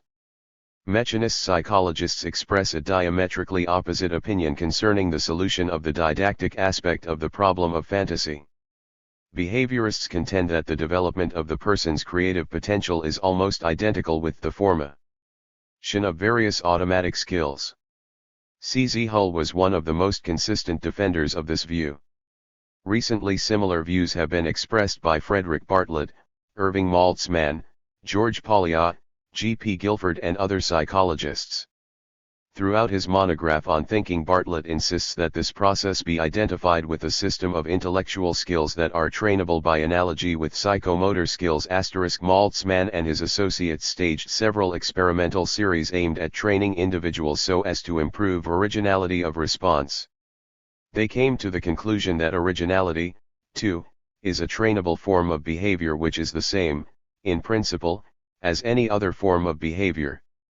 We find interesting the research conducted by M. Covington, who trains students in the elementary grades to cope with creative tasks by advising them to select one of many probable ends to various stories. The experiment yielded data indicating that in the experimental group that had been thus trained, 71% of students gave correct answers, while only 29% of those from the matched control group managed to cope with the same problem successfully. In spite of the one-sidedness and thus inconsistency of the general theoretical premises of the above-mentioned psychologists, a number of their training procedures aimed at improving various aspects of the process of fantasy are fully justified in a great number of respects. It would be quite reasonable to train subjects in learning to find original answers, in the same way as it would be advisable to take all sorts of measures in order not to block their creative potential. Yet, these measures are instrumental only in solving specific practical tasks. At the same time, the solution of the problem of developing creative abilities in general is far too complicated, and it cannot be reduced to certain isolated procedures. In relying on the premises of Chapter 6, we can assert that the development of man's creative abilities is inseparable from the whole process of upbringing him as an integral personality with its many facets. Consequently, no partial measures, for instance, the creative problem-solving course proposed by some psychologists, can secure the attainment of the main objective, the formation of man's creative abilities. Quite obviously, children have to be subjected to the necessary didactic effects as early as the formation of their characters begins and their internal motivational orientation starts taking shape. Many authors associate creative upbringing only with the course of training in universities and in senior grades of secondary schools. Meanwhile, they rarely speak about creative edification in elementary schools, and they almost completely ignore this edification in early childhood. However, we believe that a number of recommendations aimed at developing the creative faculties of school children may equally well be applied in the upbringing of preschool children. In support of this premise, we would like to begin by specifying the techniques which are sure to arouse children's curiosity and interest. Thus, they can be, for example, familiarized with various puzzling objects and phenomena, or their attention can be captivated by exciting and thrilling stories read to them. It is extremely important to ensure the development of children's individual faculties without suppressing some forms of their eccentricity which, as we could see in the previous chapter, are often suggestive of their disposition for creativity. In the process of upbringing, it is extremely important to instill in children the conviction that courage, boldness, independence, and honesty have to be displayed in most diverse spheres of human activities, including the sphere of mental activity. From early years a child has to be taught to boldly express his own original and critical judgments, and in helping him realize his mistakes, adults should not regard them as something shameful, unacceptable, or even undesirable. It has long been proved that teachers' demand for strict obedience from their students often causes the latter to develop a negative disposition for studies, apathy, and fear of unbiased mental activities. At the same time, a benevolent attitude toward them on the part of teachers alleviates their fears of displaying their creative capacities. Considering that children are extremely sensitive to the evaluations of their mental activity, adults have to be very tactful and cautious in their judgments, trying not to hurt a child's sensitive dignity.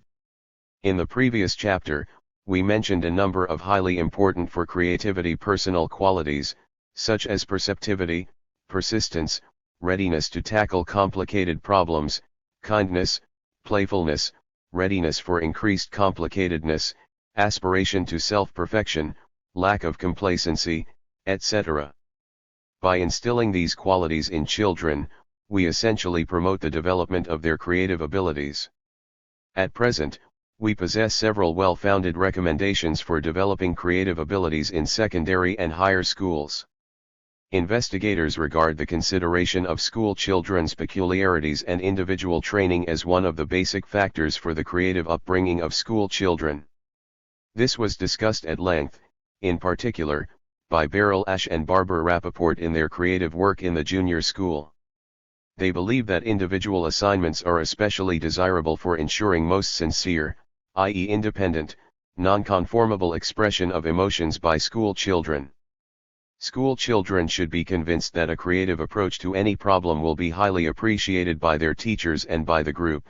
Almost all the authors stress the need for infusing a creative atmosphere at school and for ensuring a considerate and sympathetic attitude toward the students' searches and original ideas, even though they may seem awkward and erratic at first sight. Teachers have to take care of creatively gifted students and, in particular, not to allow them to become isolated. At the same time, it would be wrong to try to eliminate all the difficulties which they are likely to confront. On the contrary, students have to learn to independently overcome every obstacle blocking their own thinking. According to many psychologists, this may be achieved by the so-called training through the discoveries made by the students, or problem solving which has to actively guide them to various conclusions by way of summing up and juxtaposing the observed facts. In addition to the fact that students acquire more profound knowledge in the course of problem-solving training than in the course of the traditional training, the former helps activate their creative potential. In the Soviet Union, problem-solving training has been applied in many secondary and higher schools. Its principles and results are set out in the works by I. Lerner, E. Mirsky, L. Zorina, N. Alexeyev, and E. Yudin, published in the book Nochnoye Tvorchestvo, and in A. Matyushkin's extensive monograph Problemnyi Situacji v Myšlení I Obučení. Certain psychologists see the basic principles of problem-solving training in creating situations that guide and stimulate the mental efforts of students. We fully agree with the opinion expressed by these pedagogues and psychologists who advocate problem-solving training and see a number of ways to stimulate the creativity of higher and secondary school students, even though the main objective of such training will not be achieved unless the problems are posed by the students on their own. Naturally, both in the course of the problem-solving and the traditional training we are running a risk of compelling a student to shun active display of his creative capacities, thus confining him to the search for answers to the teacher's questions. George Polya made a very subtle remark that many of teachers' questions will not be instructive unless the students understand how the teacher came to the idea of putting such a question. Therefore, it is necessary that the students may have as great a share of the work as possible. A question arises whether it is possible to apply program training for the development of creative capacities. Does it agree with the requirement for displaying creativity? By and large, if we presume that program training is based on special algorithms and that its application is reduced to simple solutions only, the programming of creative activity will appear to be completely absurd, since the latter consists in finding original and multifarious answers. However, we deem it advisable to apply the unquestionable advantages of program training to the development of creativity, provided we have considerably supplemented it with new principles. Let us analyze some of the principles we have proposed to achieve that purpose. To begin with, the tasks that comprise the programs have to be characterized by certain diversity. Alongside tasks that are aimed at working out a rule or an algorithm, the program has to include non-standard problems which involve guesswork for their solution. Such problems also permit the utilization of feedback connections widely adopted in program training, since this case presupposes direct answers. In our opinion, it would be justifiable to include into the program tasks suggestive of several equally valuable and equally acceptable solutions. Such may be the case when a student is advised to compile a plan of a lesson from his textbook, to invent a title to a text, to select the necessary epithets, to translate a phrase from one language into another, etc. In fulfilling such tasks and in checking his results against those presupposed by the program, the students will realize in each particular case that his problems may often have multiple solutions. The plurality of answers opens new opportunities for programming, further adapting it to the requirements of developing students' creativity. It is true that, if a problem presupposes several solutions, there would hardly be the need to specify each one of them, provided we have clearly circumscribed the set of phenomena and notions containing the relevant answers. Self-check, too, may no longer be regarded as a mere mechanical correlation of what we have accomplished with what we were to accomplish, for it turns into a creative act in itself, necessitating resourcefulness even at the final stage of problem solving. As an illustration of such tasks, we would like to refer to students' compilations of problems with respective preset answers that contain only general indications of the limits within which various data, formulas, etc. may be utilized. Let us consider one more form of training which we have designated as self-programming. There is a number of schools which practice self-evaluations by students of their own works, achievements, and essays. All this may be regarded as the initial stage of self-programming. In senior forms, it would be advisable to practice the programming of such works as essays, synopses, and reports, which presuppose creative approach. It would be important to note here that students are supposed to self-program the patterns for the works they will have to perform. To be more exact, students are supposed to preset the basic requirements to the logic and form of rendition, composition, style, and volume of their tasks, and the method and character of utilization of the literary and factual sources, etc. Self-programming imposes its demands on creativity from the start, as soon as students address themselves to the assigned task, and it serves as the prototype of self-instruction indispensable for creativity. It goes without saying that the problems of self-programming, as well as the other aspects of the utilization of programming, call for further investigation. The works of certain psychologists contain references to one more powerful didactical lever capable of augmenting the creative potential, i.e. the knowledge of the laws of creativity. I.A. Taylor, in particular, maintains that the advantage of the great creative personalities lies in their realization of the mechanisms of mental activity, the peculiarities of its dynamics, as well as in the penetration into the essence of the creative process itself. Torrance, Parnes, and Boyerell emphasized the need to provide students with some information pertaining to the character of creative process.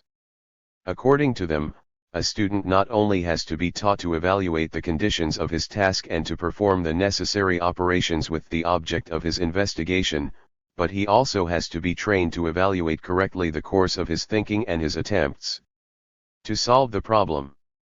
As long as his errors, as we have seen, are mainly stipulated by the internal laws of mental activity, it is extremely important to make him realize on his own which of these laws produces the unfavorable effects. This knowledge will enable him to completely eliminate or, at least, to minimize the number of errors.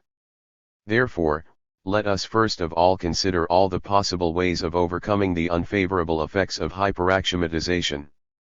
As was shown above, the most essential negative effects of hyperacclimatization are in the preferences which the subject is apt to give to a highly limited number of variants of the solution. We would like to offer the following method for exposing the object of hyperacclimatization. A student, as well as any other creative worker, has to compare several variants of a solution in order to determine the technique which is persistently recurring, that is to say, to determine the aspects that constantly attain a heightened evaluation obscuring other possible ways of the solution. It is important to train students to notice on their own the frequency with which they repeat in their essays the same expressions and figures of speech, similar and even identical constructions and, which is worst of all, stereotype ideas. We have to keep the students away from the temptation to avoid the difficulties presupposed by the creative process and to follow the well-trodden path. It is advisable to use concrete facts in order to convince the students that each time the texts of their essays appear to be overly smooth and polished from the start, they can hardly be expected to be characterized by either originality or unbiased thinking, since true creativity has to result from a struggle against borrowed and stereotype ideas, as well as hackneyed forms of rendition. Time and time again, man has to turn to what he has created, since the mechanism of hyperacclimatization causes him to overestimate the actual value of his accomplishments at the moment when he is creating his product. Some time has to pass before man can take a more critical approach and see more clearly the places which particularly need improvement. Moreover, eventually man starts to discover additional variants he has not seen earlier, for they have been obscured by the same mechanism of hyperacclimatization. In his letter to the Pisos, the Roman poet Horace advised his colleagues to keep their completed works unpublished for 9 years. Such advice seems naive and even harmful today when we see rapid development of science and art. Nonetheless, the poet's main idea has not lost its relevance, one should realize. 223. That it is impossible to create anything really new and original in haste. When the first joy at accomplishment cools down and some time elapses, man inevitably experiences the urge to improve, verify, alter, and transform the product of his work. While working on his childhood, Lev Tolstoy entered the following idea in his diary: I have to give up the thought of writing without amendments once and for all. Even 3 or 4 times of rewriting are insufficient. Quite naturally, these amendments should not turn into an end in itself, or else the final results will be put off infinitely. Therefore, it is not advisable to combat all the manifestations of hyperacclimatization, the stabilizing effect of which has to assist in making a point of something. Conclusions of equal practical importance derive from another law of fantasy, the mechanism of anacclimatization. We have already observed that many erratic and illusory solutions often result from the subject's neglect of a certain essential condition of an assigned task or of a certain essential property of one or another aotician he has to deal with while accomplishing his task. Meanwhile, the correct solution, too, presupposes anacclimatization. Thus the subject has to realize at what object it is directed and what information has been devaluated or ignored.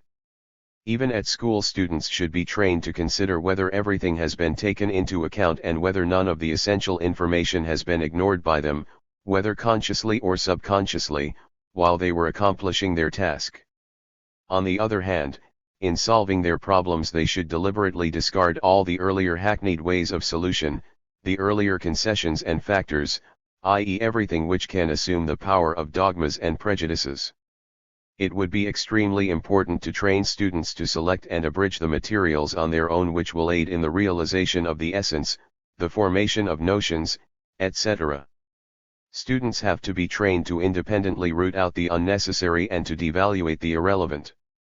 A teacher who performs this in their stead interferes with the development of their creative abilities. While accomplishing creative tasks, students have to go through the pains of applying the maximum of their creative efforts. Yet, Ponomarev asserts that a prompt in working out a puzzle may only be of help when the subject has spent much time trying to unsolve it himself. No doubt, psychology will provide us with a great number of effective techniques for developing creative abilities, yet the aforesaid convincingly proves that such education involves 224. Continuous and painstaking efforts and skills and, which is most important, the awareness of the psychological nature of the process of fantasy. Organizational procedures. Alongside the didactical measures indispensable for continuous and successful creativity, an extremely important role is attributed to organizational factors, the intent of which is to ensure high efficiency of the subject and to preserve in him a psychological state vital for creativity. It has long been noticed that in the process of creativity people resorted to all kinds of ingenious ways to, supposedly, enhance and sharpen their attention, inspiration, and creative activity. To prove that, we can mention the proverbial habits of various outstanding people in the arts and sciences. Whenever such habits grow into an essential need, each time a creative person is unable to satisfy it, he will experience a feeling or state of discomfort hindering his work. This explains why it is not advisable to obstruct such harmless habits. The authors who study the impact of various external factors on creativity focused their attention on the bent of some people to work in the most odd conditions, for example, late into the night, in bed, in the bath, etc. There are also some allegations concerning the stimulating effect upon a creative person of alcohol and some toxic agents. However, a person should never become a slave to external factors and, moreover, to habits harmful to his health. Among other factors which serve to immediately affect a creative disposition, we would like to mention the exclusion of various irritating agents that hinder concentration, and the availability of a certain period of penetration into the subject matter. Most emphatically, a person should also be able to switch the objects of his creativity, in particular, to withdraw for a time from his principal creative problem. This implies the need to take into account the so-called incubation stage of the process of fantasy. The creative worker's regimen has to envisage the Switching of attention over to the objects which are not directly associated with the principal problem. Hence the practical conclusion, it is advisable to work simultaneously at different problems.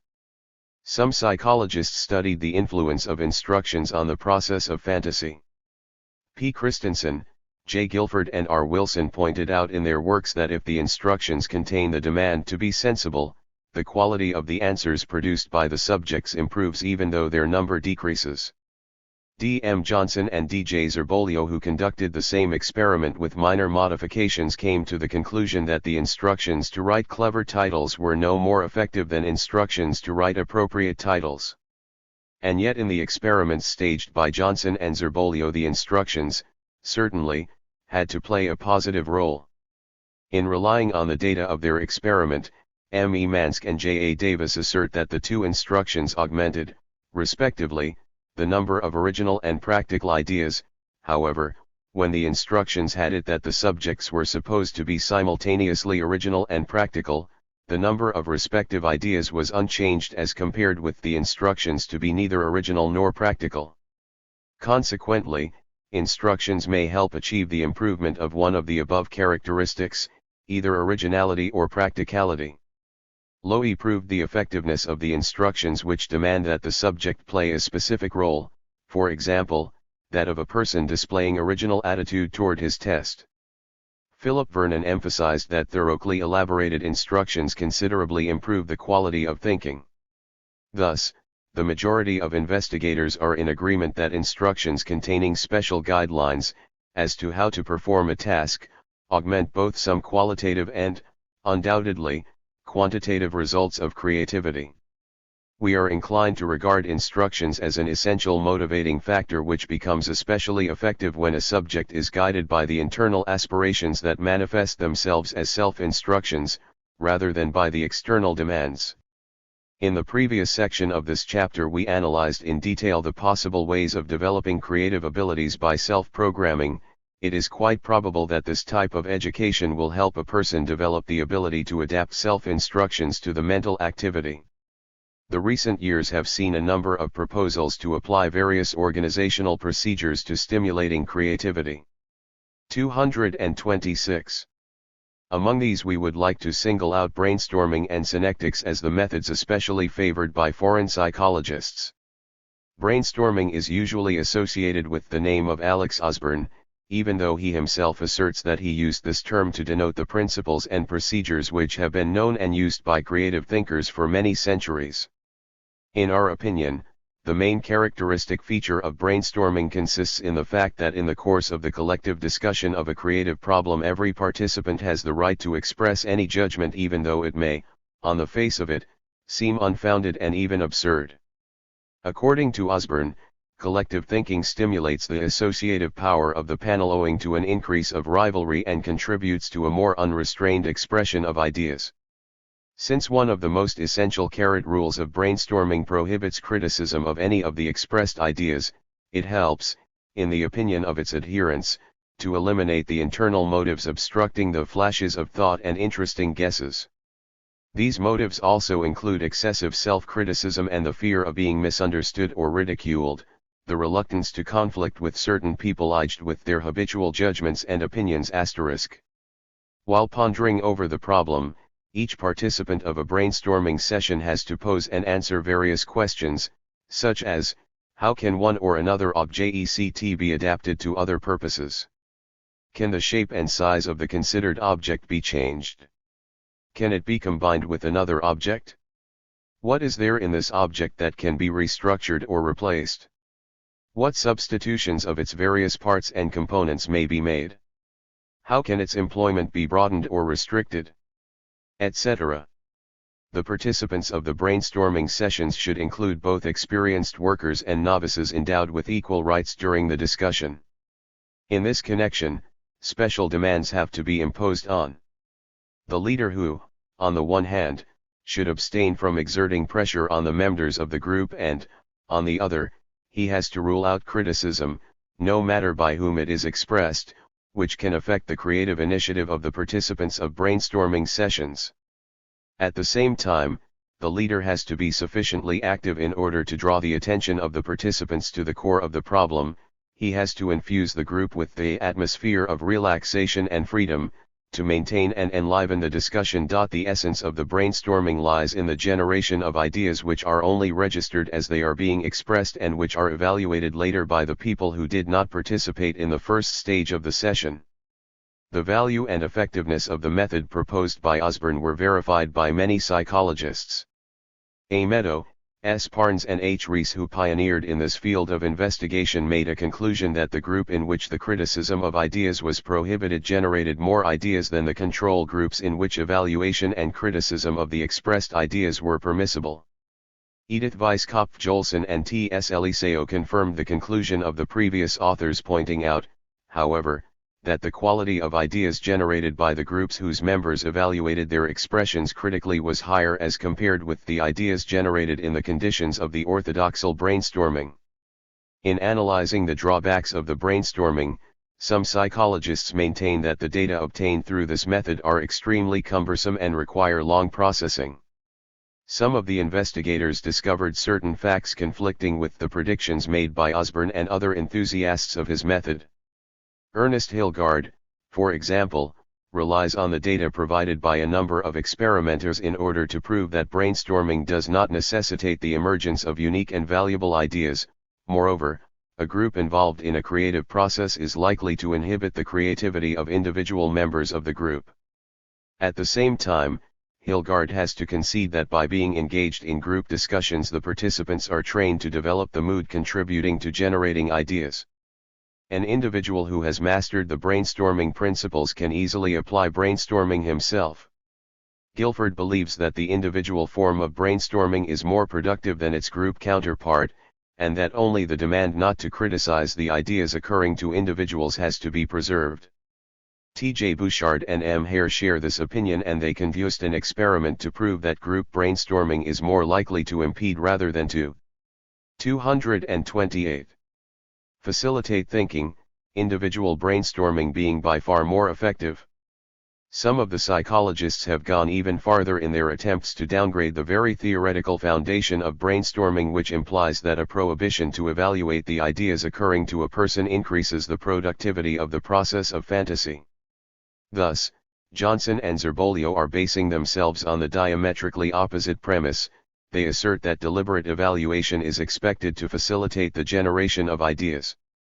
As we have already noted, collective thinking is essentially advantageous as compared with individual thinking only when it creates more favorable conditions for adequately oriented anaxiomatization. Brainstorming presupposes such conditions to the extent to which it prohibits the protective or the conservative criticism of new ideas, such criticism resting on deep-rooted dogmas, prejudices and stereotype solutions, which, in particular, have to be subjected to anaxiomatization. Yet criticism does not always have to be protective, it may often be directed at prejudices, dogmas and stereotype solutions.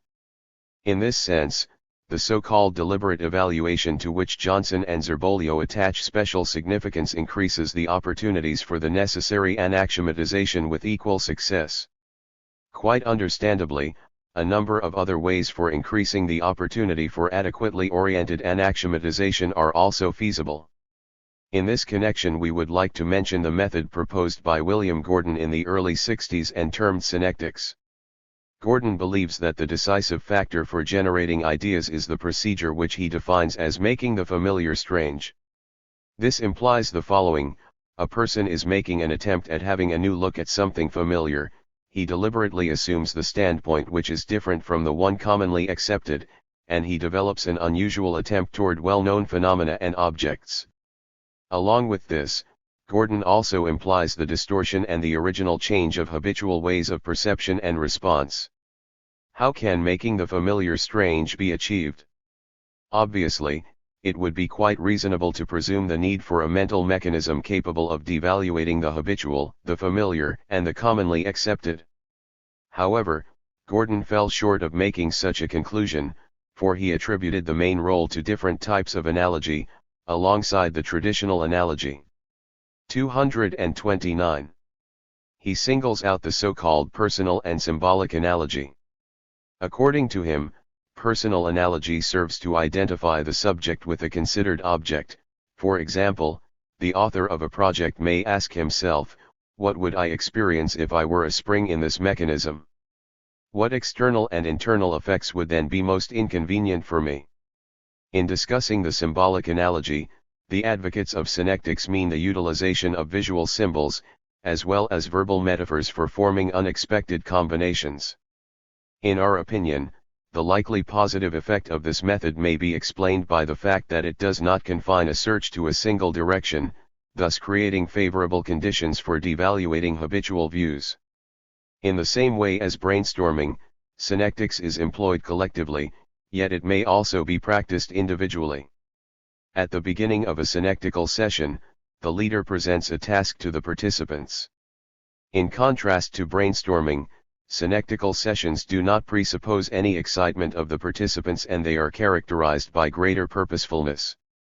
The participants of a synectical session begin generating analogies by trying to liberate themselves, to clear themselves from the ideas which occur to them immediately after they have been set the task, since quick solutions are normally based on the traditional approach or on the traditional methods.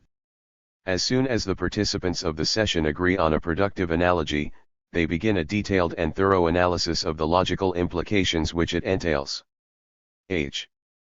Rugg believes that the main advantage of synectics, as compared with brainstorming, is its moderate character, which does not require of the participants any strain and which presupposes their purposeful drive for qualitatively valuable ideas rather than for a mere quantitative piling of such ideas.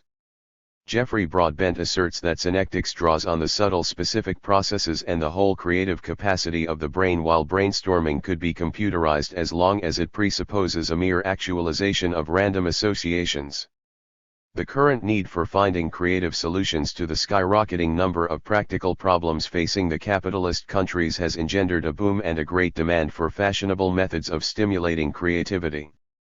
By using this situation and by taking advantage of the credibility of the general public, ingenious authors are flooding the market with all sorts of fantastic projects and insipid recommendations which, according to Gabriel and Bridget Veraldi, are often nothing more than a sheer stupidity.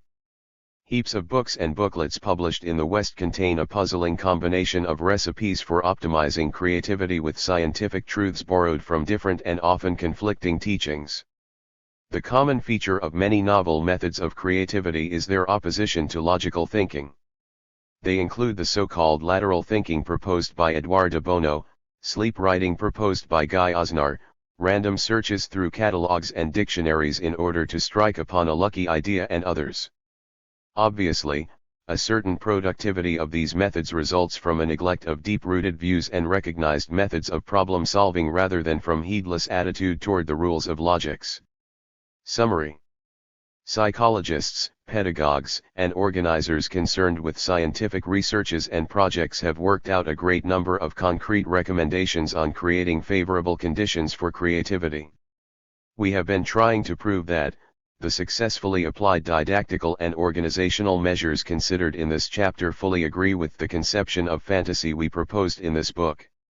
One may presume that different methods of stimulating creativity and generating ideas are supported by one of the general laws of the process of fantasy, i.e., the mechanism of anaxiomatization proposed by us. Naturally, not all the practical conclusions deriving from the theoretical premises, which themselves call for further verification and improvement, have been fully realized. At the same time, we believe that our conception is conducive to a whole number of new practical recommendations, the realization of which will enhance the positive effects of the process of fantasy. General conclusions. In this investigation we have not tried to embrace and expose the whole range of problems of fantasy.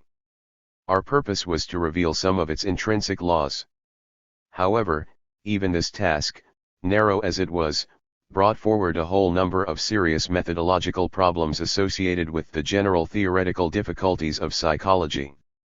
Up to now we meet with different interpretations of the nature and essence of the indispensable links which psychology can and must define. To the researchers who believe that psychology is confined to a mere description of facts while their explanation is the prerogative of other sciences, a search for psychological laws seems to be absolutely senseless. All doctrines which ultimately reduce psychological phenomena to various direct and indirect external influences in fact also deny the existence of intrinsic laws in psychic processes as well as in fantasy. To crown all this, the nihilist attitude toward the search for immanent laws is typical of the psychologists who regard activity as a special phenomenon existing independently from objective cause and effect relations and identified with the final explanatory instance. However, even the investigators who recognize this specific nature of the psyche and who admit the possibility of defining its laws cannot agree concerning the theoretical tenets which have to be raised to the level of genuine laws of fantasy. In this respect, in spite of a great number of theories and hypotheses, we can single out only two entirely different approaches. In compliance with one of these approaches, the sphere of psychology should not extend beyond the most general formulations of the laws of fantasy, such as, for example, voluntarist and intuitivist assertions on the subject's innate abilities to create the new. These excessively general, and therefore superficial formulations of the laws of fantasy were, first and foremost, counterposed by the theoretical premises reflecting specific, narrow aspects of creativity, as a result of which the latter was watered down, to the extreme and reduced to the Locke scheme, according to which human brain was only capable of performing a limited number of acts, i.e. decomposition, association, and generalization. These, however, also included recombination and formation of images and ideas by analogy. As to the leading psychological trends, which were developing in counter-opposition to the voluntarist romantic approach to creativity, they attributed to the subject a merely passive role. Indeed, behaviorism, Gestalt psychology and psychoanalysis place fantasy in equal dependence on the factors uncontrollable by the subject or his will. Behaviorism associates creative accomplishment with random external discoveries, Gestalt psychology, with the action of self-regulatory mechanisms, and psychoanalysis, with unconscious processes. The polarity of the two extreme approaches to defining the laws of creativity thus rests on the alternative which, as it may seem, may be encountered by any theory of fantasy, either to recognize the subject's decisive role in a creative act at the expense of giving up the possibility of defining the concrete and objective laws of fantasy, or, on the contrary, to recognize the objective laws of productive mental activity at the expense of isolating them from the subject, even though certain theories ascribe to him the possibility of accomplishing individual acts which are part of the creative process. Is this alternative overcome in the proposed conception of fantasy? The experiments described in this investigation revealed two internal mechanisms of fantasy, anaxiomatization and hyperaxiomatization. Both mechanisms are closely interconnected and they invariably exercise their effect on any productive mental act. In this sense, they may be regarded as objective laws, i.e. acting independently from the subject's will. However, these mechanisms may produce both positive phenomena and negative phenomena. This means that the presumable 233 internal laws in themselves do not automatically ensure the desirable results. Because the nature of these mechanisms is objective, they can neither be discarded nor altered by the subject. However, as long as anaxiomatization, in compliance with the proposed conception, has a non-predetermined character, the subject can direct it one way or another. In this sense, the results of the process of fantasy essentially depend on the subject and on what he desires to devaluate in particular. We regard the practical measures aimed at optimizing creativity considered in Chapter 7 as the subject's real opportunities to make use of the objective laws to his own advantage. Thus, we succeed, as it seems to us, in effecting the synthesis which had been difficult for many theories of fantasy, i.e. in combining the recognition of the objective laws of this process with the recognition of the subject's active role. At the same time, we overcome two extreme and equally unacceptable ways of defining the laws of fantasy, on the one hand, as excessively general premises completely divested of the factual basis, on the other, as particular dependences. Since the possibility to apply the theory to the maximum range of diverse phenomena increases its heuristic significance, we have attempted to prove that the proposed conception of fantasy in its concrete content agrees with the data, accumulated by psychology and by the adjoining sciences, which characterize creativity, as well as the conditions favorable for its process. The expansion of our knowledge of the subject resulting from further differentiation and improvement of research methods, as well as penetration into the essence of the object of our study, will help us expose the fundamental laws whose particular manifestations are the mechanisms of anaxiomatization and hyperaxiomatization postulated by us. This explains why it would be wrong to regard these laws of fantasy as its determinants in the last instance, for it is quite possible to approach them even closer, in particular, by conducting new purposeful series of investigations into concrete kinds of creative activity by means of modem methods and by elaborating a specific conceptual apparatus. However, at the present level of our knowledge of productive mental activity, the mechanisms of anaxiomatization and hyperaxiomatization enable us to explain a wide range of concrete facts, including some more general phenomena which served as explanatory notions, for example, analogy, abstraction, and symbolization, in certain theoretical constructions. We see the adequacy of the proposed conception of fantasy mainly in the 234 fact that in contrast to the schemes of intellectual activity deriving from Locke's teaching, it, undoubtedly, reflects the essential features of creativity. By and large, the mechanism of anaxiomatization ensures the emergence of the new not only through the devaluation of deep-rooted bonds, differentiations, and combinations, but also through the devaluation of any method of fulfilling a task, through the very approach to this method, as a result of which we can expose essentially new aspects of the object of fantasy, new standpoints at this object, as well as realize a transition to different levels of generalization. Consequently, anaxiomatization engenders not only new products of fantasy, but also new techniques of mental activity, new ways of thinking, thus demonstrating the inexhaustible nature of creativity. One of the general conclusions of this investigation implies a reconsideration of the very notion of fantasy which we previously defined as productive mental activity. We have every reason to include into the definition of fantasy the psychological characteristic of its essence, which in the light of the proposed conception consists in effecting a shifting of evaluations of any kind of information, as well as of any ways adopted for accomplishing mental acts. We can hardly regard as unjustifiable the concomitant widening of the canonized classificational boundaries, since the expansion of the notion of fantasy is achieved by applying objective laws to numerous and seemingly disintegrated entities rather than by reducing its content. This interpretation of fantasy obviously extends beyond the framework of the traditional interpretation of thinking, which infrequently identifies psychological and logical categories. The peculiarities of the proposed internal mechanisms of fantasy, in our opinion, enable us to reconsider the approach to the very psychological nature of mental activity and to question the legitimacy of the sharp division of the procedural essence of emotional and intellectual phenomena. Indeed, the shifting of evaluation stands forth as a distinctive feature of a great number of phenomena in the emotional sphere.